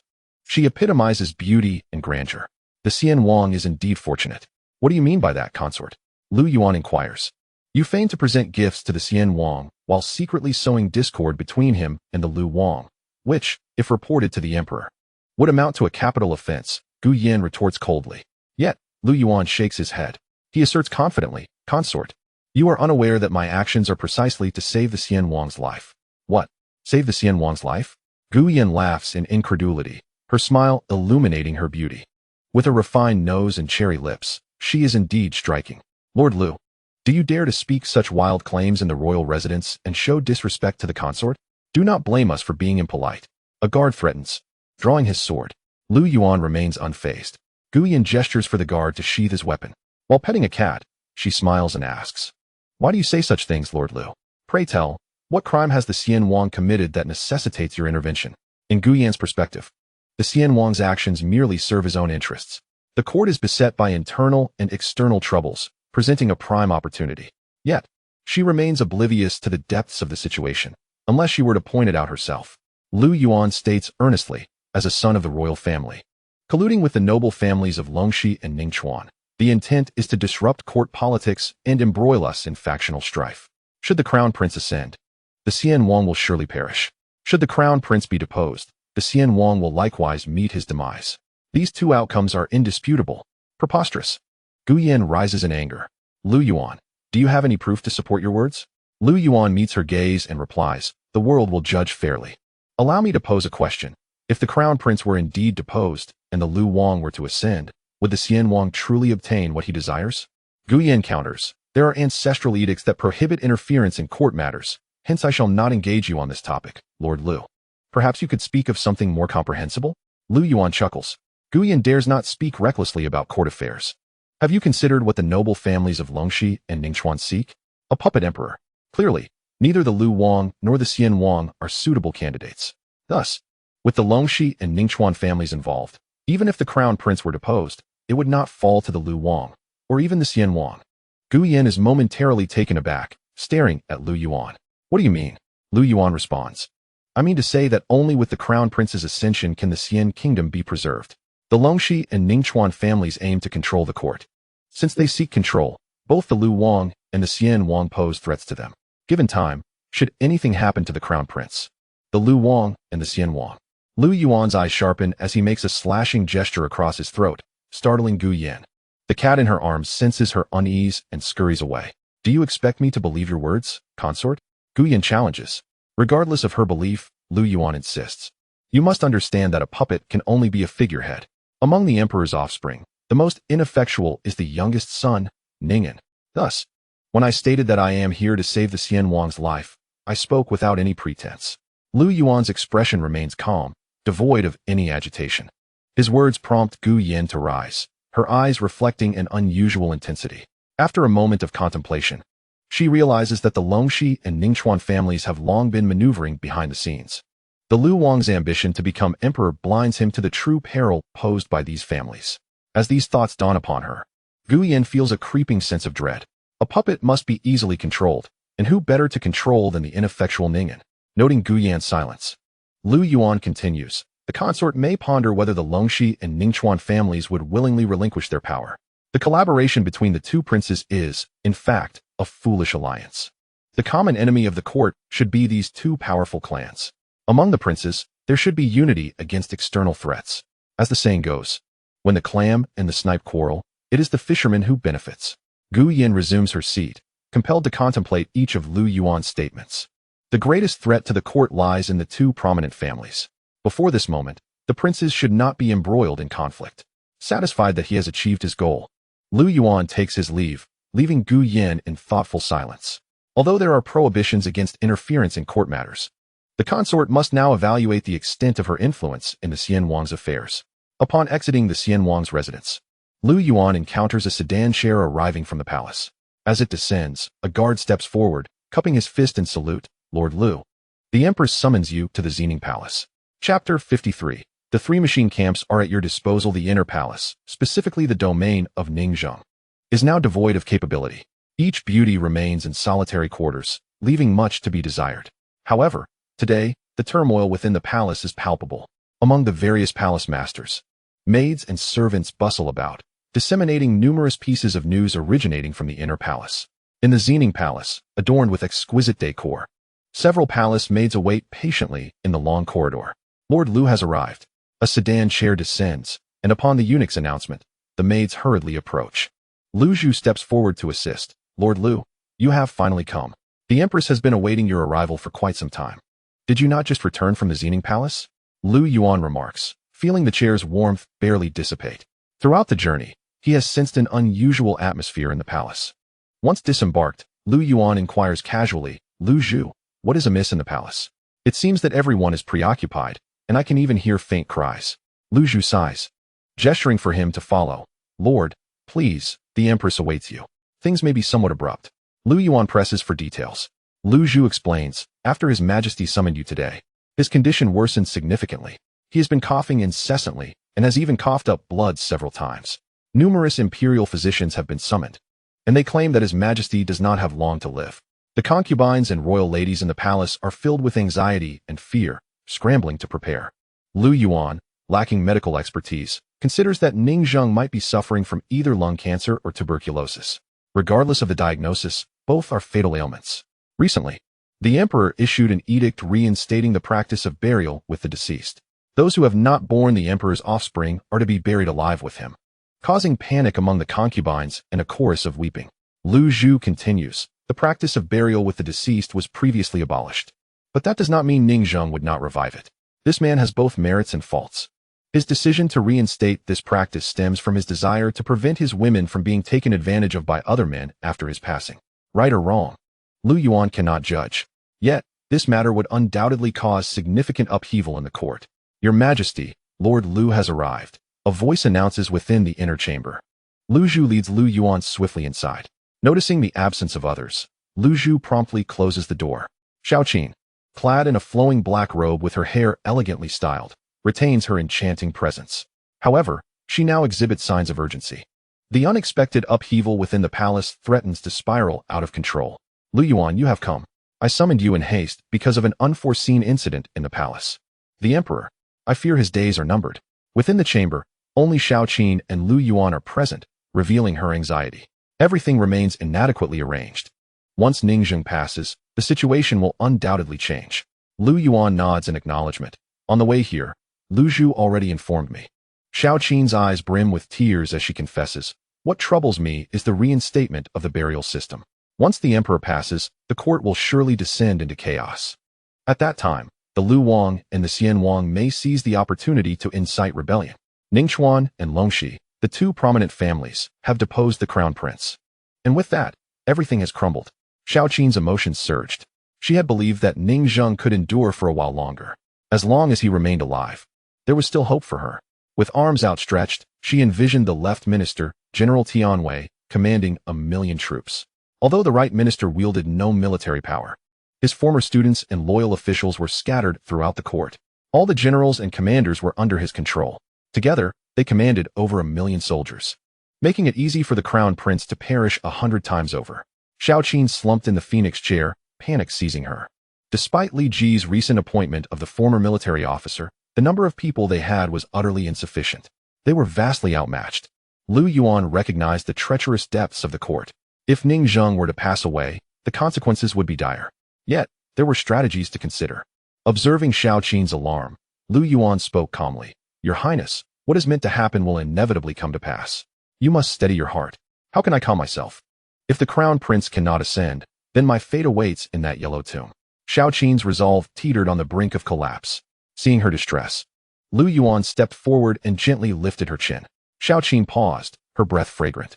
Her bright eyes focused on Lu Yuan, who let his hand glide down, softly grasping hers. I have assured you, with me here, all shall be well, he whispered into her ear. Xiao Qin, feeling restless, trembled slightly. Lu Yuan embraced her tightly. She murmured, her mind a blank slate. Soon, Lu Yuan settled into the chair that belonged to Xiao Qin. She curled her legs beneath her, resting her upper body against him, utterly still. Lu Yuan tenderly caressed her brow, offering solace. After a while, Xiao Qin gradually calmed. Has the emperor issued a decree? Lu Yuan inquired. Xiao Qin paused, lifting her delicate face to meet his gaze. The emperor has indeed decreed your appointment as the commander of the Sanji camp, overseeing the entire battalion. The order has been issued, and the 3,000 guards now fall under your command. Excellent, Lu Yuan replied, leaning slightly closer. Looking down at Xiao Qin, she raised her face, their eyes locking with deep emotion. Lu Yuan brushed his fingers across her lips, articulating each word. The emperor can still hold on for a while longer. The matter of the crown prince's ascension will be resolved by me. For now, I need your full cooperation. Xiao Qin softly murmured, this palace. Your Highness, Lu Yuan gently interjected. You ought to say, Qiner. Xiao Qin succumbed entirely. Lu Yuan wrapped his arms around her waist, carrying her into the queen's chamber. Lu Yuan, I cannot. Your Highness, have you forgotten my words? Lu Yuan. Qiner cannot. What should I be called? Qiner does not know. Think carefully. Hubby. With a chime, the second beauty portrait has been successfully illuminated. Reward, spirit manipulation art. Spirit manipulation art. The art of the underworld, the power of the divine, capable of controlling puppets and wielding divine strength. The system's voice echoed. The beauty portrait belonging to Xiao Qin was illuminated, granting the spirit manipulation art. Shall the spirit manipulation art be cultivated automatically? Automatic cultivation in progress. Spirit manipulation art, level 1. Lu Yuan inhaled deeply. Spirit manipulation? As the name implies, it allows for the control of puppets. Similar to witchcraft, it can direct one's thoughts. The art of the underworld can fully command those on the brink of death, transforming them into mere shells. This technique arrived at a most opportune moment. Thus, even if Ning Zheng were to be on his deathbed, Lu Yuan could employ the spirit manipulation art to extend his life for a time, rendering him controllable. Quite intriguing. Xiao Qin murmured softly. Chapter 54. Uninvolved in the court. Unable to close one's eyes in death, Xiao Qin nudged a few times. Lu Yuan ignored her. What are you nudging for? Gradually, the third beauty portrait began to reveal its silhouette. Lu Yuan observed closely. Upon it was a remarkable woman playing the zither, adorned in hues of red and white, embodying exquisite beauty. The Great Ning Dynasty presents the royal consort Yuan. Illumination progress, 0. Illumination reward, divine body technique, Yuan. Lu Yuan found himself somewhat surprised. With a smile, he dismissed the system. In the main palace of Xining, Lu Yuan took a brief respite. Before long, Xiao Qin emerged. Elegantly attired in a striking black palace gown, exuding both cold elegance and captivating charm. A hint of blush graced her visage. Once she stepped out, she adopted a serious demeanor, regaining her former countenance. Lu Yuan, there are 3 captains in the Sanji camp who are affiliated with the Longxi nobility. You have previously served in the Sanji camp and should know them better than I, Xiao Qin stated as she approached. Lu Yuan nodded. The Sanji camp is under the royal guard, directly overseen by Ning Zheng. The Longxi nobility seeks to infiltrate it.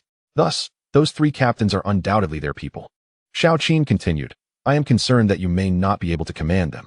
These 3 may use their Longxi connections to resist your authority. Lu Yuan replied. I shall make my own decisions. And how should we respond to the Emperor's side? Our time is limited. Xiao Qin inhaled deeply, her eyes reflecting a hint of sorrow. We need someone we can trust, much like Li Ji and Lord Xiao. Do you have a suitable candidate? Lu Yuan inquired. Xiao Qin closed her eyes, contemplating for a moment. Having spent much time in the inner court, she indeed had a few capable individuals nearby. After some thought, she said, there is one. The son of the Xiao family, my 3rd brother's child. I am his aunt. His name is Xiao Mo, well-versed in both literature and martial arts. Yet he has been overlooked by the times, drowning his sorrows in drink. Xiao Mo, a versatile talent from the Xiao family, is indeed a promising candidate. However, due to the oppression from the Ningchuan nobility and the Longxi family, he has been disregarded by the court. Xiao Mo once participated in the martial examinations, but was defeated due to the rule changes instigated by the Ningchuan elite. Since then, he has harbored resentment towards the court. Blaming fate, Lu Yuan regarded Xiao Qin. Is he someone we can utilize? Xiao Qin nodded emphatically. As long as I am willing to meet him, he will come. My 3rd brother passed away early, and he has no choice but to heed my words. Very well, Lu Yuan rose. The moment he stepped into the court, the factional struggles began. Such conflicts cannot be resolved by a single person. He needed more trustworthy talents. Lu Yuan placed his hand on Xiao Qin's shoulder. Go find this Xiao Mo and bring him to the Eastern Palace. I have matters to entrust to him. Understood, Xiao Qin responded. Imperial decree has arrived. The Empress. His Majesty's edict calls for Lord Lu Yuan to present himself. His Majesty's command, a voice echoed from outside. Ning Zheng's health had suddenly deteriorated, and he was acutely aware that his time was short. Lu Zhu entered, announcing, Your Highness, Wang Jun has come to convey a message. The Emperor wishes to see Lord Lu. Besides that, who else has the Emperor summoned? Xiao Qin queried. Minister of War Lu Neng. Lu Zhu replied. Additionally, the Crown Prince is also present. Understood, you may leave, Xiao Qin signaled. Lu Zhu exited.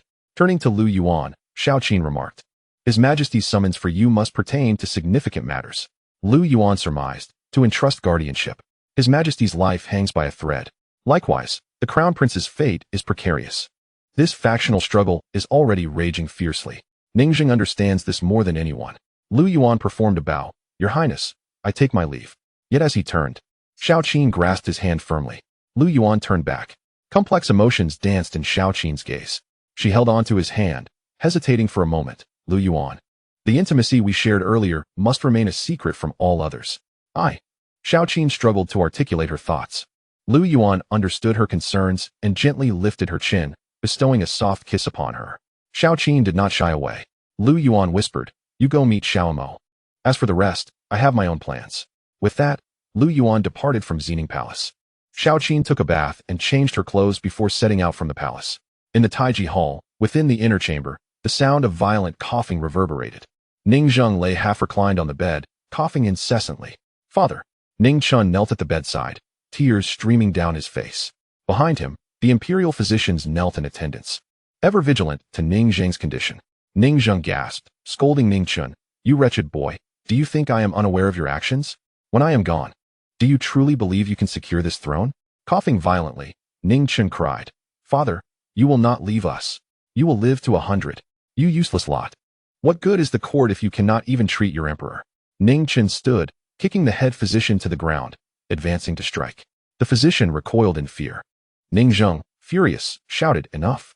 Cease this nonsense." Ning Chun crawled closer, pleading, "Father, please do not frighten me. You must recover. Do you wish for my demise? If I were to perish, this realm would be yours.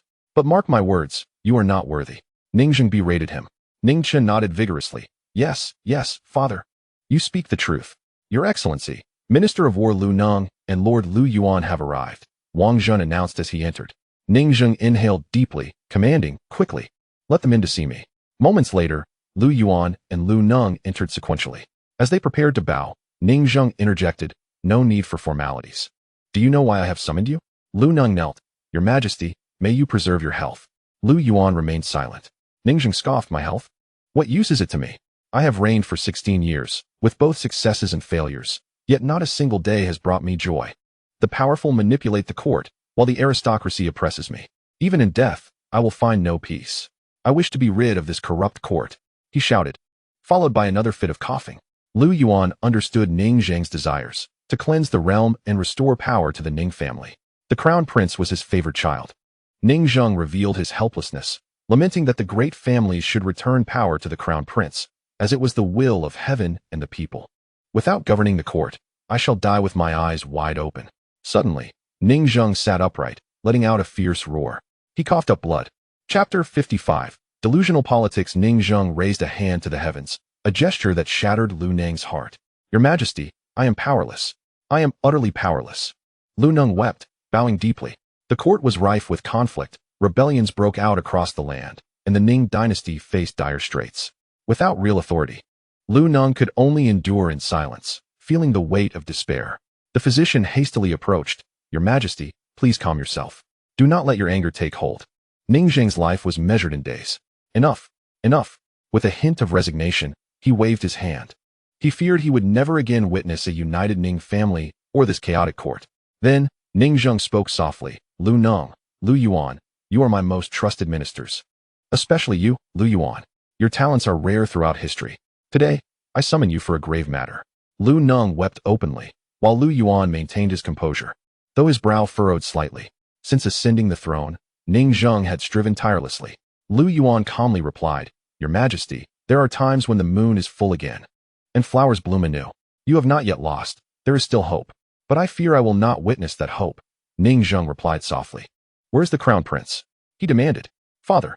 Ning Chun cried, kneeling and weeping uncontrollably. Yet, Lu Yuan discerned the truth. The crown prince was feigning grief, believing that once Ning Zheng passed, the throne would be his. Little did he realize the treachery that awaited him. Ning Zheng instructed, "Chen, quickly kneel before Lord Lu and Lord Lu.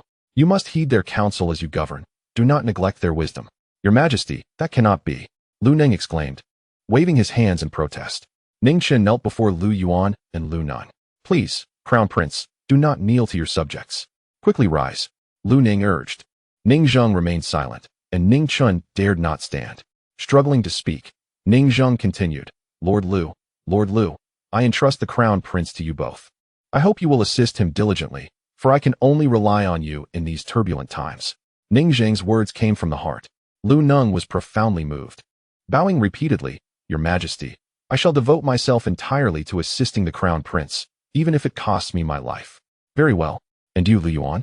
Ning Zheng inquired. "I know you are a man of great ambition and would not wish to remain confined to the East Palace. I merely hope you will care for the Crown Prince and help restore the Ning Dynasty." Ning Zheng, though wary of Lu Yuan's aspirations, recognized there was no one else who could contend with the two great families. Trusting Lu Yuan implicitly, he said, "Rest assured, Your Majesty, I will do everything in my power to support the Crown Prince and aid him in restoring order." Ning Zheng smiled, genuinely pleased. "With your word, I am at ease. Lords Lu and Lu, I entrust the Crown Prince to you. I find solace in your commitment. You may take your leave now. Crown Prince, you may go as well. I need to rest." As the physicians departed, Lu Neng slowly retreated, followed by the Crown Prince. Lu Yuan cast one last glance at Ning Zheng, contemplating. Then he approached Ning Zheng, speaking softly, "In these turbulent times, I can only help you extend your life a little longer." With that, Lu Yuan extended his hand, closing his eyes slightly. Divine Spirit Technique. A wave of energy emanated from his hand, enveloping Ning Zheng before fading into his body. Lu Yuan quickly withdrew his hand. This technique would only grant Ning Zheng a brief reprieve, but could not cure his illness. After completing this, Lu Yuan stepped outside. Outside the Taiji Hall, Lord Lu, Minister of War Lu Neng awaited. "Please, Lord Lu." Lu Yuan gestured for him to proceed. As they descended the steps, Lu Neng remarked, "The Emperor's time is short, and news of his grave illness must not be leaked. Otherwise, the two great families will surely stir." Lu Neng's words were indeed wise. With the Emperor's sudden illness, it was crucial to keep the information contained. However, it was likely too late. The entire harem had likely already learned of it and spread the word. Lu Yuan replied, "It may already be too late." Lu Neng sighed, "What shall we do? Once the two great families learn of this, they will surely seize the opportunity to rebel. As entrusted ministers, we must not betray the Emperor's trust." Lu Neng remained loyal, living a life of integrity, though age had dulled his vigor. Lu Yuan halted, clasping his hands. "With your assurance, I feel at ease. Please return to your residence for now. We must cooperate in our actions. Together, we shall restore power to the Crown Prince." "Very well, Lord Lu." "Please," Lu Neng replied. Lu Yuan returned to Longxiang Hall, remaining within the East Palace, awaiting news from the Empress. In the Xianwang mansion, has the prince returned? Prince Ning Qi strode into the mansion, greeted by the steward. He had just met with several esteemed guests to discuss important matters. These guests were members of the royal household, some having come from Xian country. The steward reported, "Your Highness, not long ago, Lord Lu Yuan visited the mansion and spoke with the princess about some matters." Ning Qi was taken aback. "What did you say? Lord Lu came? What was his purpose?" After several encounters, Ning Qi has come to realize that Lu Yuan is no ordinary individual. This man possesses an exceptionally deep cunning, making him quite formidable. During today's court assembly, he deftly manipulated the likes of Gongsun Dan as if they were mere pawns. In a fit of rage, Ning Qi summoned the princess. In the royal residence's rear courtyard, Gu Yin sat gracefully within a pavilion, her delicate fingers caressing the strings of a guqin, embodying exquisite beauty. The sound of the guqin resonated melodiously, accentuating her enchanting features. "My lady, the Duke has returned and wishes to see you," a maid announced. "The Duke has returned? Very well, let us go. Ensure the guqin is properly stored," Gu Yin instructed her maid with poise. She elegantly made her way to the main hall, where Ning Qi stood with his back to the door, hands clasped behind him. Delighted, Gu Yin exclaimed, "Your Highness." Suddenly, Ning Qi turned and delivered a resounding slap across her face. Gu Yin stumbled, bewildered. "Your Highness, what is the meaning of this?" she protested, her voice trembling with indignation, tears welling in her eyes. Ning Qi grasped her firmly, pointing towards the door. "Did you meet Lu Yuan today? Who permitted you to speak with him? What did you discuss? I have warned you countless times to refrain from meddling in state affairs." Gu Yin, her face etched with grievance, replied, "Your Highness." "What did I say?" "Lu Yuan came to the palace, claiming he wished to save your life. I am but a woman. How could I dare to engage in political discussions with him?" Chapter 56. Li Mi. Was that gesture appropriate? Ning Qi had already discerned what Lu Yuan had conveyed. To him, this man was exceedingly cunning, and he feared that Gu Yin might fall into his trap. It was necessary to remember who Lu Yuan truly was. With his silver tongue, Gu Yin was certainly no match for him. "I warn you, should you dare to meet Lu Yuan again, do not blame me for being ruthless," Ning Qi declared sternly. "He is not someone you can handle. Even I must remain vigilant around him. His words are not to be trusted, do you understand?" Gu Yin found his words somewhat ludicrous, as if she had committed an unforgivable transgression. She shook her head. "Your Highness, what do you mean? I am your Ning Qi's woman. Would I dare to act in defiance?" "You had better not," Ning Qi replied, his tone laced with irritation. "I am quite vexed at the moment, and I would prefer not to have additional troubles." Gu Yin's heart brimmed with resentment. She clenched her teeth, feeling a growing hatred towards Ning Qi. Since marrying into the royal household, she had been indifferent to various matters, hardly embodying the grace of a princess. Yet, Ning Qi was indeed somewhat blinded by arrogance, harboring an innate disdain for her. Old eight, old eight. A voice suddenly called from outside, revealing Ning Ji, who rushed in wearing a crimson robe, his face alight with joy. Ning Qi raised an eyebrow at the sight. Old six. Have you no regard for the dignity of the prince? What could possibly bring you such joy? The emperor is gravely ill. Do you not know, old eight? Ning Ji exclaimed, arms wide open in delight. What did you say? The emperor is gravely ill? When did this happen? Ning Qi's expression shifted dramatically, shock evident on his face.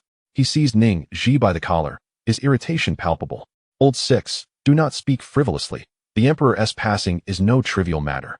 Quickly, tell me where you obtained this information.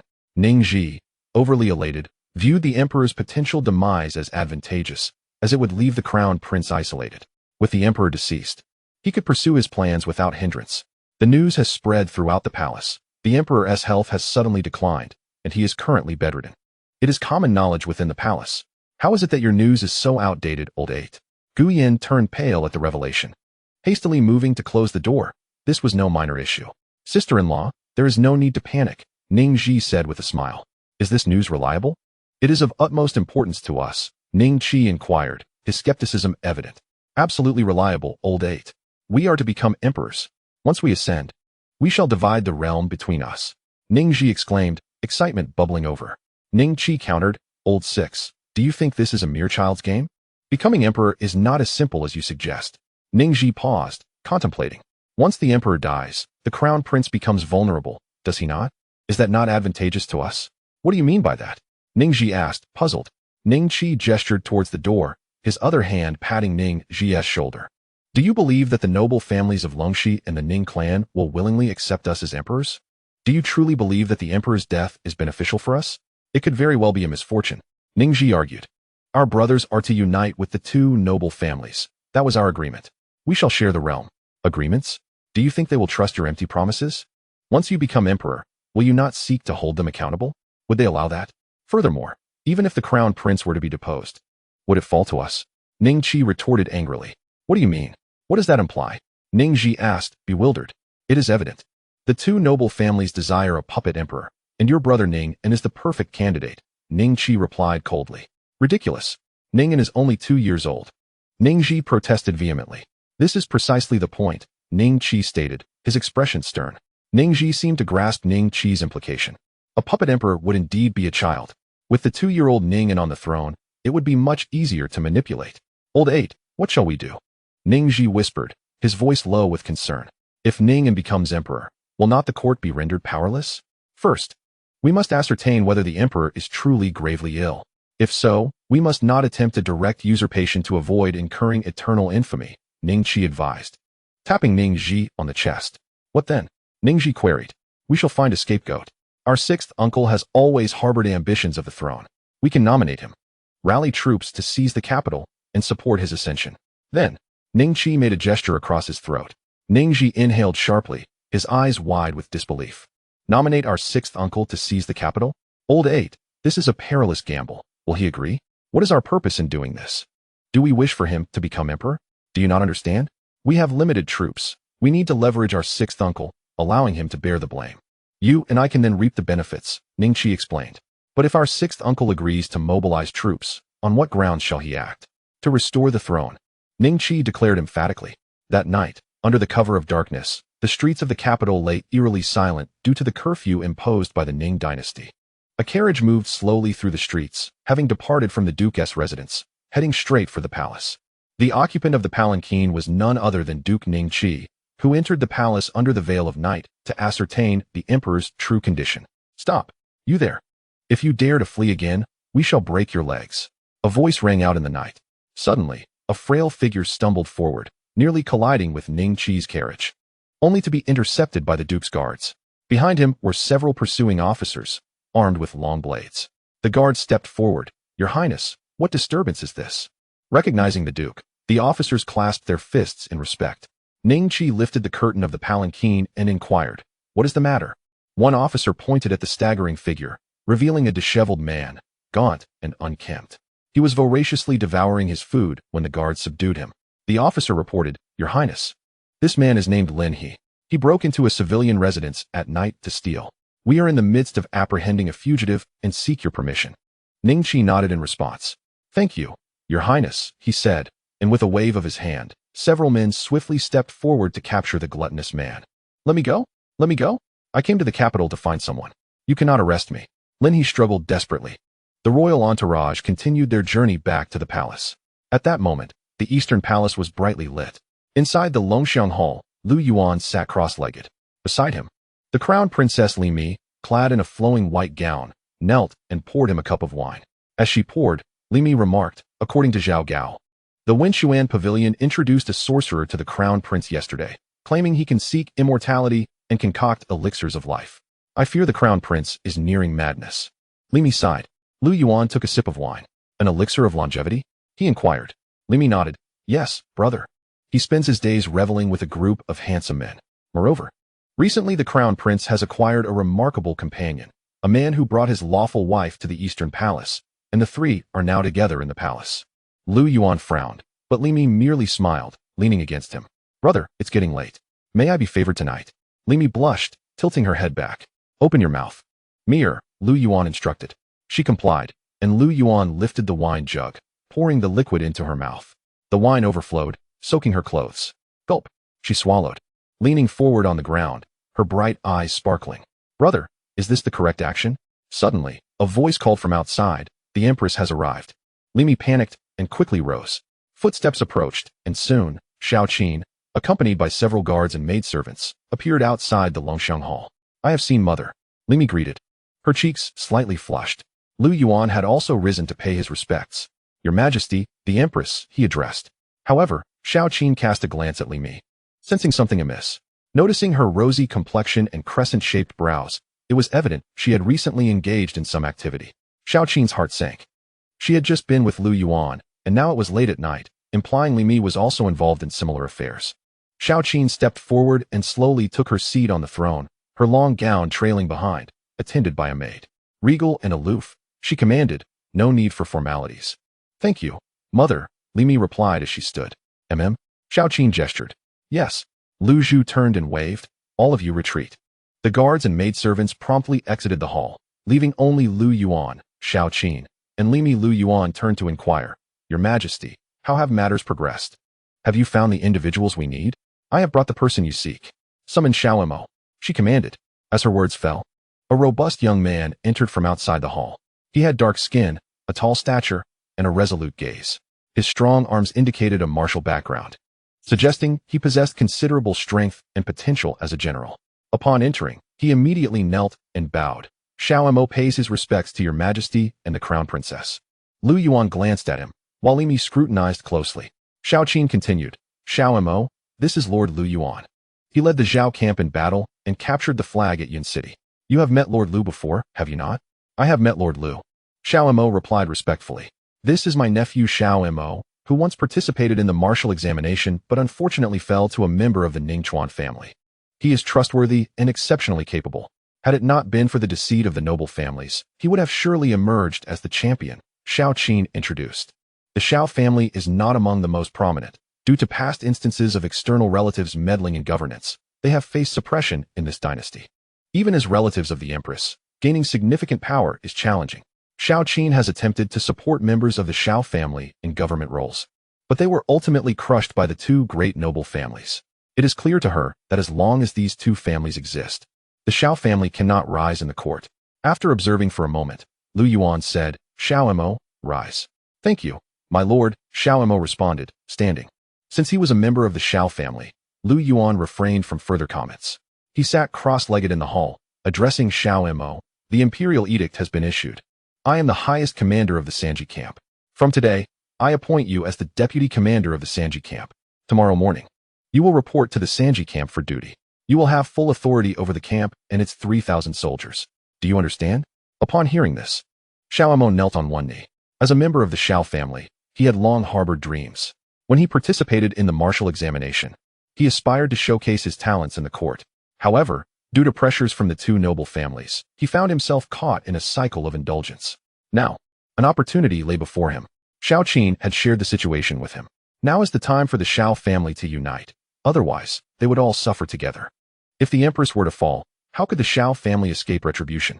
For Xiao Mo, this was also a chance to achieve merit. Should the Empress succeed, their family could change their current plight. In a sense, both Lu Yuan and he were of the same ilk. Xiao Mo solemnly declared, "Rest assured, my lord. I will not fail your trust and will report to the Sanji camp tomorrow morning." Lu Yuan nodded. "Remember my words. There are 3 commanders in the Sanji camp. All 3 are from the 2 great noble families. When you arrive, you may bypass the commanders and lead the 3,000 troops directly. Subsequently, quickly place your trusted individuals in command and expedite the training of the Sanji camp. I will have great use for it in the future." "Yes, my lord." Xiao Mo acknowledged and took his leave. Xiao Qin pursed her lips, concerned about the 3 commanders. At this moment, she felt a twinge of worry. Lu Yuan. The 3 commanders of the left, right, and center camps are proud and only heed the commands of the 2 noble families. I fear Xiao Mo may struggle to handle them. They have defied imperial decrees more than once. Such is the nature of the court, when one wields absolute power. They regard everyone as mere insects. Xiao Qin's concerns were not unfounded. Each of the 3 commanders commanded 1,000 guards, and it would indeed be challenging for Xiao Mo to subdue them. However, Lu Yuan remained unfazed. He had once served in the Sanji camp as a guard, thus was well acquainted with its inner workings. After sitting for a while longer, Xiao Qin returned to the palace. The next day, early in the morning, the imperial decree was issued, commanding the front army captain Li Ji to lead over 30,000 troops to Wei City to join forces with Chen Ying to resist the rebellion of King Xiao. This was also part of Lu Yuan's plan. Upon the issuance of this decree, even though the 2 great noble families were displeased, they could not obstruct it for the time being and had no choice but to comply with the emperor's command. "Brother, the decree has arrived." Li Mi, like a fluttering snowflake in her white attire, gracefully entered the Longxiang Hall, delivering news to Lu Yuan. Lu Yuan sat at the desk. As soon as Li Mi entered, she immediately nestled into his embrace, giggling. "Jier set off early this morning for Wei City. Everything is progressing according to your plan, brother." Although the 2 great noble families were furious, they were left with no recourse. Lu Yuan smiled slightly, noticing that Li Mi was also pleased. With Jier departing so early, it afforded the crown prince an opportunity. Even if trouble arose in the court later, he would not be without refuge. Given time, they could penetrate the capital. Even though the army is not vast, as long as there are cities to defend, anything is possible. Naturally, this is merely a retreat. It will not be regarded as a primary objective unless absolutely necessary. At this moment, Li Ji arrived, sword in hand, kneeling on one knee in the grand hall, saying, "My lord, the imperial decree has arrived. I shall depart immediately to bid farewell to you and the crown princess." Lu Yuan held Li Mi in his arms. One hand cradled a wine cup while the other rested on Li Mi's slender waist, his gaze tinged with a hint of sternness. Li Mi chuckled softly. Once you reach Wei City, remember to act with caution. Treat General Chen Ying well, and do not jeopardize the affairs of the court. For any matter, send a letter to inform Lord Lu immediately." Li Ji nodded. "Yes, sister." Lu Yuan straightened. "Li Ji, remember, upon your arrival in Wei City, you and Chen Ying will no longer be under the court's jurisdiction. Secretly mobilize and develop military power, procure provisions locally, and engage in standoffs with the Xiao army. Do not linger in battle or aim to defeat them. Use this as an opportunity to recruit soldiers and prepare, awaiting my next command. If I do not issue orders, you are to focus solely on training and preparation for war." "Understood," Li Ji replied. "Moreover, do not trample upon the common folk. Base your actions on benevolence and righteousness. Instruct your subordinates to adhere to 3 laws. First, no unauthorized killings. Second, no coercion of women. Third, no extortion or oppression of the populace. Any violation of these laws, regardless of rank, whether soldier or general, shall result in execution as a public example." "Yes." Lu Yuan poured a cup of wine, raising it and offering it to Li Ji. He reiterated, "Li Ji, drink this cup of wine, and you shall head to Wei City immediately. Remember, act swiftly. Do not delay along the way. After meeting with General Chen Ying, send word to me at once." Li Ji accepted the cup with both hands and drank it down in one gulp. Wiping his mouth, he assured, "My lord, rest assured. I shall not fail in my mission. Please take care of sister on my behalf. I take my leave." He set down the cup and departed the grand hall. Li Mi felt a wave of emotion. Her brother was now stepping into his own. She raised her head and smiled. "Brother," as Jier heads to Wei City, "who knows when we shall meet again? Perhaps by the next encounter, the court situation will have changed." Lu Yuan gently stroked Li Mi's hair. "Ah, Mir. The court's situation is ever-changing, shifting with each passing day. We must see whose strategy prevails. As he spoke, Lu Yuan leaned down and kissed Li Mi softly on the lips. Li Mi wrapped her arms around his neck. At this moment, in the Xining Palace, Xiao Qin sat in her chamber, clad in night clothes, gently brushing her hair before a mirror. She appeared somewhat entranced, her thoughts drifting back to her intimate moments with Lu Yuan. Lu Zhu was tidying the bed and noticed a few drops of crimson blood. "My lady, are you injured?" Lu Zhu inquired anxiously. Xiao Qin understood. It was not an injury, but rather a sign of her loss of purity. Chapter 58. Have the guards bring my horse. Xiao Qin remained silent, her hands mechanically continuing to brush her hair, a hint of numbness about her. Seeing her demeanor, Lu Zhu immediately comprehended the gravity of the situation.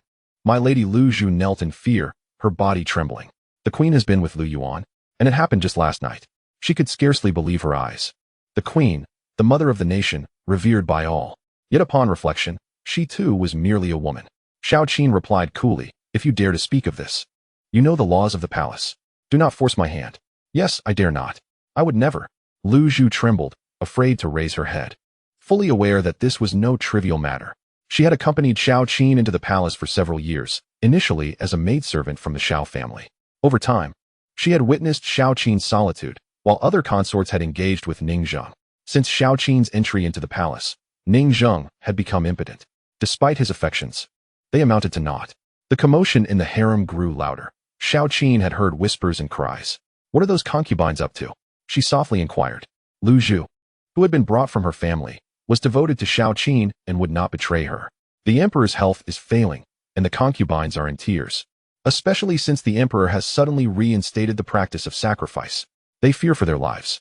This revival of sacrifice has left the harem's women sleepless. Indeed, no one wishes to die, even among these women of the harem." Sacrifice was abolished by Ning Zheng, only to be reinstated by him. She was unaware of the reasons, yet understood that Ning Zheng wished to take something with him. His women, he would not allow to be trampled by others. Perhaps this is the dignity of a man.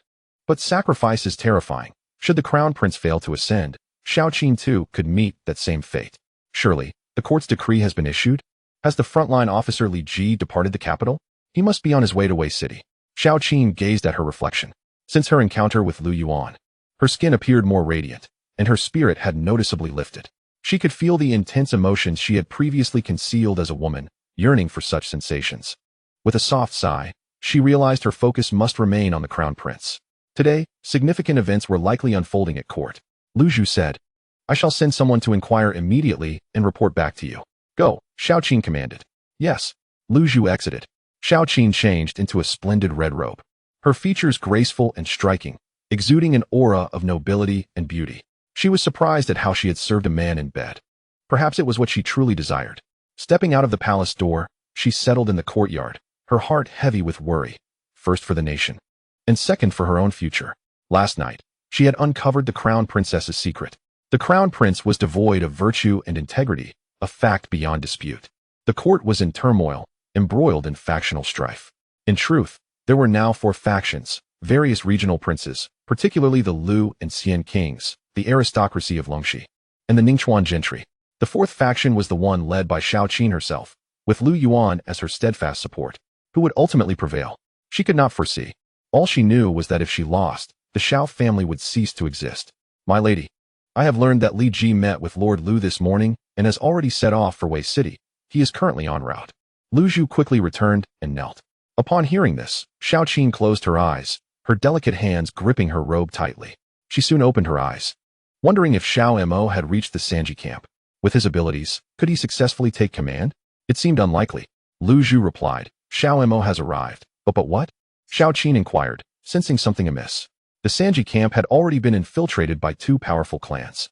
When Li Mi fell into the hands of the Zhao king, the guards of the Sanji camp fled, leaving only Lu Yuan to protect her.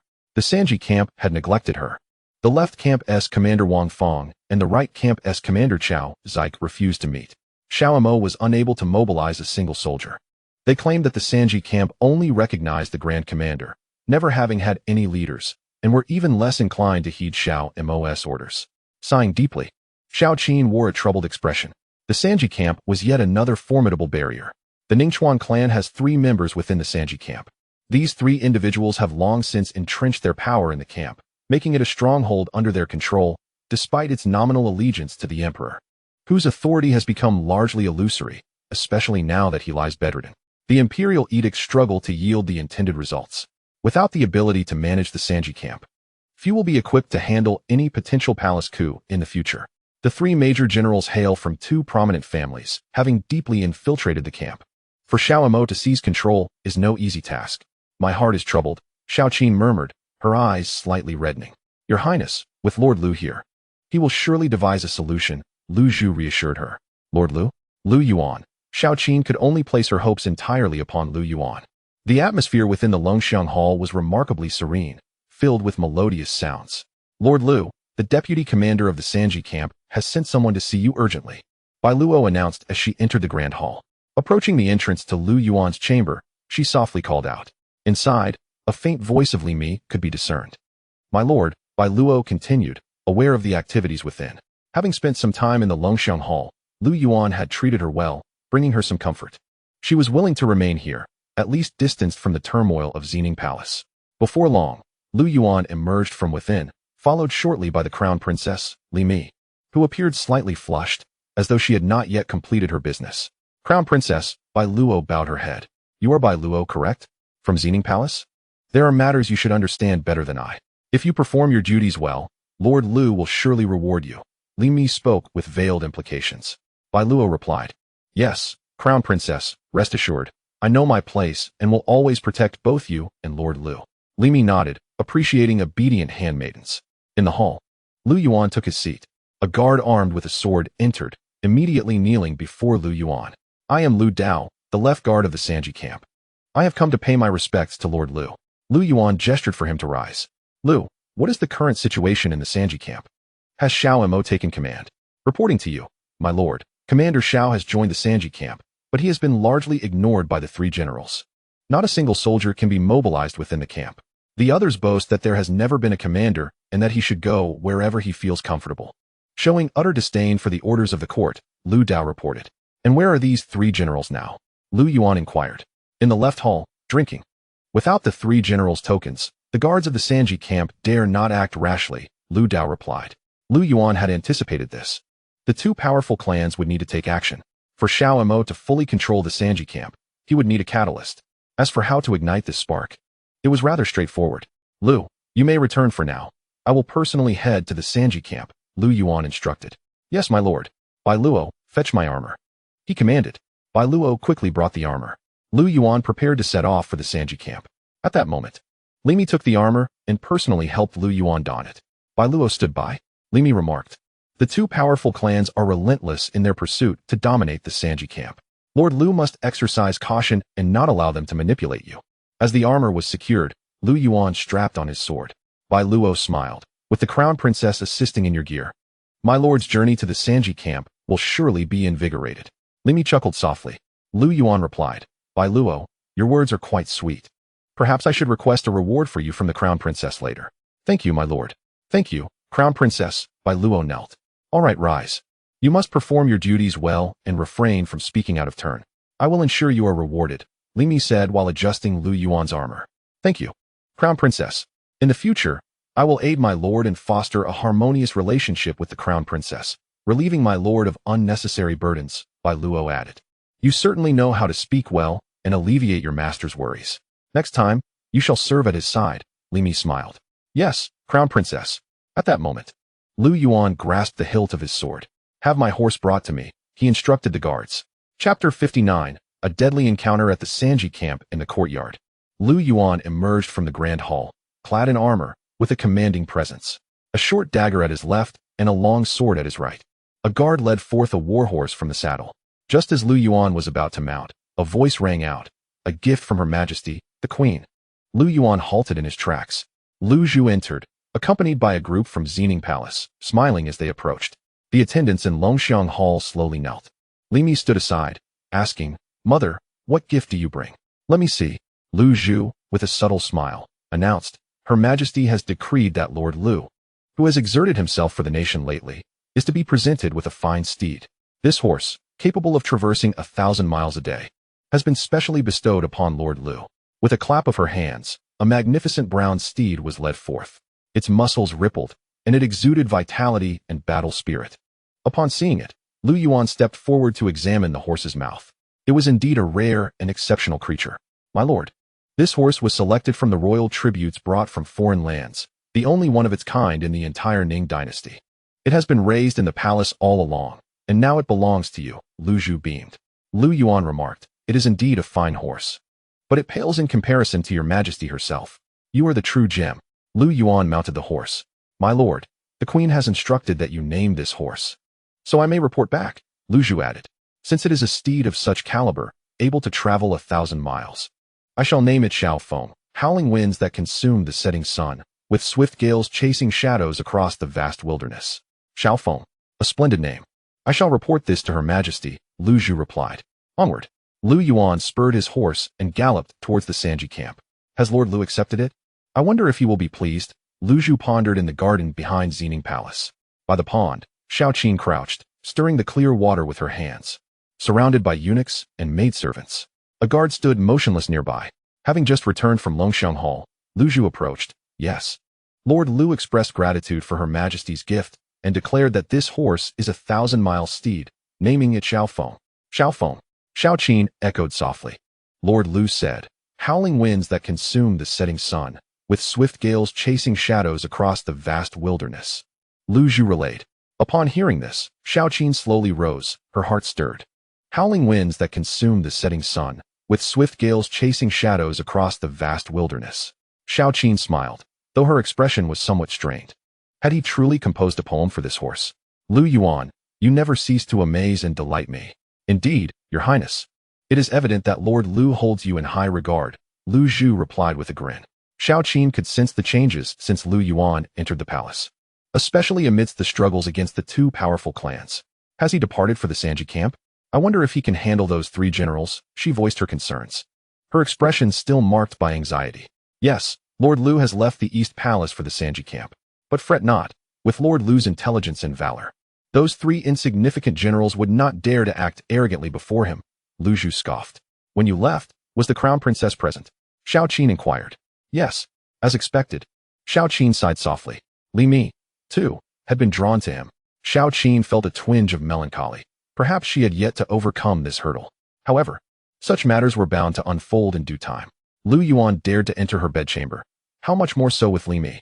She feared that upon their return from Xiao camp, their entanglement would have already begun.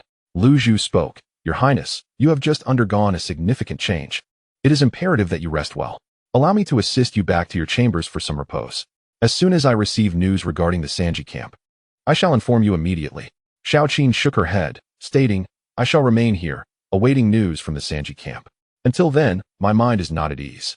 Within the confines of the imperial palace, a lone horseman traversed the Chengtian road. A gathering of palace maids and eunuchs buzzed with gossip. Look at that general. Is he not Lu Yuan? Indeed, it is he. He has recently garnered much attention within the palace. It is said he was once merely a lowly guard in the Sanji camp. Lu Yuan, leading his steed Xiao, exited the palace and galloped straight towards the Sanji camp. Outside the gates, Xiao awaited his arrival. As Lu Yuan approached, he inquired, where are the 3 Qianzong? Take me to meet them. Inside the left hall of the Sanji camp, a group was reveling over drinks, seemingly indifferent to the emperor's decree. Xiao, filled with anger, remarked, this is no longer mere factional strife. It is a blatant humiliation. To insult the emperor is to disgrace the very foundation of our realm. Without hesitation, Lu Yuan rode into the camp. The Sanji camp was comprised of 3 divisions, the left, the right, and the center, each led by a Qianzong commanding 1,000 men. Traditionally, the Qianzong directly communicated with the emperor, and it was unsurprising that the 3 generals were reluctant to cede authority to a newly appointed commander. Within the camp, the guards regarded Lu Yuan with trepidation, none daring to approach him. In the left hall, 3 Qianzong sat around a table, indulging in their merriment. The emperor has suddenly appointed a new commander, demanding we relinquish our power. We refuse to acknowledge such an imposition. Let us see what the court dares to do to us, for we are allies of the left chancellor. What nonsense is this, commander? The emperor himself is barely holding on. Does he truly believe he can meddle in the affairs of the Sanji camp? Qianzong Wangfang laughed heartily, raising his cup. Come, brothers, let us see what this so-called commander is truly capable of. No matter who arrives today, No one shall take the Sanji camp from us. Qianzong Chao Zik of the right division and Qianzong Sima Quo of the center joined in the revelry, exclaiming, "Let us continue drinking and leave him to his own devices." To hell with him.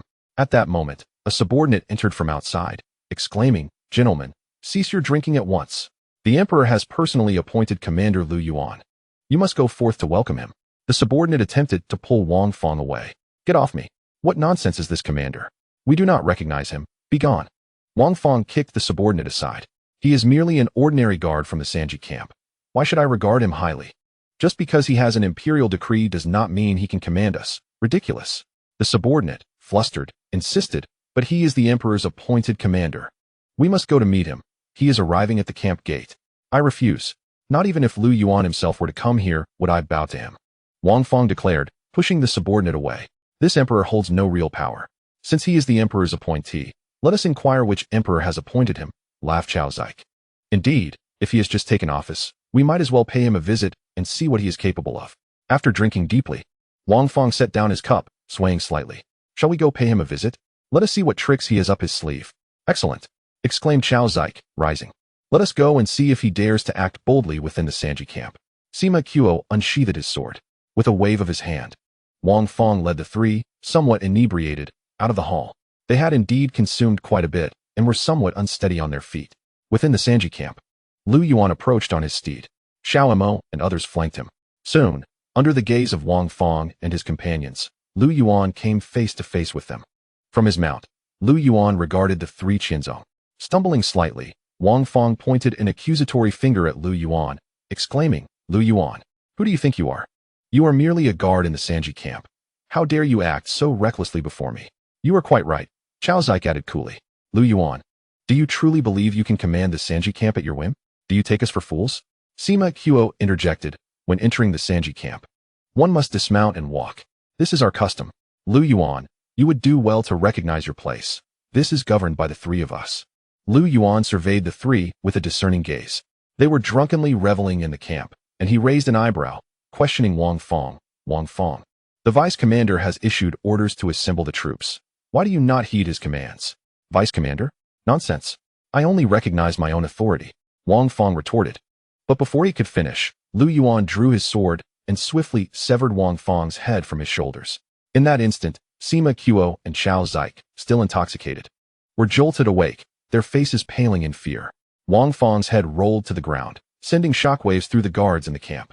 None had anticipated Lu Yuan would execute Wang Fong so mercilessly. Sima Quo and Chao Zik, now sober from shock, shouted in unison, "You dare kill a Qianzong of the Sanji camp? Do you not regard the court or the emperor?" They stepped back, drawing their swords. While Xiao Mo and the others drew their swords in defense against Sima Quo and Chao Zik, the two were drenched in sweat, feeling as though they faced a formidable adversary, for they had never witnessed such a swift execution of authority. Lu Yuan, riding Xiaofeng, maintained a cold demeanor. "I am the commander of the Sanji camp, appointed by the emperor himself. From this moment forth, all within the Sanji camp shall heed my commands. Disobedience shall result in immediate execution." With that proclamation, the guards in the camp knelt, voices rising in unison. "We greet the commander." "What? You insolent fools! Without our orders? How dare you?" Sima Quo shouted, but was cut off as the guards ignored him. In their eyes, the emperor's decree outweighed the authority of the three Qianzong. To defy the imperial edict was a crime punishable by death, and Lu Yuan's execution of Wang Fong had instilled a deep-seated fear among them. Lu Yuan fixed his gaze upon Sima Quo and Chao Zik. "Bring them forth." "Here, my lord." Xiao Mo stepped forward. Sima Quo and Chao Zik, while inebriated, have defied the commander's orders. Seize them immediately and execute them on the training grounds. From now on, any disobedience shall be met with death as a public example. "Yes, commander," Xiao Mo commanded, and the guards moved to apprehend Sima Quo and Chao Zik. Panic-stricken, Sima Quo shouted, "You dare! Lu Yuan, I am a member of the Ningchuan clan, elevated by the right chancellor himself. How can you dare lay a hand on me? You have no right to kill me. I demand to see the chancellor." Chao Zik bellowed, "Lu Yuan, if you dare to harm me, the noble families of Longxi will not spare you. Be wise and step aside. The Sanji camp is under my sole command." However, it was well known in the court that Lu Yuan was aligned with the queen's faction. In the struggle for power, success hinged on the superiority of one's strategies. The vanquished party would inevitably face dire consequences, This has been an immutable law throughout history. It was evident that this time, the two great clans would meet defeat. Lu Yuan's methods in seizing control of the Sanji camp were exceedingly ruthless, employing a striking display of power to intimidate all present. Capture them, Lu Yuan commanded. With a whoosh, Xiao Mo soared into the fray. Sima Qiu and Xiao Zike raised their swords to intercept him. Once, Xiao Mo was the prime candidate for the title of martial champion. Had it not been for the machinations of the two great clans behind the scenes, he surely would have claimed the title. Clang, clang, clang. Sima Qiu and Xiao Zike's weapons shattered. Both men were swiftly knocked to the ground by Xiao Mo, utterly unable to retaliate. This demonstrated Xiao Mo's prowess as a military talent. Capture them, Xiao Mo shouted. The guards advanced, swiftly subduing both men and binding them. Lu Yuan, you beast. Do you truly believe you can control everything? The two great clans will never let you off the hook. Lu Yuan, you shall meet a terrible end. Though you have captured us, the immense power of the two clans guarantees that one day, you will find no resting place. Lu Yuan, if you dare to move against me, the two clans will pursue you relentlessly, ensuring the annihilation of your entire lineage. Sanji camp, assemble. Sanji camp, assemble. In the training ground, the three camps gathered as 3,000 guards lined up. Sima Qiu and Xiao Zike knelt in the training ground, cursing angrily. Lu Yuan rode forth, his presence commanding attention as he slowly traversed the field.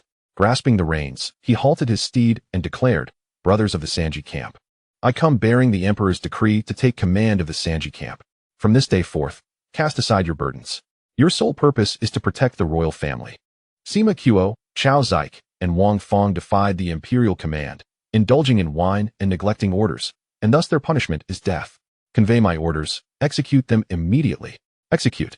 Lu Yuan, you bastard. I demand to see Lord Gong's son. With a swift motion, two heads fell to the ground. Sima Qiu and Xiao Zike were both executed. The guards of the Sanji camp knelt, no longer daring to show any sign of rebellion. With the deaths of the 3,000 commanders, it was now evident who led the Sanji camp. We welcome the Supreme Commander. The Sanji camp underwent a transformation, one that would surely reverberate throughout the capital. In the left camp's grand hall, Lu Yuan settled into the main tent and addressed Xiao Mo. From today on, you shall have full control of the Sanji camp. You must accomplish a few vital tasks to strengthen our forces. Xiao Mo cupped his fists in acknowledgement. Lu Yuan's decisive actions in executing Wang Fong and Sima Qiu filled Xiao Mo with admiration. These three men had all been appointed by the two great clans. Such audacity was rare in the court. Only Lu Yuan possessed it. Lord Lu, I shall adhere to your every command. Please instruct me on what you require next. Xiao Mo stated. Xiao Qin had previously confided in him that the longevity of the Xiao family depended on Lu Yuan. He was recognized as a member of the Crown Prince's faction. Only with the Crown Prince's ascension could the Xiao family endure. Lu Yuan issued his directives. First, immediately select 3 suitable commanders to ensure our own people are in charge, and intensify the training of the soldiers. Negligence is unacceptable. Second, expand our ranks. The current Sanji camp consists solely of the left and right camps and the central camp. You need to enlarge the forward camp, adding 1,000 men to each unit. Third, choose a capable and trustworthy individual to come to the Eastern Palace to meet me. I have significant matters to discuss. Expanding our military requires the Emperor's decree. No army is permitted to recruit soldiers independently. Xiao Mo expressed his concerns. Lord Lu, expanding the camp and adding a forward unit. If this reaches the ears of the court, the two great clans will undoubtedly raise objections. They might label us as illegally recruiting soldiers, leading to disastrous consequences. Xiao Mo's worries were not unfounded. Illegal recruitment was indeed a capital offense. The law of the Ning Dynasty clearly stated this. Not only would recruiting soldiers lead to execution, but even possessing a certain number of concealed weapons could be deemed treasonous. Lu Yuan interrupted Xiao Mo. You need only focus on the expansion. I will handle the rest. Remember, I want no fools merely passing time in the Sanji camp. I seek elite warriors. The forward camp you expand will train cavalry. In the coming days, I will provide you with war horses for you to train personally. Yes, Lord Lu. Xiao Mo knelt, clasping his fists. 2,000 cavalry will suffice. Cavalry must be composed of the elite. Inform them that from this day forth, all within the Sanji camp shall heed only one command, mine. Lu Yuan reiterated, understood. We have little time. Hasten the training and preparations for battle. Remember, our struggle against the two great clans has already commenced. We must not slacken. Whether we assist the Crown Prince in ascending to the throne depends on our efforts. Understood. Lu Yuan's expansion of the Sanji camp was also a precautionary measure. The Wang and Xian clans were formidable opponents. News of the emperor's serious illness had spread throughout the capital. At this juncture, the astute Xian Wang might seize the opportunity to enter the capital under the guise of purging the court. Longxi and Ningchuan were both poised to take action. It was no wonder Xiao Qin felt apprehensive. Any misstep could lead to irreparable consequences. Your Highness, we have news. We have news. In the Xining Palace. Beneath the pavilion in the garden, Xiao Qin sat cross-legged, a sense of unease gnawing at her. At this moment, she awaited news from the Sanji camp. If Lu Yuan could not gain control, the future would be even more precarious. Lu Zhu, speak quickly. What is the situation? Has Lu Yuan taken control of the Sanji camp? Lu Zhu rushed in, and Xiao Qin grasped her hand tightly, her eyes filled with hope and anxiety. Lu Zhu smiled. It is indeed good news. Your Highness, Lord Lu is truly remarkable. I just received word that Lord Lu personally went to the Sanji camp and executed the commanders Wang Feng, Sima Qiuo, and Xiao Zik in front of the troops. He has seized command of the Sanji camp. All within now hail him as the supreme commander. There is no one in the Sanji camp who does not obey Lord Lu. Wonderful. As expected of Lu Yuan, he has truly taken the Sanji camp. Xiao Qin exclaimed, a wave of joy washing over her, tears of excitement welling in her eyes. Securing the Sanji camp meant gaining the initiative in the power struggle. Though the Sanji camp was not large, it was the only force the emperor could command, uniquely tied to the royal family. These guards, while few, were not to be underestimated. Each one was an elite warrior. The three camps had always been dear to Xiao Qin, and now they were once again under her control. Your Highness, Lord Lu is indeed capable. He has accomplished what even Commander Xiao could not achieve so swiftly. Lu Zhu congratulated Xiao Qin. As her maidservant, Lu Zhu naturally shared in her joy. It is worth noting that when Lu Zhu entered the palace, she was a part of Xiao Qin's dowry. Now that the practice of burial with the deceased had resumed, Lu Zhu wished to avoid that cold grave. Indeed, Xiao Qin reflected. He is truly capable. I shall not dwell on it further, lest I be moved to tears again. What concerns me now is that Lu Yuan's execution of the three commanders may provoke the wrath of the two great clans. I wonder how they will respond. I suspect they will surely seek to impeach Lu Yuan, refusing to let this matter rest. The subsequent developments require a solution, otherwise, we resolve one issue only to confront another. I am increasingly worried. The two great clans will undoubtedly find ways to retaliate. They will never let Lu Yuan off the hook, even using this as an excuse. The situation was turned upside down as they moved forward to pressure the palace once more. Lu Zhu contemplated and said, since Lord Lu is capable of such actions, he must have his own methods. Your Highness need not worry. Xiao Qin smiled, realizing that Lu Yuan's series of actions had indeed granted her significant opportunities. Every display of his demeanor was beyond her expectations, steady, composed, and extraordinarily exceptional. Such a person, amidst the court's factional struggles, remained neither arrogant nor impatient. It could be said that he was a gift from the heavens, immensely important to both the crown prince and Xiao Qin. Moreover, in the imperial chamber, he exuded a powerful and formidable presence, akin to a celestial deity descended to earth, his combat prowess astonishing. Xiao Qin turned and spoke. Lu Zhu, arrange a banquet this evening at Xining Palace, and invite Lu Yuan over. I wish to discuss matters regarding the Sanji camp with him, and see how he plans to proceed. Yes, Your Highness, I shall make the arrangements at once. Lu Zhu withdrew. On the bustling streets of the capital, carriages and pedestrians thronged the thoroughfare, filled with shouts and calls from vendors. Young master, come play. This way. Come listen to the songs. Women from the brothels above waved their handkerchiefs, beckoning. However, Lu Yuan paid them no mind as he rode his steed, Howling Wind, down the street. Suddenly, he noticed an elegant carriage approaching, followed by guards shouting, the princess consort of the Xian kingdom has arrived. Clear the way. The crowd hurriedly parted, scurrying like rabbits to avoid trouble. The carriage, having departed from the Xian kingdom's residence, seemed set to leave the city. Inside the carriage sat Princess Consort Yuan, accompanied by two maidservants. Make way. Everyone, step aside. The guards bellowed. All complied, fearing any repercussions. Only Lu Yuan remained in the middle of the street, showing no intention of yielding. A guard charged forward, demanding, did you not hear? Step aside. Lu Yuan, intrigued, grasped the reins and replied indifferently, are you addressing me? Impudent. Who are you to speak so boldly in the presence of the princess consort? Do you not believe I could sever your head with a single stroke? The guard unsheathed his sword, aiming it at Lu Yuan. With a swift motion, Lu Yuan unleashed a wave of energy, sending the guard tumbling off his horse and crashing to the ground. The guard, bleeding and screaming, lay sprawled on the ground. What?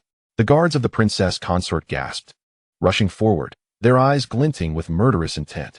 The carriage halted as onlookers murmured, "Who dares obstruct the princess consort's carriage? Isn't that Lord Liu? The one who seized the flag first." "What? Lord Liu? The one personally leading the horse for the crown prince?" Inside the carriage, Princess Consort Gu Yin slightly lifted the curtain, peering out. "What is happening?" A guard stepped forward, reporting, "Your Highness, someone is blocking the road and has injured our guard." "How audacious! Do you not know who I am? Ask him who he is to dare impede my path." Gu Yin exclaimed, visibly irked. Inside the carriage, Gu Yin donned a snow-white gown, accentuating her exquisite figure. Her skin was delicate, seemingly flawless. The woman was enchanting, exuding a subtle allure befitting her noble status. "It seems to be Lu Yuan," a guard informed her. "Lu Yuan? What does he want? Such audacity!" Gu Yin exclaimed, recognizing the name with disdain. "Bring him forth. I wish to see if he dares to look me in the eye." As the princess consort was about to leave the city for plans involving the Xian king, she had not anticipated encountering Lu Yuan here. A guard called out, "Is that Lord Liu up ahead? The princess consort summons you. Come forth quickly." Lu Yuan gently nudged his horse forward, halting before the carriage. Gu Yin leaned out, scrutinizing him from head to toe. Not bad looking, she thought. While Lu Yuan admired her exquisite visage, akin to a beauty renowned throughout the Xian kingdom. Dismounting, Lu Yuan respectfully bowed. "I am Lu Yuan, honored to meet the princess consort." Gu Yin scoffed. "You, Lu Yuan, dare block my path? Do you truly believe the Xian king would not dare to punish you for such insolence? How arrogant." Lu Yuan chuckled. "Your Highness, I was merely passing through." "Do you believe me? Passing through? It appears you seek trouble, Lu Yuan. Let me remind you, within the court, one should not be too ostentatious. Such arrogance serves you no good. Today, the emperor favors you, but can he protect you tomorrow? If I were you, I would retreat while I still could. The court is not a place for someone of your insignificance." Gu Yan's words were veiled with intent, hinting at the precarious nature of power.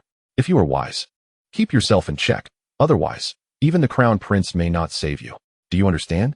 Her implication was clear. The emperor would eventually pass, and the crown prince's ascension depended on the will of the Xian king and the Lu king. Alone, the crown prince could not alter the fate of the realm. Lu Yuan smiled. "Your Highness, I am a man indebted to the nation. I shall serve it with my life. But may I inquire why you are in such haste to return to Xian? Is there trouble brewing? What business is that of yours? Just mind your own affairs, or you might find your head rolling," Gu Yin warned, her brows arching elegantly. "May I venture a guess as to your intentions, Your Highness?" Lu Yuan asked with a smile. "What?" Gu Yin responded, intrigued. "I surmise that your return to Xian is to join forces with the Xian king and the Lu king, perhaps under the guise of purging corruption within the court to seize control of the capital? Otherwise, why the urgency to return to your fief?" Lu Yuan's smile was bright, yet his words struck a nerve, leaving Gu Yin momentarily stunned before her anger flared. "Lu Yuan, how dare you speak so recklessly? Kneel and beg for my forgiveness, or I shall charge you with treason." She fumed. Lu Yuan laughed. "Please convey a message to the Xian king, should he dare to raise arms. He will find it impossible to leave the city gates of Yingtian alive." Chapter 62. Pressure the palace. Lu Yuan rode away, leaving Gu Yin shaken. Though the Xian king had returned to his fief, she remained unaware of his plans. Lu Yuan's words seemed to convey a warning, yet left much unsaid. Gu Yin clenched her teeth, vowing that one day, the Xian king would trample Lu Yuan beneath his feet. "Let us depart," Gu Yin commanded, settling back into her carriage as it rolled out of the capital, returning to her fief. At the palace, outside the Yingtian gate, confusion reigned. What is going on? It is not yet court time. Why are all the ministers here? A patrolling guard expressed his bewilderment as officials, both civil and military, emerged, their faces filled with indignation. Apart from the Ministry of War, 5 out of the 6 ministries were present. The top scholar Xiao Bai, the grand scholar Yang Zhushi of the Jiwei Pavilion, several officials from the Dali Temple, the Huting cavalry commander, and various military officers were all gathered. It could be said that even Ning Zheng could not assemble such a large number of officials for a court meeting. "We must enter the palace to meet the emperor. There are significant matters to discuss," said Yue, the minister of rights. "The emperor is unwell, the chief physician has declared, and for the next few days, he will not be able to see anyone. Any court documents may be reviewed by the crown prince. Today, the emperor has decreed that the crown prince shall oversee the state affairs," replied Yue. Gongsun Dan stepped forward, saying, "Since the emperor is unwell, we shall go to the Jining Palace to meet the empress. If we delay this matter, can you bear the responsibility?" Upon seeing the situation, Yue retreated, urging the dignitaries to proceed. The civil and military officials swiftly entered the palace. Gentlemen, I have but one statement to make. Lu Yuan has unlawfully executed 3 commanders from the Sanji camp, showing contempt for the laws of the court. What does this imply for the Dali Temple? Lu Yuan, having violated the law, must face a more severe punishment and should be brought before the Dali Temple for trial. Today, we must compel the Empress to issue this decree. The officials asserted. The 3 commanders of the Sanji camp had been killed, violating the laws of the Ning Dynasty. Gongsun Dan had learned of this incident early on. This time, they were here to pressure the palace.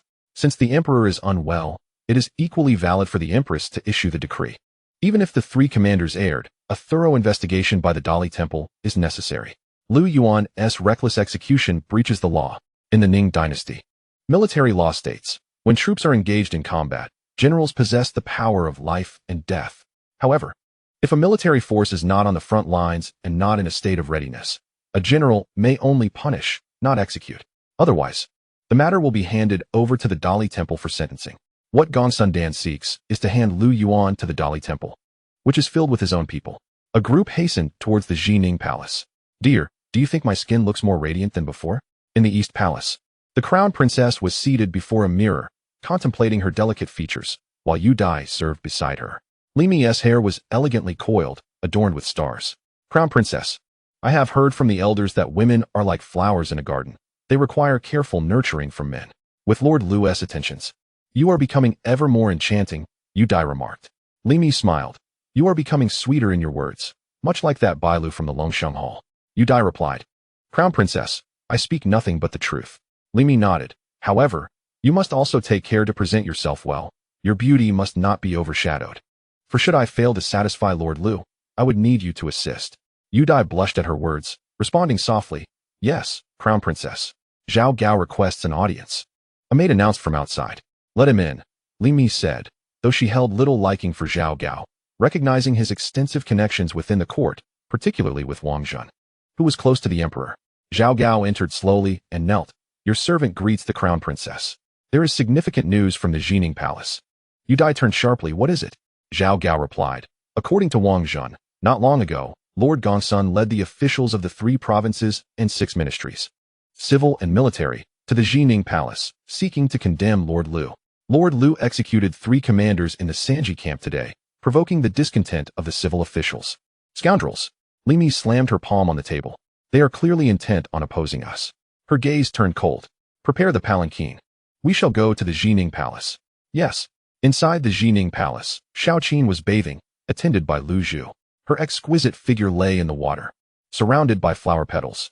Anticipating Lord Lu's arrival tonight, Xiao Qin had bathed early.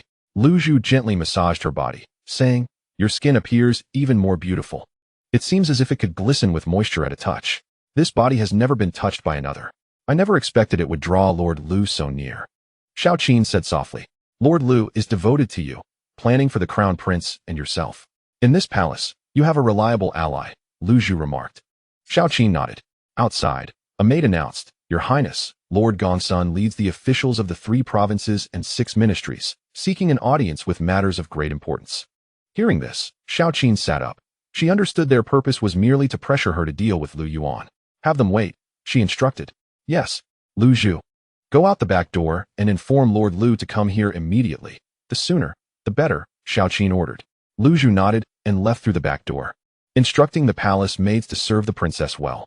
Meanwhile, Lu Yuan had just returned to the Longsheng Hall, preparing for his next move. The Xian Wang and Lu Wang had departed the capital, likely believing the emperor was incapacitated, seeking to enter the capital under the pretense of purging the court. Lu Yuan could not afford to underestimate this. Bailu, ink and brush, Lu Yuan commanded. Bailu fetched the writing materials, kneeling beside him. Lu Yuan intended to write a letter to Xian Wang, seeking to stabilize his position and buy himself some time. Bailu smiled. Master, your handwriting is truly beautiful. Lu Yuan remained silent, and Bailu continued. The crown princess visited again. She truly cares for you and misses you dearly. As he wrote, Lu Yuan said, It's not just the recent court affairs. The 2 great clans have become increasingly audacious. Yet before me, they still bow their heads in submission, Bailu scoffed. Lu Yuan chuckled. At that moment, Lu Zhu rushed in, breathless. Lord, the Empress commands you to go to the Jining Palace immediately. Upon hearing this, Lu Yuan lifted his head. This was expected. With Ning Zheng's condition worsening, he could not meet with the officials. The only option left was to compel the Empress to issue a decree. Is it Gongsun Dan and the others? Lu Yuan inquired calmly. Indeed. The civil and military officials are causing a ruckus at the Jining Palace. The Empress is unsure how to respond. We ask that you go at once to resolve her predicament, Lu Zhu conveyed, knowing that only Lu Yuan could manage the situation. Lu Yuan nodded. The execution of the 3 commanders in the Sanji camp was an opportunity for Gongsun Dan and his faction. The Sanji camp was not on the front lines. The general had no power of life and death. Putting down his brush, Lu Yuan said, Bailu, pack these away. I will return shortly. I still need to write to Xian Wang. Understood, master, Bailu replied. Lu Yuan slowly rose. Lu Zhu, let us go. Bailu reminded him, Lord. Gongsun Dan and the others are waiting outside the palace. The Empress has instructed you to enter through the back door to meet her in the sleeping quarters. As she is bathing. Very well, Lu Yuan responded. Xiao Qin had finished her bath and donned a flowing black robe, reclining in her chamber, resting with her eyes closed. She appeared ethereal and otherworldly. Yet inside, she was tumultuous. If this matter was not handled properly, Lu Yuan's execution of the 3 commanders would prove unwise. In truth, Xiao Qin was anxious. A maid gently massaged her shoulders, as Gongsun Dan and the others had been waiting for quite some time. At this moment, Xiao Qin slowly opened her eyes, sensing the increased pressure on her shoulder. Turning slightly, she saw Lu Yuan standing behind her. Lu Yuan, she exclaimed with a hint of joy, placing her hand over his. Lu Yuan smiled gently, leaning closer to whisper, What troubles you, my Empress? Are you worried that the 2 great clans will escalate matters, leading to an unmanageable outcome? Xiao Qin's delicate figure trembled slightly, her crimson lips parted. Her visage resembled a peach blossom, flushed with a rosy hue. Inhaling the scent emanating from Lu Yuan, Xiao Qin felt somewhat dazed. With the pressure from Gongsun Dan and others to usurp the throne, and the emperor gravely ill in bed, she worried about her ability to manage them. If matters were to fall under their control, resolution would seem impossible. Lu Yuan, in this moment, you are the only one who can stand by my side and alleviate my worries. Once, Xiao Qin had Ning Zheng to support her. But now he was struggling for his own safety. The crown prince was unruly, and throughout the court, although she was titled Empress, she had long been rendered powerless. The imperial harem, led by the noble consort, was ever watchful, and the 2 great clans pressed in relentlessly. Lu Yuan, perceiving Xiao Qin's inner turmoil and sleepless nights, gently caressed her cheek, his hand trailing downwards as a gesture of consolation. Qiner, there is no need for concern. Soon, you need only fulfill your duties as Empress. The rest shall be entrusted to me. The 2 great clans were not as formidable as you imagine. On the contrary, their intentions were rather transparent. Lu Yuan reassured her, stating that clear motives indicated methods of counteraction. What was truly concerning was if their intentions were ambiguous. The desire of the 2 clans to overthrow the dynasty was likely known to all. Therefore, their objectives were glaringly evident. Xiao Qin grasped Lu Yuan's hand. Finding solace in his words, she tilted her face upward, her eyes brimming with emotion. Is it truly all right? I am deeply worried, for within this palace, you are the only one I can trust. Only you can penetrate the depths of my heart. Lu Yuan smiled, leaning down to place a fleeting kiss upon her lips. A gesture that spoke of more than mere affection. Firmly holding her hand, he replied, I have my plans. These individuals shall not pose a significant threat. Very well. Hearing Lu Yuan's assurance, Xiao Qin felt a weight lift from her heart. Rising to her feet, she declared, Then I shall confront them. However, Lu Yuan, you must accompany me. Alone, I fear I may not stand against them. Lu Yuan nodded, affirming, Wherever you are, I shall be by your side. You need only to face them with composure. The rest, I shall handle. Xiao Qin laughed lightly. You, with your silver tongue, are indeed bold. Among all the officials, it is only you, Lu Yuan, who dares to ascend to the Empress's bed. Such audacity has historically been punishable by death. Let us proceed. Outside Xining Palace, chaos reigned. Civil and military officials were in a frenzy. Except for the Minister of War, Lu Neng, all 5 ministries were represented, led by Gongsun Dan, the Minister of Revenue, and including officials from Kidianfu and the Hanlin Academy. The crowd of officials pressed in, while eunuchs and palace maids murmured amongst themselves. Has the Empress not yet emerged? We have waited for hours. Must we endure further delay? Esteemed officials, the Empress is still resting. Please be patient, a eunuch replied. Frustration simmered among the officials after hours of waiting.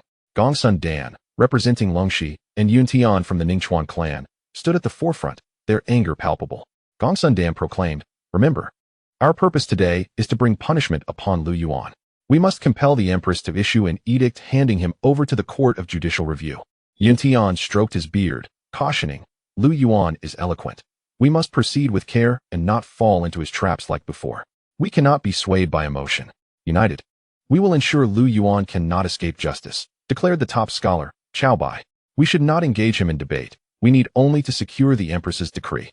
As the officials continued to wait, a voice rang out. The Empress arrives. Upon hearing this, the officials knelt in unison. Clad in a black robe and supported by Lu Zhu, Xiao Qin gracefully descended the steps, flanked by maids and guards. The black robe accentuated her breathtaking beauty, captivating all who beheld her. Your subjects greet the Empress, they chorused.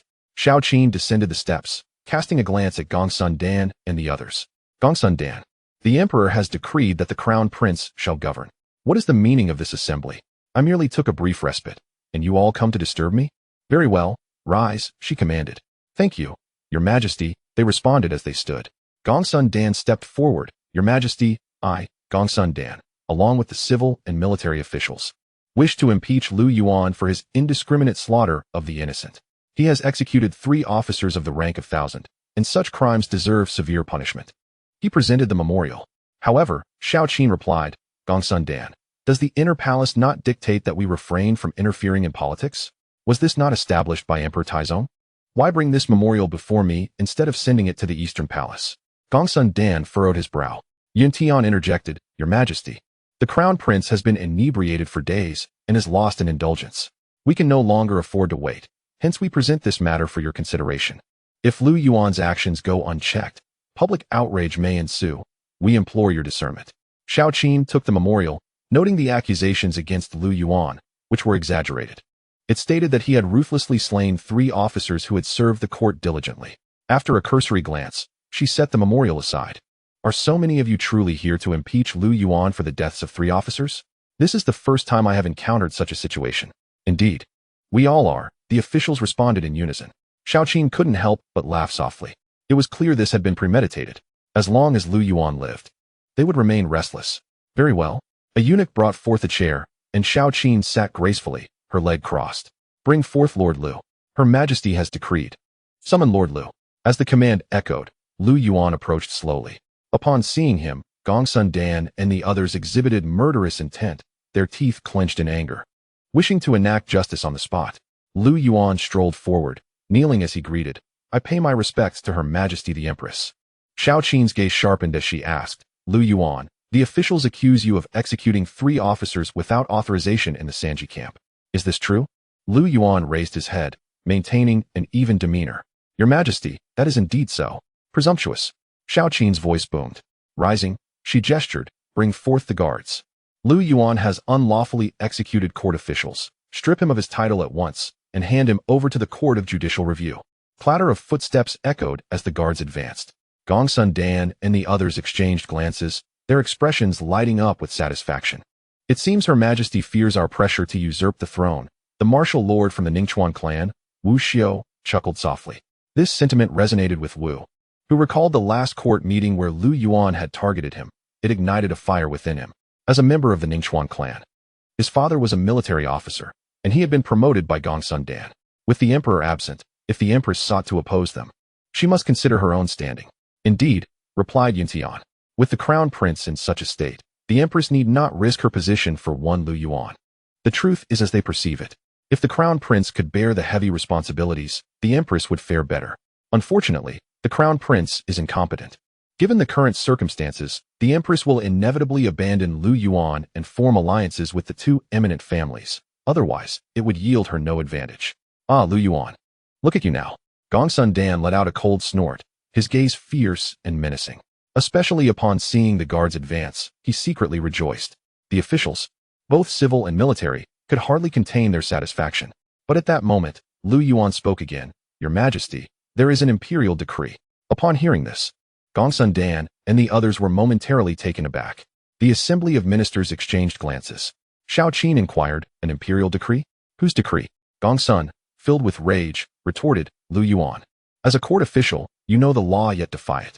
Now the empress is administering justice, and you dare to speak of a decree? He continued, you Lu Yuan. Deceive the emperor and rebel against authority. This is a grave offense. Your Majesty, do not engage in further discourse with him. Let him be imprisoned and handed over to the court of judicial review. Gongsun Dan feared any unexpected developments. His words were a discreet reminder to Xiao Qin to imprison Lu Yuan. Lu Yuan merely smiled. At this juncture, he produced a medallion from his bosom. Rising to his feet, he displayed the medallion before Gongsun and the others. He pronounced each word deliberately. I possess the Emperor's decree. The medallion bore 4 grand characters, as if I were present. As the medallion was revealed, the assembly of officials collectively gasped. Gongsun Dan and the others were momentarily stunned. Their expressions horrified. They stared at the medallion, momentarily rendered speechless. Lu Yuan continued, Esteemed ministers, upon seeing the Emperor, should you not kneel? Do you wish to rebel? What? Rebel? The ministers were taken aback and hastily knelt, including the guards, palace maids, and eunuchs.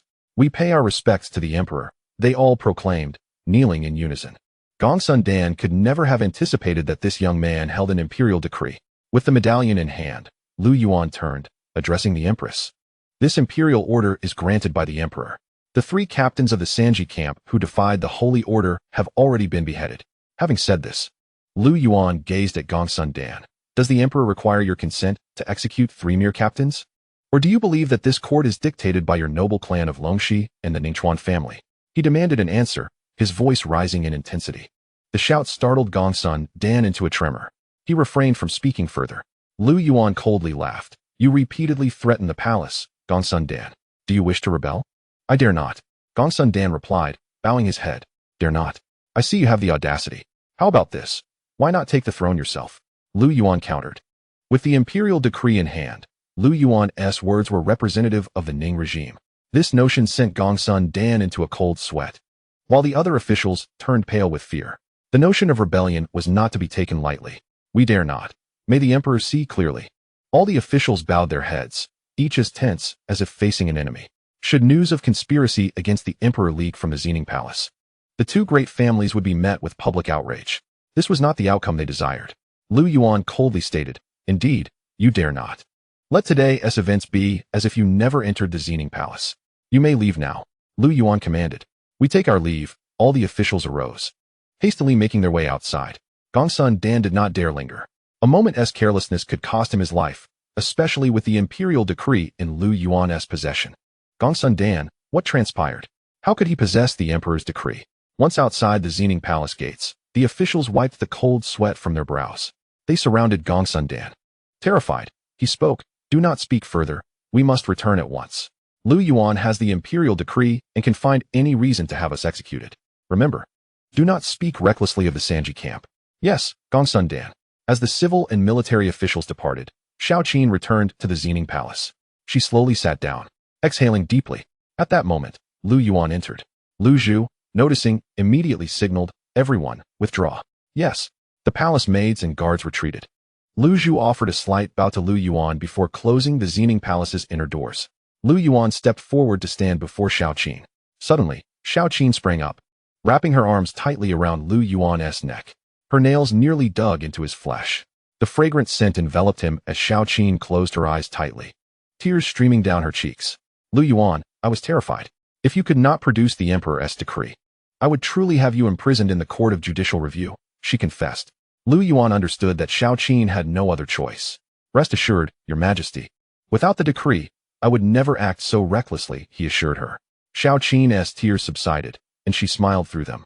Lu Yuan, if I truly had you imprisoned, would you blame me? Lu Yuan replied, Your Majesty navigates this palace on thin ice. The urgent matter is to have the crown prince ascend the throne as soon as possible. Even if I were imprisoned, it would be a decision made out of necessity. Xiao Qin wiped her tears. She turned, I am truly glad you can understand this. Taking a deep breath, she stepped forward but suddenly turned back. Lu Yuan, the Emperor's time is limited. Within this palace, you alone can enter my heart and my body. Do you have any requests? Whatever you desire, I shall comply. Xiao Qin whispered. Really? Lu Yuan inquired. Indeed. I shall not go back on my word, she affirmed. Lu Yuan pondered for a moment. Your Majesty, when we are alone, could you kneel for me? Lu Yuan asked. Chapter 65, Is there something wrong? Xiao Qin felt a tremor in her heart. She closed her eyes tightly. Yet for some reason, there was a thrilling sense of breaking ethical boundaries. However, She ultimately could not let go of her dignity. I have instructed the imperial kitchen to prepare some dishes. Tonight, let us enjoy a drink together. Xiao Qin changed the subject, wishing to maintain her regal composure. Lu Yuan did not press the matter further and acquiesced. He remained in the Xining Palace until evening. The palace maids brought forth various dishes and some imperial wine. To avoid any gossip, Lu Zhu sent the servants away, personally attending to Lu Yuan. This is the wild goose hunted by my guards. Lord Lu, please try it. Xiao Qin said, sitting opposite Lu Yuan, a slight smile gracing her lips. Her smile was enchanting enough to captivate a city, and with another, it could enthrall a nation. Her stunning beauty stirred something deep within Lu Yuan's heart. He, too, grew unreserved and picked up his chopsticks to eat. Lu Zhu poured the wine, and Xiao Qin raised her cup, saying, "It has been a long time since I've had wine. Tonight, I shall drink heartily with Lord Lu. This is the imperial wine. If you enjoy it, I can have Lu Zhu send a few jars to you later." Lu Yuan clinked his cup with Xiao Qin's. "Your Majesty, you are frail and should drink sparingly." Xiao Qin chuckled, playfully blocking with one hand as she took a small sip of the wine. The strong flavor made her cough lightly. The wine was not particularly potent, far weaker than the spirits of Lu Yuan's previous life. After a single cup, a rosy hue appeared on Xiao Qin's face, her beauty blooming like a peach blossom. At this moment, Li Ji should have arrived in Wei City, right? Has Lord Lu received any correspondence? Is everything going smoothly with General Qining? Xiao Qin inquired, concerned about the affairs in Wei City, for it was of utmost importance to the crown princess' future. Lu Yuan took a sip of wine. "I have already instructed Li Ji to deliver a letter to General Qining. Once it arrives, General Qin will respond to me. The back and forth to Wei City takes several days, so your Majesty need not worry. All is proceeding according to plan." Xiao Qin nodded, a gentle smile spreading across her face. "That is good to hear.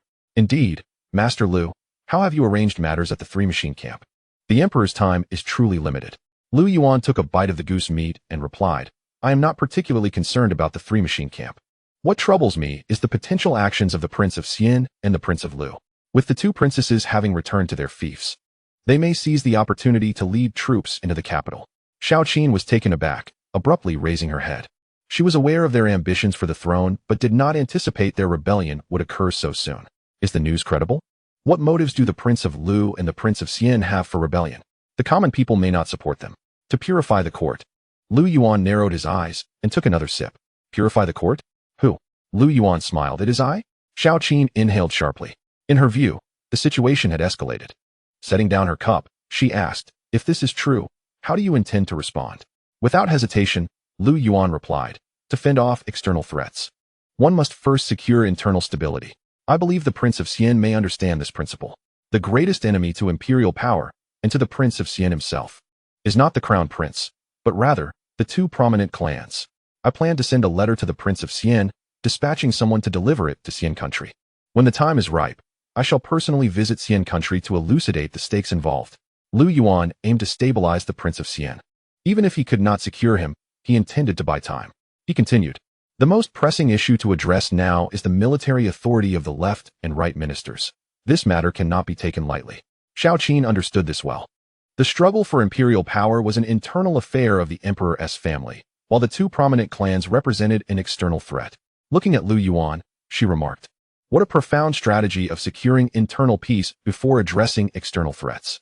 Lu Yuan, I entrust all matters regarding the crown prince to you. I shall raise a toast to you." Xiao Qin placed all her hopes upon Lu Yuan. Everything he did was for the benefit of the Eastern Palace. However, she lamented, "Crown Prince, you must not drink." Lu Yuan gazed at Xiao Qin's visage and spoke, "No, I must drink. The crown prince is utterly useless. I do not wish to protect him. Yet, if I do not protect him, I cannot ensure my own safety." Lu Yuan, you speak in riddles. If the crown prince is unprotected, Xiao Qin will undoubtedly perish. From the perspective of the court's interests, the crown prince was unfit for the throne. The most suitable candidate for the imperial seat was the Prince of Xian. Yet, should the Prince of Xian ascend, Xiao Qin's fate would be sealed. Lu Yuan remarked, "Your Highness, please." Xiao Qin raised her cup and drank deeply. After 2 cups, her complexion grew increasingly flushed, her features exquisite. Lu Zhu, standing nearby, poured more wine. "Your Highness, you are not accustomed to alcohol. You ought to refrain from further drinking." Disregarding Lu Zhu, Xiao Qin continued, "Since I entered the palace, I have been cautious, never daring to act recklessly. Over the years, I have been alone. Although I am the mistress of the harem, I do not wish to perish so easily. Perhaps having drunk too much, she continued. With that said, I shall have another cup. Seeing this, Yuan said, Your Highness, with me here, you shall not perish. Xiao Qin wiped her lips. From the moment you appeared, I knew everything would change. Yuan, I thank you for all you have done for the crown prince and for me. Suddenly, Xiao Qin slowly rose, her fragrant shoulders shaking. The long robe slipped from her, falling to the ground, revealing an enchanting figure. Lu Zhu, witnessing this, quickly retreated a few steps and softly urged, Master Lu, the Empress is inebriated. You should hasten to take her back to rest. In his heart, Yuan sighed. He embraced Xiao Qin at the waist. Lu Zhu parted the gauze curtain on the bed and respectfully stood aside. As the curtain closed, Lu Zhu slightly bowed, awaiting Xiao Qin's commands. Meanwhile, deep into the night at Longxiang Hall, the Crown Prince Ning Chun rushed in, pursued by a dozen or so servants and guards. Your Highness, slow down. They called after him. Drunk but alert, Ning Chun burst into Longxiang Hall, causing the guards and attendants to kneel. Where is Master Lu? I have urgent matters to discuss. Ning Chun grasped the eunuch by the collar and demanded. At that moment, Bai Luo emerged from within, bowing respectfully as she informed, Your Highness, earlier today, the master was summoned by Her Majesty to Xining Palace to discuss matters related to the three-machine camp. Currently, Master Lu is at Xining Palace. Quickly, let's head to Xining Palace. Ning Chun kicked the eunuch to the ground. Yes, Your Highness. The Crown Prince's sedan chair began its slow ascent. Inside, with the scent of alcohol lingering, he wore an anxious expression. He had just been drinking heavily and had carelessly lost a life. That of a second-rank official's son from the Ministry of Rights. The capital was already in an uproar. Ning Chun knew a grave incident had occurred and hurried to seek Yuan's assistance. Your Highness has arrived. At Xining Palace. As Ning Chun's sedan chair came to a halt, the palace guards and maidservants knelt in greeting. We pay our respects to Your Highness. Where is Master Lu? Ning Chun grasped the palace maid by her collar. I do not know, she replied. What? Is he not in Xining Palace? Ning Chun questioned. I have just taken my post and have not seen Master Lu. The maid trembled in response. Ning Chun raised his hand, furious, about to strike the maid. At that moment, the doors of Xining Palace opened slowly, and Lu Zhu stepped out, closing them behind her. Lu Zhu bowed. Your Highness, it is quite late. Is there something you need? Realizing his rudeness, Ning Chun held back his anger. Lu Zhu was favored by the Empress, and he dared not lash out.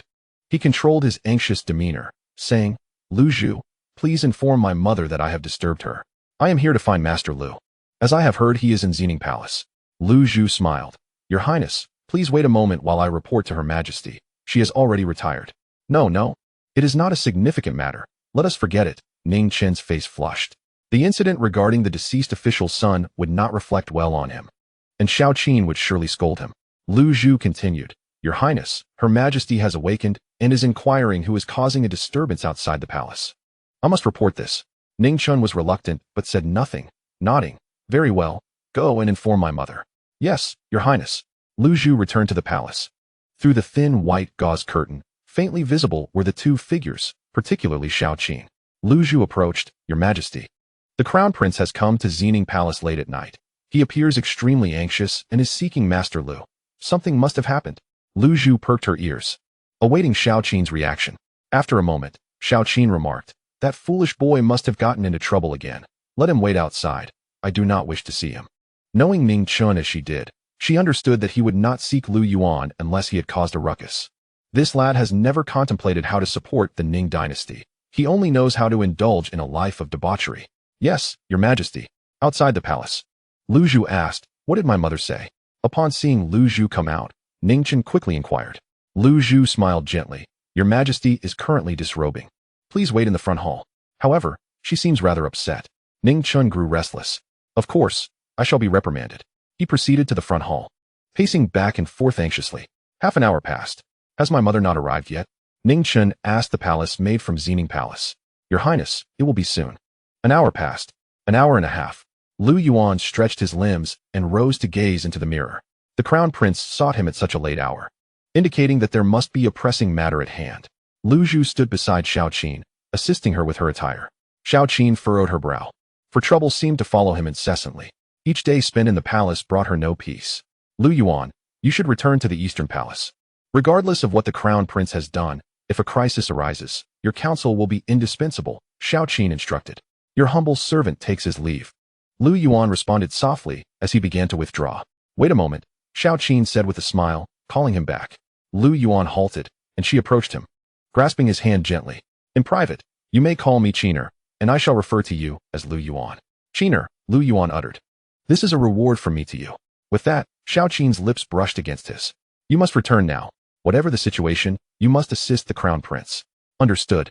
Lu Yuan replied. Has the Empress not arrived yet? In the front hall, Ning Chun paced restlessly, nearly losing his wits. As if echoing his thoughts, a voice announced. The Empress has arrived. Accompanied by Lu Zhu and the guards, Xiao Qin entered, her long skirt trailing behind her, enhancing the regal presence she exuded. With Lu Zhu supporting her, Xiao Qin walked slowly, as if unwell. Ning Chun stepped forward, bowing deeply. Your servant greets the Empress. I apologize for disturbing you at such a late hour. Please punish me as you see fit. Enough, Xiao Qin shot him a glare. She took her seat, crossing her right leg over her left. A pained expression flickered across her face as she reached for her teacup. What is it that brings you here at this hour? Ning Chun knelt abruptly, exclaiming, Mother, I have caused a calamity. I was drinking in the capital tonight, and Lu Daren's son spoke arrogantly. In a fit of rage, I killed him. A thunderous silence ensued. Xiao Qin's body trembled, and she rose to shout, What did you say? You killed Lord Lu's son? Mother. It was a drunken mistake, not intentional. Lu Daren will surely have a way to save me, Ning Chun said, unable to meet her gaze. Xiao Qin, shaken, steadied herself with one hand on her forehead, collapsing back into her chair. Lord Lu was a court official of considerable standing. The law applies equally to all. And for the crown prince to kill in public is no trifling matter. Once word of this spreads, the entire realm will know. How shall the crown prince explain this to the people? Moreover, this incident could provide the two major clans with grounds to depose the crown prince. You foolish child. Xiao Qin scolded, pointing at Ning Chun. She stepped forward and kicked him, only to stumble from the pain and nearly fall. Lu Zhu rushed to support her, whispering, Your Majesty, you have just completed the grand ceremony. Your health is fragile. You are driving me to madness. Xiao Qin pointed at her son, seething with rage. Not to mention that Lord Lu is known for his fierce protection of his kin. The civil and military officials will surely petition the court for your deposition. Ning Chun, have you lost your senses? This folly gives the two great clans an excuse to replace you as crown prince. Not even Lu Daren can save you now. Xiao Qin gasped, nearly choking on her words, feeling dizzy as she sat down again. Ning Chun fell into despair, banging his head on the ground, weeping, Mother, I was wrong. Please save me, I beg you. If this continues, I shall lose my position as crown prince. Xiao Qin took a moment to compose herself. So you realize your position is in jeopardy? It is too late to speak of such things now. Mother, there is still hope. Lu Daren is exceptionally wise. He will surely find a way to save me, Ning Chun pleaded, tears streaming down his face. Huh. Xiao Qin let out a self-deprecating laugh. She was truly exhausted. If only she could escape this gilded cage. She wished to be an ordinary woman. Alas, she could not break free. Enough of this. It is too late to say anything now. Lu Yuan has likely returned to the palace by now. Ning Chun, remember this. Whatever Lu Daren instructs you to do, you must comply to ensure your safety. Do you understand? Xiao Qin fixed him with a stern gaze. Yes, Mother, Ning Chun replied. Then hurry along, Xiao Qin commanded. I shall go at once. Quickly, prepare the carriage. Ning Chun exclaimed, rushing away. Xiao Qin closed her eyes, her delicate fists clenched once more. This was a grave matter. The crown prince must not ascend to the throne, otherwise, chaos would ensue throughout the realm. This thought echoed in Xiao Qin's mind as the only certainty. Yet, if the crown prince were not to rule, her fate was sealed. At that moment, in the Longxiang Hall, Lu Yuan had returned from the Xining Palace. Master, you have returned. Bai Luo greeted. The crown prince came by not long ago, looking quite anxious. I informed him you were at the Xining Palace. Lu Yuan nodded. I understand. You may leave now. Yes. After Bai Luo exited, Lu Yuan took a seat in the great hall, waiting for the crown prince. Before long, Ning Chun arrived. Breathless with urgency. Lu Daren, save me. Please, I beg you. Chapter 67. A hero's dilemma in the face of beauty. Before he even entered, his voice preceded him. Ning Chun rushed into the hall, collapsing onto Lu Yuan's desk. Your Highness, Bai Luo acknowledged, bowing to the side. Ning Chun paused momentarily, then coughed lightly, saying, No need for such formalities. Bai Luo knelt beside him, pouring tea. Lu Yuan inquired, Your Highness, what troubles you? Lu Yuan suspected the matter was serious, but the specifics were unclear. Ning Chun's penchant for trouble was all too familiar. Lu Daren, I killed Lord Lu's son. He is a second-rank official, and this. Ning Chun confessed, unable to hide the gravity of the situation. Lu Yuan's brow furrowed. Under normal circumstances, if Ning Zheng were in power, he might protect Ning Chun, for such incidents had occurred in the past. However, Ning Zheng's current position lacked the authority to shield him. Your Highness, how could you act so recklessly? Did you not consider the consequences? Lu Yuan admonished. Enough, Lu Darren. I did not summon you to scold me. My mother has already done so. Quickly, tell me what I should do. In Ning Chen's eyes, Lu Yuan was a figure of extraordinary intellect and strength, almost divine. It was no wonder the Empress and the Crown Princess were captivated by him. Lu Yuan took a sip of wine. What transpired at that moment? You must tell me everything truthfully, without concealment. Ning Chen settled onto the floor. A group of nobles in the capital gathered for drinks. We first went to Xiang Lu, then proceeded to the Rui wine house. I had too much to drink, as did the others.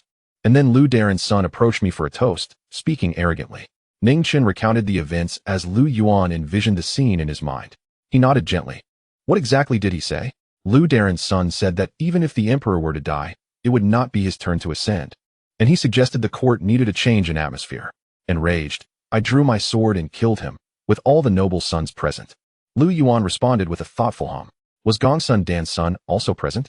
Yes, but everyone had indulged in drink. I am acutely aware, they all looked down upon me. Seeing the crown prince as worthless, Ning Chun, displeased, raised the wine jug to his lips.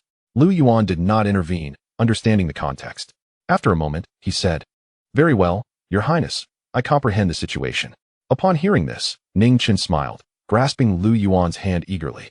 Lu Yuan, taken aback, quickly withdrew his hand. What's wrong with you? Ning Chen exclaimed.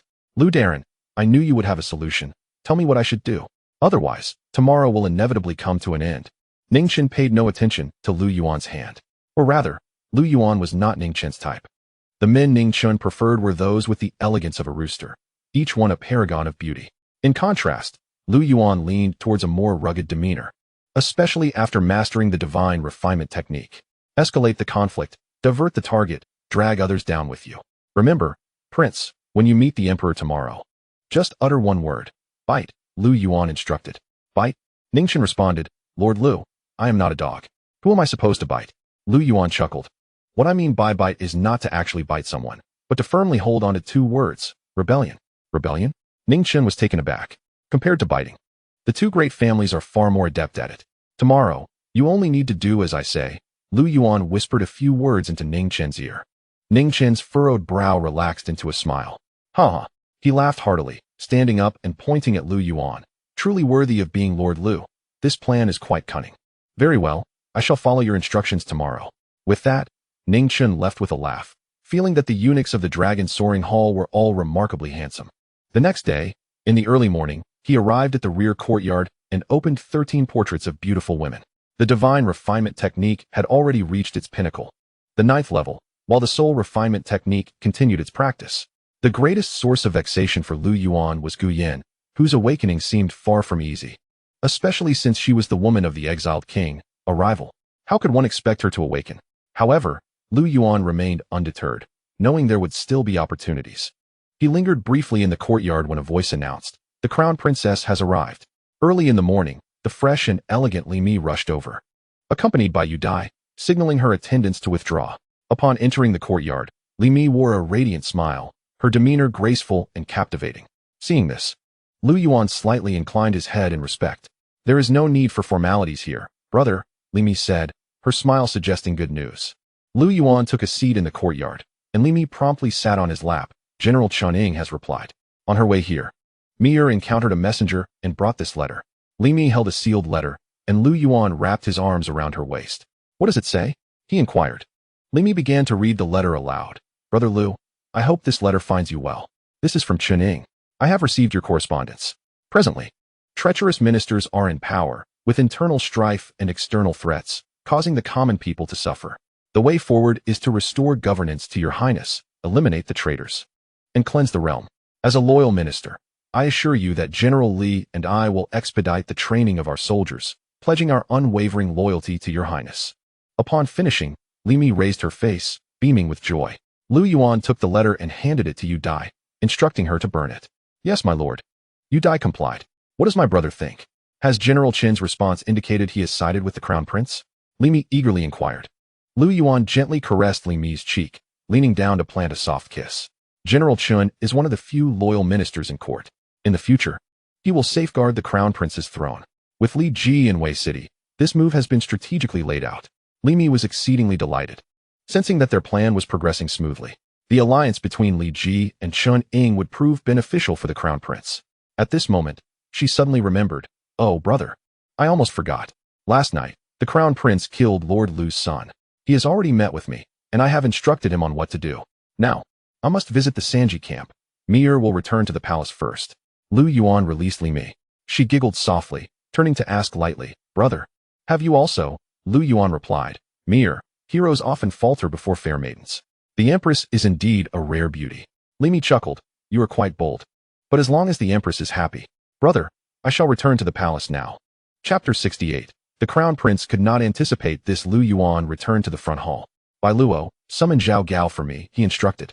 "Yes, my lord," came the response. Moments later, Xiao Gao approached respectfully. "Your servant Xiao Gao pays respects to Lord Lu," he said, kneeling. Lu Yuan concealed a letter and handed it to Xiao Gao. "I have a letter for you to deliver to a trusted individual, on horseback, to the exiled kingdom. This letter must be given to King Ning Qi." Xiao Gao rose and accepted the letter with both hands. "Yes, my lord, I shall ensure it is delivered. Go. And also remember to inform me immediately upon receiving any news regarding the investigation I assigned you," Lu Yuan reminded. "Rest assured, my lord, I am diligently searching." Kill, kill, kill. The sounds of battle rang out in the Sanji camp. Lu Yuan arrived at the training grounds, where the soldiers were vigorously practicing. Observing the scene, he felt a sense of satisfaction. Xiao Mo approached clad in armor and clasped his fists in greeting, "My lord." Lu Yuan nodded. "How is the Sanji camp progressing?" "My lord." Xiao Mo gestured for him to follow. They entered the large tent. Lu Yuan took a seat, and Xiao Mo began. "The Sanji camp has already selected a new commander for each of the 3 camps as per the Grand Commander's directives. Additionally, the expansion of the front camp is underway. But, my lord, the front camp requires an expansion, yet there is a shortage of horses." Lu Yuan understood the necessity of cavalry, knowing that acquiring horses required funds, which the court had in short supply. Securing a budget from the court was nearly impossible. "I will devise a way to address the issue of the horses. For now, focus on expanding the front camp. Within 3 days, I will procure the war horses," he assured. "Yes, my lord. Furthermore, there is another matter that requires urgent attention." "Do you have suitable candidates in mind?" Lu Yuan asked. "I wish to establish a guard unit, one that operates undetected. I shall call this unit the Shadow Guard. The Shadow Guard must exist in every location, ready to obtain intelligence whenever needed. However, to organize the Shadow Guard, we must rely on individuals we can trust, who also possess unique abilities." Xiao Mo understood Lu Yuan's intentions. The Shadow Guard would serve as a network of spies, not only observing but also possessing exceptional combat capabilities. After some contemplation, Xiao Mo said, "My lord, I have a suitable candidate in mind. His name is Ji Dong, and he once participated in the martial examination with me. He was eliminated due to the cheating of the 2 great families, and harbors a deep hatred for them. If I can recruit him, he would surely excel in overseeing the Shadow Guard." Lu Yuan was pleased to hear of such talent. "Is he trustworthy?" Xiao Mo nodded. "Ji Dong comes from humble beginnings, but values loyalty. I share a good rapport with him. If I can bring him in, he is certainly reliable." Lu Yuan replied. "Very well, proceed with this matter. However, there may be some difficulty in meeting him." "Why is that?" "He recently committed an offense, killing an enemy, and is now imprisoned in the magistrate's jail. It may prove challenging to secure his release." Lu Yuan pondered for a moment, realizing that extracting someone from the jail was not insurmountable. Although the court had members from the 2 great families, securing a bail for one person should not be too difficult. "Here is the plan. You will meet with the Empress, and have her personally go to the jail to secure his release. This will surely astonish Ji Dong," Lu Yuan instructed. "Understood." Lu Yuan added, "Additionally, we can select candidates for the Shadow Guard from various prisons. I seek those who are willing to risk their lives for our cause. This Shadow Guard must permeate the entirety of the Ning Dynasty." "This will be arranged," Xiao Mo affirmed. Lu Yuan departed from the Sanji camp. In Xining Palace, Lu Zhu was helping Xiao Qin change her clothes. In recent days, Xiao Qin's sleep has improved remarkably. Lu Zhu rejoiced, noting that ever since the Empress and Lord Lu shared their intimate moments, her complexion has become increasingly radiant, and her skin exhibits a delightful elasticity. Xiao Qin remained silent, acutely aware of the transformation within herself, both in appearance and in spirit. The lingering emptiness she once felt has found solace. Last night, the Empress even spoke in her sleep, calling out Lord Lu's name. With a gentle smile, Xiao Qi mused, perhaps this is destiny. After years of seclusion in the deep palace, she has never experienced such happiness as she has in these recent encounters, especially when embraced by Lu Yuan. Pausing for a moment, she inquired, is Lu Yuan still in the East Palace this morning? Lu Zhu shook her head, explaining that according to Zhao Gao from the East Palace, after the Crown Prince met with Lord Lu last night, the Crown Princess visited briefly before Lord Lu proceeded to the Sanji camp. It is said that the camp is set to expand its front lines, with Lord Lu seeking to recruit cavalry. He is relentless, having exerted himself throughout the night without a moment's rest. Xiao Qin felt a twinge of concern. Indeed, there is no need for the Empress to worry. Lord Lu is robust and formidable, akin to a celestial being. Such trivial matters are of little consequence. Lu Zhu reassured her. Yes, his strength is truly remarkable. With each encounter, I can feel the care he extends towards me. Changing the subject, Xiao Qin recalled the recent turmoil. The Crown Prince had killed Lord Lu's son, and she wondered about the current developments. Lu Zhu responded, just now, Wang Zhen from the Emperor's side conveyed a message. A group of civil and military officials has gone to the Emperor's palace to seek an audience. The imperial physician is currently attending to the Emperor, but they should meet shortly. How many have arrived? Xiao Qin asked. Only members of the two prominent families. Lu Zhu replied. It seems those neutral officials have not come. But what about the others? Xiao Qin pressed. Strangely, the Crown Prince issued a decree this morning requiring all officials of 5th rank and above in the capital to attend the palace for an audience. Lu Zhu continued. This order has already been communicated. Even the heads of the offices must enter the palace. Consequently, the court meeting has been postponed. What? Xiao Qin exclaimed in surprise. All officials of 5th rank and above must attend? Surely, the Tai Chi Hall cannot accommodate them all. Confused, she pondered, what is the Crown Prince planning? Lu Zhu speculated. It is likely another of Lord Lu's strategies. Today's court meeting will not take place within the Tai Chi Hall, but rather outside it. Almost all officials in the capital will be present. And Xiao Qin pressed eagerly. Speak quickly. Lu Zhu could not suppress a laugh. I have heard that even storytellers from the capital's bridges have been summoned by the Crown Prince. Another ploy from Lu Yuan? Xiao Qin stood in stunned silence. The Crown Prince could not have anticipated this. Lu Zhu chuckled lightly. Chapter 69. Firmly resolved, Xiao Qin could hardly fathom what ideas Lu Yuan could propose for the Crown Prince. Nonetheless, it seemed the Crown Prince was following through. With storytellers from the capital present, she wondered what the purpose could be. One could not deny her anticipation. Such a spectacle was not to be missed. Zhuer, let us be on our way, Xiao Qin declared, rising to leave the palace. The Tai Chi Hall was indeed bustling today. Outside the hall steps stood a crowd of officials, among them a man kneeling on the ground. Lord Lu from the Ministry of Rights, seeking justice for his son, murdered by the Crown Prince. Haha, Lord Gongsun, our spirits are high today, exclaimed members of the Longxi nobility and the Ningchuan clan, led by Gongsun Dan. Although not many officials had come, those who did belonged to the two prominent families. None of the neutral officials attended, as per Gongsun Dan's directive. For too many eyes would complicate matters. Sidu Yunshai, with hands clasped, urged the gathered officials to seize the moment, emphasizing the necessity of persuading the emperor to depose the Crown Prince. Fear not, Sidu, we shall do our utmost today. All present are from our two great families. They assured him. Indeed, it is because of today's events that none of the self-proclaimed neutral officials have come. Their absence is orchestrated by Lord Gongsun, and we must ensure the emperor issues a decree regarding the Crown Prince's crime. The officials beamed with confidence, as they seized upon an unprecedented opportunity to hold the Crown Prince accountable. Gongsun Dan scanned the surroundings, warning, do not underestimate the situation. Lu Yuan has yet to arrive, and we cannot predict his next move. Even if Lu Yuan is capable, the fact remains that the Crown Prince has committed murder, interjected the top scholar, Xiao Bai. Indeed, since the Crown Prince's crime is undeniable, we must insist that the emperor take action. Regardless of Lu Yuan's abilities, the law applies equally to all. As established by Emperor Taizong, the officials murmured in agreement. Scholar Yang, with unwavering certainty, declared, let us wait. Lu Yuan, that turtle, is bound to arrive today. The assembly of officials settled in, awaiting the Crown Prince's arrival. With a proclamation from the eunuch, the Crown Prince has arrived. Ning Chen entered. His head bowed as he hurried through the crowd to kneel at the steps of the Tai Chi Hall, eyes fixated on him, particularly those of Lord Lu from the Ministry of Rights. Ning Chen did not engage with others, remaining silent in his kneeling position. The Crown Prince had committed murder. Today, Not even the mightiest could allow him to leave the Tai Chi Hall unscathed. His fate was sealed. The throne was now beyond his reach. Rumors circulated among the officials, and Ning Chun, though tempted to retaliate, restrained himself.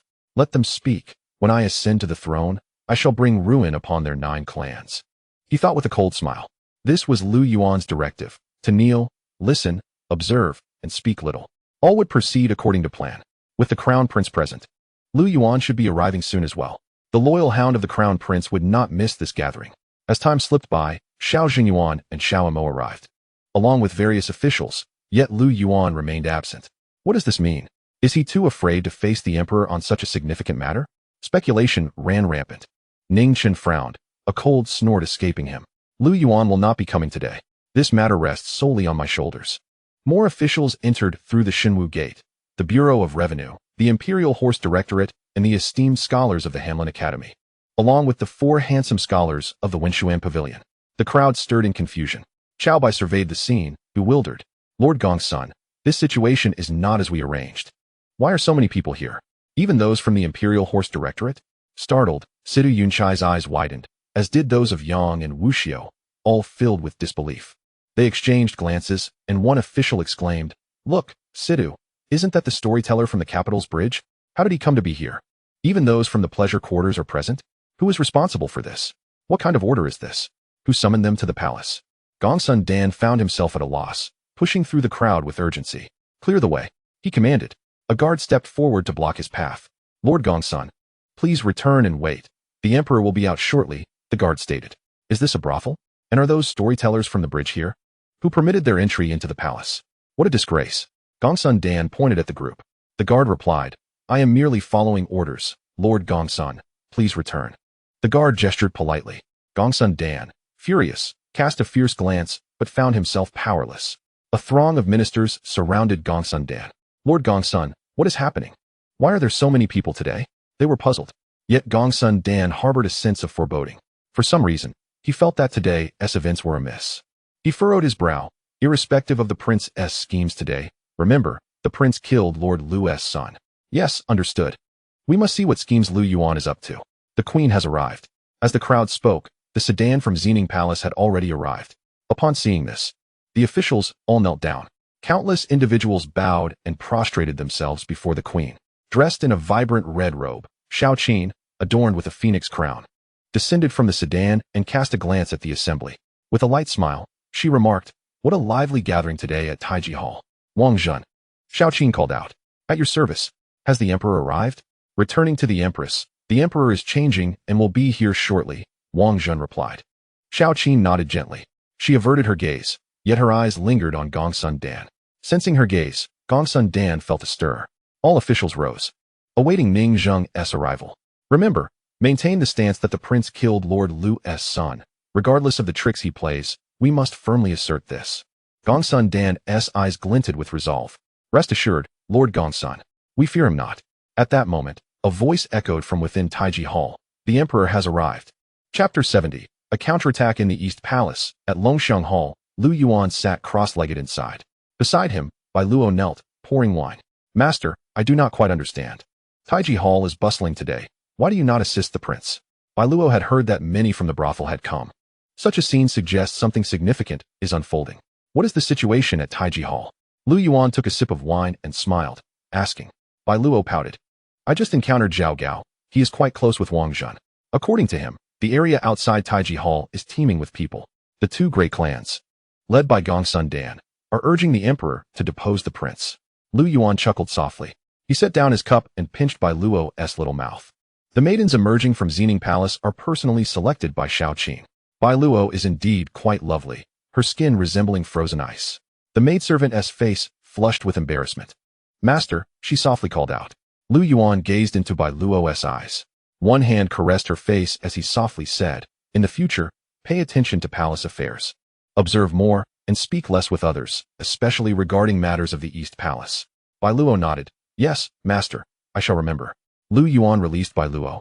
"Today's events require my discretion. Gongsun Dan is unaware of my intentions. Let him grapple with the prince. The emperor must address the prince's actions, otherwise, it will be impossible to silence the voices of the world. However, If one wishes to topple the prince without consequence, they are merely dreaming. Bai Luo smiled, Master. You are indeed astute. It is no wonder both the crown princess and the empress hold you in such high regard. Lu Yuan smiled in response. Outside Taiji Hall, Ning Zheng, dressed in a dragon robe, slowly emerged. He appeared unwell, as eunuchs brought forth the dragon chair. Xiao Qin gracefully ascended the steps, standing beside Ning Zheng. Am I mistaken? What is happening today? I did not issue any orders. Why are the officials also present? Gongsun Dan, what is the reason? Ning Zheng seated himself and inquired. Yet before Gongsun Dan could respond, Minister Lu from the Ministry of Rites knelt and exclaimed, Your Majesty, please give judgment on behalf of this humble servant. The prince killed my son last night. What? With a sudden start, Ning Zheng rose from the dragon chair. A wave of anger surged through him, causing him to clutch his chest and cough violently. Your Majesty, Xiao Qin supported him. Ning Zheng shouted, What is the matter? Speak swiftly. Gongsun Dan replied, Your Majesty, last night, Minister Lu's son dined with the prince, and, for some unknown reason, was slain by the princess' sword. We have come today to impeach the prince for his indiscriminate killing, which goes against humanity, with such a disposition. Entrusting him with the realm would be contrary to the wishes of our ancestors. Thus, I beseech your Majesty to depose the prince. Gongsun Dan knelt. The others also knelt in unison. We implore your Majesty to depose the prince. I second this. I second this. Ning Zheng's expression turned blank. He looked towards Ning Chun, who knelt below the platform. The prince has committed murder? And he killed the son of an official? Is he seeking death? Ning Zheng shouted. Ning Chun, rise, what is happening? Ning Chun took a deep breath. He was terrified, but last night Lu Yuan had already instructed him. Ning Chun stood and spoke. Father, I admit, I killed Minister Lu's son, and I willingly relinquish my position as prince. What? Ning Zheng was taken aback. But at that moment, Ning Chun turned to face the two great clans below. Ning Chun shouted, I may relinquish my title, but even if I lose my status as prince, I will fight to the bitter end against these powerful nobles. With a sudden motion, Ning Chun pointed at Gongsun Dan. Gongsun Dan was startled. What are you pointing at me for? You, Gongsun Dan, as a noble from Longxi, disregard the imperial authority, Ning Chun rebuked. He again turned towards Ning Zheng. Ning Chun knelt and said, Father, Gongsun Dan's son, Gongsun Li, has recruited 8,000 guests, privately training troops in his residence, hoarding weapons and arms. His son Gongsun Li incited Minister Lu's son to discuss state affairs recklessly, plotting a change in dynasty. In a fit of rage, I slayed him. However, Gongsun Dan's family intends to rebel. I implore Father to discern this. Boom. As Ning Chun finished speaking, Gongsun Dan trembled. All the officials in attendance raised their heads in shock, their faces pale. The common people standing in the hall began to whisper among themselves. Gongsun Dan fell to his knees, shouting, Your Majesty, this is mere slander from the prince. Ning Chun pointed at Gongsun Dan, angrily rebuking him. Gongsun Dan, you and your Longxi nobility wield military power, repeatedly forcing your way into the palace, disregarding the imperial authority. This is the behavior of a power-hungry minister. You, Gongsun Dan, seek to depose the emperor and establish yourself? Ning Chun roared. I may relinquish my title, but you powerful ministers shall not disrupt the court. Upon finishing his words, Ning Chun tore off his princess robe. As the garment fell away, the common people behind him knelt down. The ministers led by Gongsun Dan were left astounded. Gongsun Dan was utterly dumbfounded. He finally understood why the storytellers from the bridge had also arrived. The prince intended for the Gongsun family to echo throughout the world. Prince, you slander me. Gongsun Dan trembled with rage. Originally, the plan was to impeach the prince and depose him, yet unexpectedly, they fell victim to the prince's counterattack. Just then, Xiao Yuan stepped forward and declared, Your Majesty, the prince's words are indeed true. Lord Gongsun's residence does have 8,000 valiant warriors. Furthermore, weaponry is under the jurisdiction of the court. The law stipulates that privately recruiting more than 50 soldiers is punishable by death. Lord Gongsun's son indeed harbors suspicions of rebellion. I propose that Lord Gongsun be dismissed and investigated. Xiao Yuan knelt. After he spoke, Xiao Qin stood up, angrily exclaiming, Gongsun Dan, how bold of you to privately allow your son to recruit soldiers and hoard the court's regulated weapons. Do you not know your crimes? Your Majesty, this is the prince's nonsense. Gongsun Dan trembled all over. The ministers present were equally struck with horror, rendered speechless. No one had anticipated the prince would employ such tactics. Behind this, there must be a master guiding him. Deputy Commander Xiao Imo stepped forward and addressed the emperor. Stating that the nobility of Longxi was causing turmoil in the court, repeatedly pressuring the palace and showing disdain for authority. Furthermore, they were allowing a group of powerful individuals to trample upon the majesty of the dragon, disregarding the court entirely. It was widely known within the capital that these nobles monopolized salt, iron, and copper. If left unchecked, the consequences would be dire, Xiao declared. The assembly was left in shock, as the ministers finally understood that the crown prince had retaliated against Gongsun Dan, who had initiated the palace pressure. The presence of the storytellers from the bridges and the courtesans, along with thousands of citizens, was to unveil the tyrannical power of the Longxi nobility. Ningchun, exhibiting an unprecedented boldness, coldly laughed and proclaimed, "Father, I have slain Lord Lu's son, and I am willing to pay for it with my life." Today, with the court officials and the common people of the capital present, if this group of power-hungry officials is not punished, I shall die with my eyes wide open. With that, Ningchun drew the sword of his guard and pressed it against his neck, intentionally provoking the situation. "Stop him," Ningzheng bellowed. With a swift motion, Xiao, the top candidate from the martial examinations, swiftly intercepted Ningchen's sword. The onlookers were left astounded. The crown prince was indeed a man of passion. Chapter 71. Arrival of Lord Lu. The crown prince was halted, but Ningzheng's anger had reached its peak. The officials who had dared to propose the crown prince's dismissal were now sweating profusely, as they had thought to exploit the situation but had inadvertently set themselves ablaze, drawing Gongsun Dan partially into the fray. Despite the might of the two great families, the voices of the common people outside the Taiji Hall prevailed. Once imperial authority was undermined, the people would not recognize it. The two great families would find themselves in crisis, a fact they were acutely aware of. "Come forth." Ningzheng's body trembled in rage. Guards advanced. The officials below held their breath, while Gongsun Dan's complexion turned pale. "Ha ha ha," Ningchen sneered. "These schemes were all taught to me by Lu Yuan." Gongsun Dan had only brought the two great families to the palace with the intention of executing their plans without detection. Lu Yuan's strategy was straightforward, to magnify the situation by inviting the citizens into the palace. Under public scrutiny, the two great families dared not defy the majesty of the dragon. It was clear that the court recognized was still the Ning Dynasty, led by the Ning family. "Imprison the crown prince. I shall personally investigate this matter," Ningzheng commanded.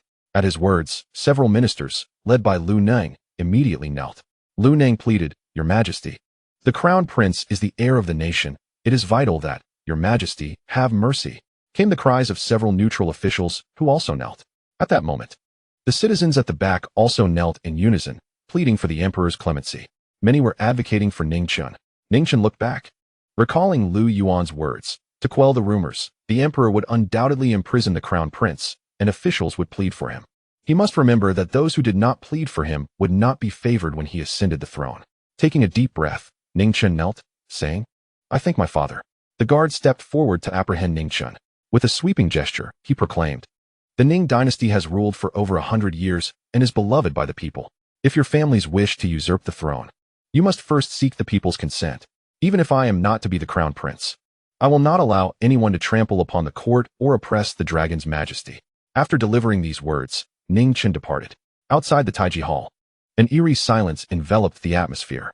The hearts of the representatives from the two great families hung in suspense. With the crown prince now punished, could Gongsun Dan escape unscathed? As expected, Ningzheng declared, "Convey my decree. Strip Gongsun Dan and his relatives of all positions and confine them to their estate.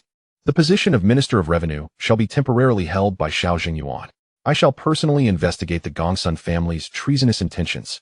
With the decree issued, Xiao Yuan and Xiao led the ministers in kneeling.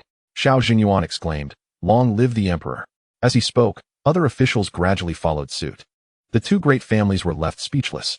Some attempted to argue further, but Ningzheng raised his hand, silencing them. "This matter shall not be debated further. Anyone who pleads for Gongsun Dan shall be punished for defying my command." Dismissed. After so many years as emperor, Ningzheng had never felt as invigorated as he did today. Gongsun Dan's official robes were stripped away, and the two great families could only watch in helplessness. At that moment, Gongsun Dan finally understood that he had been outmaneuvered. What a clever strategist Lu Yuan was. In the Eastern Palace's Longxiang Hall, Lu Yuan sat cross-legged when Bai Luo hurried in, announcing, "Master, there is news from the Taiji Hall." "Speak," Lu Yuan replied. Bai Luo knelt before him and reported. Lord Gongsun led the charge to have the crown prince dismissed. The crown prince accused the Gongsun family of secretly recruiting soldiers, suggesting treasonous intentions. The emperor has just ordered the crown prince imprisoned and stripped the Gongsun family of all noble positions, assigning Lord Xiao Yuan as Minister of Revenue. The Gongsun estate is now sealed. Lu Yuan smiled, remaining silent. Gongsun Dan had acted too hastily. In the court's factional struggles, urgency could not yield results. He had grasped the crown prince's weakness and immediately sought to leverage it to remove him and establish a new heir, unaware that haste makes waste. At present, the timing was not right for the two great families. Sometimes, pulling one thread can unravel the entire fabric. Lu Yuan remarked. Gongsun Dan is eager to curry favor with his master, oblivious to the treachery of others. Once you partake in this game, you must play your role. Your strategy is truly remarkable, master. Even able to manage the cunning Lord Gongsun, Bai Luo joyfully responded. Lu Yuan chuckled and shook his head. Just then, a guard entered. Reporting, Master, the Xining Palace has sent a message, asking for your presence at the Empress's behest. Lu Yuan nodded. Very well, I shall arrive shortly. Bai Luo, fetch my court attire. Yes. In the back garden of Xining Palace, Xiao Qin strolled leisurely among the flowers, accompanied by two individuals, one scholarly and one martial, Xiao Yuan, the newly appointed Minister of Revenue, and Xiao Mo, Deputy Commander of the 3rd Machine Camp. One was Xiao Qin's brother, and the other her nephew. Indeed, Master Lu is quite resourceful. Otherwise, today's matter concerning the crown prince would surely have fallen into the hands of those nobles, Xiao Yuan remarked with a gentle smile. Xiao Qin was well aware of this. She softly replied, Master Lu's tactic of using strength against strength is indeed commendable. This marks the first time in many years that the Longxi nobility has been brought to heel. They may have pressured the emperor, but they cannot silence the voices of the people. Xiao Yuan nodded in agreement. Xiao Mo, sword at his side, added Ant. Master Lu had the crown prince summon the court officials and invited thousands of citizens from the capital. Over the years, the common people have suffered greatly at the hands of the two great families, who monopolized salt, cloth, and iron, leaving many in dire straits. In the hearts of the people, their allegiance still lies with the Ning Dynasty.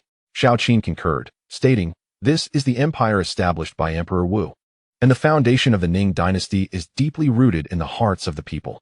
Overthrowing it is no simple feat. Although there have been numerous natural disasters and calamities in recent years, the people still cling to a glimmer of hope. Indeed, you speak wisely, Aunt, Xiao Yuan replied. By the way, Aunt, recently Master Lu wishes to expand the front camp, and I have someone who requires your esteemed assistance, Xiao Mo interjected. Who? His name is Ji Dong, currently imprisoned in the Yaman's dungeon. Master Lu wishes for you to personally visit the Yaman to secure his release, Xiao Mo explained. Xiao Qin fell silent for a moment. She smiled faintly, acknowledging Lord Lu's words. Indeed, I must make this trip. What we require now is loyalty. It is only fitting that I personally go to the Yaman to gather our people. Very well, after nightfall, Mo, you shall accompany me. Yes, Your Majesty. Lord Lu has arrived and is waiting for you in the front hall, reported Lu Zhu. Chapter 72. A request for the Empress. Xiao Qin turned and paused in her steps. Zheng Yuan, Mo, you two may return first. Remember, from now on, you must assist Lord Lu in supporting the crown prince, without a trace of doubt or hesitation. You are both members of the Xiao family, never forget this. She reminded them. Both responded affirmatively. In the front hall of Xining Palace, Lu Yuan awaited. He stood with his hands clasped behind his back. You may all leave now. Yes. As the palace maids and servants withdrew, Xiao Qin entered with Lu Zhu. Lu Yuan turned to her. Xiao Qin took a seat in the grand hall, smiling slightly. Lord Lu, please take a seat. Lu Zhu went to prepare tea. Lu Yuan sat down, and Xiao Qin inquired. I presume you are already aware of the events outside the Taiji Hall today?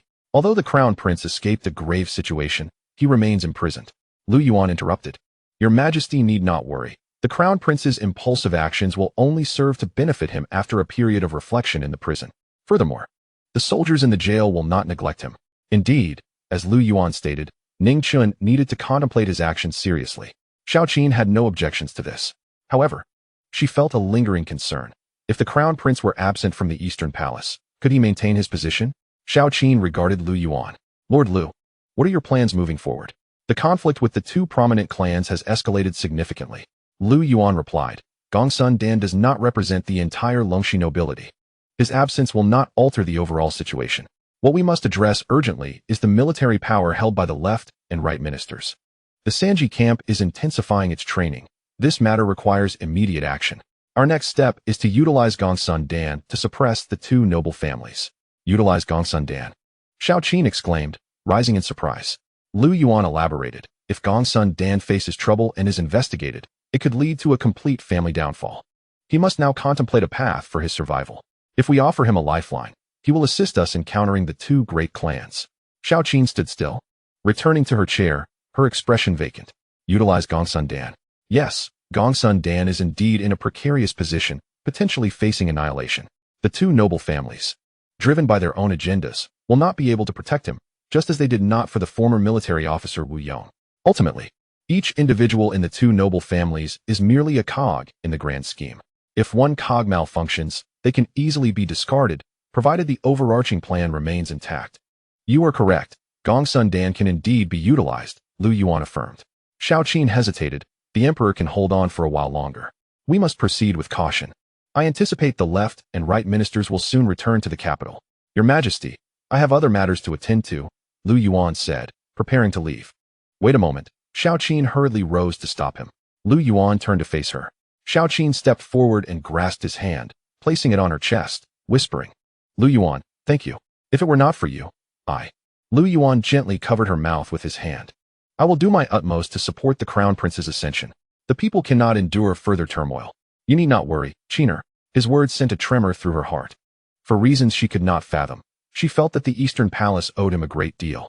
As Lu Yuan attempted to depart once more, Xiao Qin held on tightly. Qiner, what troubles you? He asked. With tears in her eyes, she replied, if the crown prince is unfit to rule and chaos ensues, Lu Yuan. For the sake of the people and to prevent the realm from falling into the hands of marauders, you must be prepared to take his place. But remember to leave a path for the crown prince's survival. This was the most she could express. Lu Yuan smiled in response. As a minister, it is my duty to share the burdens of my sovereign. He then exited, leaving Xining Palace. Lu Yuan made his way out of the imperial palace and onto the streets of the capital. There remained much for him to accomplish, one of which was to illuminate Guyan's heart. However, igniting her interest would not be an easy task. Yet, it was not without its methods. Lu Yuan arrived at a fabric shop, a bustling place where textiles and garments were crafted. Young master, how may I assist you? We offer the finest fabrics and silks in the entire capital, greeted a woman in purple attire with a bright smile. Are you the owner here? Lu Yuan inquired. With a smile, she replied, I own 3 stores in the capital. This is the main one. Greetings, I am Bu Qingqing, and the girls here affectionately call me Sister Qing. What do you require? Lu Yuan glanced around the store before saying, Sister Qing, I have a request. I wonder if you could fulfill it? Bu Qingqing chuckled. Here, we possess the most advanced looms in the entire Ning Dynasty. If you have a need, there is nothing I cannot create. Very well, can you produce this? Lu Yuan asked, presenting a drawing of a garment. It was black, intricately designed, resembling a web of countless black threads. Bu Qingqing appeared puzzled. What is this? I call it stockings, Lu Yuan said with a smile. Stockings? In my decades of fabric business, this is the first time I have heard of such a thing. So thin, what purpose could it serve? Bu Qingqing questioned, her face full of confusion. Lu Yuan, undeterred, responded, once you have crafted it, I shall gift you a pair. It may be challenging, but I believe you can manage. Bu Qingqing considered the design carefully. After a moment of thought, she took a seat in the shop. It is indeed possible to weave, but judging by your drawing, the silk required is exceptionally fine, which will be costly. Lu Yuan replied, indeed, it may be difficult, but it should not pose a significant issue. Please weave a pair for me as a sample. As for payment, that will not be a problem. He smiled gently. Bu Qingqing laughed heartily. You are quite amusing. Young master, this flimsy piece of fabric cannot even keep one warm. What use is it? However, if you are willing to pay, Sister Qing will certainly make it happen. Come back in 3 days for your sample. 3 days? Yes, just 3 days. For such an item, I must personally oversee its creation. If I don't earn money, then what is the point of this fabric shop? Bu Qingqing added playfully. Lu Yuan nodded with a smile. Very well, I shall return in 3 days. Sister Qing, farewell. After leaving the fabric shop, Lu Yuan wandered through the capital once more. His purpose for this venture was to procure something to gift Guyan, who adored jewelry, fabrics, and rare treasures. If he could not win her over, his subsequent plans would falter. Time would reveal how much effort it would take. As night fell, Lu Yuan finally returned to Longxiang Hall. He initially intended to summon Li Mi for the night, but instead, Li Mi sent Yudai to inform him that her monthly cycle had arrived. After some contemplation, he summoned Bai Luo. Bai Luo, please go to Xining Palace and request the Empress to come here. Yes, my lord. Chapter 73. Defeating the enemy without battle. Bai Luo arrived at Xining Palace. But Xiao Qin was not present. Lu Zhu explained. The Empress left with Commander Xiao Mo to the capital's Yamen. Lu Yuan aimed to establish a covert guard and required a valiant individual for this task, someone undoubtedly capable and wholly loyal. Xiao Mo had identified a talent, Jidong, who had previously participated in the martial examinations. Evening fell at the Yamen's entrance. The attendant guards accompanied Xiao Mo, who carried a sword.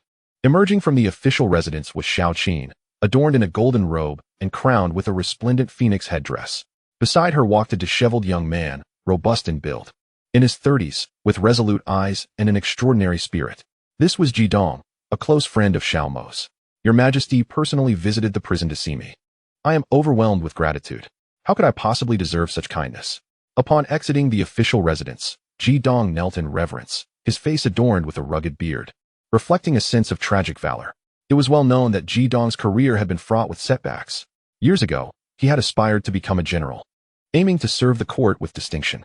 However, he fell victim to the corruption of two prominent families that conspired against him, leaving him disenchanted with the imperial court and harboring deep resentment towards the powerful clans. What Jidong did not anticipate was the queen's personal visit that evening. Jidong. Rise, said Xiao Qin calmly. Yes, your majesty, he replied, standing up, though a wave of emotion left him unnerved. Xiao Qin continued. You must be acutely aware of the current state of affairs within the court. The emperor is in peril, and the crown prince has been imprisoned. Power-hungry officials are rampant, ready to usurp the throne, with armies at their command. I know you, Jidong, once brimmed with fervor to serve the court, but have been unjustly confined due to the machinations of those two families. Xiao Qin's astute words resonated deeply with Jidong. Your Majesty, I am ashamed that I have not been able to pledge my loyalty to the emperor, he confessed.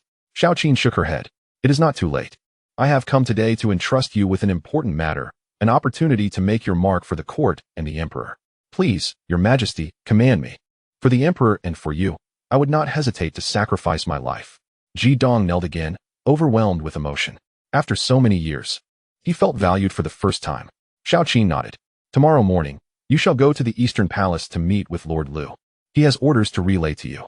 Remember, your current standing is due to Lord Lu's recommendation. Otherwise, I would not have known of your existence. It was Xiao Mo who put your name forth to Lord Lu, who then mentioned you to me. Henceforth, you must follow Lord Lu's commands without question. Jidong took a deep breath, first bowing to Xiao Mo in gratitude for the recommendation, then to Lord Lu. Rest assured, your Majesty, I shall not fail in my mission. Very well. Accompany Xiao Mo, and tomorrow morning, pay your respects to Lord Lu. Yes. Xiao Qin did not linger. Making her way to the sedan chair, Jidong and Xiao Mo watched as the queen departed. Her Majesty is leaving. A eunuch lifted the palanquin, and it began to move slowly. Jidong rose and turned to Xiao Mo. Brother Xiao, I truly thank you for this. Were it not for your recommendation, I would still be languishing in prison. Xiao Mo patted Jidong's shoulder. You are my elder. There is no need for such titles. Instead, thank Lord Lu. Come, tonight. I shall host a banquet in your honor, and we shall drink heartily together, Xiao Mo declared. Just then, a voice interrupted. Who goes there? Disturbing Her Majesty's procession? From within the sedan, Xiao Qin sat as a figure approached through the darkness. The guards drew their swords instantly. A young maid, by Luo, hurried forward and knelt. I am a servant from Longxiang Palace, sent by Lord Lu to pay my respects to Her Majesty. By Luo? Xiao Qin recognized her as the maid she had personally sent to Lord Lu's residence. Xiao Qin gently parted the curtains. What is it? Bai Luo replied, kneeling, Your Majesty. Lord Lu requests your presence at Longxiang Palace. Xiao Qin's expression momentarily froze, a faint blush creeping onto her cheeks as she discerned Lord Lu's intentions. Regaining her composure, she softly said, Longxiang Palace? Yes, Your Majesty, Bai Luo confirmed, then retreated to dismiss the palace servants. Inside Longxiang Palace, Lord Lu was diligently writing at his desk. In his golden robe, Xiao Qin entered gracefully, her crown reflecting the candlelight. What are you writing? Xiao Qin inquired, noticing Lord Lu's intense focus. Without responding, Lord Lu continued to write. Xiao Qin reached for the bamboo slips and read aloud.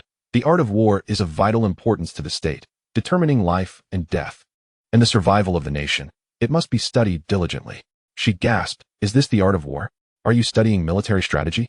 Lord Lu, putting down his brush, replied, Indeed, I am well versed in Sun Tzu's treatise. Xiao Qin marveled. Have you ever shared these insights before? Lord Lu explained. To vanquish an enemy without battle is the true skill of a general. Understanding dawned on Xiao Qin. If Lord Lu obtains command of the military, the realm shall know peace. Such wisdom is unparalleled. Xiao Qin stood, her golden robe shimmering, captivated by Lord Lu's intellect. As the hour grows late, Lord General, would you require my company for the night? Chapter 74. A call to serve the nation. As the pearl curtain swayed, the night deepened outside Longxiang Palace. Bai Luo awaited. When the chief steward of the Eastern Palace, Zhao Gao, hurriedly approached. Steward Zhao, Lord Lu is resting. You may return tomorrow. Bai Luo blocked his path. Zhao Gao, composed, replied, I have urgent matters to report to Lord Lu. Please inform him. Bai Luo hesitated, knowing that Lord Lu was engaged with the queen. Can it not wait until tomorrow? She asked. It concerns the matter of the Xian King. The Xian King? That is no trivial issue. Please wait here, Bai Luo said. Stepping into the palace. Outside the curtain, a shadow could be seen. Bai Luo called out, Your Majesty, Lord Lu, Steward Xiao requests an audience concerning the Xian King. I understand. Have him wait outside, Lord Lu instructed. Yes, my lord. In the chamber, Xiao Qin asked, What of the Xian King? Lord Lu rose slowly. Sensing the gravity of the situation, gently caressing Xiao Qin's face, he urged, Rest early, my dear. In the great hall, Lord Lu settled himself when Zhao Gao rushed in. My lord, the secret letter you requested has been delivered to the Xian King's residence. Lord Lu had pinned a letter to Ning Qi, designed to distract him from the two powerful clans. Zhao Gao, come, let us share a drink, Lord Lu offered, extending a cup to him. Zhao Gao, filled with trepidation, knelt quickly. Thank you, my lord. Zhao Gao took the wine, a rare imperial brew, which the eunuchs could only acquire through theft. Lu Yuan inquired, Has the Prince of Xian reviewed the letter? Zhao Gao replied, He is not at the residence. He should see it first thing tomorrow morning. Not at the residence? Where has he gone? Lu Yuan pressed. I heard from the messenger that the prince has been in close contact with the king of Chuzhou lately. Though the nature of their dealings remains unclear, Zhao Gao explained. The king of Chuzhou, Ning Zhong, the sixth son of the Ning family, is the uncle of Ning Qi, Ning Ji, and Ning Chun. He is the wealthiest among the feudal lords under the Ning Dynasty, with abundant iron mines and advanced weaponry. Lu Yuan nodded, I understand. You may leave now, but if you acquire any news from the kingdom of Xian, be sure to report it to me at once. Zhao Gao, please have your adopted sons enjoy a drink on my behalf. Lu Yuan placed a gold ingot in Zhao Gao's hand. Thank you, my lord, Zhao Gao responded hurriedly. Lu Yuan returned to his inner chamber, where Xiao Qin sat with her long hair, cascading like a waterfall to her waist. She had removed her makeup and was waiting for Lu Yuan's return. What news? She asked as he entered. The prince has been in close contact with the king of Chuzhou. I am concerned and plan to seek an opportunity to eliminate the corrupt officials surrounding the throne.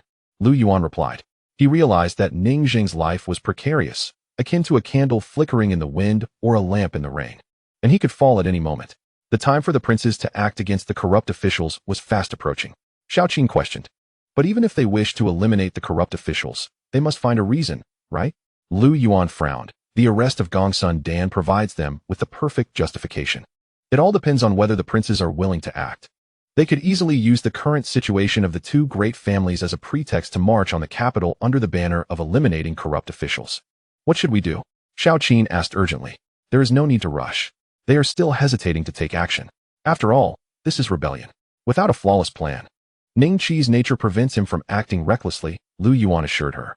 Xiao Qin sighed softly, deciding not to dwell on it further. For now, we must focus on the two great families. Once they are dealt with, everything else will fall into place. Meanwhile, in the capital of the kingdom of Xian, Luoqing served as a crucial transportation hub. Although it did not rival the capital in splendor, under Ning Qi's governance, the happiness of the citizens was relatively high. Ning Qi was a capable ruler, more adept than Ning Ji. The next day, the prince received a letter from the capital, delivered late the previous night from the Eastern Palace. Ning Qi had been out late the previous night, enjoying music and companionship, but returned home early that morning, where the steward awaited him. Frowning, Ning Qi remarked, a letter from the Eastern Palace? Damn it, hasn't Ning Qin been imprisoned? How can he send me a letter? The steward clarified, it is from Lu Yuan. I knew it. Ning Qi growled angrily, returning to the great hall. He sat down and opened the letter, which read, Your Highness, I, Lu Yuan, write to you. The court is rife with factional strife, and the powerful ministers are in control. The empire faces turmoil, with wars erupting and the people suffering.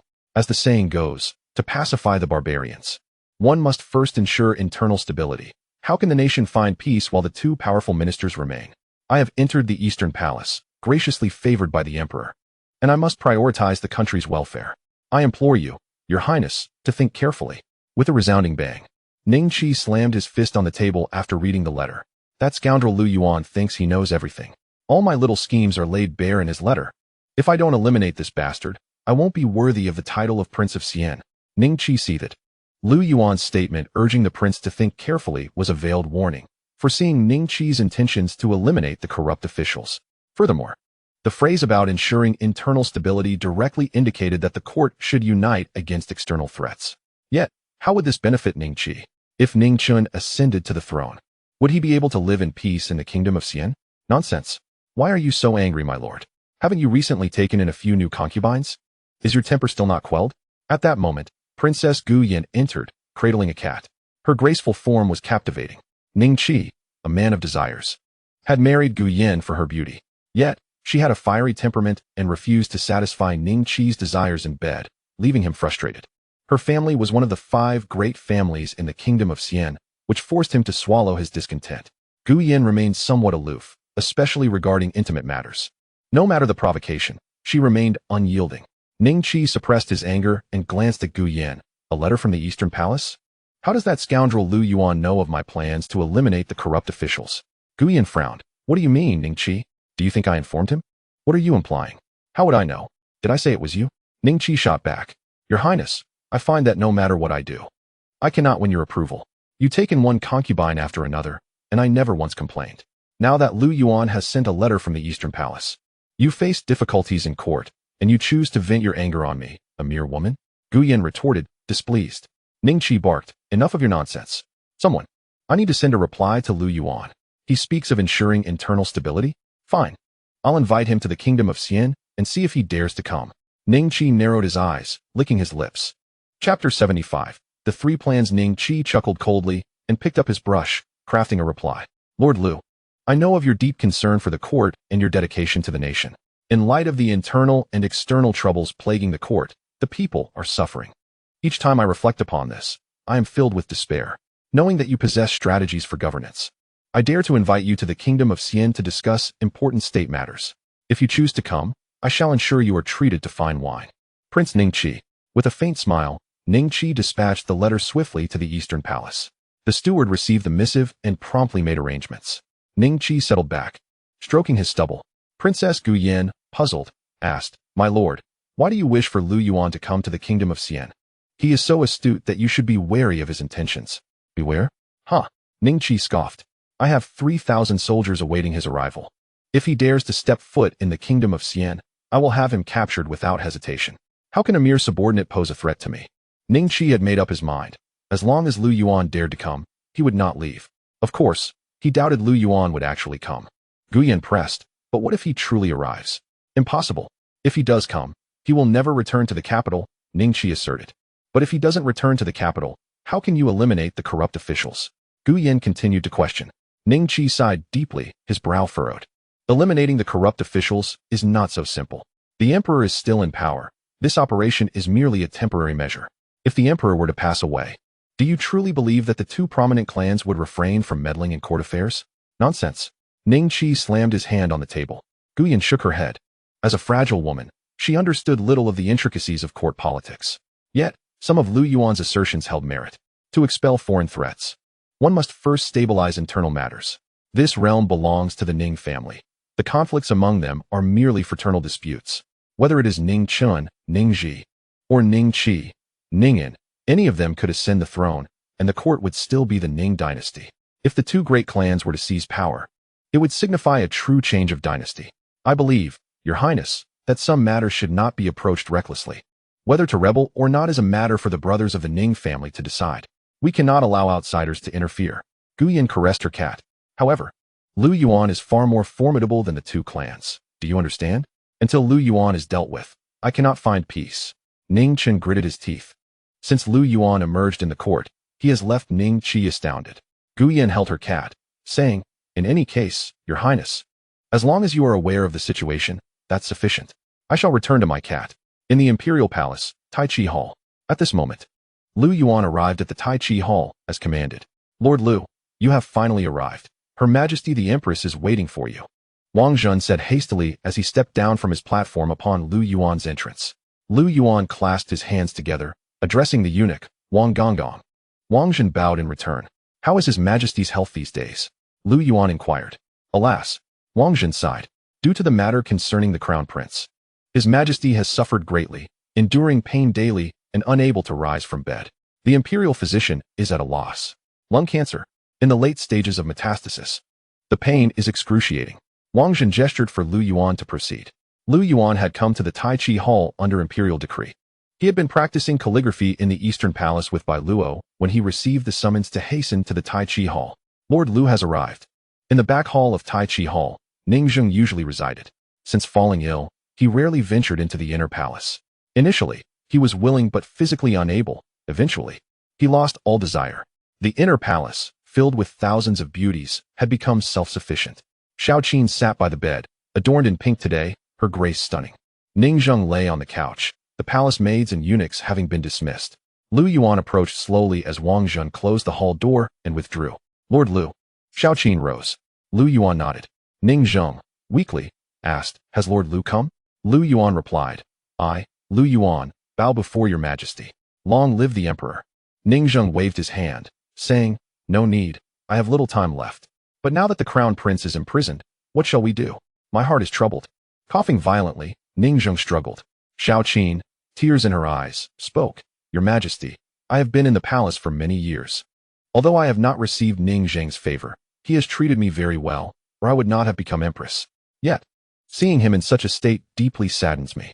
Qiner, I have matters to discuss with Lord Lu, Ning Zheng declared. Yes, Your Majesty. Xiao Qin stood aside. Lu Yuan approached the couch. Ning Zheng said, Speak with me about the crown prince. How should we act, so that I may depart in peace? Lu Yuan's gaze sharpened. His tone calm. The crown prince's imprisonment may not be a misfortune. Firstly, should the two clans fail to depose him, they may attempt an assassination. I have dispatched 800 armored soldiers from the 3rd machine camp to guard the prison day and night. If the crown prince remained in the Eastern Palace, given his temperament, he would likely not stay put, significantly increasing the chance of an assassination by the two clans. Secondly, Your Majesty could issue a decree for the crown prince to reflect, repent, and study while in prison, so that when the time is right, he may ascend the throne naturally. The two great clans will pressure him. You must have a strategy in mind, Lord Lu? Ning Zheng inquired.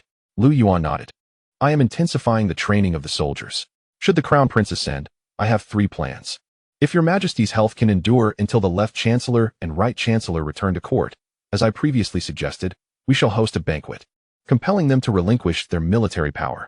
If Your Majesty's health cannot last, the 3,000 soldiers of the 3rd machine camp will initiate a coup at the Divine Martial Gate, and I shall personally lead the charge to eliminate the two clans.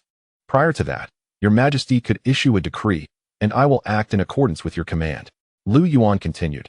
If neither of the first 2 scenarios is feasible, I will take the crown prince out of the capital.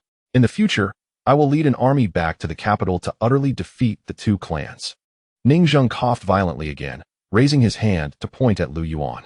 The crown prince is fortunate to have you, Lu Yuan. Hearing the decree, Lu Yuan quickly knelt. Ning Zheng said, What I have spoken, you must remember. I know you, Lu Yuan, are a great talent. I hope you will wholeheartedly assist the crown prince and uphold the Ning Dynasty, so as not to let the vast empire established by Emperor Taizong fall into disarray. If the crown prince is unworthy, I permit you to take his place. But you must allow the Ning family a chance to survive. Coughing and gasping for breath, Ning Zheng struggled. Lu Yuan's expression softened as he replied, I shall devote myself entirely to ensuring a peaceful realm for the crown prince. Ning Zheng said, With your words, I am at ease. Lu Yuan, you may go now. Qiner, please see Lord Lu off. Xiao Qin nodded. Your Majesty, please rest well. Lu Yuan and Xiao Qin exited Tai Chi Hall, making their way to Xining Palace, where Xiao Qin also had something to discuss with Lu Yuan. You all may leave. Lu Zhu commanded, and the palace maids retreated. Lu Zhu busied herself nearby. After a while, in the Xining Palace's bathing chamber, Lu Yuan soaked in a tub filled with petals.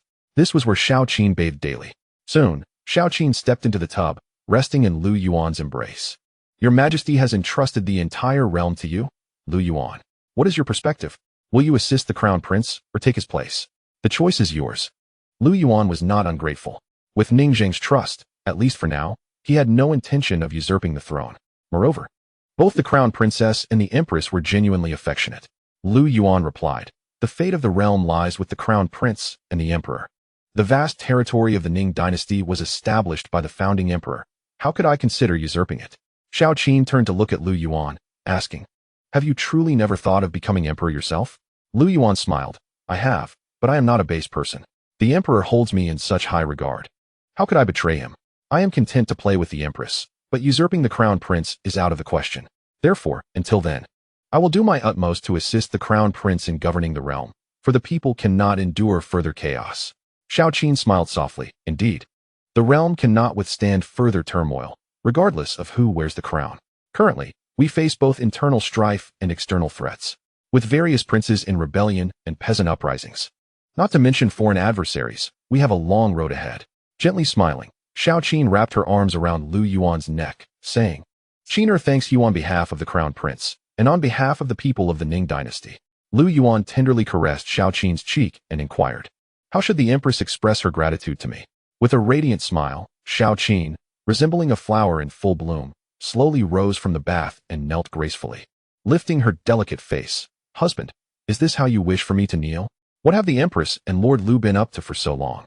In the palace, rumors circulated about the affair between Lord Lu and the crown princess. A group of palace maids engaged in hushed discussions when the doors of the hall swung open, revealing Lu Zhu, who stepped out. Upon seeing Lu Zhu, the maids trembled in fear and hastily lowered their heads. Lu Zhu scolded, "Bring forth their tongues." The guards immediately moved forward. The maids, terrified, knelt and began to weep, pleading for mercy. "Sister Lu Zhu, we were wrong."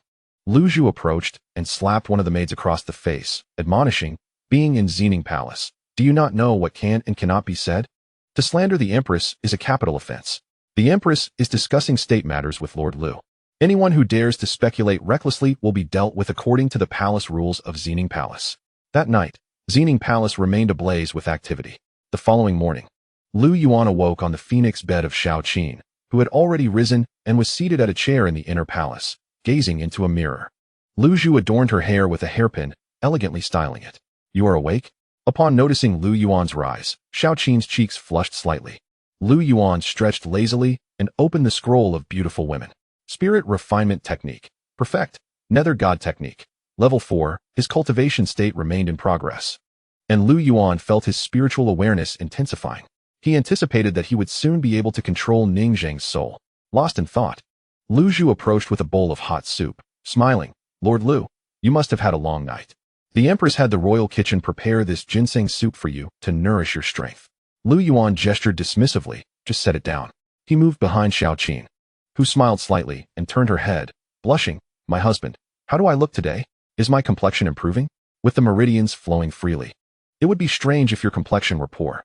Lu Yuan gently caressed Xiao Qin's cheek, affirming, "Indeed, the Empress looks much better than before." Lu Zhu chimed in. "It is all thanks to Lord Lu. Last night, the Empress's cries were quite joyful." "Lu Zhu, do not speak of that," Xiao Qin said, feeling shy. "Yes, Your Highness." Lu Zhu promptly fell silent. "Your Highness, a maid from Longxiang Hall requests an audience," came a voice from outside. Xiao Qin turned her head in confusion. Lu Yuan interjected. "It must be something from Longxiang Hall. Let her in, Your Highness." Xiao Qin nodded. Lu Zhu exited to grant her entry. Lu Yuan proceeded to the front hall, followed by Xiao Qin. Bai Luo entered, greeting, "Long live the Empress." "Bai Luo, are you seeking Lord Lu?" Xiao Qin inquired. "This morning, the East Palace received a letter from Prince Xian's envoy. I hurried here, fearing it would delay Lord Lu's matters." Bai Luo presented the letter. Lu Yuan took it, opened it, and glanced at its contents, while Xiao Qin leaned in to read as well. After finishing, Xiao Qin remarked, "Lu Yuan, Prince Xian wants you to visit Xian country? What does he mean by this?" "A banquet at Hongmen." Lu Yuan closed the letter. "Hongmen banquet? What is that?" Xiao Qin questioned, puzzled. "He invites me to a banquet in Xian country, just as I proposed to the emperor, to host the left and right prime ministers and various generals, while secretly laying traps." Lu Yuan chuckled, shaking his head. "Prince Xian seeks to make a point." Xiao Qin's brows furrowed deeply.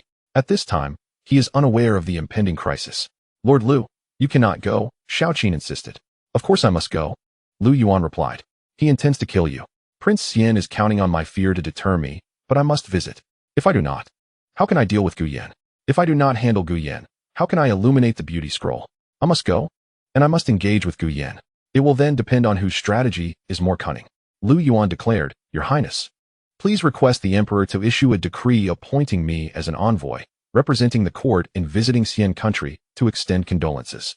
Ningqi believes I will not dare to go, yet I will carry the imperial decree with me.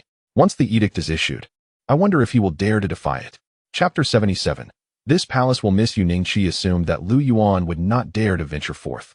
Little did he expect that Lu Yuan not only intended to go, but also to make it impossible for him to act. By bringing the court's decree, any act against a high-ranking official would brand Xian country as a rebel. Should his rebellion succeed, all would be well. If not, the outcome is all too predictable. At that moment, Guyan would not only be indifferent, but would be free to roam. Drive, Lu Yuan urged, spurring his horse onward, reveling in the exhilaration. Your Highness, the jail has sent word that the crown prince is in a furious rage, a guard reported as Lu Yuan and Xiao conversed. Lu Yuan had instructed Ning Chun on what to do, but had not informed him of the events following his imprisonment, leading to Ning Chen's temperament being exposed once more. The crown prince's erratic behavior infuriated Xiao. What does he intend? She queried, her voice rising in anger. The crown prince demands to see Lord Lu and has ordered him to visit the jail, the guard replied. Xiao felt a surge of indignation. A true crown prince should maintain composure. Yet this crown prince displayed no semblance of regal authority, his whims swinging unpredictably. Hearing this, Lu Yuan said, in that case, I shall visit him. It may ease his troubled heart. Xiao contemplated letting the crown prince suffer a bit, but, ultimately, her compassion prevailed. I will accompany you, she asserted. Your Highness, it is inappropriate for someone of your noble status to visit such a place, Lu Yuan cautioned. No, I must go, Xiao resolved firmly. Lu Yuan ceased to argue. Lu Zhu went to prepare the sedan chair. Lord Lu, please accompany me, Xiao said as she exited the palace. Yes, Your Highness. The Empress's procession set forth. The royal carriage departed from the East Palace, heading straight for the jail. Inside the carriage, Xiao remarked, Lord Lu, be gentle. It hurts a bit. In the jail, a voice thundered, hurry and summon Lord Lu. Are you all deaf or blind? Go. Ning Chen kicked the cell door in frustration. The jailers trembled in fear. Your Highness, please calm down. We have already sent someone to summon Lord Lu. Please do not be angry, the head jailer pleaded. Kneeling in trepidation. If Lord Lu does not arrive, I will have your heads. Ning Chen roared, accustomed as he was to a life of luxury. In the stifling confines of the jail, he felt ill at ease, missing the company of the 4 handsome men from the Wenshuan pavilion. The solitude became unbearable, and he found himself questioning the date. As he raged, the announcement came, the Empress has arrived. At this, everyone knelt down. Ning Chen, overwhelmed with emotion, called out, Mother! Mother! And, breaking into tears, fell to the ground.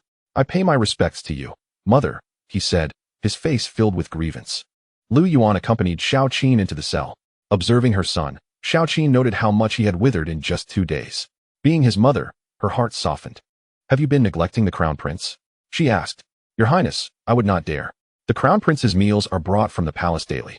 Although the jail conditions are poor, he is accommodated as best as possible, the jailer responded, trembling in fear. Mother, save me. Get me out of here. Ning Chen pleaded. This place is unbearable. I cannot eat or sleep well. Mother, you and Lord Lu must think of a way to let me go. He sobbed pitifully.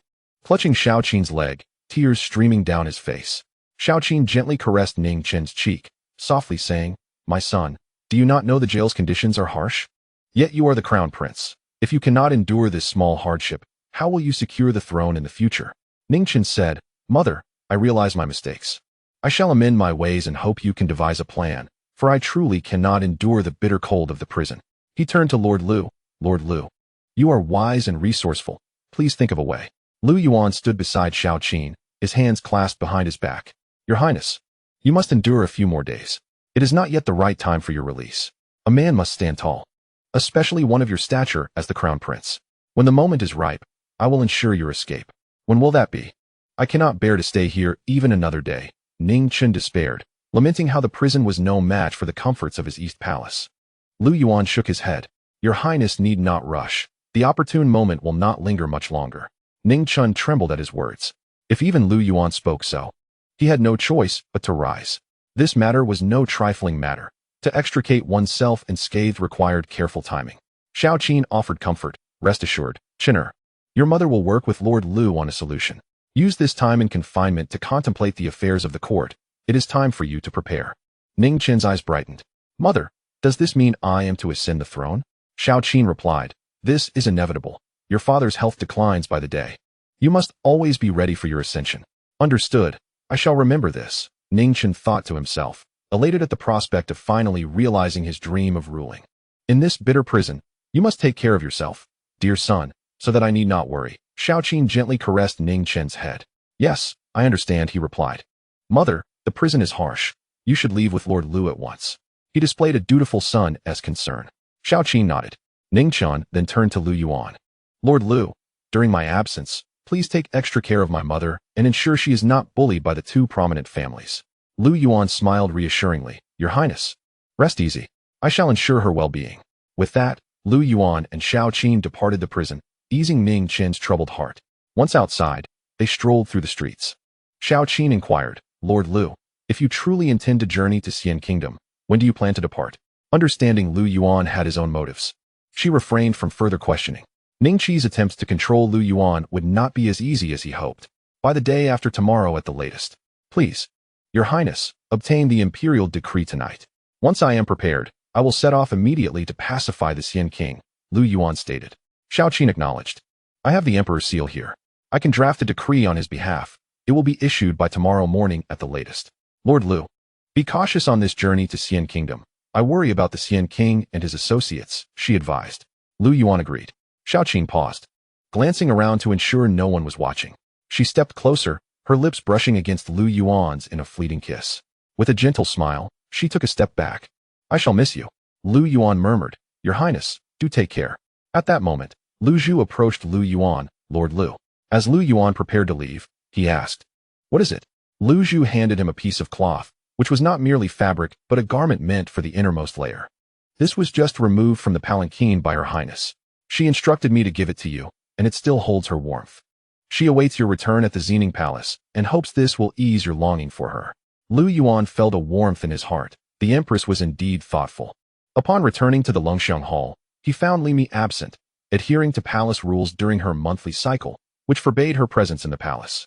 She regarded Lu Yuan as the most esteemed individual and refrained from visiting. However, she frequently sent Yu Dai to convey messages. The following morning, the imperial decree arrived. In the Taiji Hall, Lu Yuan emerged, and the servants of Longxiang Hall knelt in reverence. Wang Zhan, holding the decree, proclaimed, By the will of heaven, the Emperor commands. Recently, I have grown frilier and have not seen my sons in many days, and I miss them dearly. I appoint Lu Yuan as the court envoy to visit the sixth prince, Ning Qi. Thus it is decreed. Lord Lu, receive the decree. Wang Zhan extended the scroll to him, which bore the seal of Xiao Qin. Lu Yuan accepted the decree with both hands.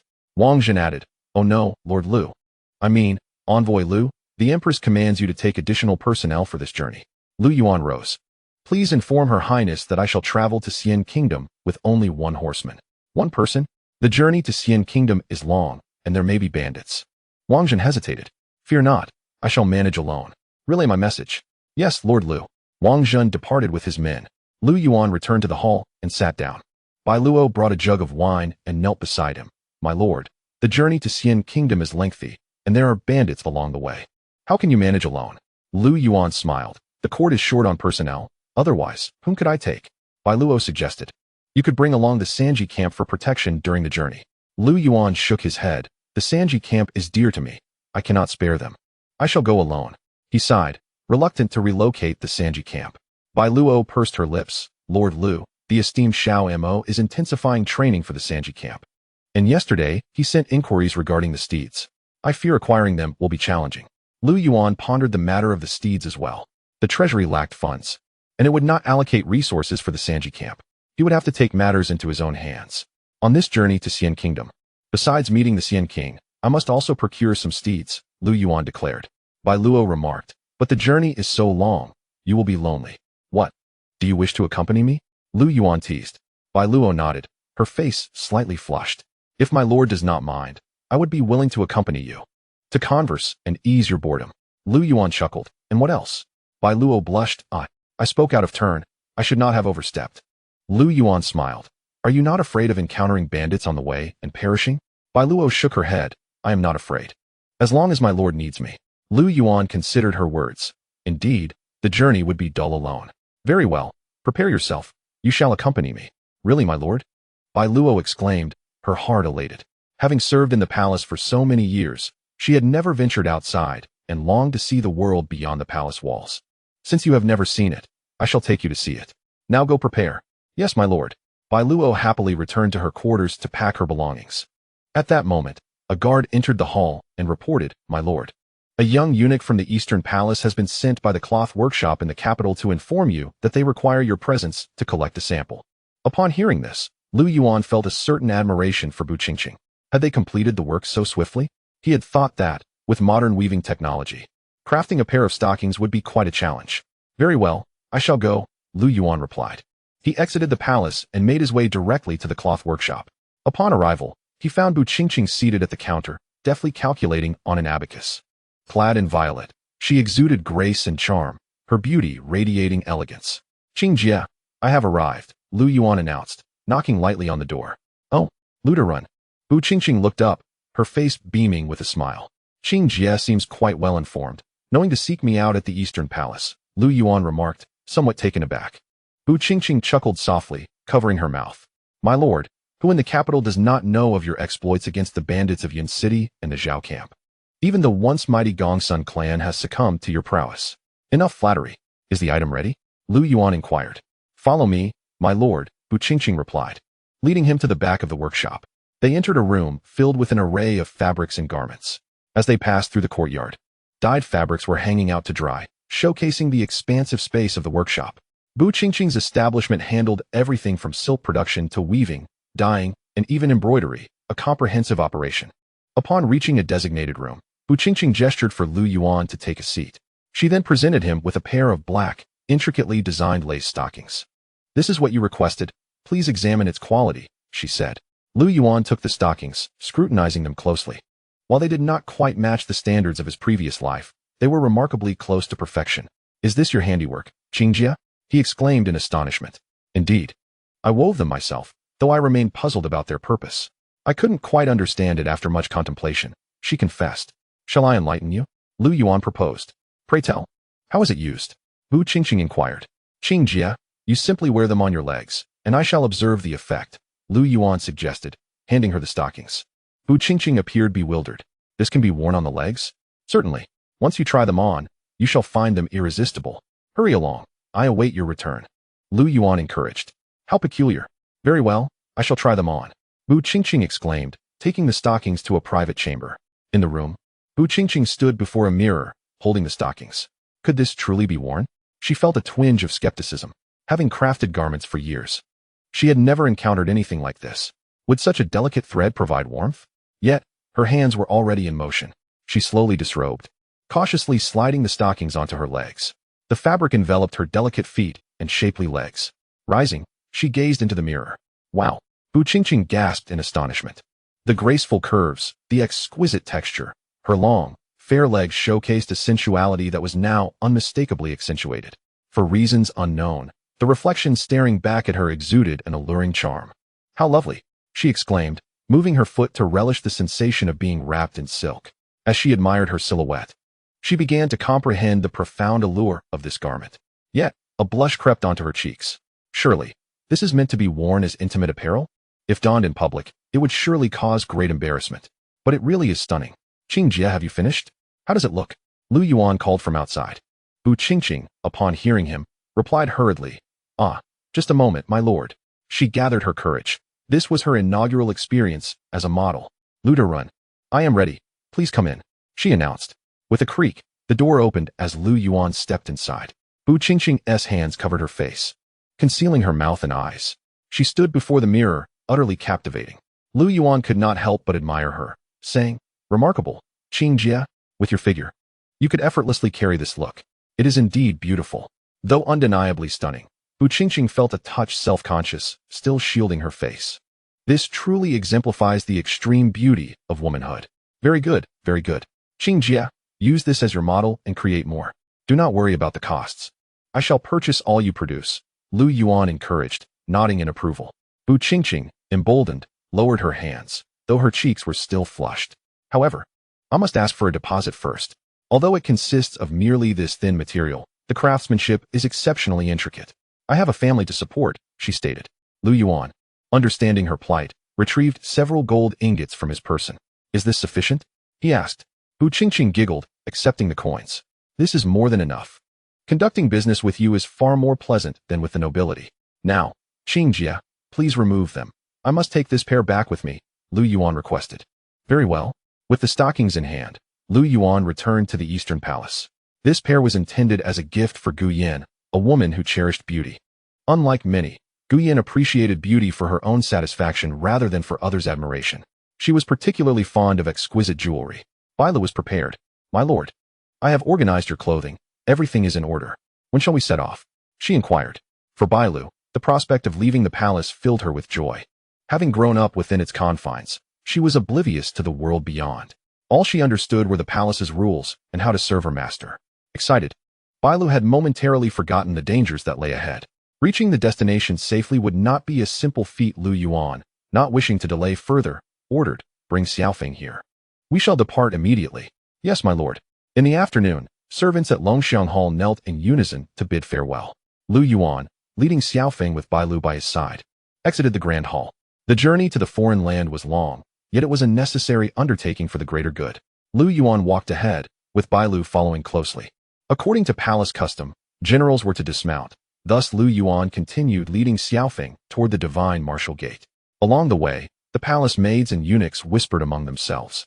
The crown princess, Lu Derun, has set off, taking only Bailu with him. In the crown princess's chamber, Limi reclined on a couch as Udai approached with news. Limi's lips pressed together in thought. Recently, she had been unwell, suffering from menstrual pains that confined her to the palace. In truth, she longed to see Lu Yuan off, but her condition held her back. With a soft sigh, she remarked, Dyer, my brother will be gone for at least 2 months in this foreign land. Without him here, I worry about what might transpire within the palace. My greatest fear is that the 2 powerful clans might instigate a coup. Limi felt a sense of unease, but even more so, she felt a loss of security. With Lu Yuan present, she felt safe within the palace. Now, with the crown prince imprisoned, she sighed again. Do not fret, crown princess. Lu Derun will undoubtedly ensure that all matters of the court are properly addressed. With Commander Xiao Mo leading the 3rd Division and Minister of Revenue Xiao Jinyuan in the court, we are in capable hands. I have heard that Lu Derun has recently acquired a remarkable talent, Ji Dong, who participated in the martial exams. Yet, I shall miss him dearly. Limi responded softly. Crown princess, please endure a little longer. Lu Derun will return before you know it. As Lu Yuan led Xiaofeng and Bailu through the divine martial gate, the journey ahead was fraught with uncertainty. The guards of the divine martial gate stood in formation. Bailuo, wait here, commanded Lu Yuan. Yes, my lord. He released his horse, Xiaofeng, and took measured steps towards the Tai Chi hall. Upon reaching the steps leading to the hall, and under the scrutiny of the attendants, Lu Yuan knelt on one knee and spoke, Your Majesty. I am about to embark on a mission to offer my allegiance to the kingdom. I implore you to take care of your health. The attendants began to murmur among themselves. Within the inner sanctum of the Tai Chi hall, Ningzheng lay on his sickbed, faintly hearing the chatter of the attendants. The Empress has arrived. The palace maids and eunuchs promptly knelt. Clad in a phoenix crown and a purple robe, Xiao Qin approached from the outside. Ningzheng slowly opened his eyes, weakly inquiring, Qiner, who disturbs the peace outside? What are the attendants discussing? Wiping her eyes, Xiao Qin sat down and replied, Your Majesty, your health is not well. Prince Ningqi, along with the other princes, is making moves against the capital. I have issued an edict for Lord Lu to serve as our envoy to ensure stability for the nation. Currently, the court relies on Lord Lu's strategy of securing the interior before confronting external threats. Outside, Lord Lu is bidding farewell to you. Ningzheng paused, then murmured, Help me rise. I wish to personally see Lord Lu off. Xiao Qin quickly intervened. Your Majesty, you must rest. Lord Lu is about to depart, and this mission aims to persuade Prince Ningqi to cease hostilities. Once he does, the other princes will not dare to rebel. Ningzheng closed his eyes. The princes were eyeing the throne, and his time was limited. He waved his hand. Qiner, you shall represent me and see Lord Lu off. Chapter 80. Then do as you wish. Xiao Qin gently nodded, understanding that Ningzheng had placed all his hopes on Lu Yuan. After all, the court was under the Ning family's dominion. He longed to be a ruler who would restore the dynasty, but the nation lay in disarray. Outside the Tai Chi hall, Lu Yuan knelt on the ground. On the steps, Xiao Qin gradually descended, exuding an aura of maternal grace. The guards flanked her, while the palace maids and eunuchs bowed deeply. Lu Yuan raised his head to look at Xiao Qin. Ning Zheng had shown him great favor, and for Lu Yuan, it was imperative to assist the crown prince and support the crumbling dynasty. At this moment, Lu Yuan was unwilling to act as a traitor. Xiao Qin felt the same. She sincerely hoped that the Ning dynasty would endure for generations. Xiao Qin spoke loudly. Lord Lu, the emperor's condition is delicate, and I shall personally see you off. Your Highness, please, Lu Yuan replied. They left the palace, arriving at the city streets, making their way towards the city gate. The common folk, upon seeing the empress, knelt in reverence. Xiao Qin and Lu Yuan walked side by side outside the city gate, with Xiao Feng following closely behind. She accompanied him 10 miles beyond the city before they halted, the guards keeping their distance. Your Highness, it's time for you to return, Lu Yuan said. Xiao Qin sighed. Lord Lu, please follow me. Lu Yuan nodded as Xiao Qin led him to a nearby pavilion outside the city. The guards attempted to accompany them, but Lu Zhu interjected. Please wait here. The Empress and Lord Lu have important matters to discuss. But we must protect the Empress, the guards insisted. Lu Zhu countered. Lord Lu is a formidable warrior. Is it not safe for the Empress to be with him? Indeed, the guards reluctantly paused. Inside the pavilion, Xiao Qin faced away from Lu Yuan, gazing into the distant hills. Suddenly, she turned, tears in her eyes. As you venture forth, the journey will not be peaceful. The two great clans and rival factions will surely attempt to ambush you. I worry for your safety. Lu Yuan was well aware of the dangers. Assassination was an inevitable threat. However, he could not shy away from his mission. Stabilizing Prince Ning is a crucial part of the plan.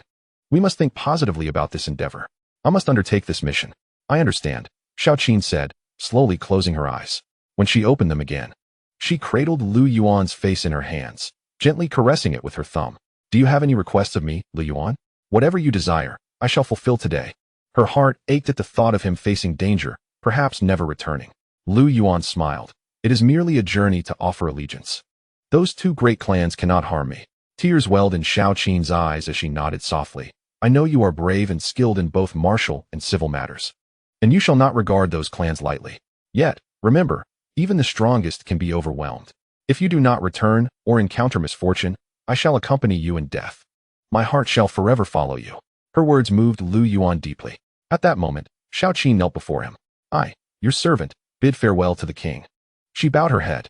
Lu Yuan crouched down and gently stroked her head, whispering, Rest assured, I will not allow those clans to bully you and the crown prince. I will always protect you. Xiao Qin straightened, revealing a smile, trusting in his promise. Lu Yuan had been striving hard for this moment. Observing the sun, he noted it was still early. Xiao Qin grasped his hand. There is still time. Allow me one more request before you go. She pulled him into the woods, supporting herself against a tree. Soon, they emerged from the trees. The guards brought forth Xiao Feng.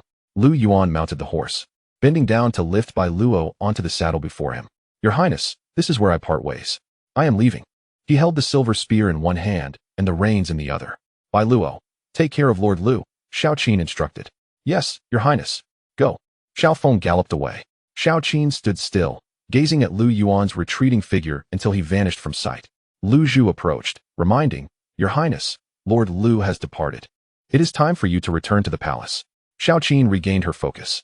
Let us go back, she commanded. Lu Zhu waved her hand. The Empress is departing. The Empress is departing. On the rural path, Xiao Feng sped along. Lu Yuan and Bai Luo journeyed forth, captivated by the splendid scenery of mountains and waters. It was Bai Luo's first glimpse of the outside world, and she was enchanted by the beauty. My lord, is this the outside world? It is truly magnificent. Lu Yuan slowed the horse, saying, Indeed, the mountains and waters are harmonious, the sun and moon coexist. Yet for the common folk, they have no time to appreciate such beauty. What they overlook is something the servants could never attain. Bai Luo felt a pang of sorrow. She had longed to escape the palace and witness the world beyond. Lu Yuan continued, But your current life is something countless people yearn for. Many outside struggle to fill their bellies, let alone wear fine clothes. Indeed, Bai Lu sighed, reflecting on the calamities sown by the unrest in the court. However, she firmly believed that one day, the esteemed lord would ride forth to command the realm, bestowing upon the common people an era of peace and prosperity. As she spoke, Bai Lu turned her head and offered Lu Yuan a radiant smile, one so captivating that it momentarily mesmerized him. Sensing Lu Yuan's gaze upon her, Bai Lu's cheeks flushed, an inexplicable warmth enveloping her. She softly called out, My lord. Lu Yuan smiled gently. Do not call me my lord. From now on, refer to me as brother. I dare not, Bai Lu replied, her face growing warm. That was a title reserved for the crown princess, and besides, she was several years older than him. Then you may choose as you wish. He responded playfully. With a blend of shyness and hesitation, Bai Lu slowly leaned into Lu Yuan's embrace. Chapter 81. You dare not kill, but I will. The news of Lu Yuan's departure to Xiangua swiftly reached the royal palace. The atmosphere in the Wangfu was tumultuous. Damn it, that scoundrel has played me for a fool, Ning Qi exclaimed, kicking over the servant who had come to report. The attendants fled in terror from the main hall. What has happened? Gu Yan, the princess of Xian Wang, approached, cradling a cat. She had heard the commotion from afar. Your Highness, it is the Lord who has received news from the capital and has suddenly flown into a rage, the servant stammered. Damn that Ning Qi. Gu Yan cursed as she set the cat down and strode into the hall. Upon entering, she remarked, Xian Wang, have you lost your mind today? Is life still worth living? Ning Qi glared at her. What do you know? What do I know? What could be so grave? You take your anger out on the servants. Why not confront Ning Chun and reclaim the East Palace instead? What kind of man are you? Gu Yan retorted, unwavering.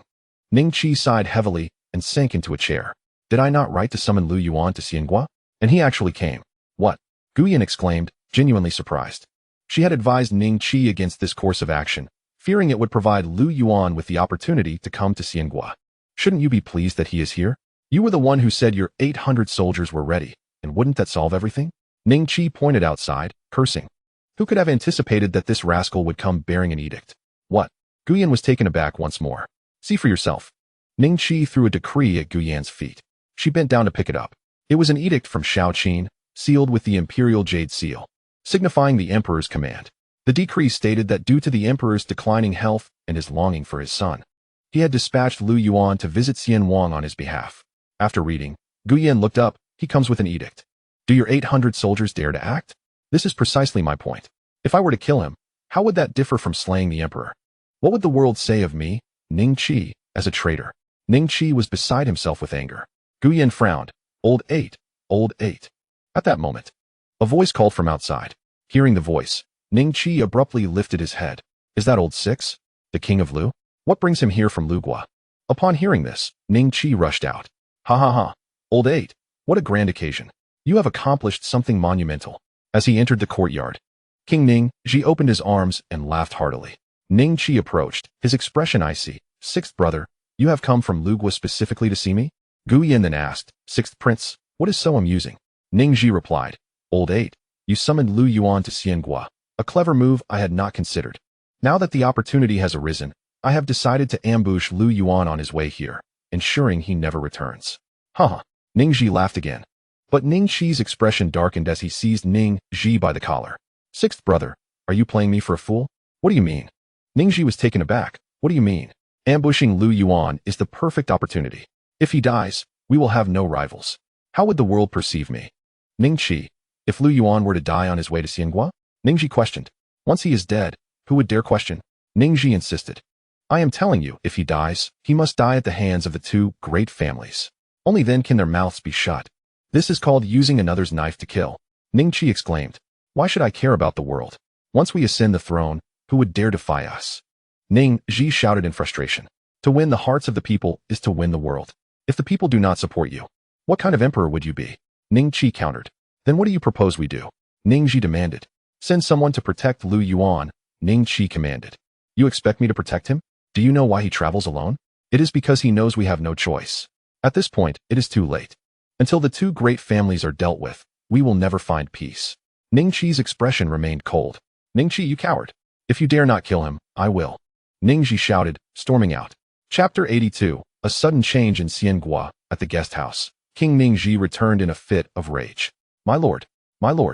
Guests from the Lu kingdom, swords at their waists, had been waiting for quite some time. On this journey to the capital, Ning Ji did not bring many companions. He refrained from mobilizing the troops of the Lu kingdom. Instead, he accompanied a few wandering swordsmen, most of whom were guests of the royal court. This group had long desired to achieve great deeds for the Prince of Lu. The 8th prince, that wretched scoundrel, had brought disgrace upon the royal house. Not only did he refuse to eliminate Lu Yuan, but he also proposed to send troops to protect him. What a preposterous notion. Ning Ji sat down and slammed his palm on the table. A young swordsman stepped forward respectfully. This was Wang Ting, a highly skilled master nurtured by the royal family.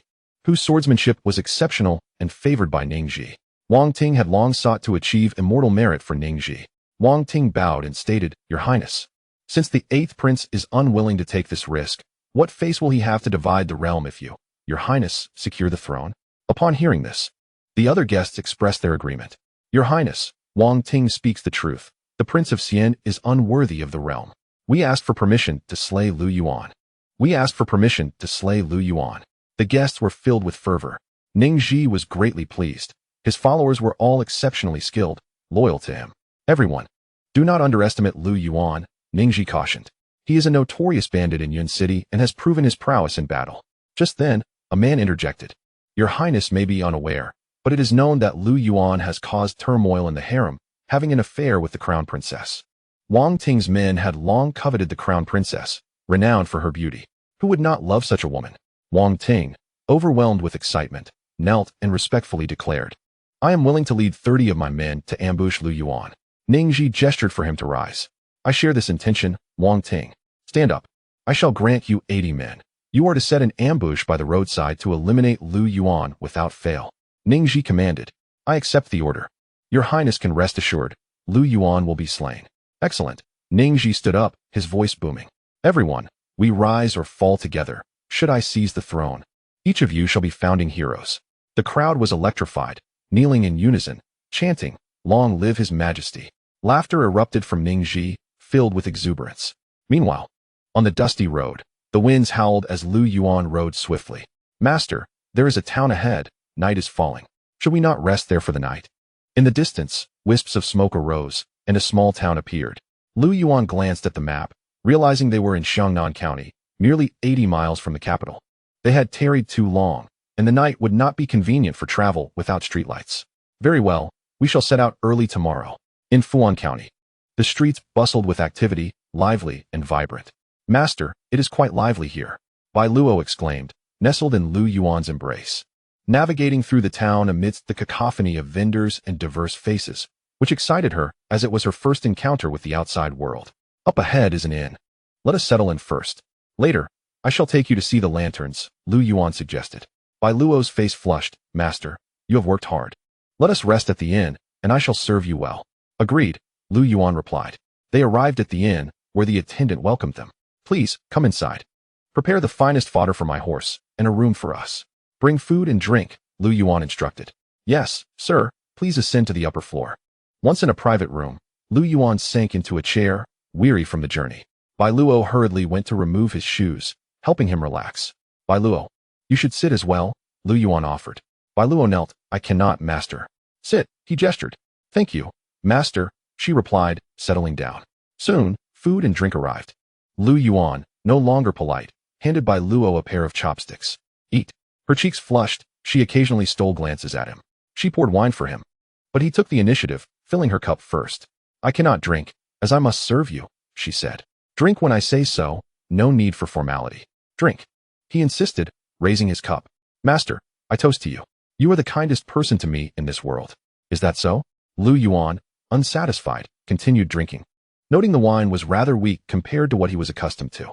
"Bai Luo," he said, "open your mouth." She tilted her face up, parting her lips. And as he poured, some spilled onto her attire.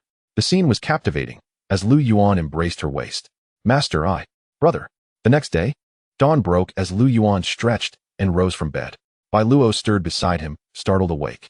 She quickly sat up, her face turning crimson as she realized her proximity to him. "Master, forgive me. I have wronged you." Bai Luo was frightened. She knew the implications of being close to a man who belonged to the crown princess and the empress. "If the empress finds out, I would lose my head." "Bai Luo, did you not call me brother last night?" "Rise, we must depart now," Lu Yuan said, unfazed. "Do you not blame me, master?" she asked, feeling disheartened. "Blame you for what? And do not call me master," he replied casually. Bai Luo was overwhelmed with emotion, tears welling in her eyes. Having grown up in the palace, she had never received such kindness. She rushed forward and embraced him. "Brother, I wish to serve you for life, to stand by you through thick and thin, never to betray you." Lu Yuan gazed down at her, sighing. "Fine, we shall leave later." He lingered until noon before finally having a meal at the inn, replenishing his strength before mounting his horse with Bai Luo. Since she was unwell, she had to ride side saddle. "Let us go." The wind howled as they sped away from Xiangnan County. However, as they traveled along a secluded road, unforeseen events began to unfold. Chapter 83. Fill the stomach and rest while suddenly, a flurry of sounds pierced the air. Arrows whistled from either side of the road. Hiss! The horse neighed, rearing up. Master! Bai Luo screamed. The arrows raced through the air with alarming speed. In response, Lu Yuan swiftly wielded his gleaming silver spear, deflecting arrows that fell to the ground. Bai Luo's face turned pale with fear.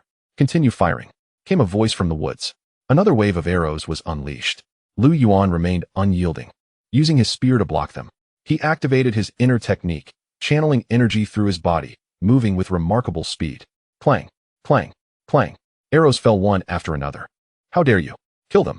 As battle cries erupted, a group of 60 swordsmen charged from the forest, drawing their blades and showcasing their skills. All wore black masks, concealing their identities. Lu Yuan's eyes narrowed. Bai Luo, hide. Yes, master. Dismounting, Bai Luo concealed herself behind a tree. Lu Yuan, spear in hand, assessed the assailants. Who sent you? Speak the truth.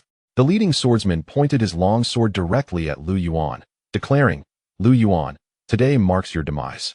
Brothers, kill him. A multitude of swordsmen surged forward. Seeking death, Lu Yuan whispered. He thrust his spear forward, instantly piercing the heart of one swordsman. With a swift motion, he stepped forward, sweeping his spear across. Bang, bang, bang. The spear knocked several men aside. Lu Yuan, wielding his spear with unwavering precision, struck with each thrust, the tip glinting as it penetrated 2 more adversaries in quick succession. The other swordsman, reckless and desperate, charged at him, but Lu Yuan welcomed them all. His aura radiant and formidable. A flash of cold light preceded him.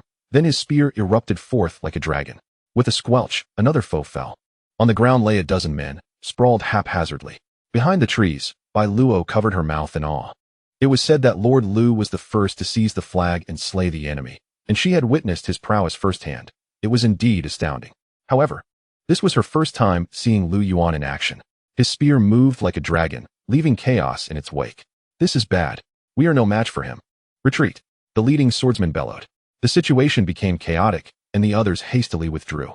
Seeing them flee, Lu Yuan leaped onto his horse, pursuing them relentlessly. One man, one horse. Shattering the heavens. Screams echoed around him. One by one, 60 men fell, until only 10 remained, along with the trembling leader who collapsed to the ground, his sword discarded. Lu Yuan pressed his spear against the man's neck, commanding, remove your mask, let me see who you are. Never. The swordsman shouted defiantly. With that, he grabbed his sword from the ground, intent on taking his own life. Brothers, follow me into the afterlife. Crack, crack. One by one, the others slashed their own throats. Just as the leader was about to do the same, Lu Yuan deftly disarmed him. Dismounting, he seized the swordsman's collar, who was taken aback. Lu Yuan reached out and tore away the man's mask, revealing a face adorned with stubble. Speak. Who sent you? The 2 great clans, or the Prince of Offering? Lu Yuan demanded. You shall never know. If my plans fail, it is destiny, the swordsman retorted. Refusing to speak? A smile crept across Lu Yuan's face. I have my methods. With a swift mental incantation, he injected his consciousness into the swordsman. The swordsman shuddered, his eyes glazing over. Lu Yuan began to extract memories. Wang Ting, a retainer of Wang Ningji. Interesting. So you are one of Wang Ning's men. It seems this Wang Ning is truly oblivious to the current state of the court. Retrieving his consciousness, Lu Yuan noted Wang Ting's sudden realization of what had just transpired.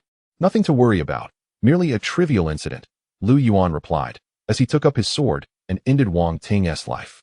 Thus, all 60 swordsmen were annihilated. My lord, Bai Luo exclaimed joyfully, rushing over. The earlier scene had stirred her emotions. It turned out that a man who fought on the battlefield was the most captivating of all. Bai Luo produced a handkerchief, wiping away the sweat and blood from Lu Yuan. My lord, you were truly magnificent just now, as if a celestial being descended. But who were these men? Why did they attempt to assassinate you? They are followers of Wang Ning, Lu Yuan replied. Wang Ning? But why would he do such a thing? You are the court's envoy. How dare he be so disrespectful? Bai Luo furrowed her brow. What a wretched Wang Ning, nearly causing her demise. Lu Yuan merely smiled. Ning Qi has at least some intellect. As for Ning Ji, he is a mere brute. Even if Ning Chun cannot ascend to the throne, he shall not be his successor. Lu Yuan sheathed his spear. Let us continue our journey, Bai Luo. Yes, my lord. Weren't you told not to address me so? Bai Luo pouted, contemplating. Then when I am with you in intimacy, I shall call you brother, but in ordinary times, I will still call you my lord. Suit yourself. My lord, it appears there is a lake ahead. Bai Luo pointed towards the distant mountains, where a lake shimmered faintly. Lu Yuan nodded. Indeed, there is a lake. Bai Luo smiled, suggesting, my lord, shall we take a bath? Now. Yes. Bai Luo nodded eagerly. Can you manage that? Lu Yuan inquired. Bai Luo chuckled. As long as my lord wishes, I can accommodate you anytime, anywhere. Such flattery, Lu Yuan chuckled. Shall we go? Perhaps not. We must remain vigilant on our journey. And besides, you need to rest. Otherwise, you may overexert yourself. The night was as dark as ink. After a day's journey, they were nearing the kingdom of Xian. In the deep of night, Lu Yuan found a patch of forest to set up camp. With no nearby towns, they had to make do for the night. He kindled a fire, while Bai Luo busied herself with cooking. Under the glow of the campfire, the young woman appeared increasingly charming. Lu Yuan felt an itch of desire, but restrained himself. Alas, Bai Luo was not one of the 13 figures. Otherwise, he would have ignited the flame long ago. My lord, the roasted meat is ready. Please sample my culinary skills, Bai Luo said excitedly. Above them shone the moon and stars, while below, the warmth of the campfire created a delightful atmosphere. Lu Yuan took a bite, commenting, the meat is good, but it still pales in comparison to Bai Luo's. Bai Luo blushed. If my lord desires, I can ensure you are well fed and rested. In a few days, we shall reach the kingdom of Xian. But it may not be so simple. Lu Yuan cautioned. Chapter 84. The flower fields. The next morning, the Prince of Offering, Ning Qi, received news that Wang Ning had sent men to ambush Lu Yuan. This fool, this incompetent. Ning Qi erupted with rage upon hearing the news. Lady Guyan, stroking her cat, remarked, you say this sixth son truly does not realize that Lu Yuan's demise brings him no advantage? Though I am not fond of him, he is fighting for the prosperity of your Ning family. Even Guyan, a woman, could see the implications. The two great clans, if not eliminated, could lead to a change in dynasty. If Ning Chun became emperor, he would still be a lazy prince. But if the noble clans deposed the emperor, his reign would come to an end. A mere fool is unworthy of counsel. I shall confront him. Ning Qi declared angrily. Wait, my lord. At the Xian guest house. Ning Ji was also in a furious rage. His retainers shrank back, afraid to speak. Ning Ji pointed at them, shouting, you all boast of exceptional swordsmanship. Yet a mere Lu Yuan has decimated 60 of my retainers. Wang Ting, that useless fool, went with grand promises, and what was the result? No wonder Ning Ji was furious. The expenses incurred in maintaining his men were substantial, and they had never achieved any significant merit. After finally sending them out, they returned in disgrace. One swordsman stepped forward, saying, my lord, at least Wang Ting did not reveal his identity. Lu Yuan remains unaware of your involvement. He may think it was the two great clans attempting to assassinate him. Upon hearing this, Ning Ji exclaimed, did you hear that? This is precisely what I wanted to hear. Otherwise, this operation would have been doomed to failure. What is Lu Yuan anyway? Once Ning Chun ascends to the throne, he will be the first to come after me. Ning Ji understood that failure was unacceptable. Once Ning Chun was crowned, Lu Yuan would undoubtedly wield great power. By then, dealing with Ning Ji would be a simple task. Ning Wang, the Prince of Offering has arrived, came a voice from outside. Ning Ji turned his gaze toward the door. Before the figure even entered, the voice was already loud and clear. Old Sixth, you truly are a talent. Ning Ji raised an eyebrow. Moments later, Ning Qi strode in, seizing Ning Ji by the collar. Who ordered you to assassinate Lu Yuan? You could have killed him, but you failed. Lao Lu, do you comprehend the implications of this? Ning Ji gazed at Ning Qi, harboring long-standing animosity towards him. Ning questioned, Lao Ba, what do you mean by this? You think I am unaware of your clandestine communications with Lu Yuan? Ning Qi, infuriated, retorted, I am attempting to assist you. Nonsense. If you truly wish to aid me, you would have joined forces with me. Who was the scoundrel that spoke of purging the court? Now that the emperor is gravely ill, are we to cleanse the court or not? Ning Ji, not one to be underestimated, was well prepared for an incursion into the capital. Does one simply declare the court purged? Ning Qi pointed towards the door, his voice laced with anger. The crown prince was appointed by the emperor, and the citizens of the realm are aware of his legitimacy. Should we draw our swords, it would be tantamount to rebellion. If successful, all would be well, but if not, we would be barred from ancestral worship. Ning Ji's ire flared as he seized Ning Qi, asking, was it not you who once advocated for purging the court? Why do you now hesitate? Has the crown prince promised you a high position? The crown prince has already been imprisoned. How then do you propose to cleanse the court? Ning Qi countered. Purging the court is not an endeavor of a single day. Why are you so impatient? Ningqi inquired. I can't concern myself with such matters. Ningji bellowed, forcefully pushing Ningqi aside. I care not for the benefits you have garnered from the crown prince, but listen well, Lao Ba. If you refuse to act, I shall undertake this alone. You are courting death. Then let us see whose capabilities prevail. Come, escort him out. Ningji waved dismissively, preferring silence. Ningqi pointed at Ningji, then retreated. Upon returning to the residence of the Prince of Xian, Ningqi's expression tightened, his demeanor fierce. Purging the court is a long-term strategy, not merely a matter of idle talk. Moreover, it must be justified. The crown prince is imprisoned, and the emperor is gravely ill. Everything Lu Yuan has done has been in favor of the crown prince. The crown prince is legitimate. The opportunity to purge the court has already slipped away. Ningqi understood well that factional struggles are not resolved in an instant. My lord, what news? What did Lord Lu say? He wouldn't truly attempt to assassinate Lu Yuan. Would he? Is Lao Lu really that foolish? Guyan approached lightly, inquiring. Ningqi frowned, replying, if he weren't foolish, I would have been drinking in the capital long ago. What nonsense is this? Someone. Ningqi called out. A guard approached. Ningqi instructed. Relay a message to General Lin at Wanqing. Instruct him to mobilize 3,000 guards immediately. I shall personally lead the troops outside the country. Yes, my lord. Allah. The princess consort Gu Yin seized Ningqi. Lao Lu has lost his mind. Do you intend to join him in madness? You cannot seriously be taking 3,000 guards to assassinate Lu Yuan, can you? Guyan asked, perplexed. Ningqi replied with low anger. The two great clans will undoubtedly act under my banner, ambushing us midway. If he succeeds, how will the world mock me, Ningqi? They will ridicule me as a fool. The realm belongs to the Ning family, and regardless of our disputes with the crown prince, it remains a matter for our family, not for those two great clans. Guyan understood. Bring me my warhorse. Giddy up. Wanqing, on the frontier of the Xian kingdom, was also part of the Ning dynasty's territory, albeit designated to Ningqi. At the general's manor in Wanqing, the subordinate General Lin Ao greeted the prince, clad in armor. Ningqi strode into the manor, taking a seat beside the general's table. Where is Lu Yuan now? Lin Ao, the commander of the 3,000 guards, reported that the 3,000 guards do not merely number 3,000, but rather 80,000. Due to its border location, vigilance is required against various feudal lords. For the enemy within to seize the Xian kingdom, they must breach Wanqing, which is easier to defend than to attack. Lin Ao clasped his fists, reporting, I inform you, my lord, that according to intelligence, Lu Yuan and his maid Biluo are nearing Wadiandu, having a swift steed that can reach Wanqing in a day. Ningqi approached the map, pointing at the location of Wadiandu. Wadiandu, with its vast land and sparse population, interspersed with mountains and forests. If I were one of the two great clans, I would lay an ambush here under the banner of the crown prince and Lord Lu. We cannot allow them to succeed. Lin Ao, Ningqi called. This subordinate is present. Ningqi commanded. You personally lead 10,000 cavalry, hastening directly to Wadiandu. Remember, your sole task is to ensure Lord Lu passes safely.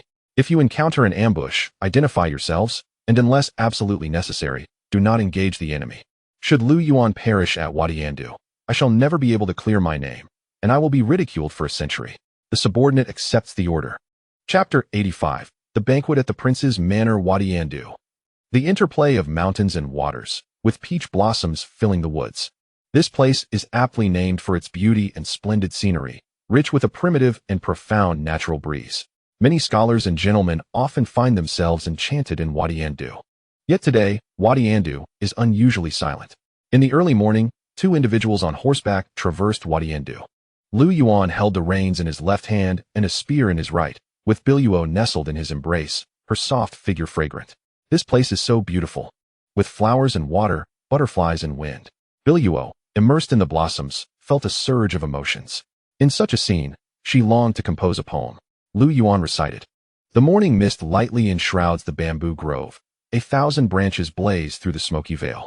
Butterflies seek the lingering fragrance. Bees accompany the scenery's charm. The wind stirs the fields, rippling waves of brocade. Clouds return to the mountain hollows, casting rosy hues. Here, we envy not the guests of the peach blossom spring. Spring's voice fills our hair with grace. Wow. Hearing Lu Yuan's words, Biluo's eyes sparkled with admiration. She turned to him, repeating, here. We envy not the guests of the peach blossom spring. Spring's voice fills our hair with grace. My lord, you are truly amazing. Not only are you well versed in military tactics and brave in battle, but you also craft such excellent poetry. Biluo was filled with awe. Lu Yuan chuckled, saying, "Is being skilled in poetry truly remarkable?" Biluo's cheeks flushed, replying, "My lord, that is impressive too." "That? Which one?" Lu Yuan asked, puzzled. "Just that. If you say that, I shall ignore you." Biluo buried her face in Lu Yuan's chest. Lu Yuan laughed softly, surveying the surroundings. The area was desolate, with overlapping mountains and forests, suggesting that something was amiss. He urged his horse to hasten their departure. Before noon, further complications arose. "My lord, look, there are ambushers." Just then, battle flags flickered on both sides of the valley. Ambushers emerged, bows drawn, awaiting orders. Biluo was frightened, her teeth clenched. The howling wind ceased, and Lu Yuan stood firm, surveying the valley with his spear. Roughly estimating, there were perhaps over 5,000 men. At that moment, a general emerged from the valley, standing high above, raising his hand. Lu Yuan called out, "Who is the general that has sent you? State your name." The general coldly commanded, "Lord Lu. I am a general under the command of the King of Xian, and today I am ordered to take your head." "The King of Xian?" Lu Yuan chuckled lightly, gazing at the man. "I doubt it. If the King of Xian intended to act, why ambush me midway? If I am to meet my end, the king could afford to wait. Tell me, who are you?" Lu Yuan was skeptical. If he claimed to be from the Lu clan, Lu Yuan might have believed him. The general proclaimed, "I am Sima Tuo, a general under the King of Xian. Today marks your demise. Release the arrows." Sima Tuo shouted. All bows were drawn, and Lu Yuan prepared for battle. "Halt!" A voice rang out again. On the opposing side, dust billowed as cavalry charged in from afar. 10,000 iron steeds wielding military banners galloping forth. Sima Tuo was taken aback, hastily commanding, "Hold." All soldiers stopped. The approaching 10,000 iron cavalry halted on both sides of the mountain path. The banners fluttered, and the leading general bellowed, pointing his sword at Sima Tuo. "I am the defender of Wangqing, Lin Ao, under the King of Xian. How dare you impersonate my lord at the front lines? Cease your hostilities at once, or you shall meet your end here." "What?" Sima Tuo exclaimed in shock. Lin Ao raised his hand. 10,000 iron cavalrymen knocked their bows.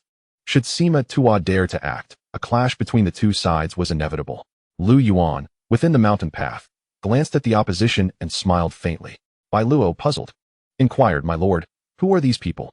Lu Yuan replied, "The newcomers are likely the men of the Xian Wang. The ambushers ahead must be dispatched by the two great families, though it remains uncertain which prince has sent them." "Could it be the Lu Wang?" Bai Luo asked. "The Lu Wang is quite distant. A small contingent of swift cavalry may arrive, but for a full army to mobilize, they must traverse the territories of other princes, who may not grant passage. Thus, if I am not mistaken, these are the men of the Chun Wang. The Chun Wang, Ning Chen's uncle, whose bloodline has been prominent for 3 generations. Among the lords of the Ning Dynasty, every one of them harbors ambition. Retreat the troops at once," barked Lin Ao, the commander at the front, as his sword pointed forward. Sima Tuo's brow furrowed. He had received orders to ambush Lu Yuan under the banner of the Xian Wang, yet did not anticipate the personal arrival of the city as commander, Lin Ao. After a moment's hesitation, he commanded, "Withdraw." The troops slowly retreated into the mountains. No blades were drawn. The opposition understood that the Xian Wang was not to be trifled with. As the adversaries retreated, Lin Ao rode down from the gorge to stand before Lu Yuan. From his mount, Lin Ao clasped his fists and said, "My lord Lu, I am Lin Ao, the commander of Wang City. I come on the orders of the Xian Wang to escort you to Xiangua." Those individuals earlier were not men of the Xian Wang, but rather some petty schemers posing under his banner to ambush you. Lu Yuan chuckled. "So? I owe your prince a favor?" Lin Ao responded, "My lord Lu, I shall have 1,000 elite cavalry accompany you to ensure your safety." "Thank you. We shall meet in Wang City." "Right on." A report came from the Wang City General's residence. A sentinel announced, "Lord Ning Qi sits beside the command table, surrounded by officers standing with swords at their sides. Your Highness," the scout reports, "General Lin has sent word that Lu Yuan indeed encountered an ambush in Wadi Indu, with the enemy flying the banner of Xiangua. Currently, General Lin has repelled them without bloodshed and is now escorting Lu Yuan to Wang City." Ning Qi's brow furrowed as he squinted. "Most likely it is the Chun Wang's men. That old fool has been used by the two great families. Yet, Lu Yuan is no virtuous man either. I must diminish his reputation." Ning Qi rose. "Summon my orders. Prepare a banquet at the royal palace. All military officers of 1,000 men and above, and officials of the 3rd rank and above, must attend without exception. Additionally, Instruct the scholars of Wenbao Pavilion to devise a strategy for me to humiliate this Lu Yuan. Let him know that I, Xian Wang Ning Qi, am not merely a name. Yes, Your Highness. Ning Qi smirked coldly as he strode out of the general's residence. With matters as they were, he planned to return to the capital and wait.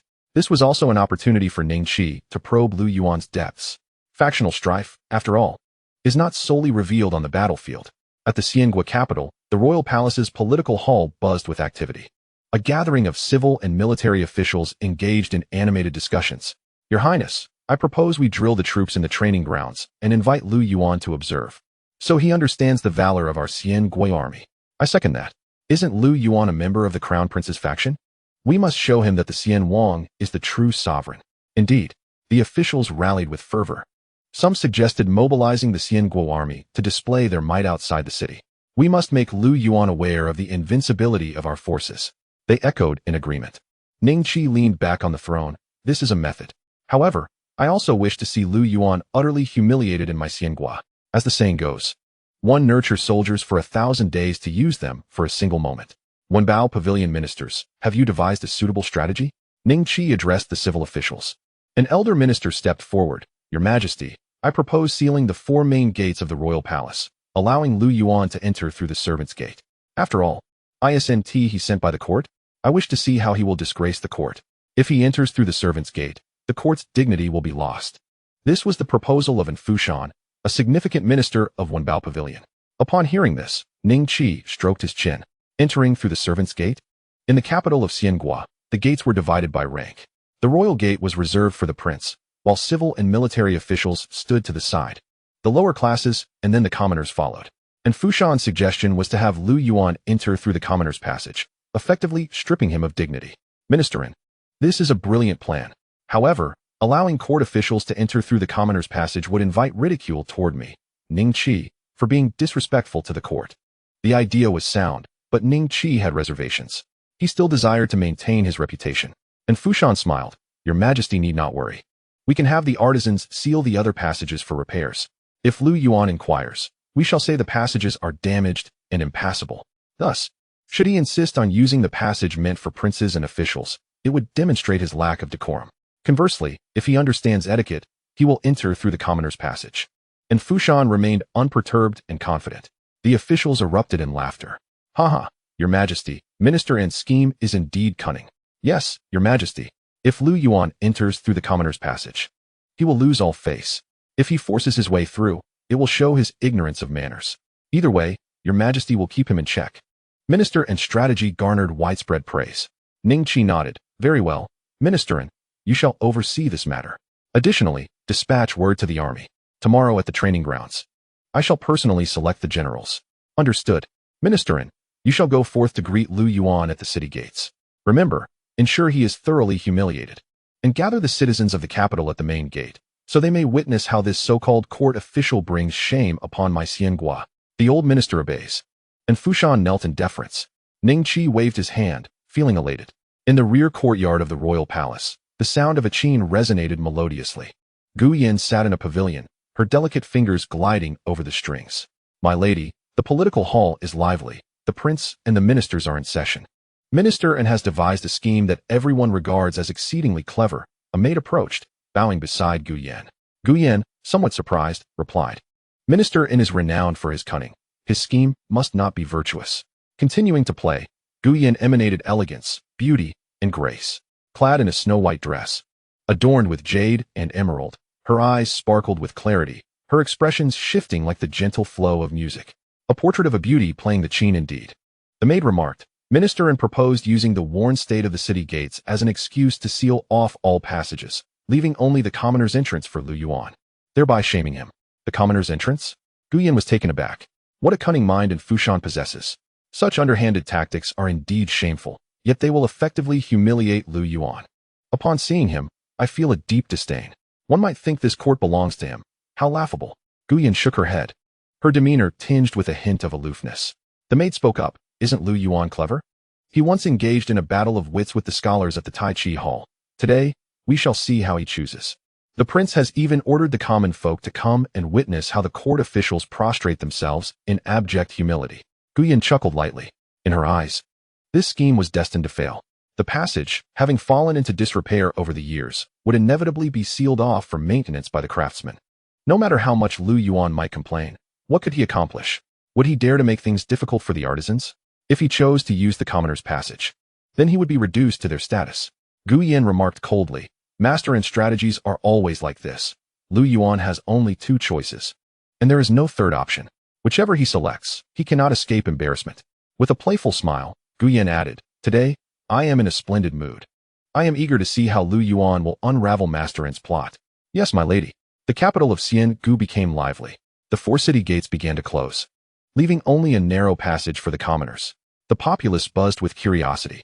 "What is happening? Have you heard? The court's appointed official, Lu Yuan, is arriving. Why are they sealing the gates? It is said that the Zhengyang Gate, Nanyang Gate, Taiyang Gate, and Kaiyang Gate are damaged, and craftsmen are hastily repairing them. Hurry! Work faster! You there, quick, quick!" A young officer with a sword shouted at the craftsmen to close the main gate. The craftsmen pushed wheelbarrows, piling materials for repairs, working diligently on the passage. Soldiers on the city wall stood armed with spears, facing outward. All main thoroughfares of the 4 gates were closed, with craftsmen bustling about. At this moment, only the commoner's passage remained open, and it was exceedingly narrow, allowing only one person to pass through by bending down. Although Xiangu was under the jurisdiction of the Ning Dynasty, it had always been dominated by 6 prominent families. Here, distinctions of status were evident. The so-called commoners included beggars, slaves, and maidservants bound by contracts, individuals who possessed no rights. The capital was alive with chatter, and Fushan, the chief minister of Wenbaogu, personally led 24 scholars and the city guards, emerging from the main gate to stand outside in formation, awaiting Lu Yuan's arrival. Under normal circumstances, the king would personally greet him, but Ningqi preferred to delegate the task to Fushan, citing official matters. At noon, a swift horse emerged on the horizon, approaching the capital from several miles away. "Sir, look, that is the capital of Xiangu. We have arrived." Bai Luo pointed ahead, her voice filled with excitement. The city was faintly visible, with smoke curling upwards, a veritable sanctuary of life. "Giddy up," Lu Yuan murmured softly, guiding his horse onward. As they drew nearer to Yang City, he could now make out Fushan and the gathering crowd. 2 rows of guards were positioned on either side of the city gate, with Fushan at the forefront, awaiting their arrival. Bai Luo, being a maidservant, felt a flush of embarrassment and whispered, "Sir, please let me down. I cannot dare to ride on." Lu Yuan paid her no heed and rode forward to the city gates. The walls were stout, and soldiers stood at attention, spears in hand. "Master Lu," Fushan exclaimed, "I have awaited you here for quite some time." He stepped forward with a respectful gesture to greet him. Lu Yuan set Bai Luo down before dismounting, and Fushan approached, and the gathered officials expressed their welcome. Lu Yuan smiled slightly, clasping his hands in salute. "Esteemed officials, I am honored. Master Lu, I am Fushan, the Prime Minister of Wenbaogu, here to warmly welcome you," he said. "Masterin, I have heard of your esteemed reputation even from the capital. They say the greatest strategist in the land is none other than you." Lu Yuan replied with a smile. "Master Lu, you flatter me. I am merely a man of words, not worthy of comparison to your deeds," Fushan humbly responded. Lu Yuan chose not to elaborate further. A guard took his horse away as Fushan gestured. "Master Lu, the prince has arranged accommodations for you. A banquet is set at the royal residence this evening. Please join us." Lu Yuan replied, "Thank you, Master and esteemed officials." Fushan chuckled. "Master Lu is a court official. We dare not walk ahead of you. Please, lead the way." Lu Yuan, feeling no need for further politeness, strode toward the city gate. However, the main gate was tightly shut, with only a small side door open for passage. This door was scarcely tall enough for a person to enter without bending down. At the main gate, a group of craftsmen was busily engaged in repairs. Lu Yuan was well aware of Xiangu's customs. This was the commoner's passage. A group of scholars smirked inwardly, witnessing Fushan's scheme unfold. Well, here is a challenge for him. A dignified court official must traverse the commoner's passage? Huh, truly. Fushan has outmaneuvered Lu Yuan this time. How amusing. On the city wall, soldiers whispered amongst themselves. "I'd wager that Master Lu will definitely take the commoner's passage." Of course, where else could he go? Does he expect to fly? They speculated that Lu Yuan had not anticipated that the prince had such a card up his sleeve. This will be entertaining. On both sides of the city, many citizens stood by, eagerly watching. To be fair, the happiness index of Xiangu's populace was quite high, especially in the capital, thanks to the capable governance of the king. However, his only flaw was his excessive indulgence in carnal pleasures. Yet, one could not deem this a flaw. Lu Yuan too had his vices, having spent too long with the fifth miss in his previous life. The citizens were abuzz with discussion. The court's Master Lu has arrived. He will pass through the Commoner's Passage. A dignified court official traversing the Commoner's Passage. How shameful for the court. Indeed, I have heard that Master Lu is a talented statesman. It seems he is not all that. Outside the Commoner's Passage, Lu Yuan paused momentarily.